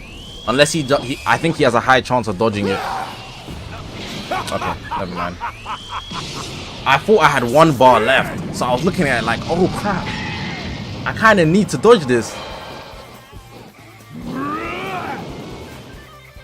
Kakarot, I'll put you out of your misery right now. I could beat that guy again. I might as well play him again. Hope he's down to play again.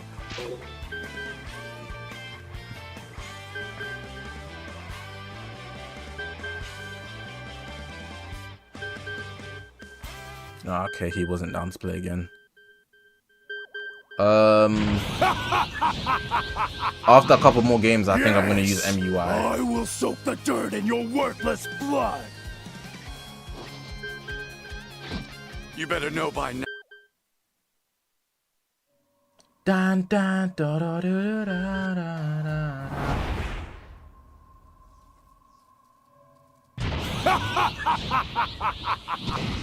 Kakarot. Kakarot. I am not trying Scout of Vegeta, bro.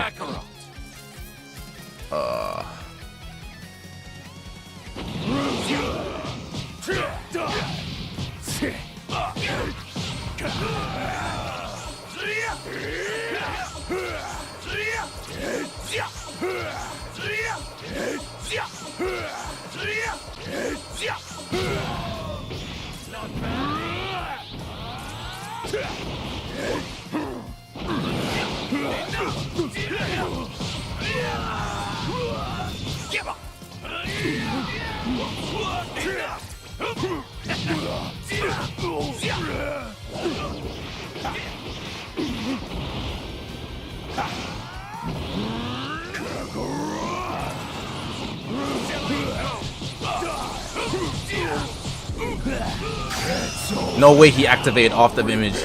Don't, please. Hit him. I don't want to fight this guy twice. Take this. GG's.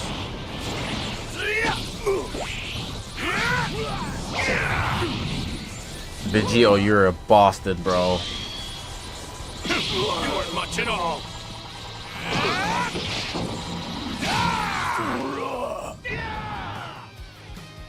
This is not.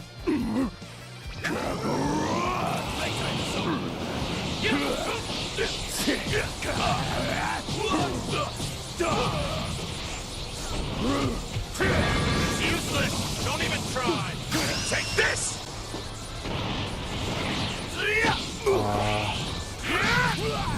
Good play. I was too greedy for the combos. I should have just went for the ult when I sweeped him the first time. Broly has the capacity to kill him, and he couldn't move in that state. I had an open goal and I decided to do skills. How do I want to put this? I want to play him again to beat him, but it's not an ego thing on this game. I was using Super Vegeta earlier. Let me switch to MUI.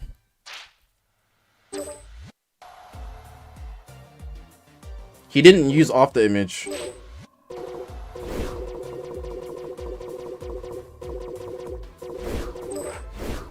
It's my turn.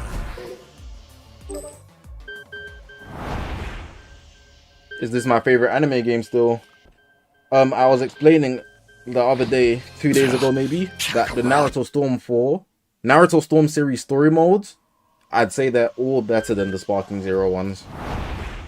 They keep you immersed because there's so many quick time plays that you have to make. You can't just like, you know, watch it and then fight between. Even in the cutscenes in Storm 4, you have to be pressing buttons. The online mode, I might give it to Sparking Zero. Both my power and speed, they're well beyond my normal limits. I think that the mechanics in general in this game are so much more better.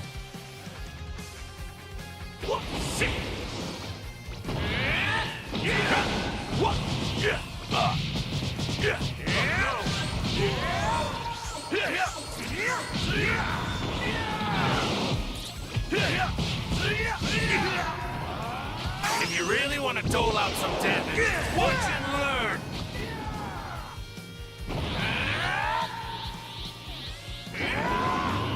Playtime is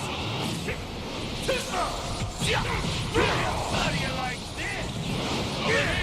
this? Bro, break out, man! Can't break out of the attacks, bro. And why? How is he always able to hit the perfect counter when I dash up towards him? Vegeto's so fake, bro. You weren't much at all.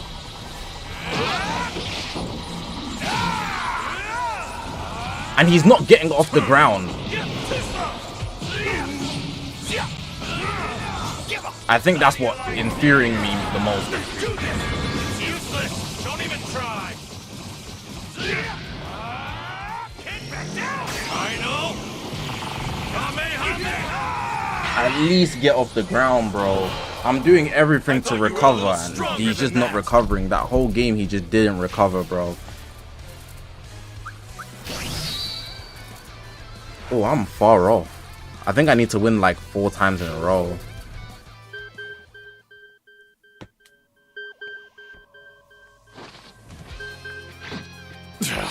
Kakarot, always one step ahead.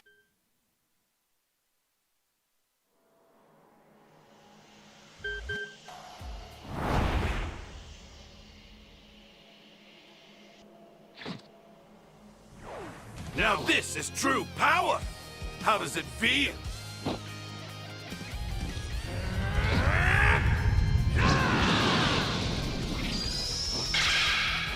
Both my power and speed, they're well beyond my normal limits. I'm going to defeat you.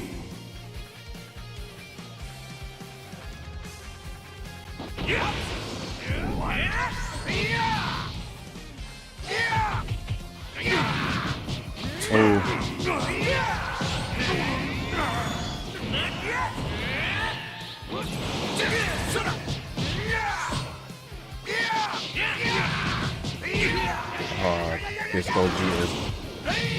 Gogeta is a counter attacker as well.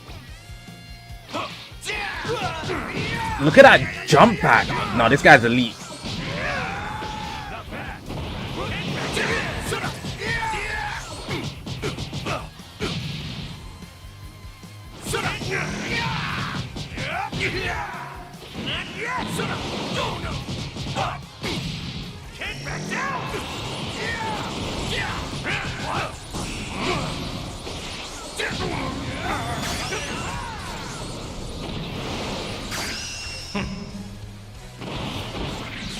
This guy's elite. This guy is not no scrub.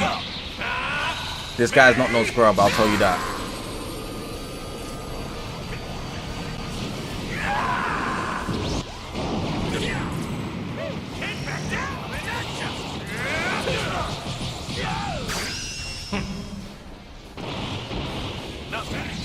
Woo! I can't lie, I had to do it dirty, but holy shit, goddamn, just 2 ultimates. Hey, whatever you gotta do. We're a balanced game, no bullshit. Considering some characters have more HP than others, I think that's pretty fair, Handy, we knew that. Totally fair. You better learn how to fucking vanish, nigga. Us after.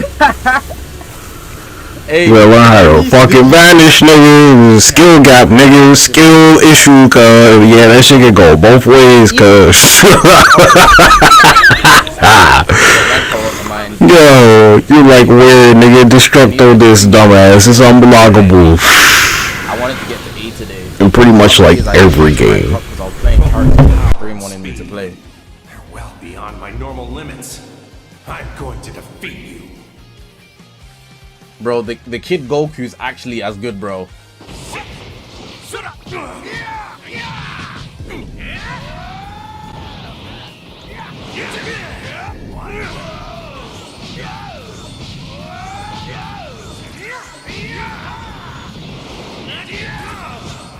Good play.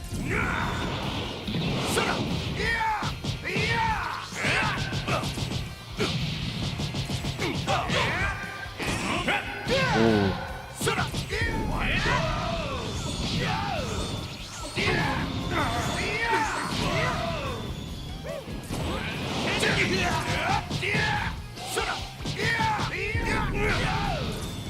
Goku, do it.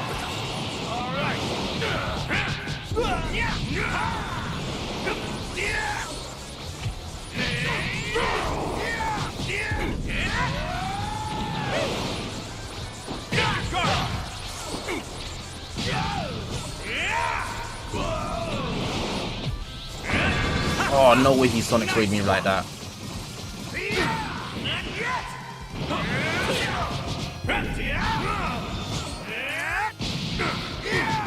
I wasn't even meant to play this guy again.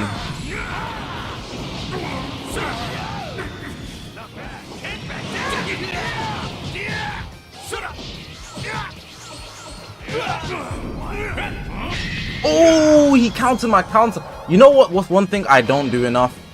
There's a reason why I'm losing. I just peeped it. One thing I don't do enough is use perception. In those small moments where they deflect me, I can do it right back to them. I need to lab that. I'm gonna actually take the stakes and play this guy. I didn't want to play this guy again, but the way I lost there, it's time to adapt. This is true power. How does it feel? If I can adapt his perception plays, so when he hits me with the doom, I just hit him back. It's very possible I can win this game very easily. It's about adapting one thing at a time. Come on, let's go.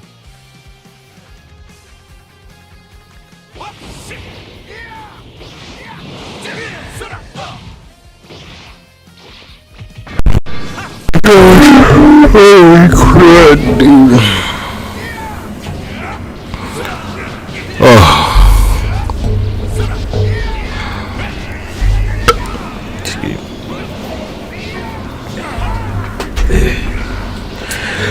Really, games like this go. You don't know what your opponent's going to do. You never know, man. Aggro this game. Okay, it doesn't matter. Because you can like attack low. Like that. Oh, and easy on the nigga. Because I'm not using perception. He's not using that ultimate. That perception is gonna get you killed. At least I know my mistakes so I can improve upon them. Down to 2 bars. I'm landing a second one. Killer Reese. You ain't from O Block, you're cooked. Just do another one. Easy follow up. Guarantee you. Oh, nah. Yeah, he's pressable. He's good. Yeah, nigga, that's it.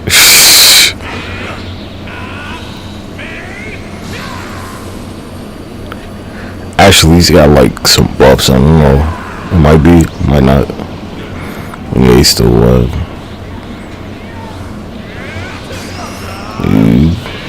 Did he like smack that shit? Smack it? No. Okay, I didn't know if it was gonna hit me. I could have comboed him right there. Got you back! I got you back. I told you. It's all about.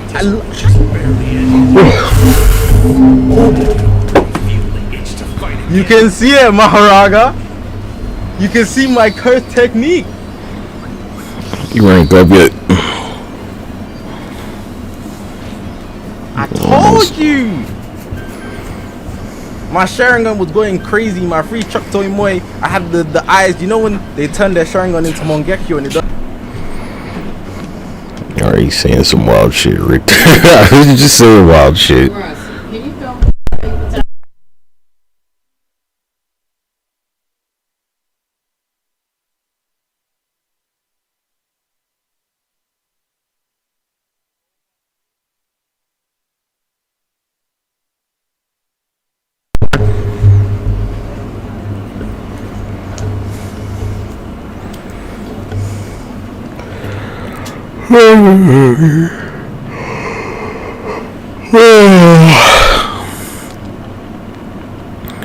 So my joint with this is like when I was growing up, and we were like, you know, I don't know, cause you'd be a fiend for a new game. And we didn't have stuff like live streams and shit. So, you know, like, you can only do so much.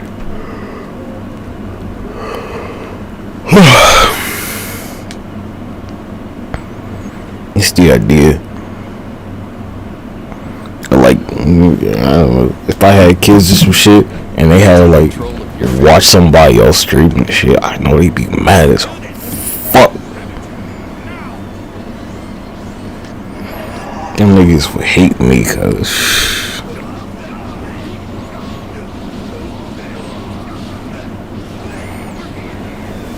This one.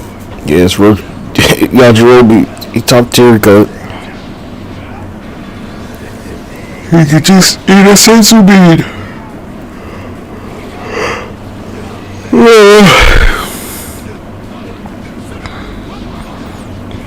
If you're skilled enough.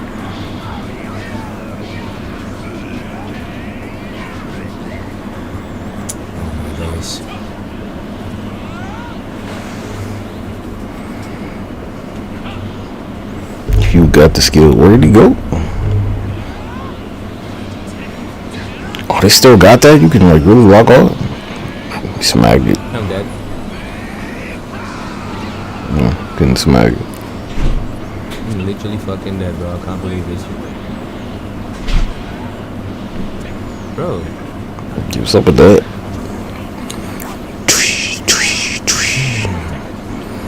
You lose a lot of key, cuz. You can only get like 3 vanishes per bar.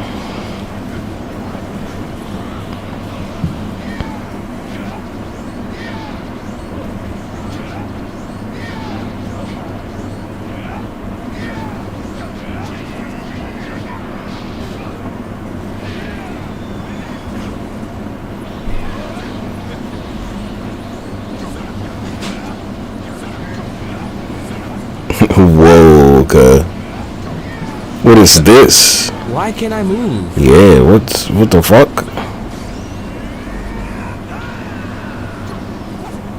What the, bro, what? What? What the? What?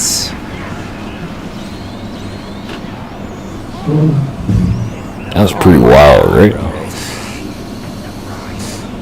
Oh, the odds of that happening. Gonna make somebody better play it. Nice. Anna, please not now.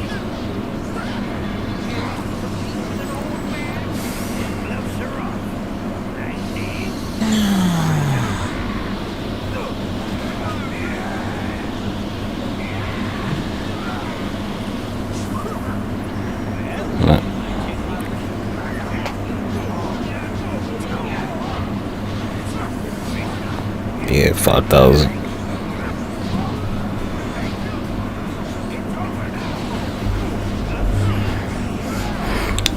It's like, look, Don't the voice acting seem a little like not as good as the older games?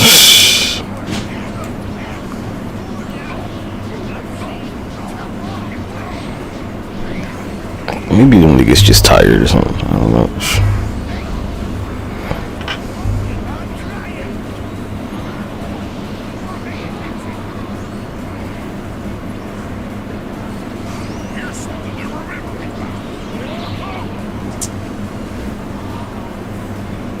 Why couldn't I kill Dr. Zero? What? Damn, cuz I ain't do nothing.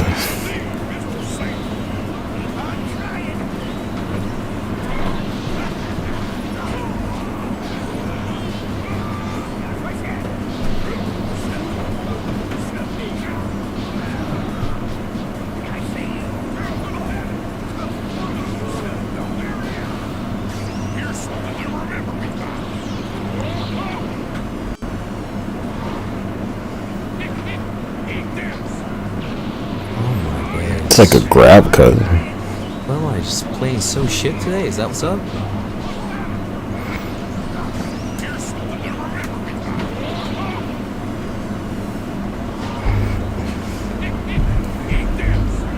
This is the best way to get damage. Literally pointless. Yeah. Can Hercule, like, can he break it? They call him Mr. Satin.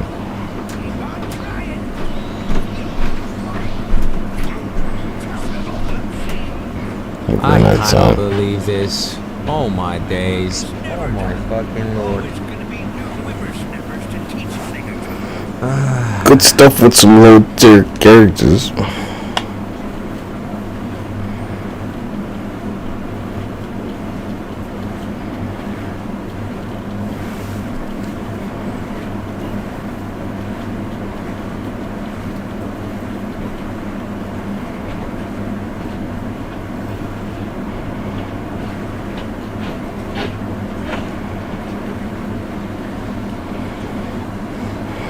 They could. You see it. This shit ain't flying.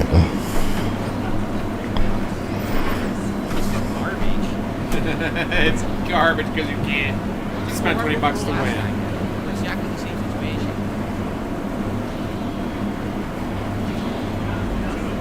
Can't spend $20 to win, guys. This game is terrible.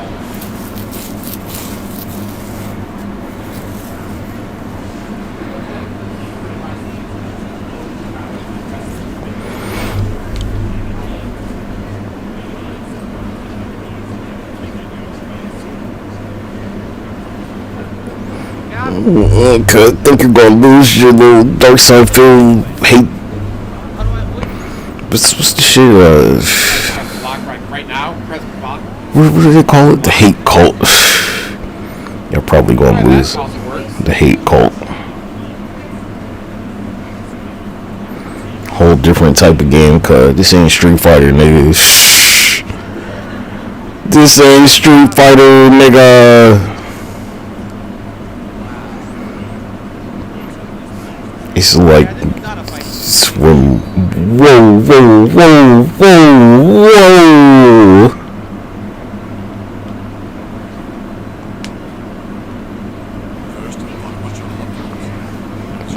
Yeah. It's huge discrepancy, cuz.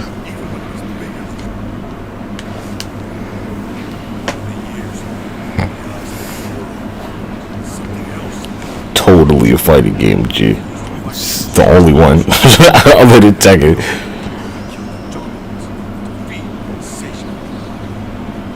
You won't shut up.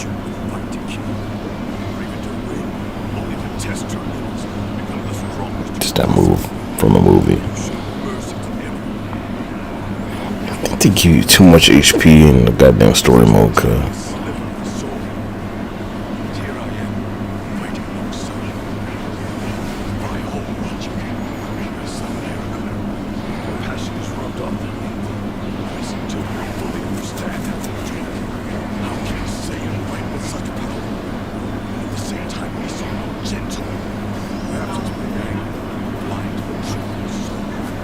He's still talking.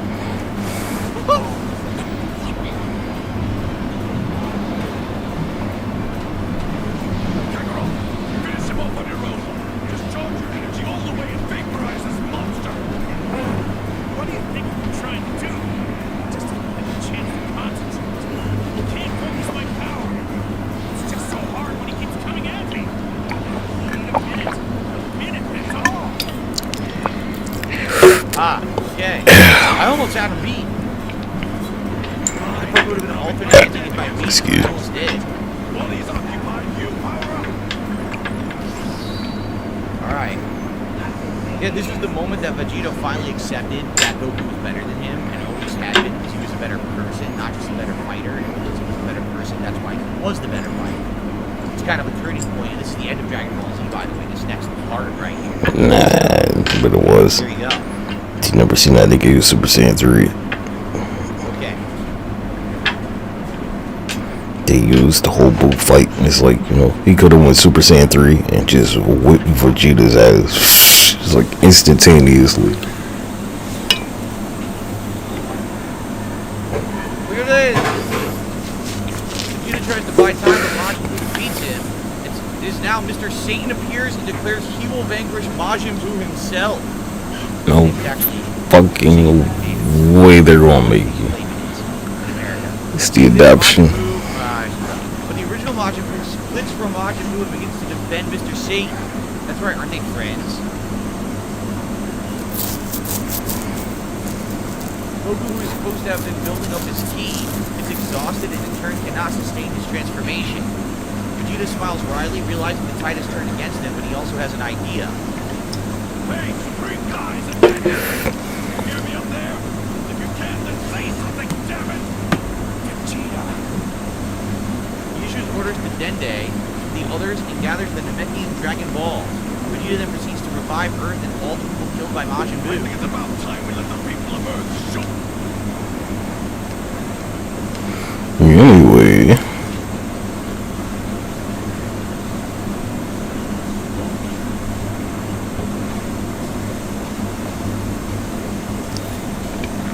Strong. No damn reason. Surprise one. Utopia. Utopia.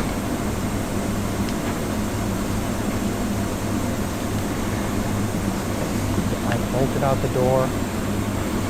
Wait, are they wearing a Black Panther shit? I don't know. Anyway. I'm here for that Utopia bullshit, cuz. Flight sources are telling ABC News that while search and rescue The party has added much to the benefit of this country, but that's not who Donald Trump and the megaphone. A PLA map on Chinese state media showed the exercises in 6 large areas encircling the island, including conducting a blockade on key ports. Taiwan's ministry said a total of 125 Chinese military aircraft and 17 warships were involved, and said they were paying close attention to the movements of the rocket forces. Taiwan sent jets and ships in response. China also had drills. Look, China, go for it, nigga. Gray zone tactics, including patrols are now almost a daily occurrence. The State Department released a statement saying China's escalation was not warranted. In his speech, Lai said Beijing had, quote, no right to represent Taiwan. And he said he was willing to work with China on issues like climate change. Still, none of it went over well here in Beijing, where Lai is neither liked nor trusted by China's leadership. PLA officials called the drills today, quote, a powerful deterrent. Janice, thank you very much. Coming up here on the show, the uncertain future for another NFL star. After getting hurt so badly, broadcasters refused to replay it. Yeah, that leg joint, that was like, going to tell people about, whatever.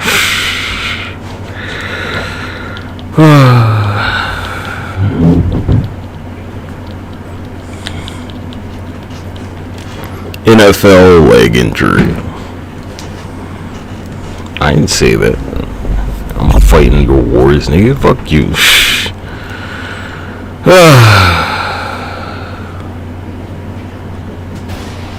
Tough scene amidst the Lions win.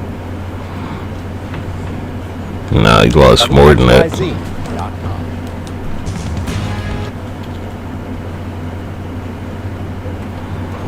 Aiden Hutchinson appeared to suffer a really serious and kind of freak leg injury on this play. And in this video, we're going to take a closer look at what exactly happened, how the injury occurred.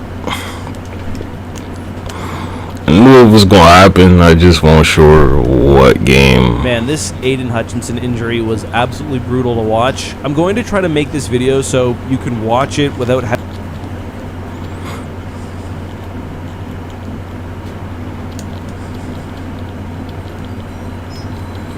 Nah, gee, I know them all, cause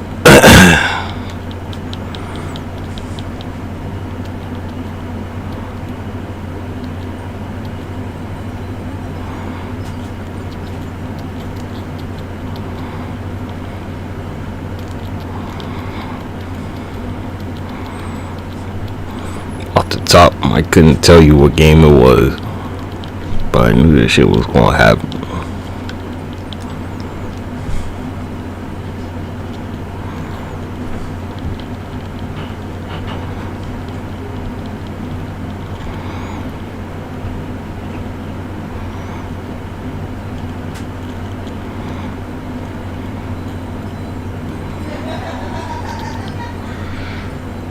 Rare comet was visible over San Diego this weekend. Did you see it? Well,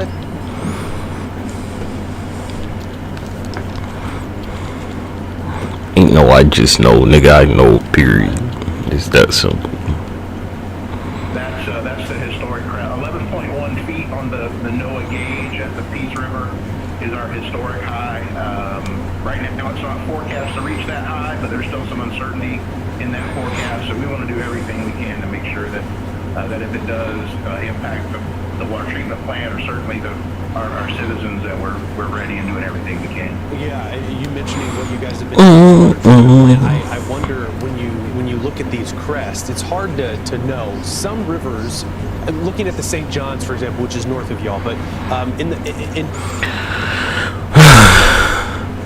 firsthand, including almost being one of the victims. AG, you better watch out for this China shit. This information on the level that it is out there now is tragic, and it's something that's got to be done to stop. Good luck. That the very people who they are trying to help, like I told you, are the very people who are going to suffer the most in North Carolina, because they're not going to get access to the information they might otherwise have and services that might otherwise be available, because they've been told that FEMA's bad now.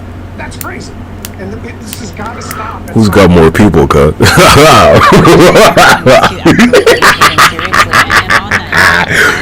Big picture here. What is all Don't you remember sent their agents into your country? the government in this moment? Good luck with China.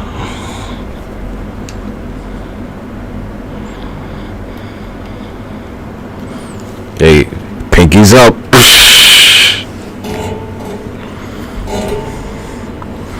Pinkies up, nigga.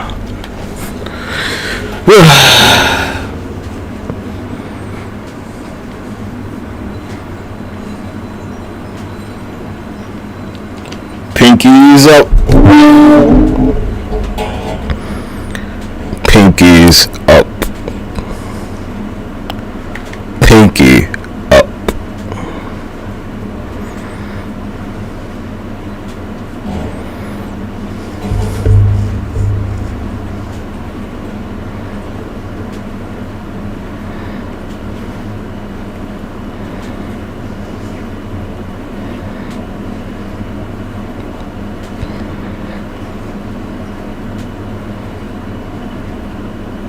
They said, get fucked.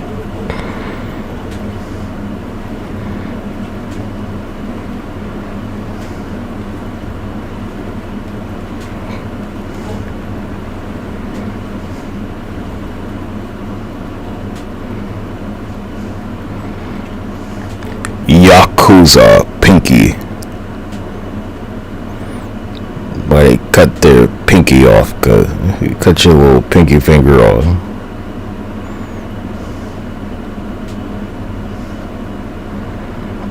Cause this shit really means fuck you, nigga.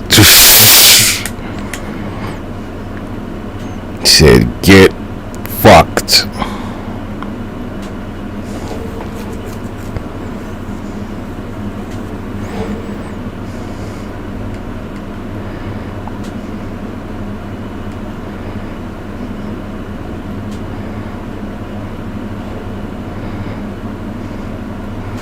Nigga, no, I'm not cutting my fucking pinky off, cause fuck that.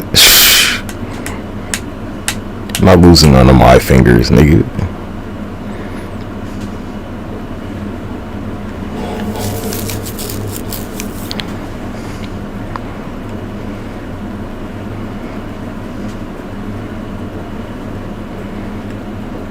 You know why Tekken don't want to put the Yakuza guy in the game? Because they don't want to be associated with like small scale crime. You're like, but like the Mishima Zaibatsu, cuz they don't give a fuck about that shit. That's kind of the point. The Mishima Zaibatsu, they're a global organization, cuz they don't do bullshit. Heihachi versus Yakuza.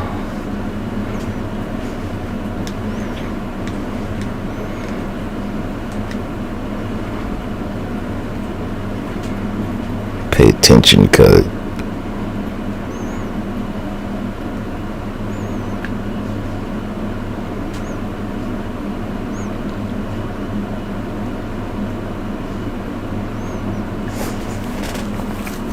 It's pretty obvious, you know, when you're like the head or the face of some big time shit. You don't want some little time shit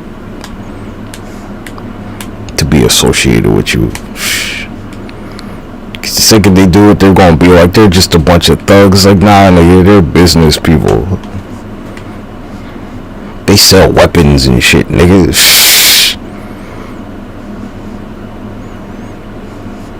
Everything on the table legally.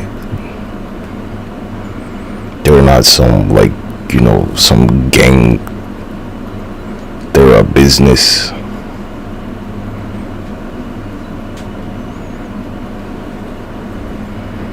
It's pretty obvious.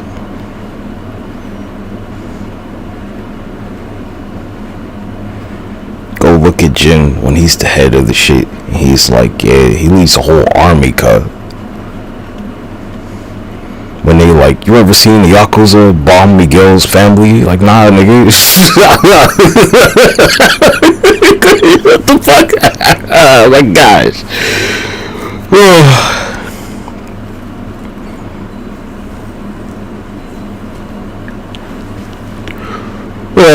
Same thing, G Corp.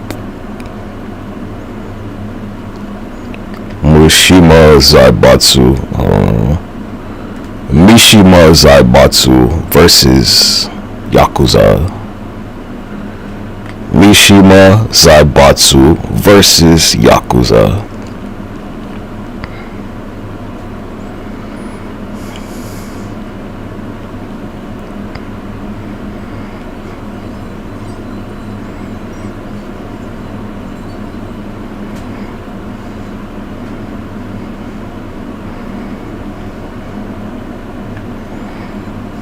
He said, nah, nigga, this ain't no gang shit, nigga. This straight corporate, nigga.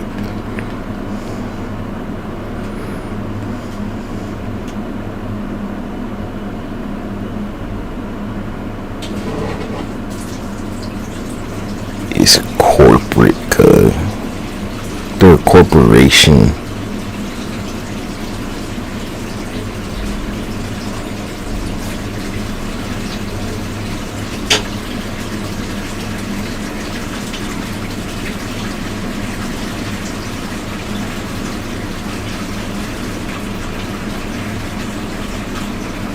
Like, look at them, the Mishima clan. They don't have tattoos, cuz. None of them. Heihachi, no tattoos. Kazuya, no tattoos.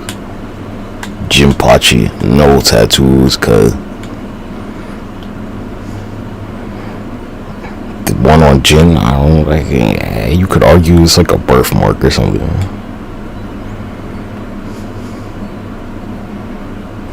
They say, who needs tattoos when you got scars, cuz?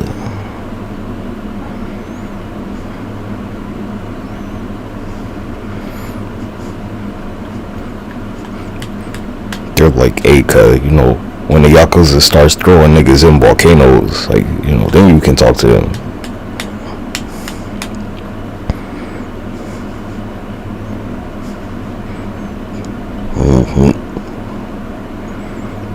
They don't do that little shit, cuz these niggas got satellites and shit, cuz what are you talking about, nigga? Just to be neutral about it.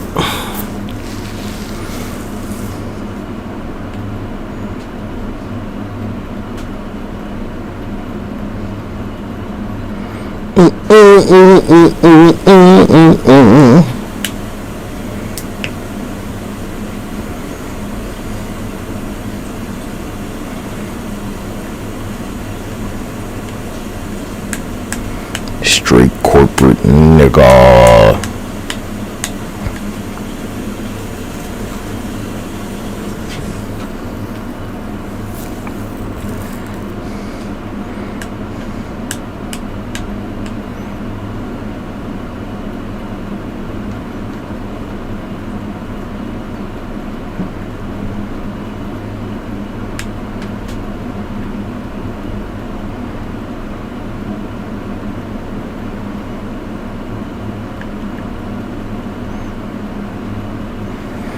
You see, go watch Baki, cuz they're like, hey, you wanna do that Yakuza shit? You know, go to Baki. You'll be fighting underground.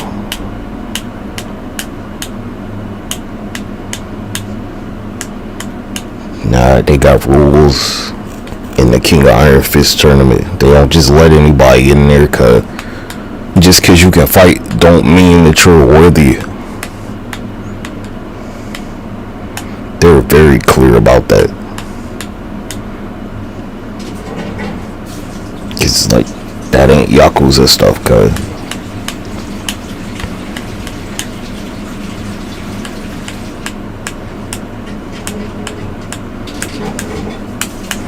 People keep trying to, like, you know, get them in Tekken. Like, nah, nigga, there's a reason they ain't in there.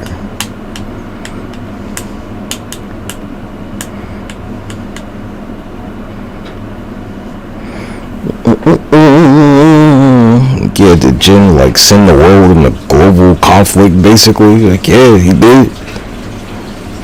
Basically. What's your point? With his Zaibatsu, not with his, like, fucking street warriors, cuz.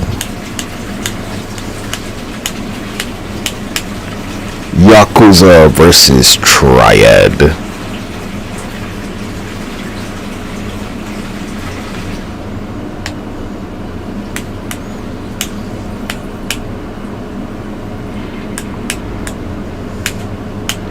Triad versus Mongolians. Yep.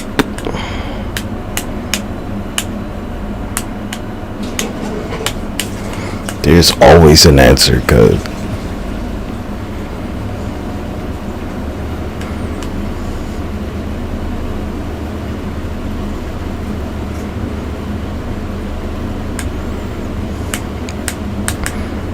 You know, the only, like, common enemy the Chinese people and Japanese people have are Mongolians, apparently. Only place they got common ground. I've no.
it's too many gangs, cause it's too many.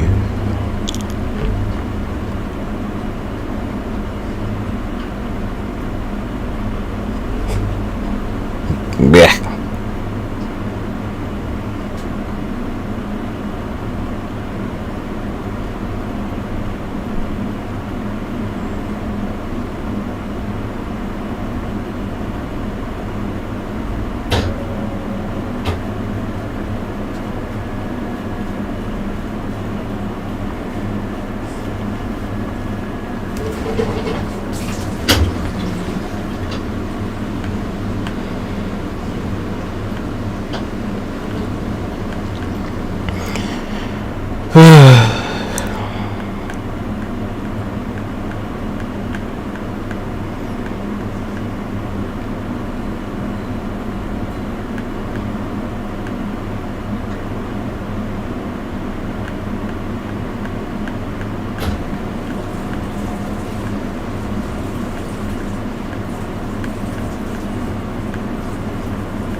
Alright, it's the idea that you just make some shit where you're on a battlefield or something, and anybody over like a certain height, if you're like, I don't know, like 6 foot or taller, like you're just going to get cut down regardless. Period. That's the idea. That's why I've like stayed away from that joint.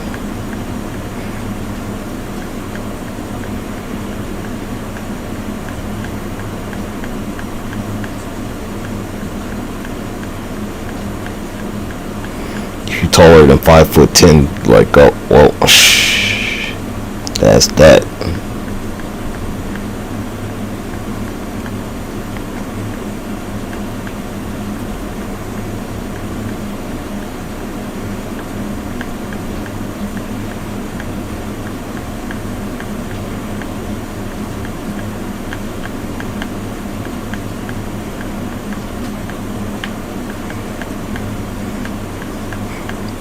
Like, you know, when they do like the shield formation or something, and like motherfuckers, they're shooting arrows and shit. It's like, you know, you're taller, cause you can't make yourself small. You can't do it.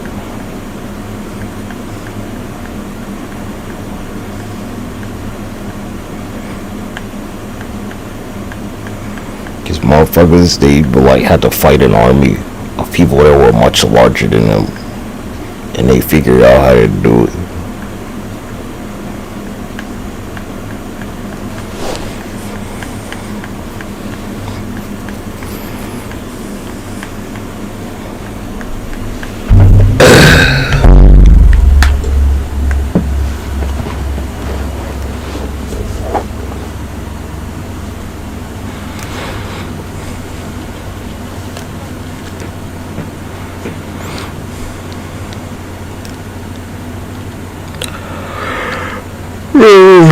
China military.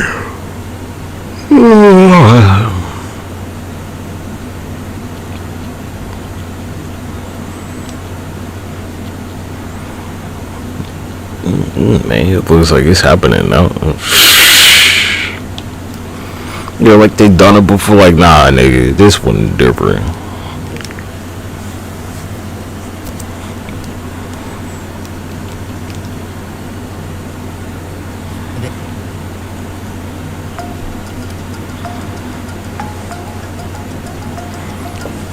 Why? Resources.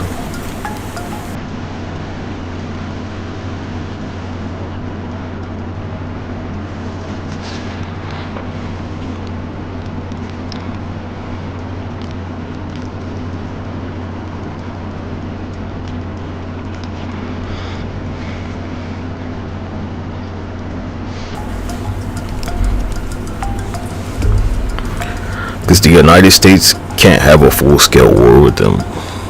Just like it's not even an option. Ugh.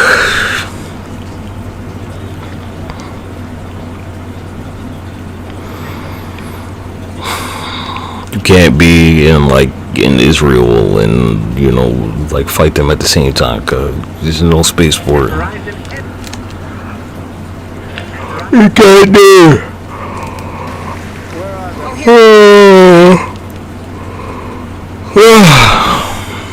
Yeah, I figured.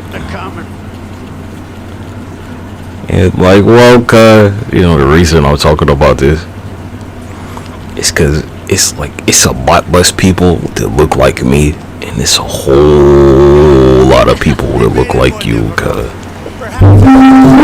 they look like you, not like me.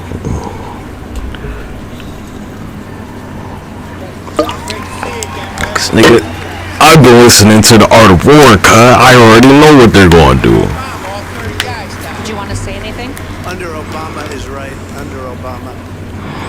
You better watch out, cuz you send a drone strike to take you out.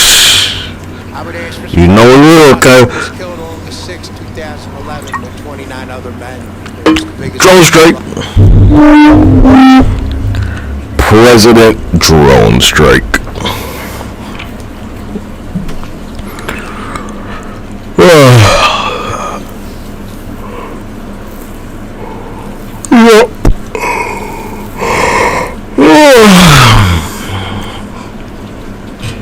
Gotta give it to him.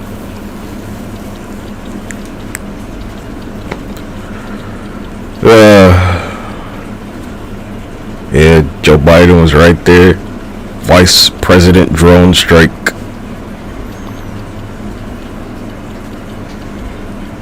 President drone strike and Vice President drone strike.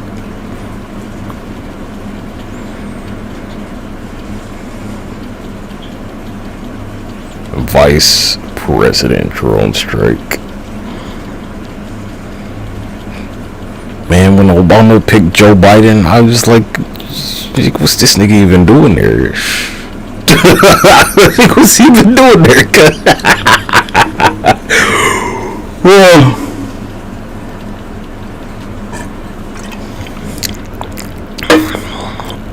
I can't think of too many days where I watch and Joe Biden was like, he said some shit to John Boehner where he just stopped. It ain't happening, cuz.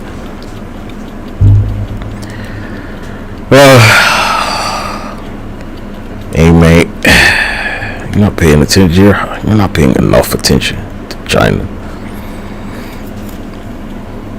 China invades.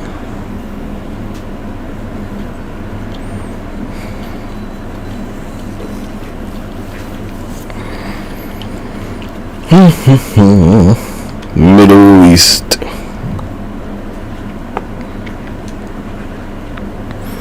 What's that joint? I could probably, stretch thin, nigga. Shh. You stretched way too thin. All these men are on a mission.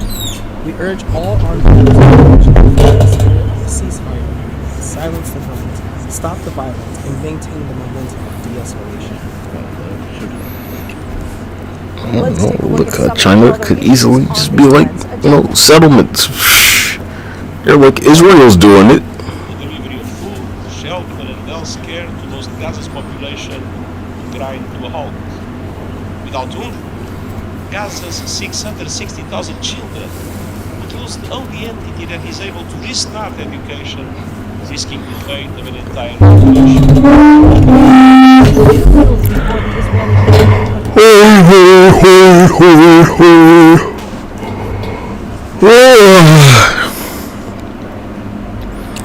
It's like, look, it's not space for both of y'all, cuz they don't have time for you. Alright. Middle East or China?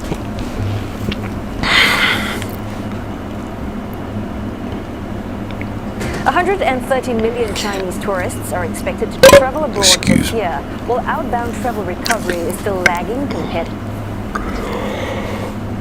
Israel or Taiwan.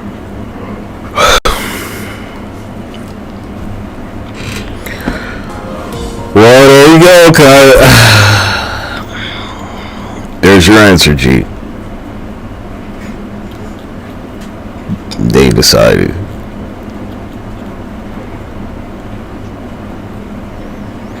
This vote.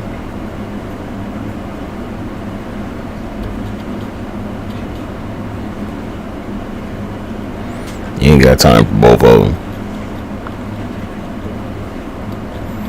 It would make more sense to like have Taiwan, because you know it's like China.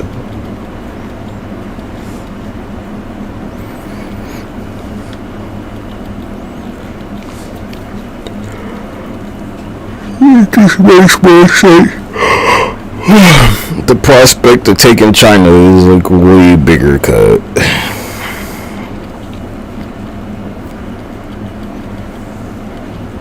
Not even close.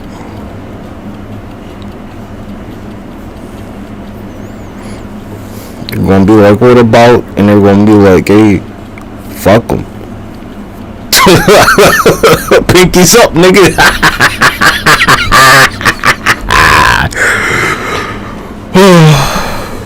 Gonna go over.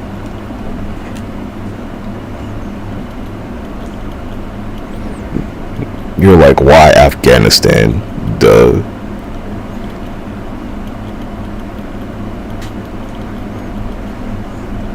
Better pay attention, boy.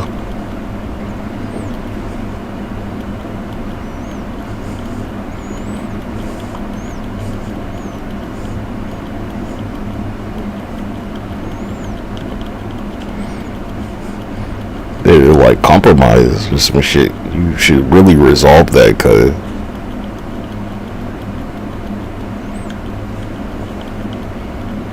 Israel's like the practice for the big game, cuz it's not the main event. It's the appetizer for the entree.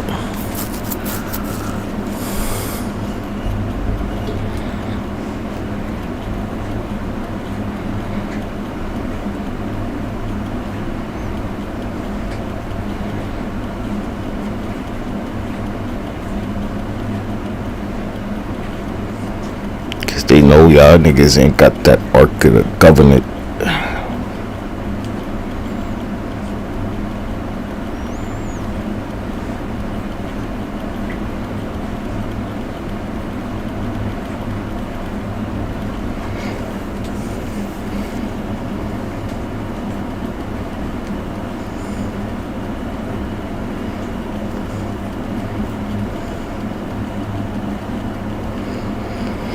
Is it like, you know, take the enemy's country whole and blah blah blah? Nah, cause they heard that shit where your guys, they don't even want to fight for your country cause of like some religious bullshit. What was that shit about, like the menorah with the oil lasting for 7 days or something? And you don't even want to fight for it? Dang.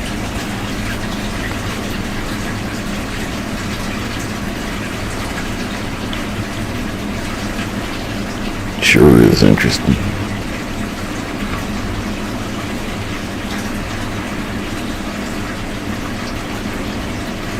Because I know being Jewish is like super illegal in China. You know, everybody knows that. Everybody with a brain. Being Muslim, super illegal in China too.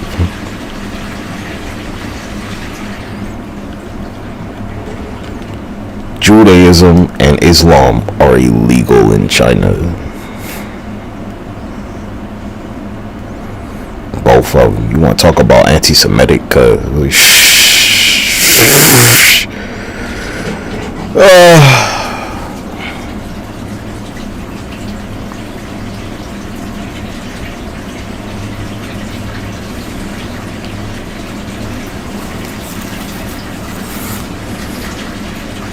I can't think of too many, really anything from the Middle Eastern region where it's not illegal in China, cause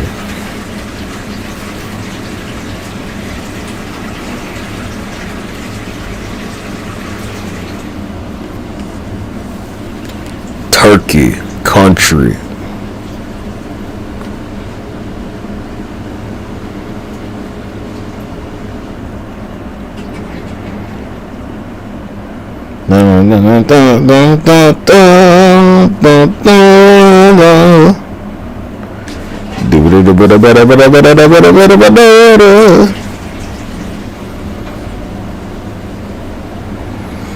I love seeing some retarded comments, cuz.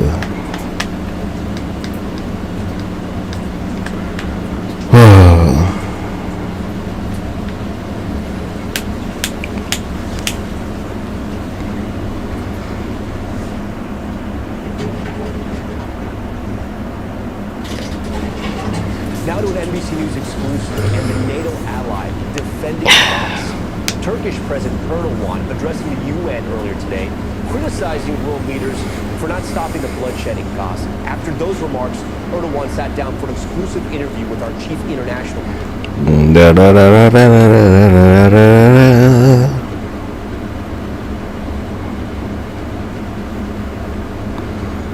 Turkey, Armenians.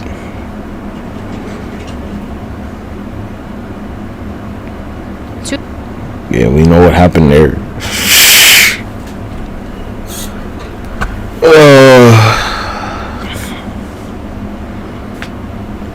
Didn't forget.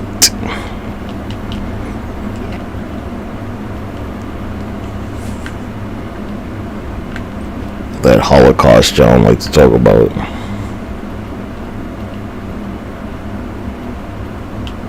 Look here, young lady, I'm still working on it.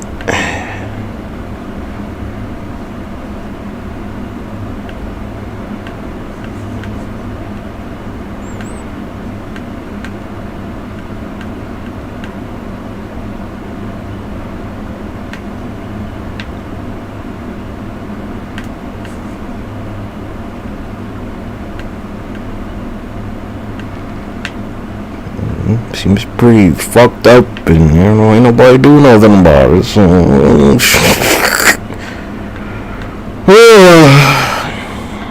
while I'm here, thought I'd clean up a little bit.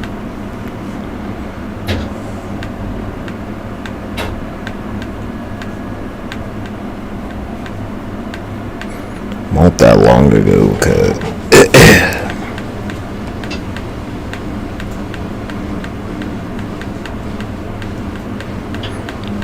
In the last millennium, in the previous millennium, in the last century of the previous, oh my gosh, in the last century of the previous millennium,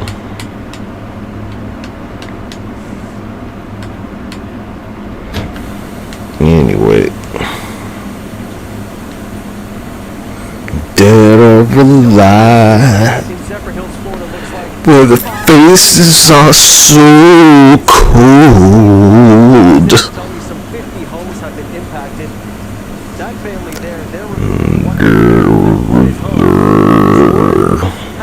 Said stop, relax, slow down.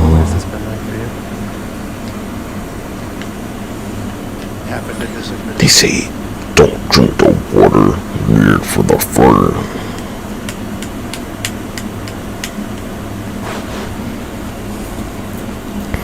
I'm surprised you're not more. Yeah, huh? You sure, cuz?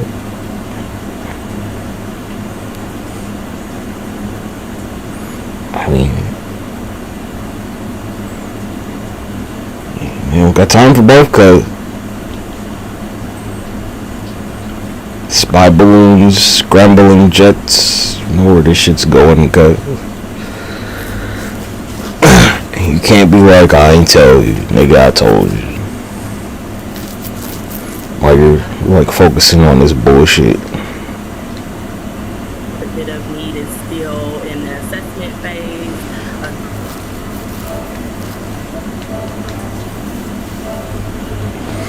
I'm not gonna say I'm always right. I know what's gonna happen.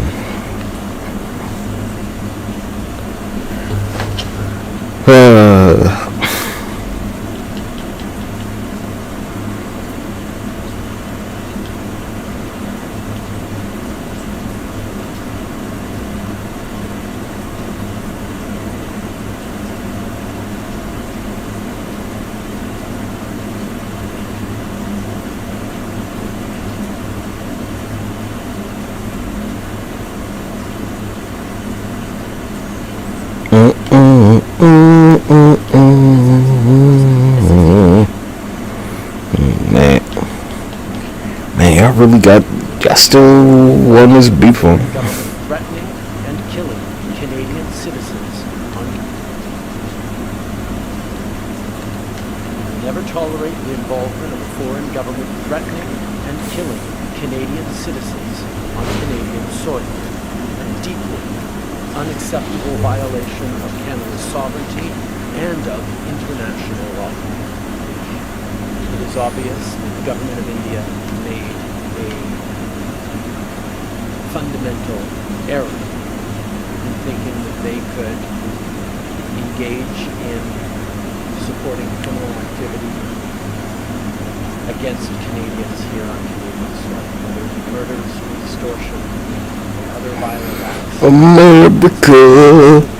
Unacceptable for any country, any democracy. Freedom is the only way, yeah. Having this fight, but obviously the killing of a Canadian on Canadian soil is not something that we can ignore as a country. America.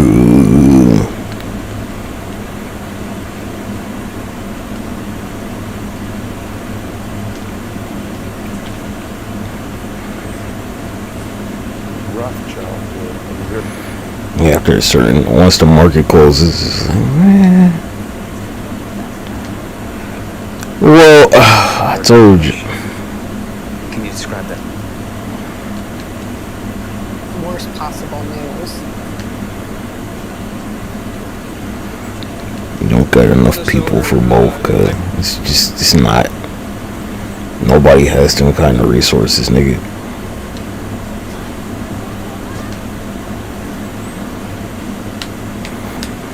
Ain't too much shit you can do when China's moving, cause that's like kind of the point.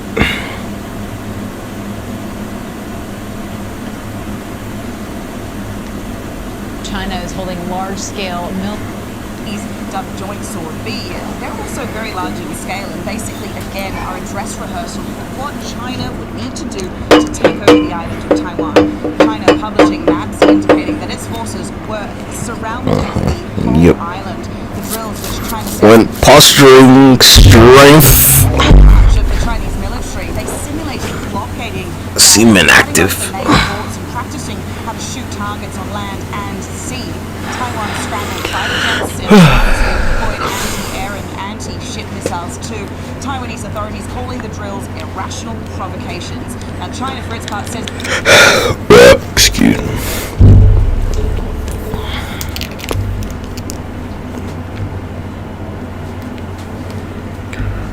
Because unlike you, I'm not a pussy.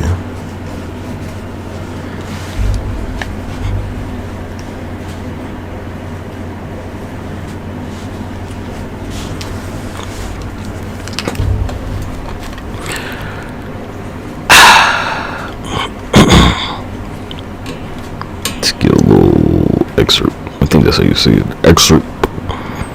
Something like that.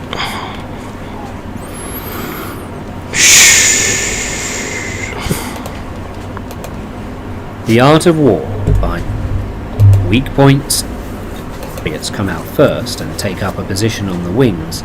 It is a sign that the enemy is forming for battle. Peace proposals, unaccompanied by a sworn covenant, indicate a plot. They are a warning When there is much running about and the soldiers fall into rank, it means that the critical moment has come. When some are seen advancing and some retreating, it is a lure.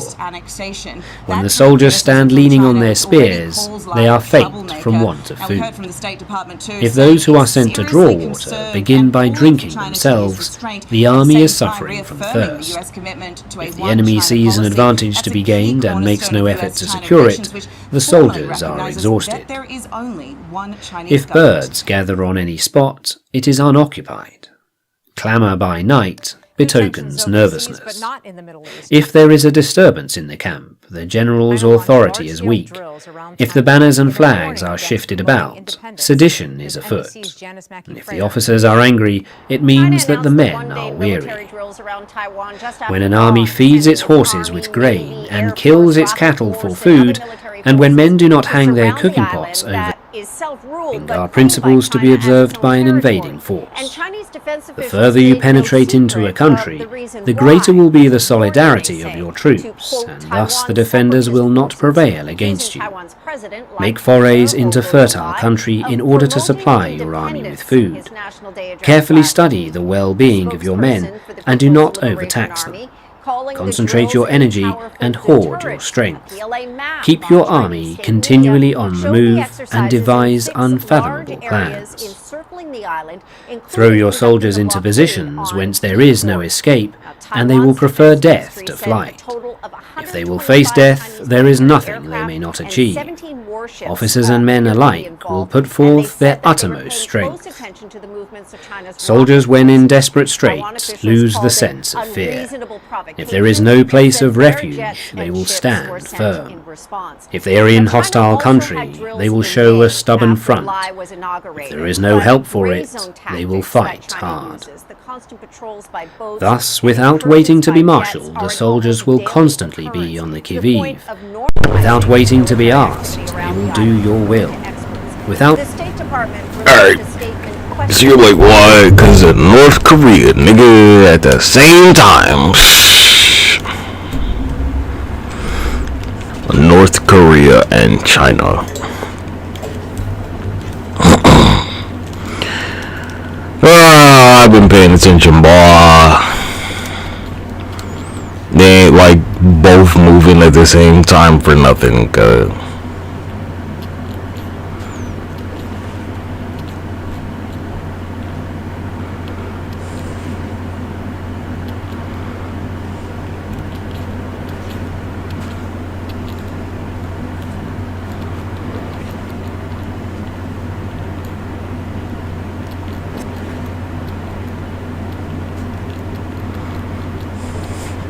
Like me personally, I mean,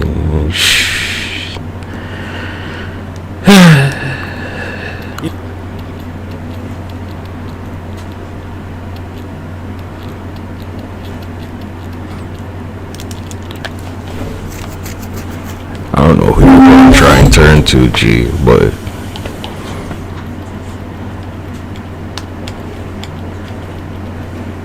that's it.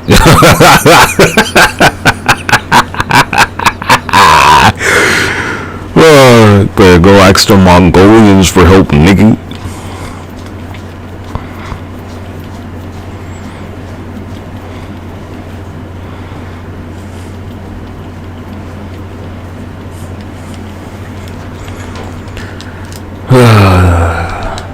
Yeah, I do know everything, so.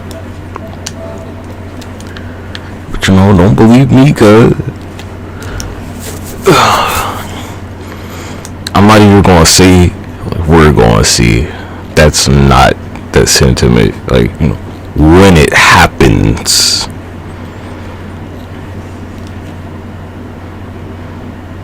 If you're paying attention.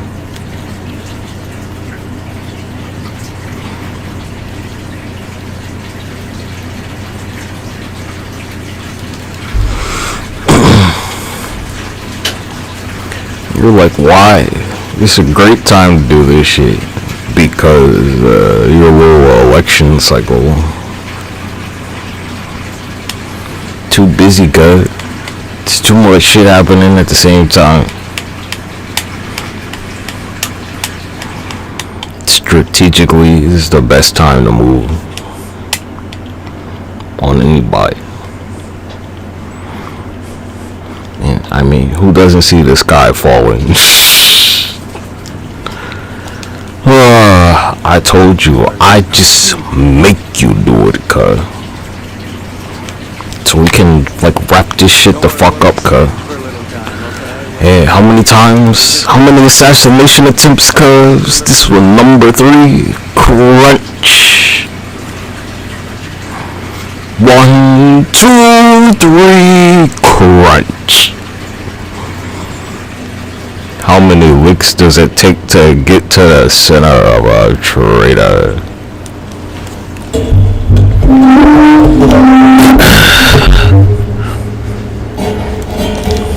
Oh, and look at this weather pattern developing. That we've been watching too.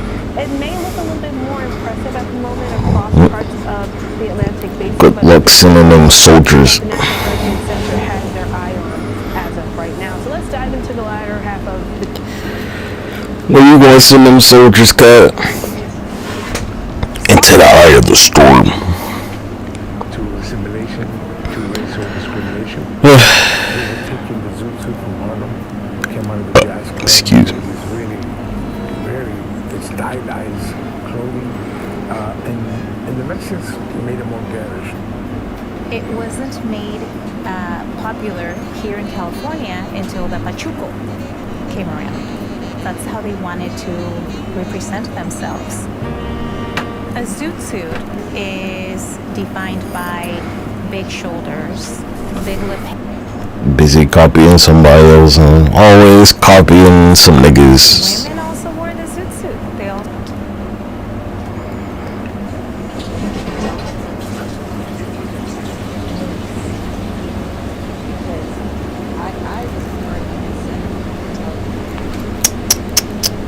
Picture we have it moving in that clockwise rotation. This in that more westerly direction. Once that cold front that's currently over. Whoa.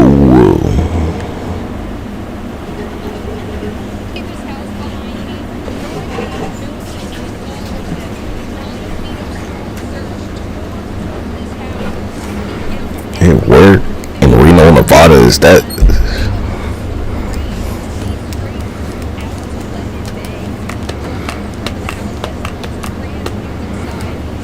What a weird cut. What a strange report. Yeah, why y'all like busy playing around? Well, they were busy playing. What you gonna do, Jojo? What's gonna happen, Jojo?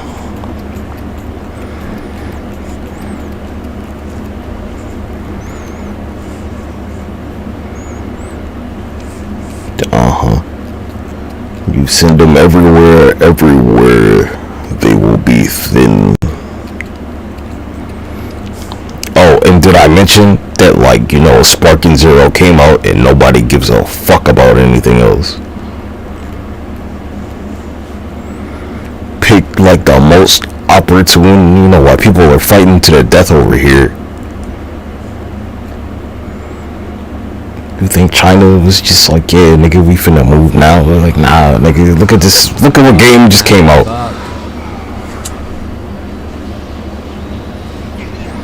Man, I did a lot of damage.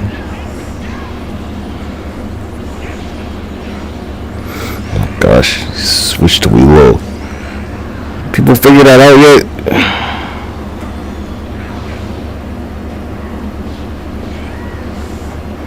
I'm gonna be like giant characters whenever this is a gigantic issue. Nah, cause they've always been.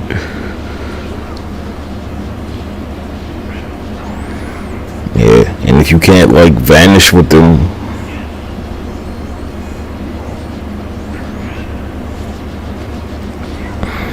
my joint is like, where's Aurelia at? I think she's the only. Oh, there's no Pycon in this game.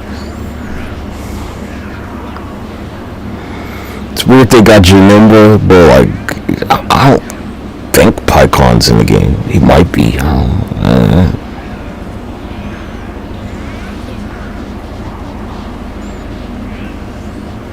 Yeah, just go for 5,000 or like 3,000 combos and just vanish. And they're there just to like be a sponge cut. Not nice, is it? It's just as a distraction. Give him time for Gogeta.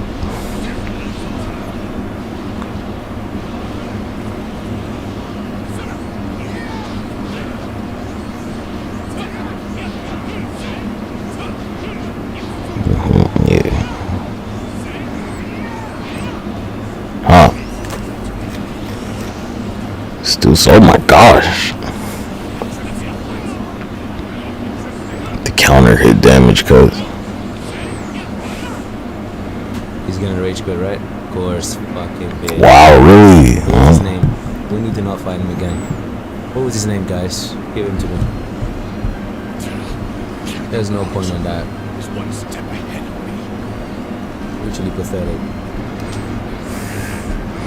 Told you, cause like day one, niggas gonna be rage quitting. Alright, we got it.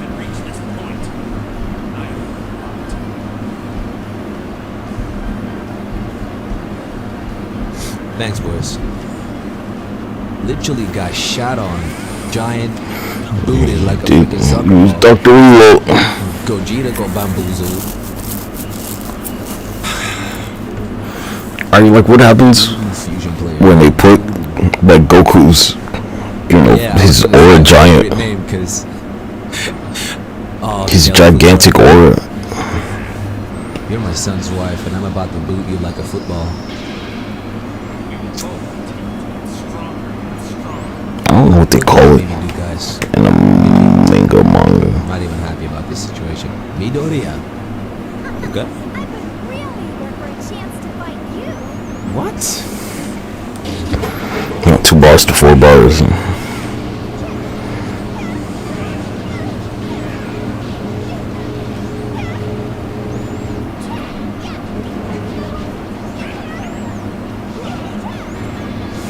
Master Goku like never had a giant form. Could turn into the Great Ape.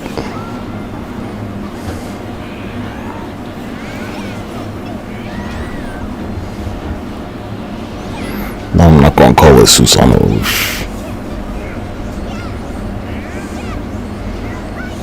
Talking about it's not a fighting game. Nigga, fuck you. Huh? It whiffed.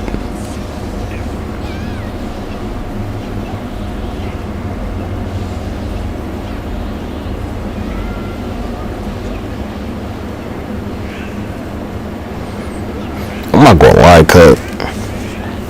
The way Ultra Instinct Goku powers up, it's kind of creepy, man. It's a little creepy.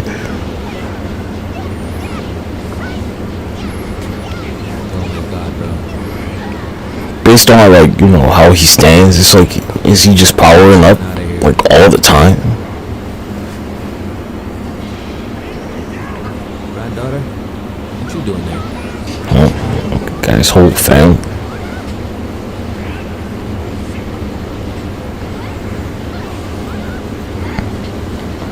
Yeah, like where's regular Chi-Chi go?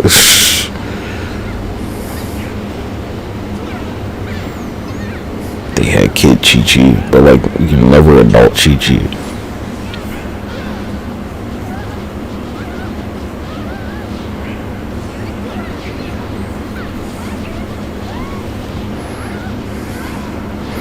No vanished. Okay. You're like, why vanish in the combo? So they can't vanish on you. Apologies, but people made me pick it. What's up, Yaji? You know how to deal with you.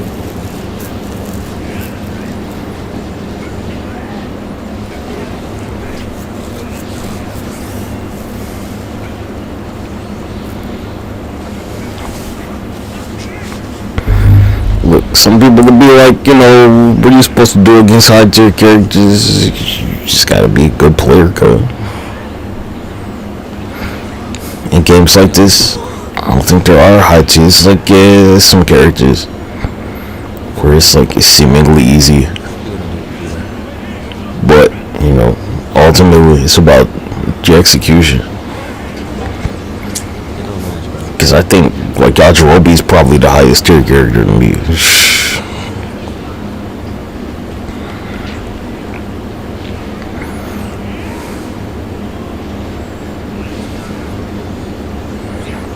He can eat the sensu bean and get his HP back just at any time.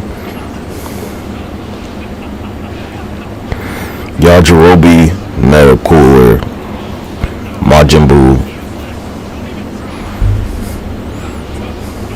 You doing over there with that friend? Yajirobe again. I don't know if Zamasu can heal.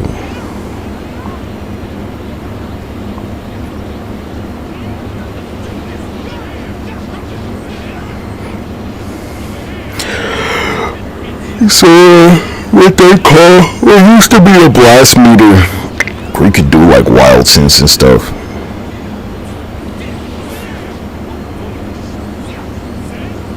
Oh, doing the vanishes. It makes your blast meter go up a lot. Maybe like 10% for each vanish. It's the same thing with breaking guards. Breaking grabs.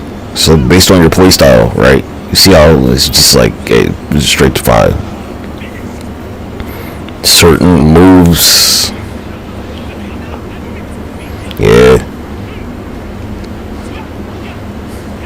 Break a grab, you get a lot. Do a vanish, you get a lot. And you build my Xenoverse character like this, guy. 5 bars of key. 5 bars of stamina, probably.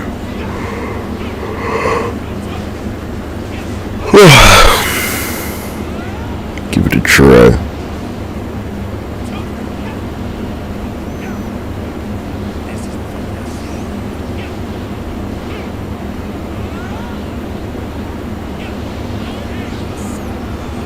Is it over? Oh, you fucked.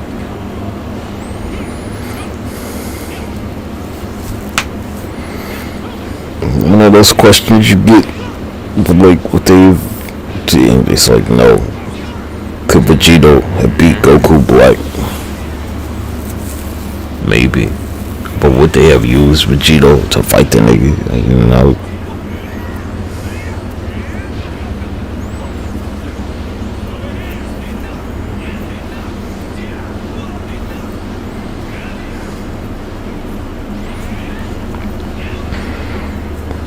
Yeah, Vegito's usually ridiculous, cuz. He'll get like the outer image striker, the outer image. He shouldn't be broken as fuck. Boys, we got him in the package. But you can't do shit with him. I don't even think I need Hercule, to be honest with you, man. This Goku Black, I'm literally gonna flex it like that, bro. 2 guys, that's it. Goku Black and Goku, that's it. Oh, man. Damn.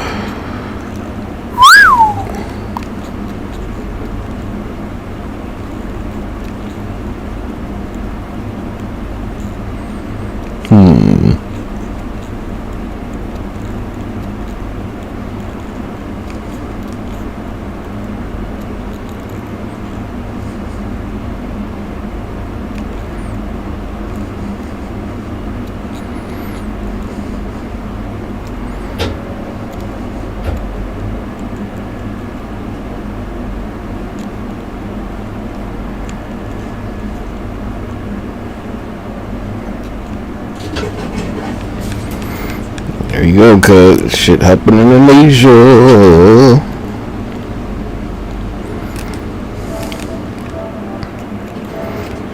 Big shit popping, little shit dropping.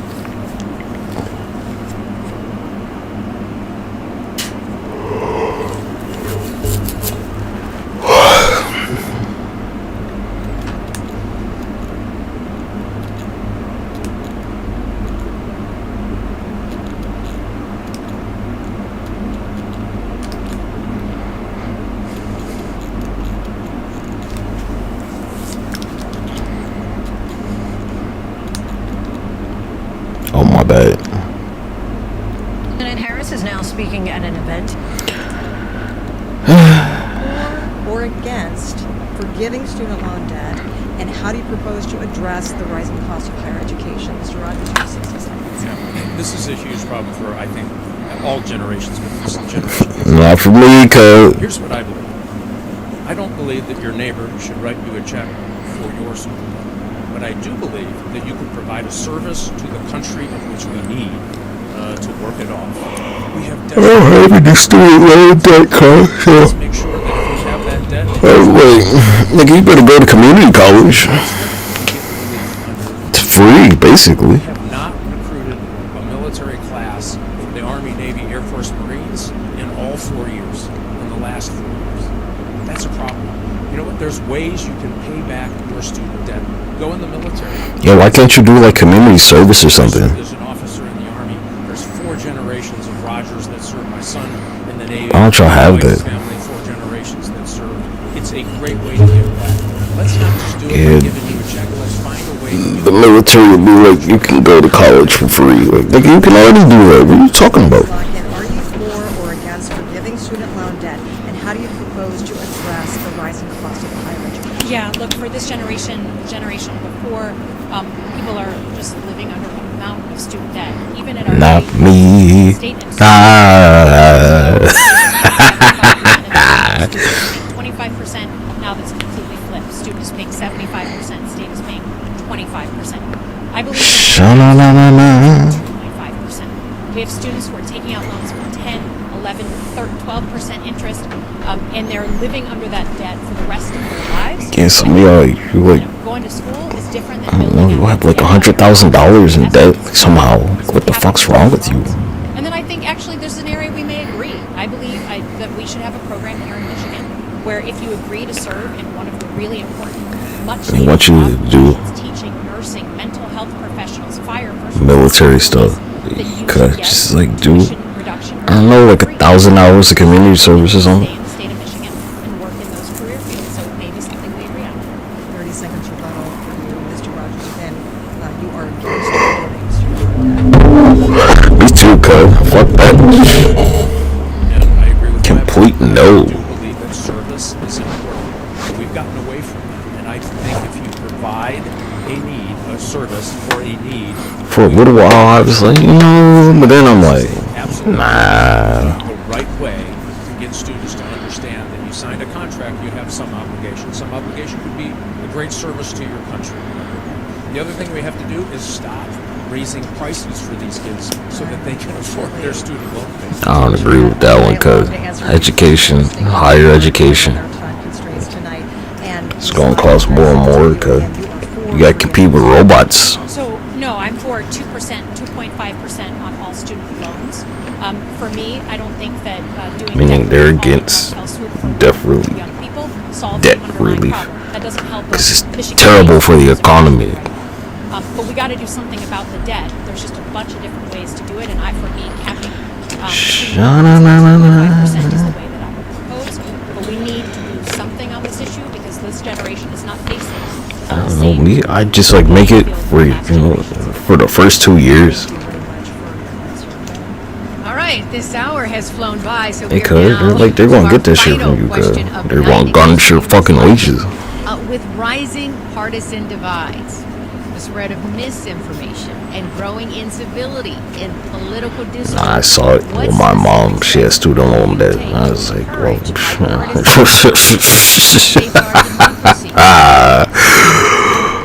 that won't be no family fucking legacy of that shit. Because I come from the national security world, where really, like, you don't ask people how they vote. You work alongside them for 15 years, and you have no idea because it doesn't matter. For What are me, you talking about, cuz? Of course the shit matters. They'll be like, hey, abortion rights. How you feel about that? Women's health, how you feel about it? Won't shut the fuck up about it. For me, we have to start with our democracy. She's like, hey, Tony, you believe in abortion for women? And that nigga be like, hell nah, nigga. And then they'll be like, oh, you're a misogynist. Like, well, shut the fuck up, bitch. It's my American right to, like, you know, not give a fuck about you. As someone who barricaded herself inside her office on January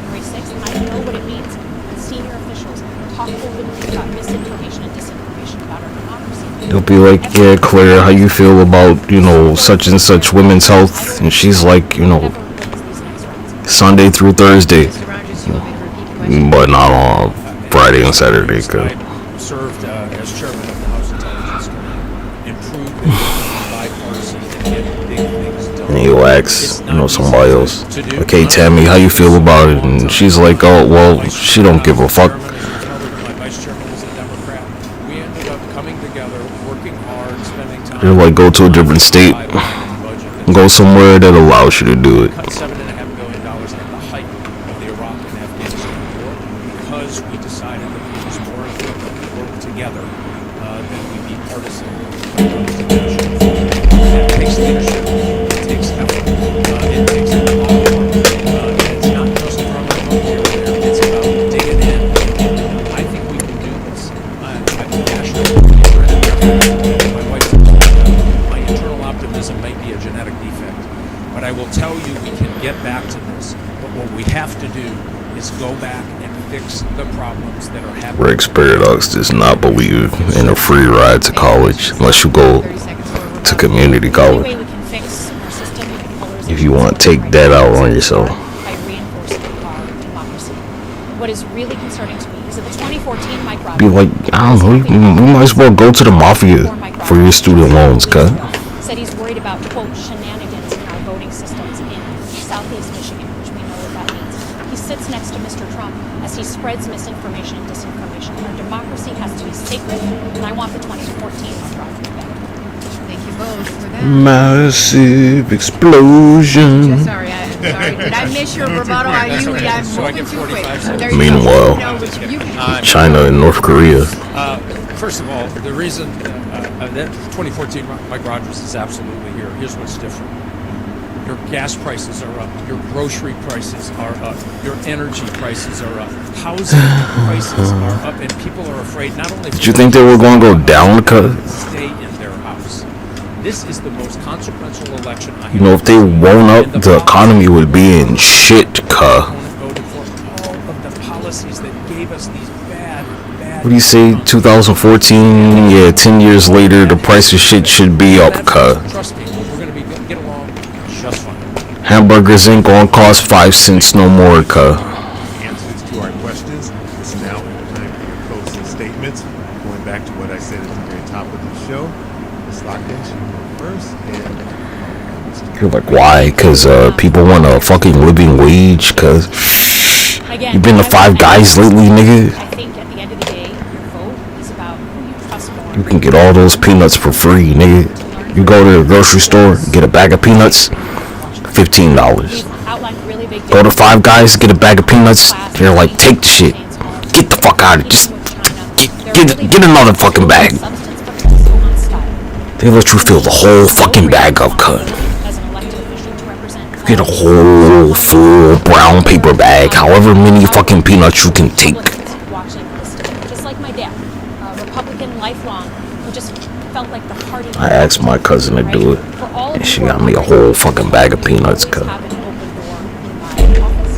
will always listen based on the merits of the substance. Whole bag. On good ideas, and I think the only way we move forward is if decent Republicans and decent Democrats push them forward. Is this what that lying shit was At about? the end of the day, I think there's real differences, as I said, on substance, on style, but also on motivation. Beat the Cowboys. As someone who Great. served my entire life, proudly worked for Democrats and Republicans, Bush, Obama. To me, this is about Same family. right for the place that we love. Mr. Rogers, I fear, has very different motivations. So, at the end In of the the day, neighborhood. the opportunity to talk with you, to earn your vote. Thanks for the day. thank you, Ms. Lockton. Mr. Rogers, you get the final word. Yeah, thank you. I've traveled all across this great state. Met Ain't that big, cut. Michigan families. Nominee. So any of the fancy talk, or let's look what happened 30 years ago, needs to be set aside. What happened in the last 3 years ago, what, like Are you better off 93? 4 years ago? My opponent voted Some people are. Biden Harris. All of the things that raised your prices. So I ask you this. If you are worried about your grocery prices, If you are worried about your job being here from heavy EV mandates, support. If you are worried about what the next generation of jobs... Yeah, my joint will Ford, right? When I bought it, only after where they like, yeah, we're gonna make electric vehicles. I will work as hard as I can as a guy that worked on an assembly. Only after I sold it. The youngest of 5 boys, a guy that served in the United States Army as an officer, a guy that worked... I keep talking about jobs that like are going to disappear to automation, cause watching drug trafficking at its ugliest. And know this, I will automation. For our families, I will do something about the education system in America. Automation. I will go back to Washington. Cause bringing prices down is not good for consumers, cause So much, Congressman Rogers. Thank you so much, Congressman Slotkin. low prices mean low wages, cause And to our viewers at home, thank you so much for tuning in. they're like, yeah, the price is such, so you're not gonna make as much money, nigga. In its entirety, go to our website, WXYZ.com. Gotcha in the morning as well. We will have continuing coverage and live expert analysis of this debate all morning long, starting at 4:35 and 6 o'clock on Sun News Detroit. Alright, cuz, like, would you pay 50 cent for like a gallon of gas? Cause you know, I don't know 50 cent gallon of gas, cuz I don't trust that shit. Just show up, cast your ballot. That's the classic one, cuz. Like, you sure you want a 4 gallon of gas for 50 cent, cuz? You trust that shit?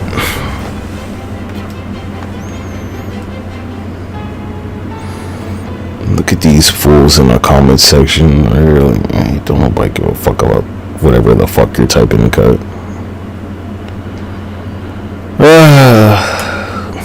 Would you buy gas that costs 50 cent, cuz? Cause I don't trust that.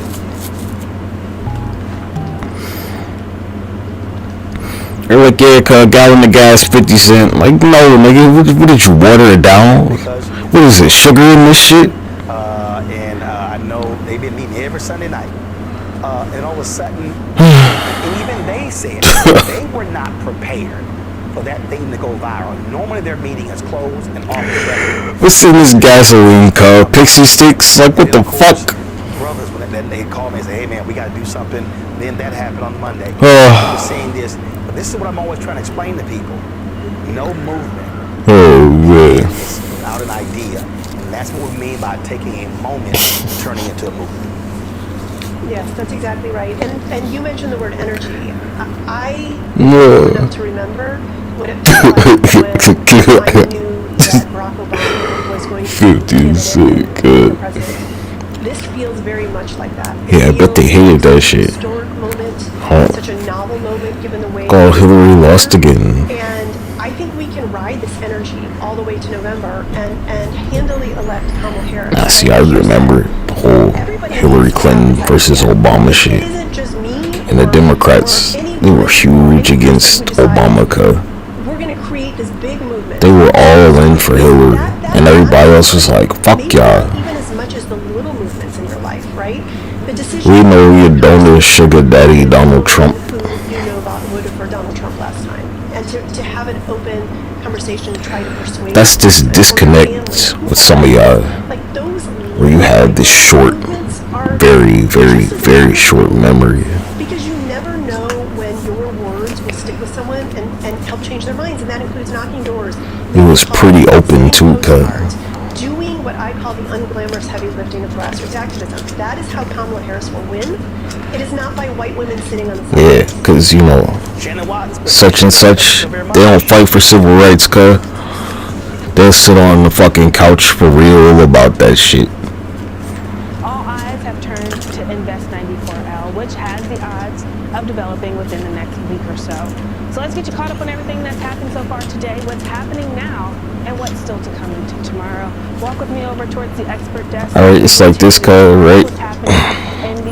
With Hillary Clinton, especially with the white women demographic, you could put like a cup of Starbucks coffee up there, and it's gonna beat her every fucking time, cuz.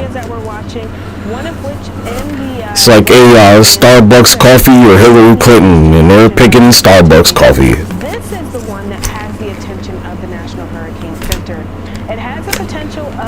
Hillary Clinton or boots, and they're picking boots, cuz. It's fairly low, and it is because of where the system is.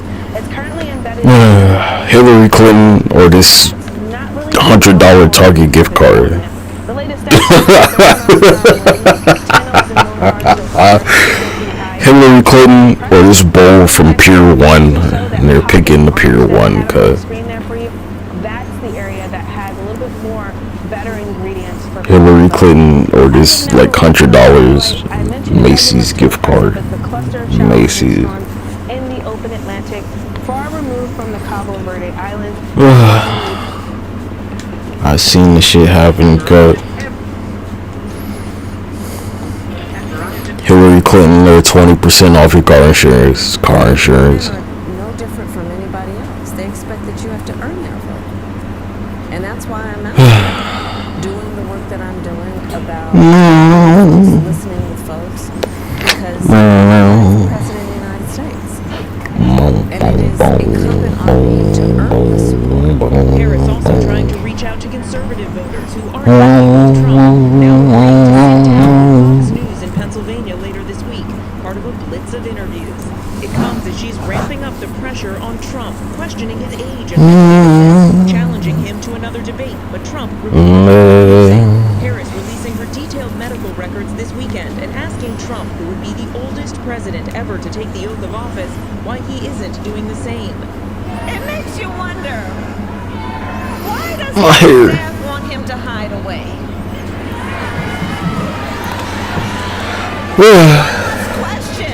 One must question, are they afraid that people will see that he is too weak and unstable to lead America? Is that what's going on? Yeah, while you're playing around. China, North Korea. I'm waiting, cuz. I'm trying to, where's that one at? Because I just don't see you winning this one.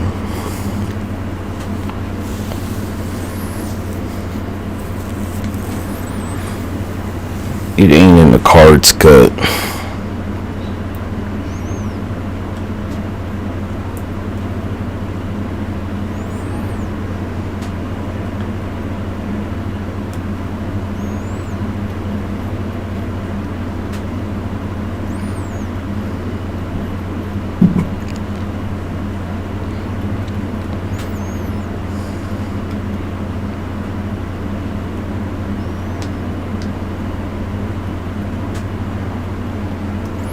It's not in the cards, boy.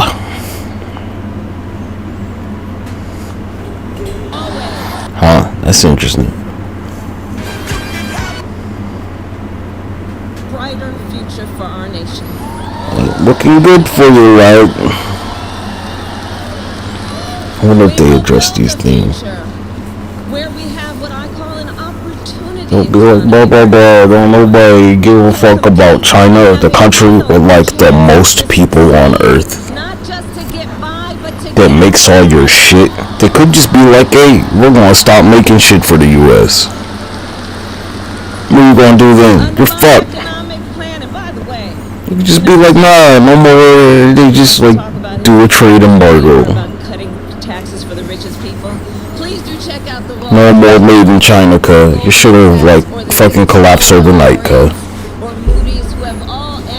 Think about that. No more AliExpress, none of that shit.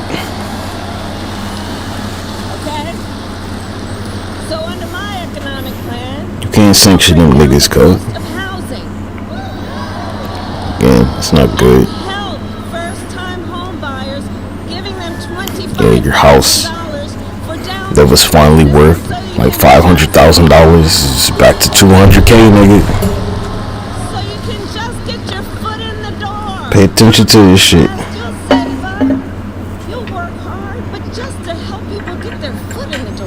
Yeah, it ain't happening, G. We will help entrepreneurs start and grow small businesses. How many small business owners do we have here? They're talking about illegal immigrants, cuz. Foot in the door. Who's that for? You already live here, cuz. My mother worked hard. We lived in an apartment above a daycare center, and it was owned by daycare center. Who's falling for this shit, man? It was owned by Miss Shelton, who we think of in. You keep doing this shit every time. Every 4 years, cuz. You fall for the same shit. No matter which side it is, cuz.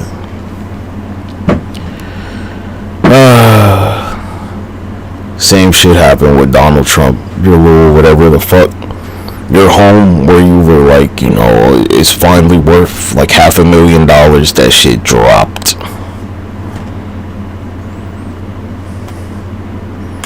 You work so hard. Your grandparents, your great-grandparents, they worked so hard. Finally got their house worth, and then it dropped. So more seniors can live at home with dignity, and like so many of my priorities, it is born out of a personal experience. Look, when my mother got diagnosed with cancer, I took care of her. And for any of you who have taken care of someone, a senior in particular, you know what that's like. And it's about trying to cook something for them that they might enjoy eating. It's about trying to make sure that they have something that they can wear that won't irritate their skin, right? It's about trying to, from time to time, find a way to just bring a smile to their face or make them laugh. It's about dignity. It's about dignity. It's about dignity.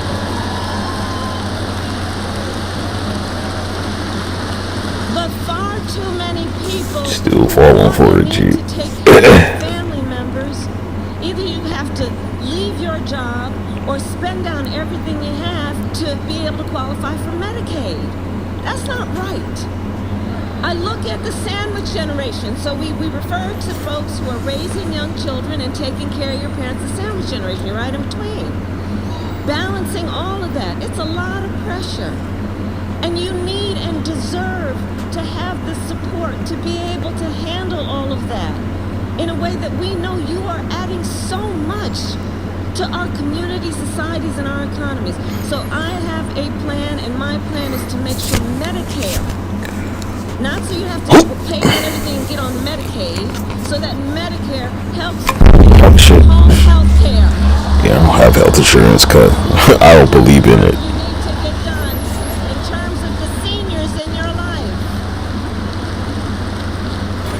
Don't believe in it, cuz. I own a pharmaceutical company. I don't believe in health insurance.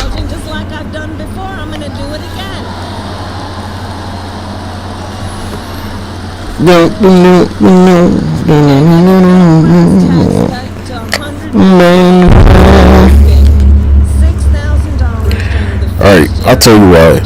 The whole, like, where, like, they're gonna go after the Medicare, blah, blah, blah, why it don't work.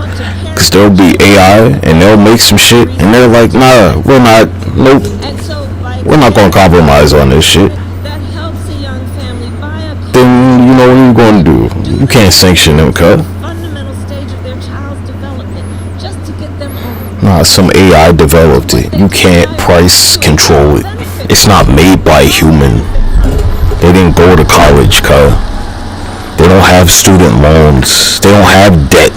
It's made by a computer. You can't put anything on them. You can't saddle up on that shit.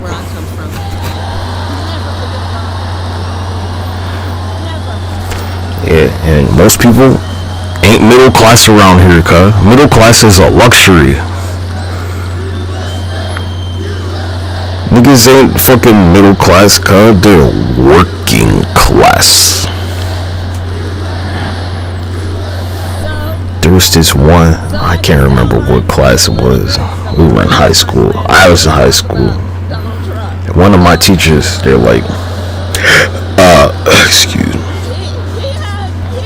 They're talking about poor people. And I'm like, hey, you know, poor people don't pay taxes. So she's like, well, you know, working poor. And then I'm like, okay, whatever. Poor people don't pay taxes. He is elected president. You know, y'all probably heard me say Donald Trump, I think in our collective opinion, certainly mine, is an unserious man. Yeah, I don't know why they're laughing about that shit. The nigga just tried to overthrow your fucking government. President again are brutally serious. Brutally serious. So on Project 2025 and his plan, Donald Trump will give billionaires and corporations massive tax cuts like he's done before. And then y'all still like playing around like they're gonna serve as an operative of the government. Like they're not just gonna instantly try and, you know, fucking institute martial law and just like instantly have everybody that disagrees with them executed like they did with Mike Pence.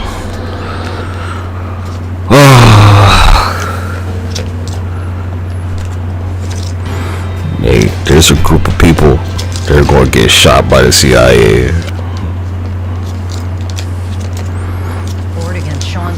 JFK. One man says he was assaulted by Combs when he was just 16, but the music mogul has denied any wrongdoing for weeks. Here's ABC senior investigative correspondent Aaron Katursky. Tonight, disturbing new claims against hip-hop. Habitat for Humanity, and we'll be...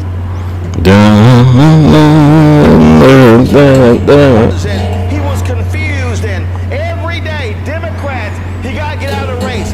This dumbass. Man, this is sad, cuz y'all going out so sad. I'm disappointed. I expected a much better show from you. I thought this show would be so much more entertaining.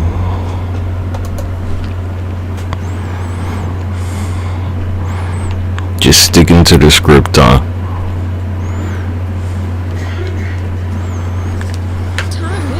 Just sticking to the script because there's no variation, nothing. Remember when insurance companies could deny people with medical conditions? You remember what that Alright, G, just like that football game yesterday. Where I knew that nigga's leg was gonna get fucked. You know, I'm not gonna tell you what's gonna happen, but I'm gonna be like, I'm gonna tell you, like, I don't know, moments before, and I'll be like, I told you.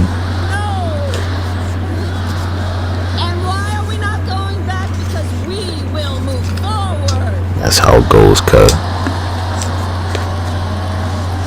I think we've been over this one where I'm like, yeah. So we're at football practice, and this guy, he's like, you know, I'm sitting on the bleachers, and the dude, he's like, he's hitting all the shit with the weed whacker, and he's like just kicking up rocks and shit. And I'm like, I'm gonna sit on these bleachers, and this shit ain't gonna fucking hit me, cuz.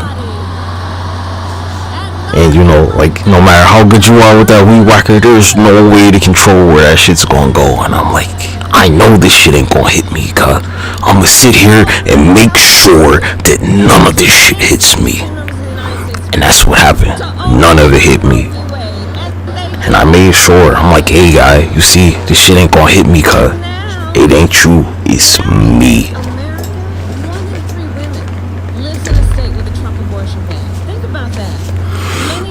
You can hear all these rocks and shit just banging up against the fucking metal bleachers, and I'm like, not me, nigga.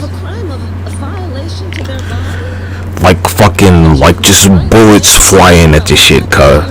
It's like fucking just straight fucking, what's that movie called? Saving Private Ryan levels of shit flying at me, and I'm like, nope.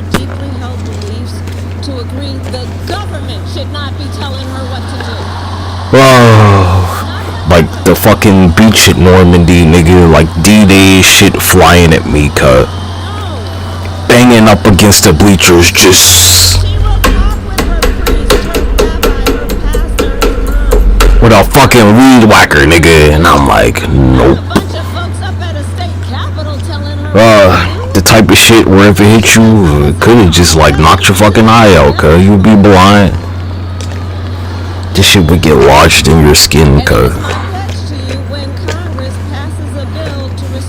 And you're like, how? Cause they shot my father 6 times. Ain't no way some shit's gonna happen to me, nigga. That nigga got shot 6 times and later, like, I'm gonna use this.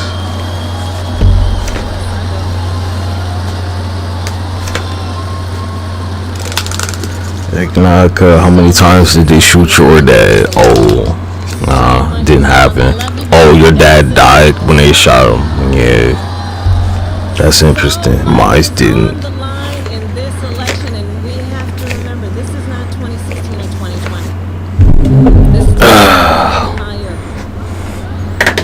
Like the idea of like a firing squad, cuz where they like give you the firing squad and you live through the shit where they all hit you and you just like, oh well, you're still alive, survived the firing squad.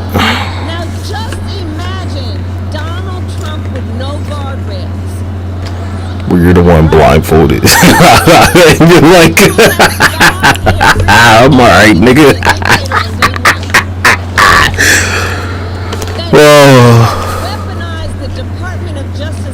Absorbing the bullet damage and shit.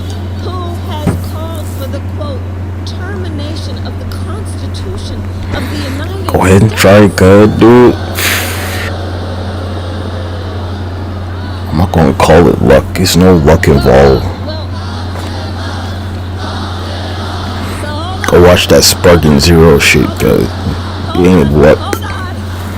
Luck don't make you do a vanish, cuz.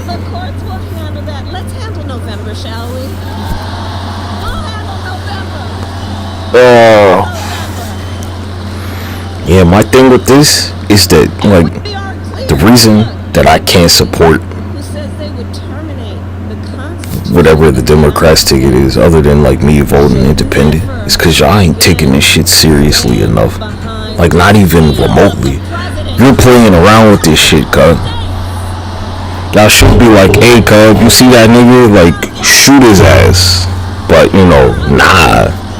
That's the problem with you. Where, you know, they had a noose for their vice president, cuz. That only means one thing. Ain't shit else to it, cuz. To claim power for himself. And you don't have to take And you're like, how'd this happen? Cause you were busy playing around with rainbows and shit. You were busy fucking around with the women's bathroom and shit, nigga. Like, you were busy playing around with rainbows in the women's bathroom. They were like, nah, we got other shit to do, nigga. While you're busy trying to give your 5-year-old child a fucking, like, reassigned sex surgery and, you know, pills and hormones and shit, the other side's like, nah, nigga, we don't got time for that.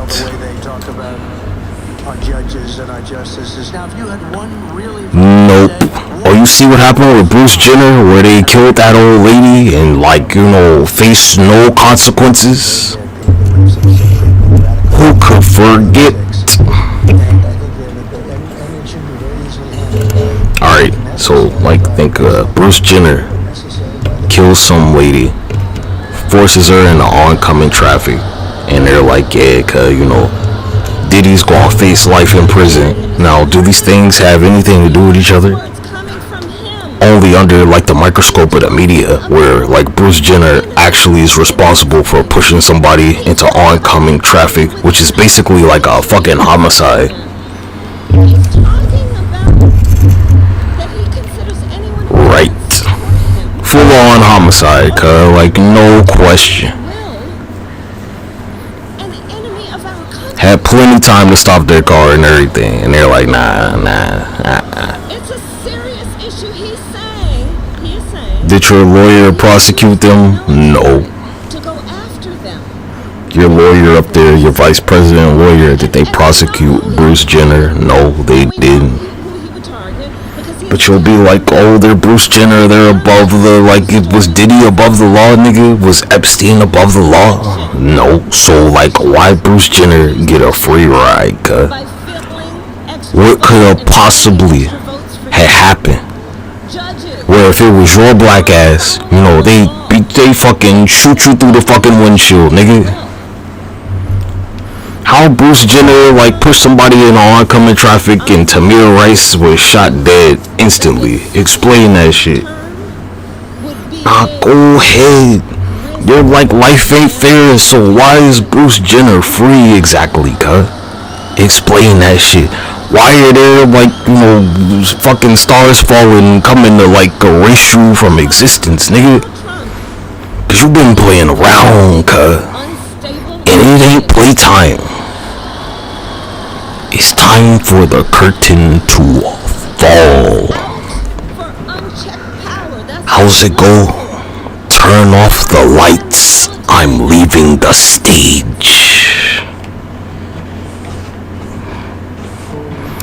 That's it. The party's over. Turn off the lights. I'm leaving the stage. That's it. The party's over. Turn off the lights. I'm leaving the stage.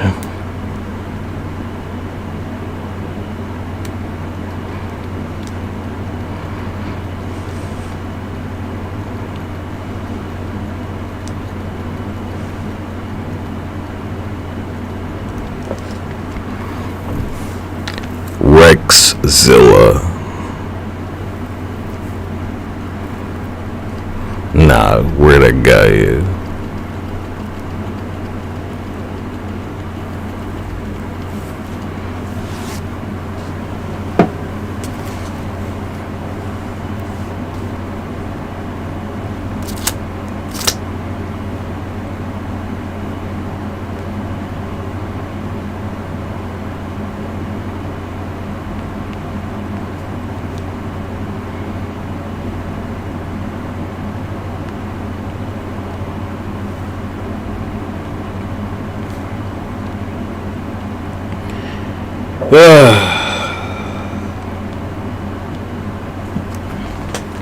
Rockzilla.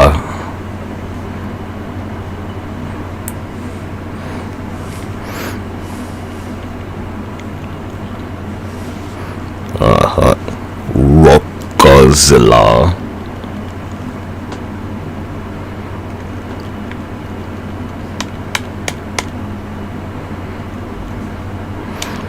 Turn off the lights, I'm leaving the stage.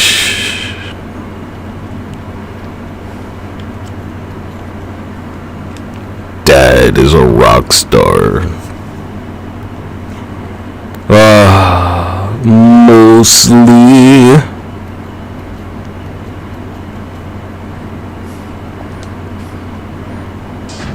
Yeah, tell him, kid. I wonder if I'll get a copyright claim. I hope this is properly subtitled.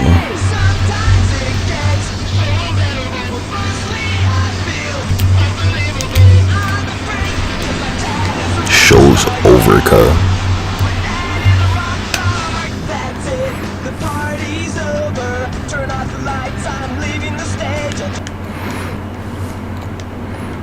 It's time to shut it down, cuh. Party's over.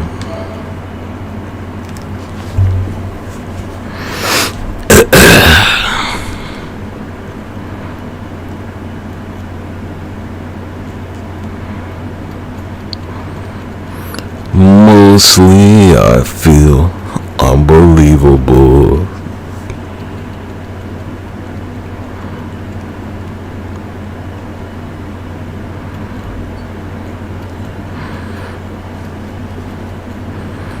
Yeah, you keep playing around, kid. Dinosaurs ain't think the shit was gonna happen to them either, cause I mean, look at where they are now. They're in a museum somewhere. You finna end up in a museum, nigga.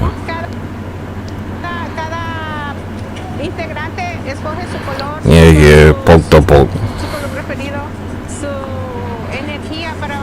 Can't use your hands.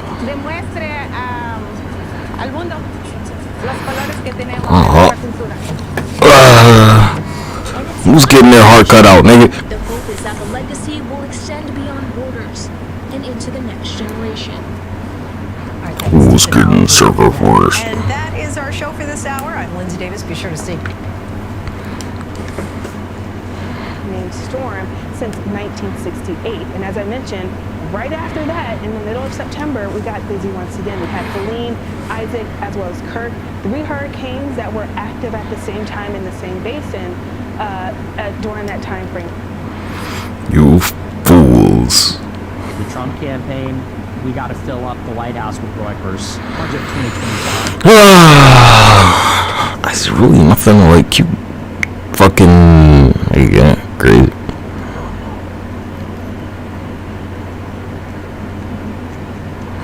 I gotta put my clothes in the dryer.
The party's over. While you were playing around. Excuse me.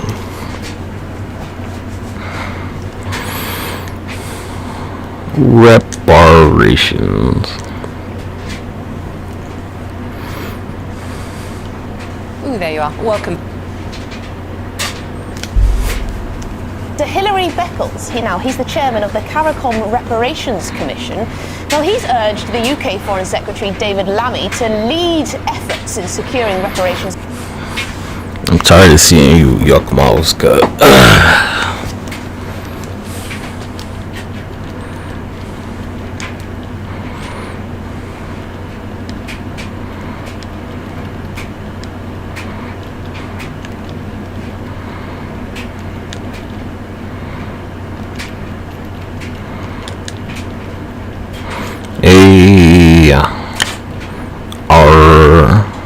I guess I'll have to spell it out. There you are. Welcome back to the week. Yep. Yuck mouths. Hey, Caribbean nations, you better, keep your fucking foot on their neck,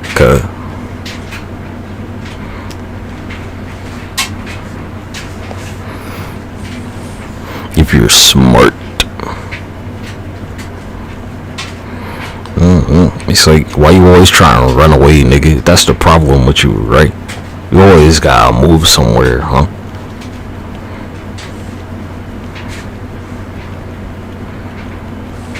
Sad. And then you want me to do it for you? Why I gotta find you somewhere, nigga? Ain't that strange? It says find me. Like, nigga, find it your motherfucking self. You think hey, maybe that shit don't exist.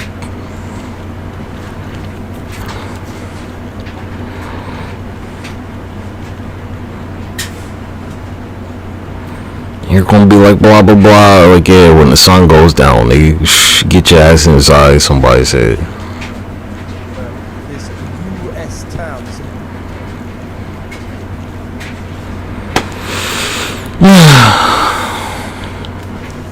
Steps toward repairing harms done to black St. Louisans. Tonight, the city's Reparation Commission making recommendations to begin investing in the city's black communities. They'll be like, it was a long time ago. Like, define that shit, cuz it wasn't 1,000 years ago or nothing. They'll be like, everybody was slaves. Like, nah, nigga, that was a long time ago. Yeah. Bye-bye.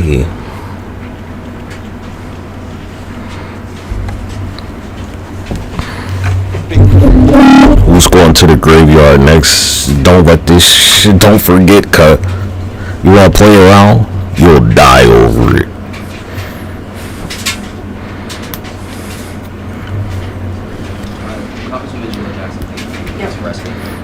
That's right, cuz you wanna play, you can die, cuz.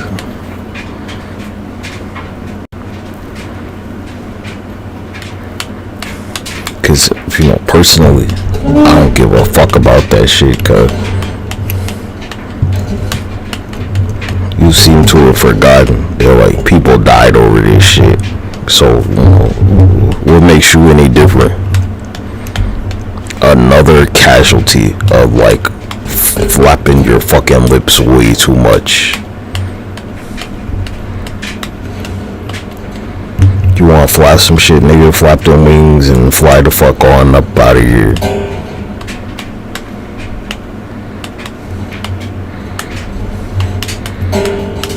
You're like, what about them yuck mouths in the UK? There's some shit called immigration that's like just fucking washing over their shit. In case you ain't been paying attention. UK immigration.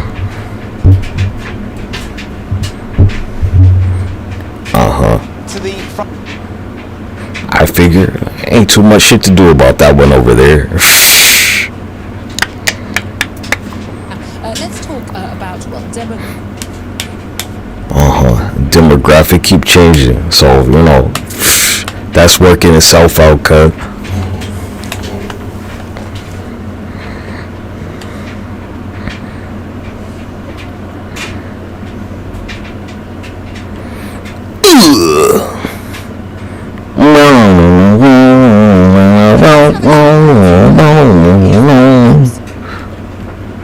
Guess you ain't paying attention, cause I am. The man who would like to be the next. There you go.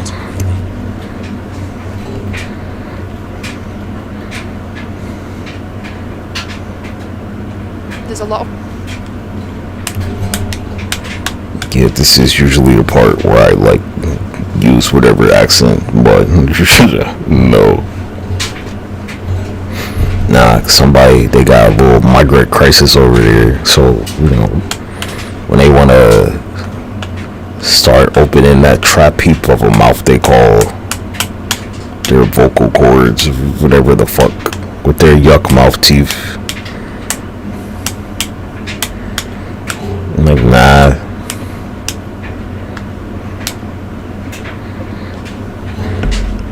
There you go.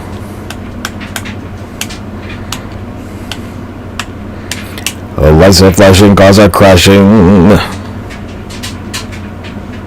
Violent riots that broke out in the United Kingdom in recent weeks.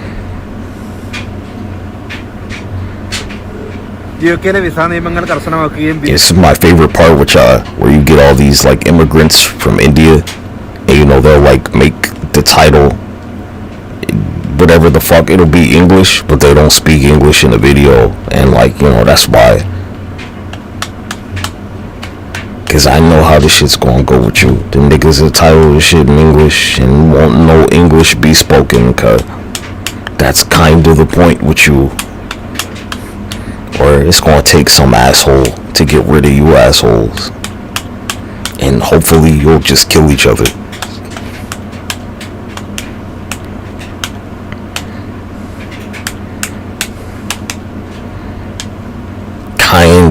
point.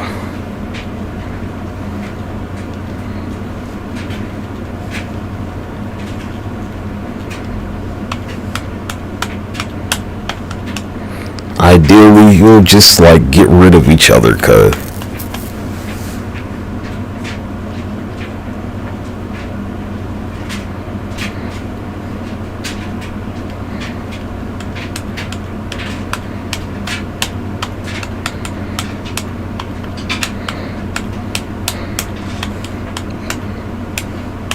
Cause like off the top, I couldn't tell you what USD goes. I don't know. I'd rather have pesos than rupees, nigga.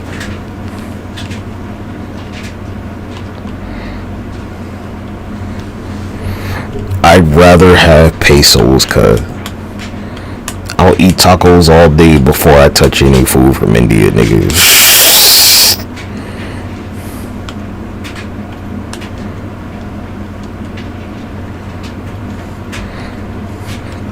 Your small little island with like, you know, big country problems. Ain't no question how this shit's going with you, cuz.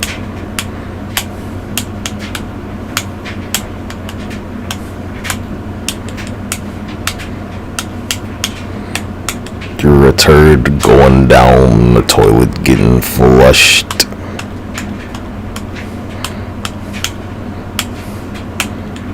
And I seen how they cook their food in India, nigga. Ain't no question what's gonna happen.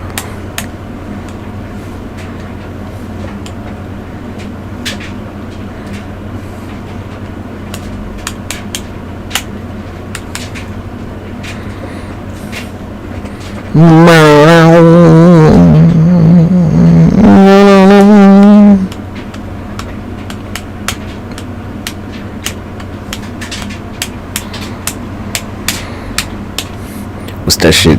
British villains. Where they're like, you know, blah blah blah, and you know, over here we just put a bullet in your brain. We don't got time for none of that bullshit. We're just gonna shoot you in the fucking head.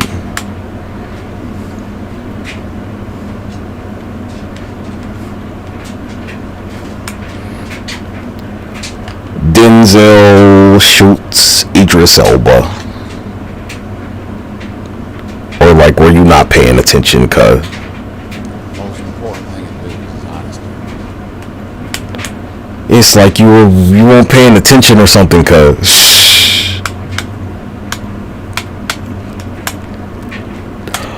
Somebody won't paying attention in history class, cuz.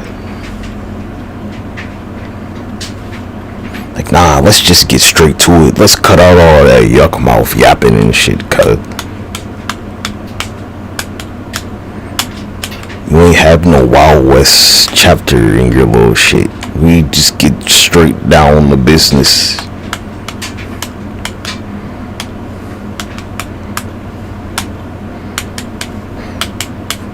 Ain't got time for all that yuck mouth bullshit, yeah?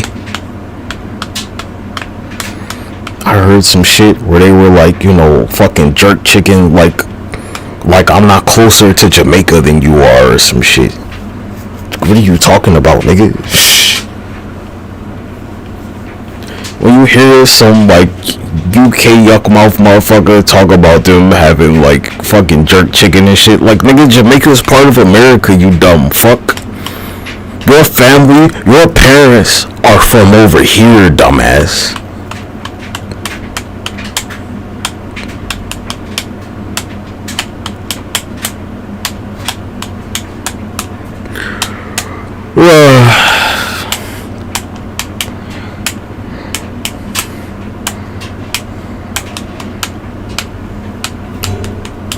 Straight do it.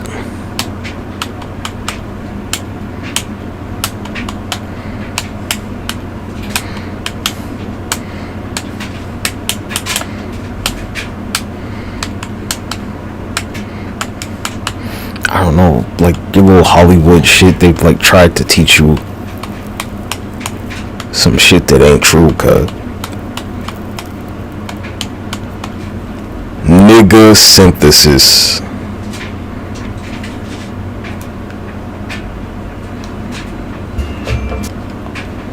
a nigga synthesis, you get a complete disaster.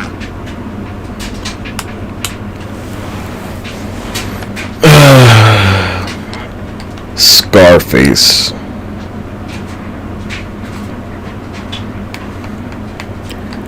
Al Capone.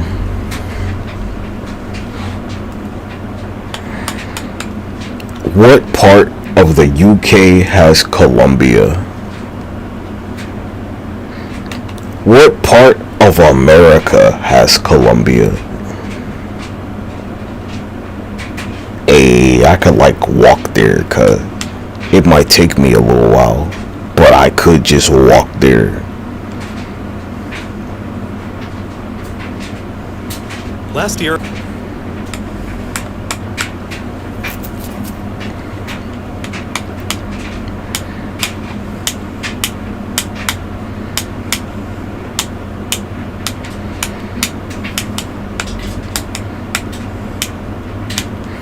Could just walk on over, cuz. President drone strike.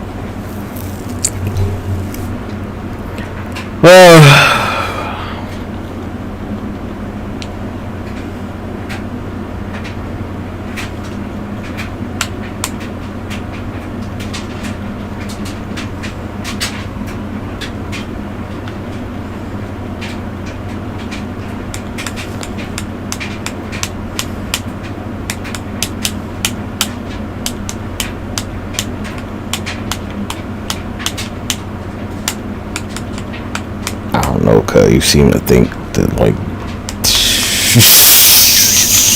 I'm not even going to, cuz. I'm not even going to.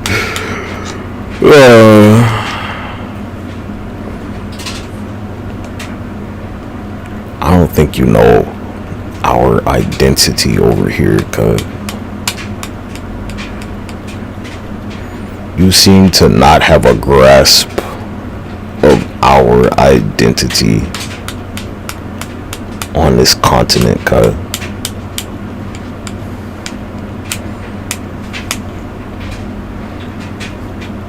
Cause it really is over here. You should be very careful about what you say, cause you could, and you probably will. You'll end up dead. Niggas will kill you, cuz, for saying some bullshit.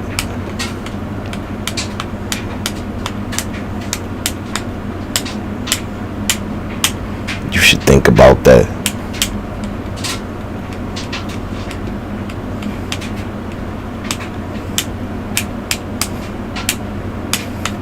We're a nation of laws, not a nonsense, cuz. Go ask Tamir Rice, nigga.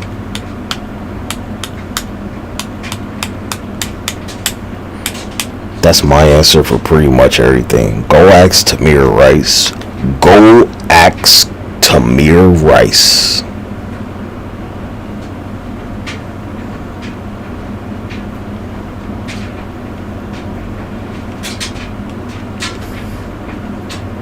Cause we ain't gonna fight.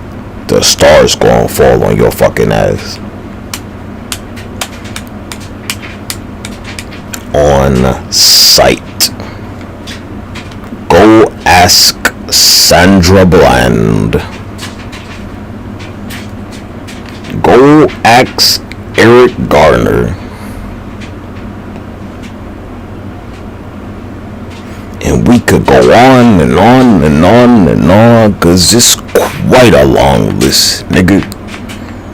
That list just goes on and on and on and on and on and on and on and on and on.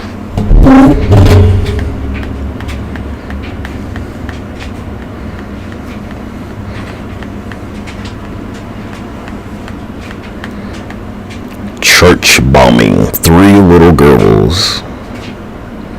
You go ask the Powerpuff Girls, cuz. It was 4, or is this a different one? I thought it was 3. I don't know, maybe it could be more. Yeah. Little Rock 9.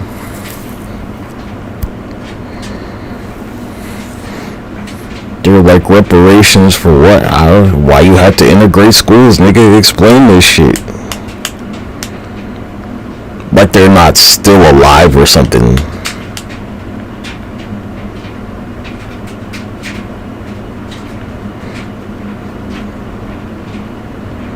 Shit was like yesterday, cuz. This was not long ago.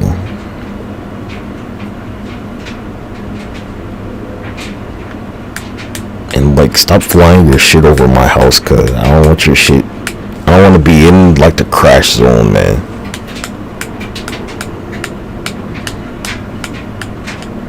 For real.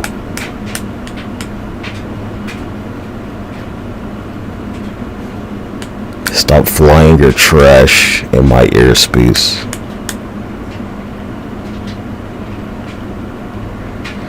You see what happened in Brazil? And, you know, I ain't talking about the stars fall.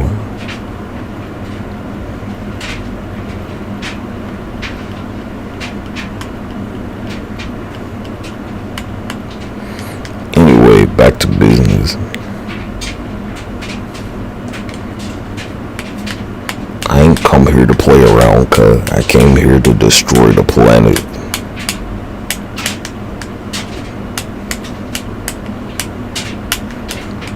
Ever since I was a wee lad. Ever since I've been a wee lad. I was like, I'ma destroy the planet. And you're like, who? Me? Who dreams of stuff like me? I do. It's my only ambition in life. Destroy the planet. You're like, why? Cause like, why not? What a feat for me, cuz. Destroyed the whole planet. Looks great on the resume. You're like, yes, it says here, Mr. Such and Such, that you've destroyed the planet. I guess that's correct.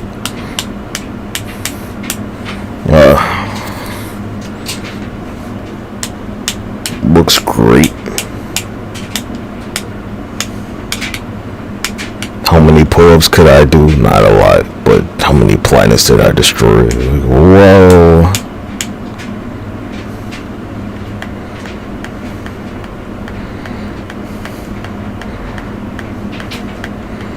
And any time that the 9 wanna leave, Big Smoke got 2 number 45s.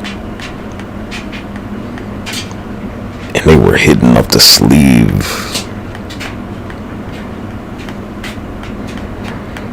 That Big Smoke order, cuz. There's some shit with that. I ain't played the game. Some type of code, cuz.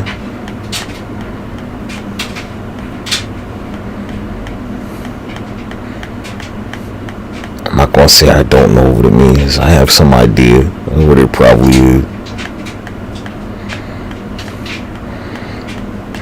You're like, you know, there needs to be a study. Open up a United States history textbook, nigga. There's your fucking study.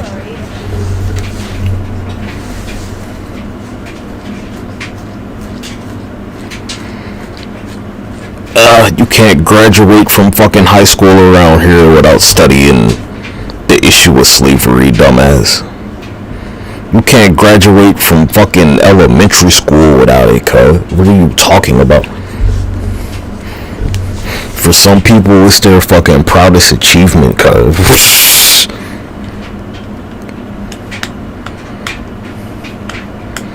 They're like, yeah, they had a whole fucking plantation of slaves till the Yankees did blah blah blah.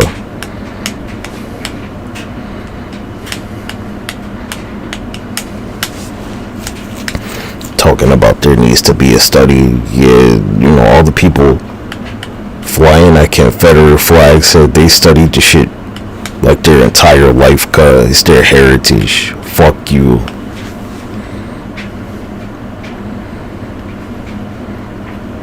Why don't we go ask Billy Bob over there about his family tree? That's all the study you need, huh?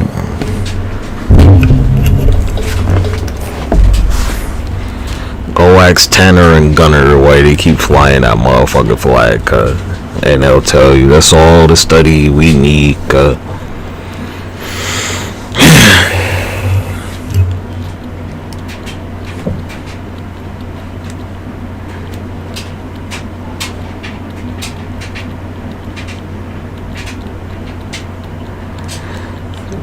mean, look, G,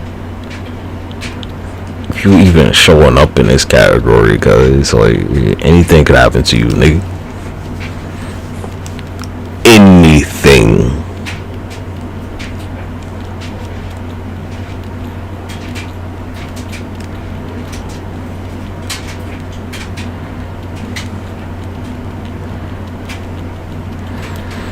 Yeah, I know you fell for the distraction, cause that's kind of the point of even having the moon in the first place.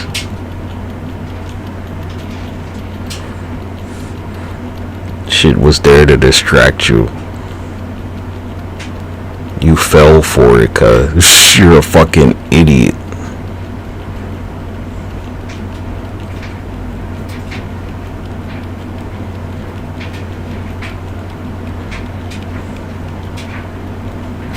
They said, hey, just raise your own banners and people will fall for it.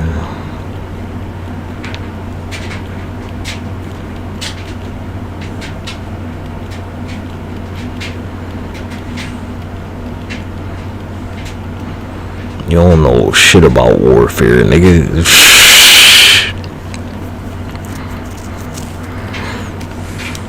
All it took was a little finger to distract you, cuz.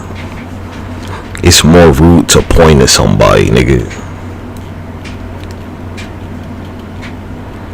You're a bunch of retards, cuz. You fell for this shit every step of the way. Cause nigga, I don't play chess, nigga. Chess is for women, nigga.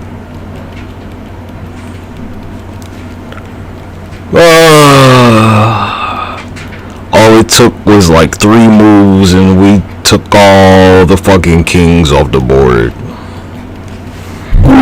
We took all your fucking men, nigga. While you were busy playing chess, we just fucking skipped all over your shit like checker pieces do, cuz. Cause, you know, Link monsters don't have no fucking defense mode, dumbass.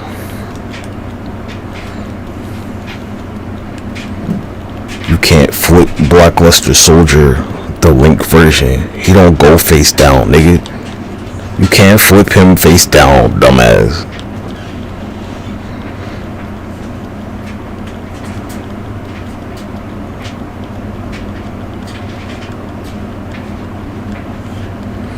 Even this shit, all these faces that don't matter.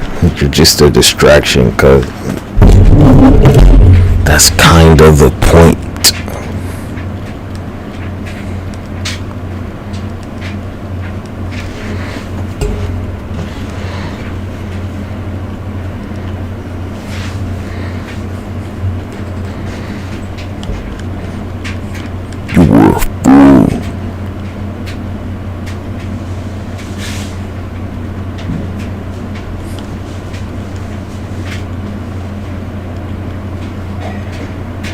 Like, who you see here, cuz? You see your elected officials here talking about this shit. What do they have to say about it?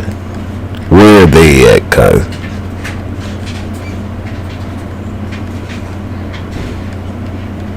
Meanwhile, you know, what's getting views, cuz? What's getting the views on this shit? Let's go to Twitch real quick.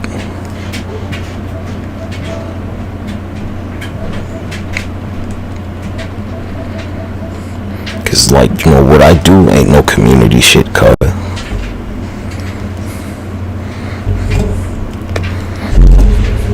And I never switched up. I used the same language, the same keywords, the same phrases the entire time, cuz. So there's no question.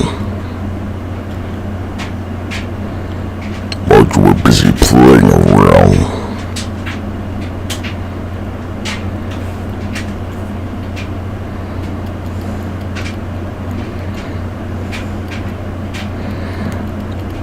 Only takes a couple of drops of bleach to purify the water, cuz.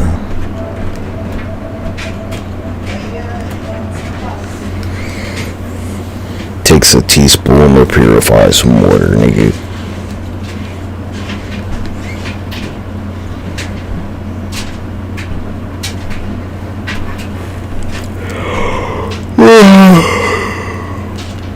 Comet bleach. Why you think it's called bleach, nigga? Why is it called bleach?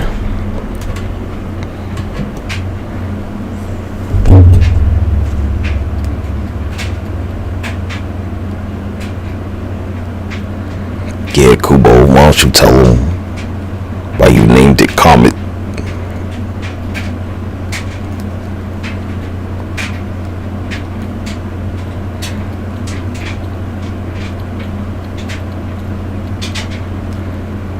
Oh, what, the whole One Punch Man where Ikaku fights the guy where he's like, yeah, he can punch you with his 7 jackpot knuckle thing. Jackpot knuckle. That's One Punch Man right there, cuz.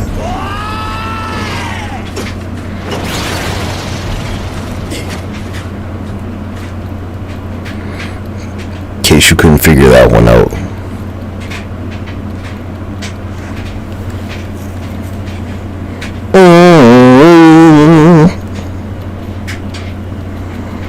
You really should pay better attention, cuz.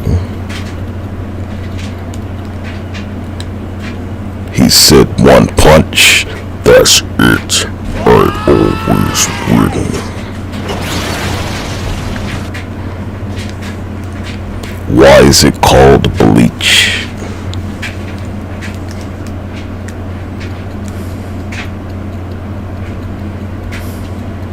Why'd he call it Comet, cuz?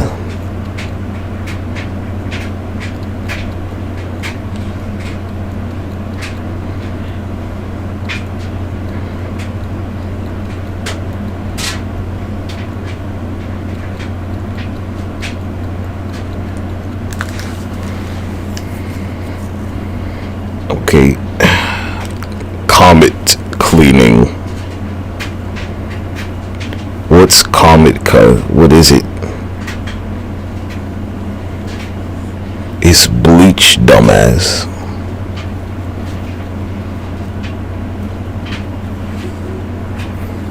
You fucking idiot. Why is it called bleach?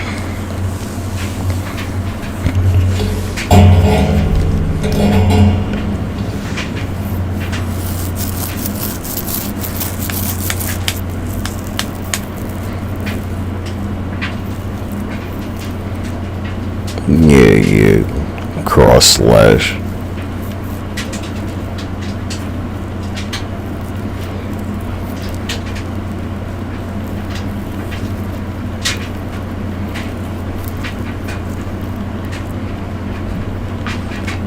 Comet cleaning commercial.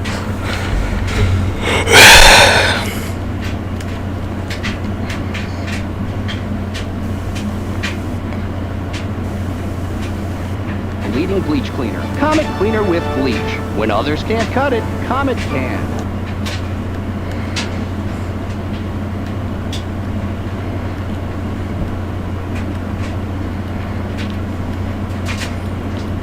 You don't pay attention to details, okay?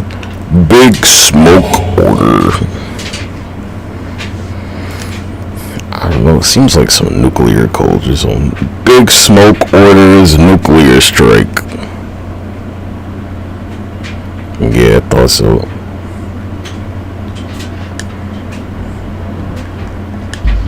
Give me a number 9, just like his. Let me get a number 6 with extra dip.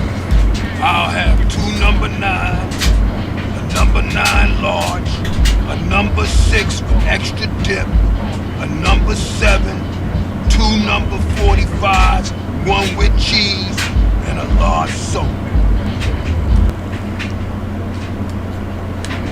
Can you go up to the window for me?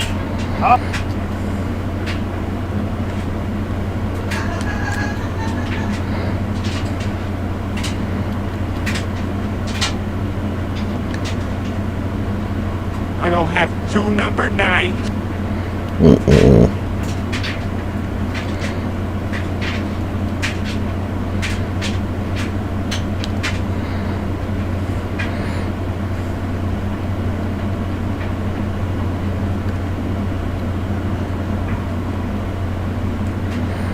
No, he's part of that shit with the hat.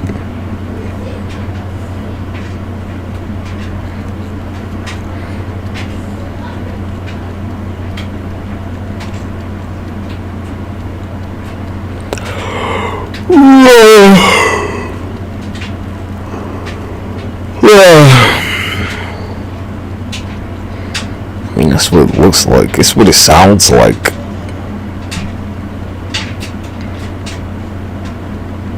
He ordered a number 9 large.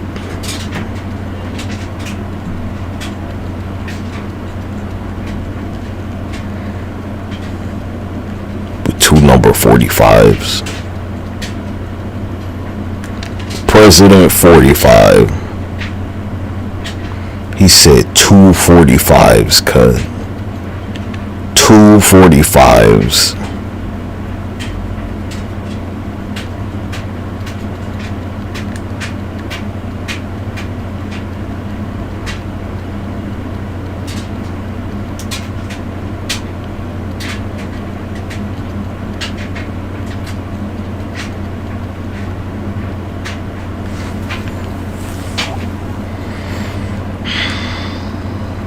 Big Smoke orders nuclear strike.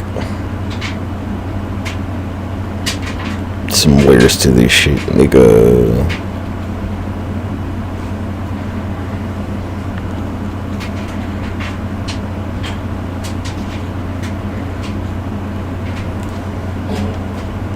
Hey, I'll take a number 9. Fat boy. Give me a number 9 just like his. Let me get a number 6 with extra dip. I'll have 2 number 9s. A number... Where he just like fucking ordered what both of them niggas had. 9 large. A number 6 with extra dip. A number 7. 2 number 45s. 1 with cheese. And a large soda.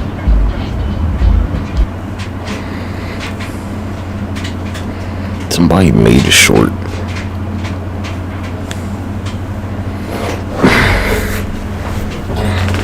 What the products are supposed to be.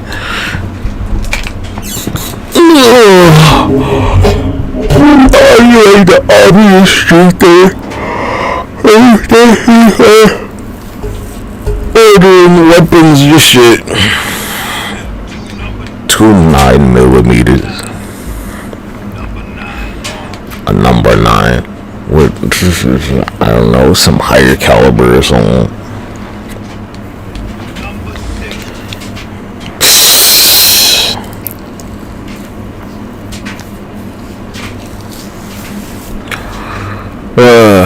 Why was 6 afraid of 7? Cause 7, 8, 9, nigga. Why was 6 afraid of 7? And the 2 45s.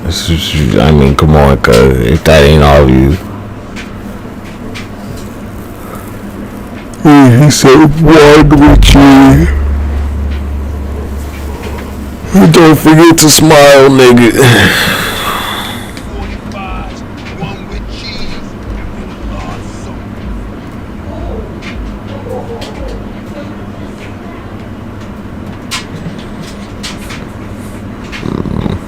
Sold JoJo Burger King order.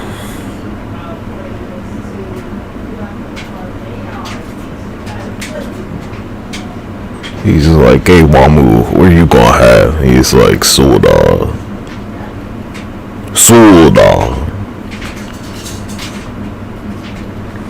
Wamu Burger King order. Joseph Joestar Burger King ordered.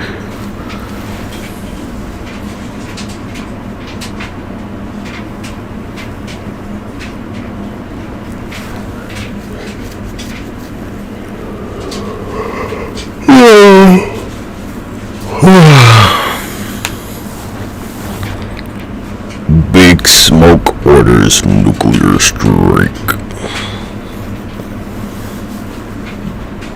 Hold on. Yeah. Joseph Joestar Burger King order.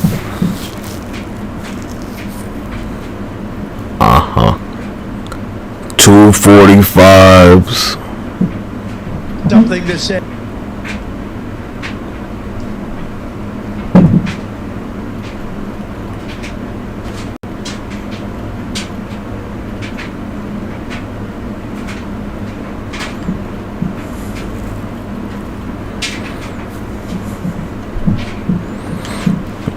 If it ain't made out of Teflon, nigga, it's a rip. Which, you know, it's a rap cut.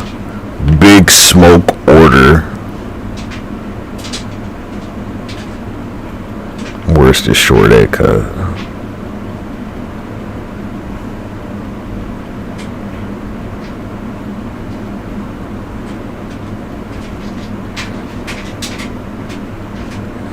I just watched this shit, cause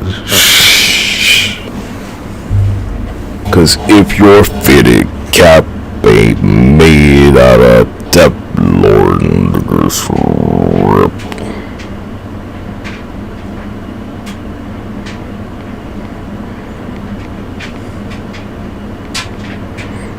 Put it on your mind, watch your brains unravel.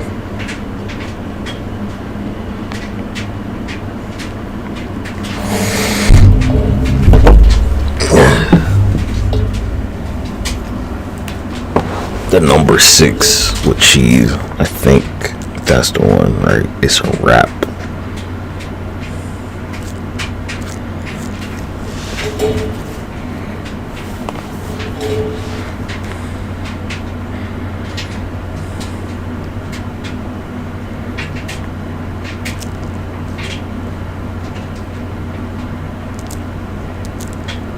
I'll have 2 number 9s, a number 9 large, a number 6 with extra dip, That ain't the one. a number 7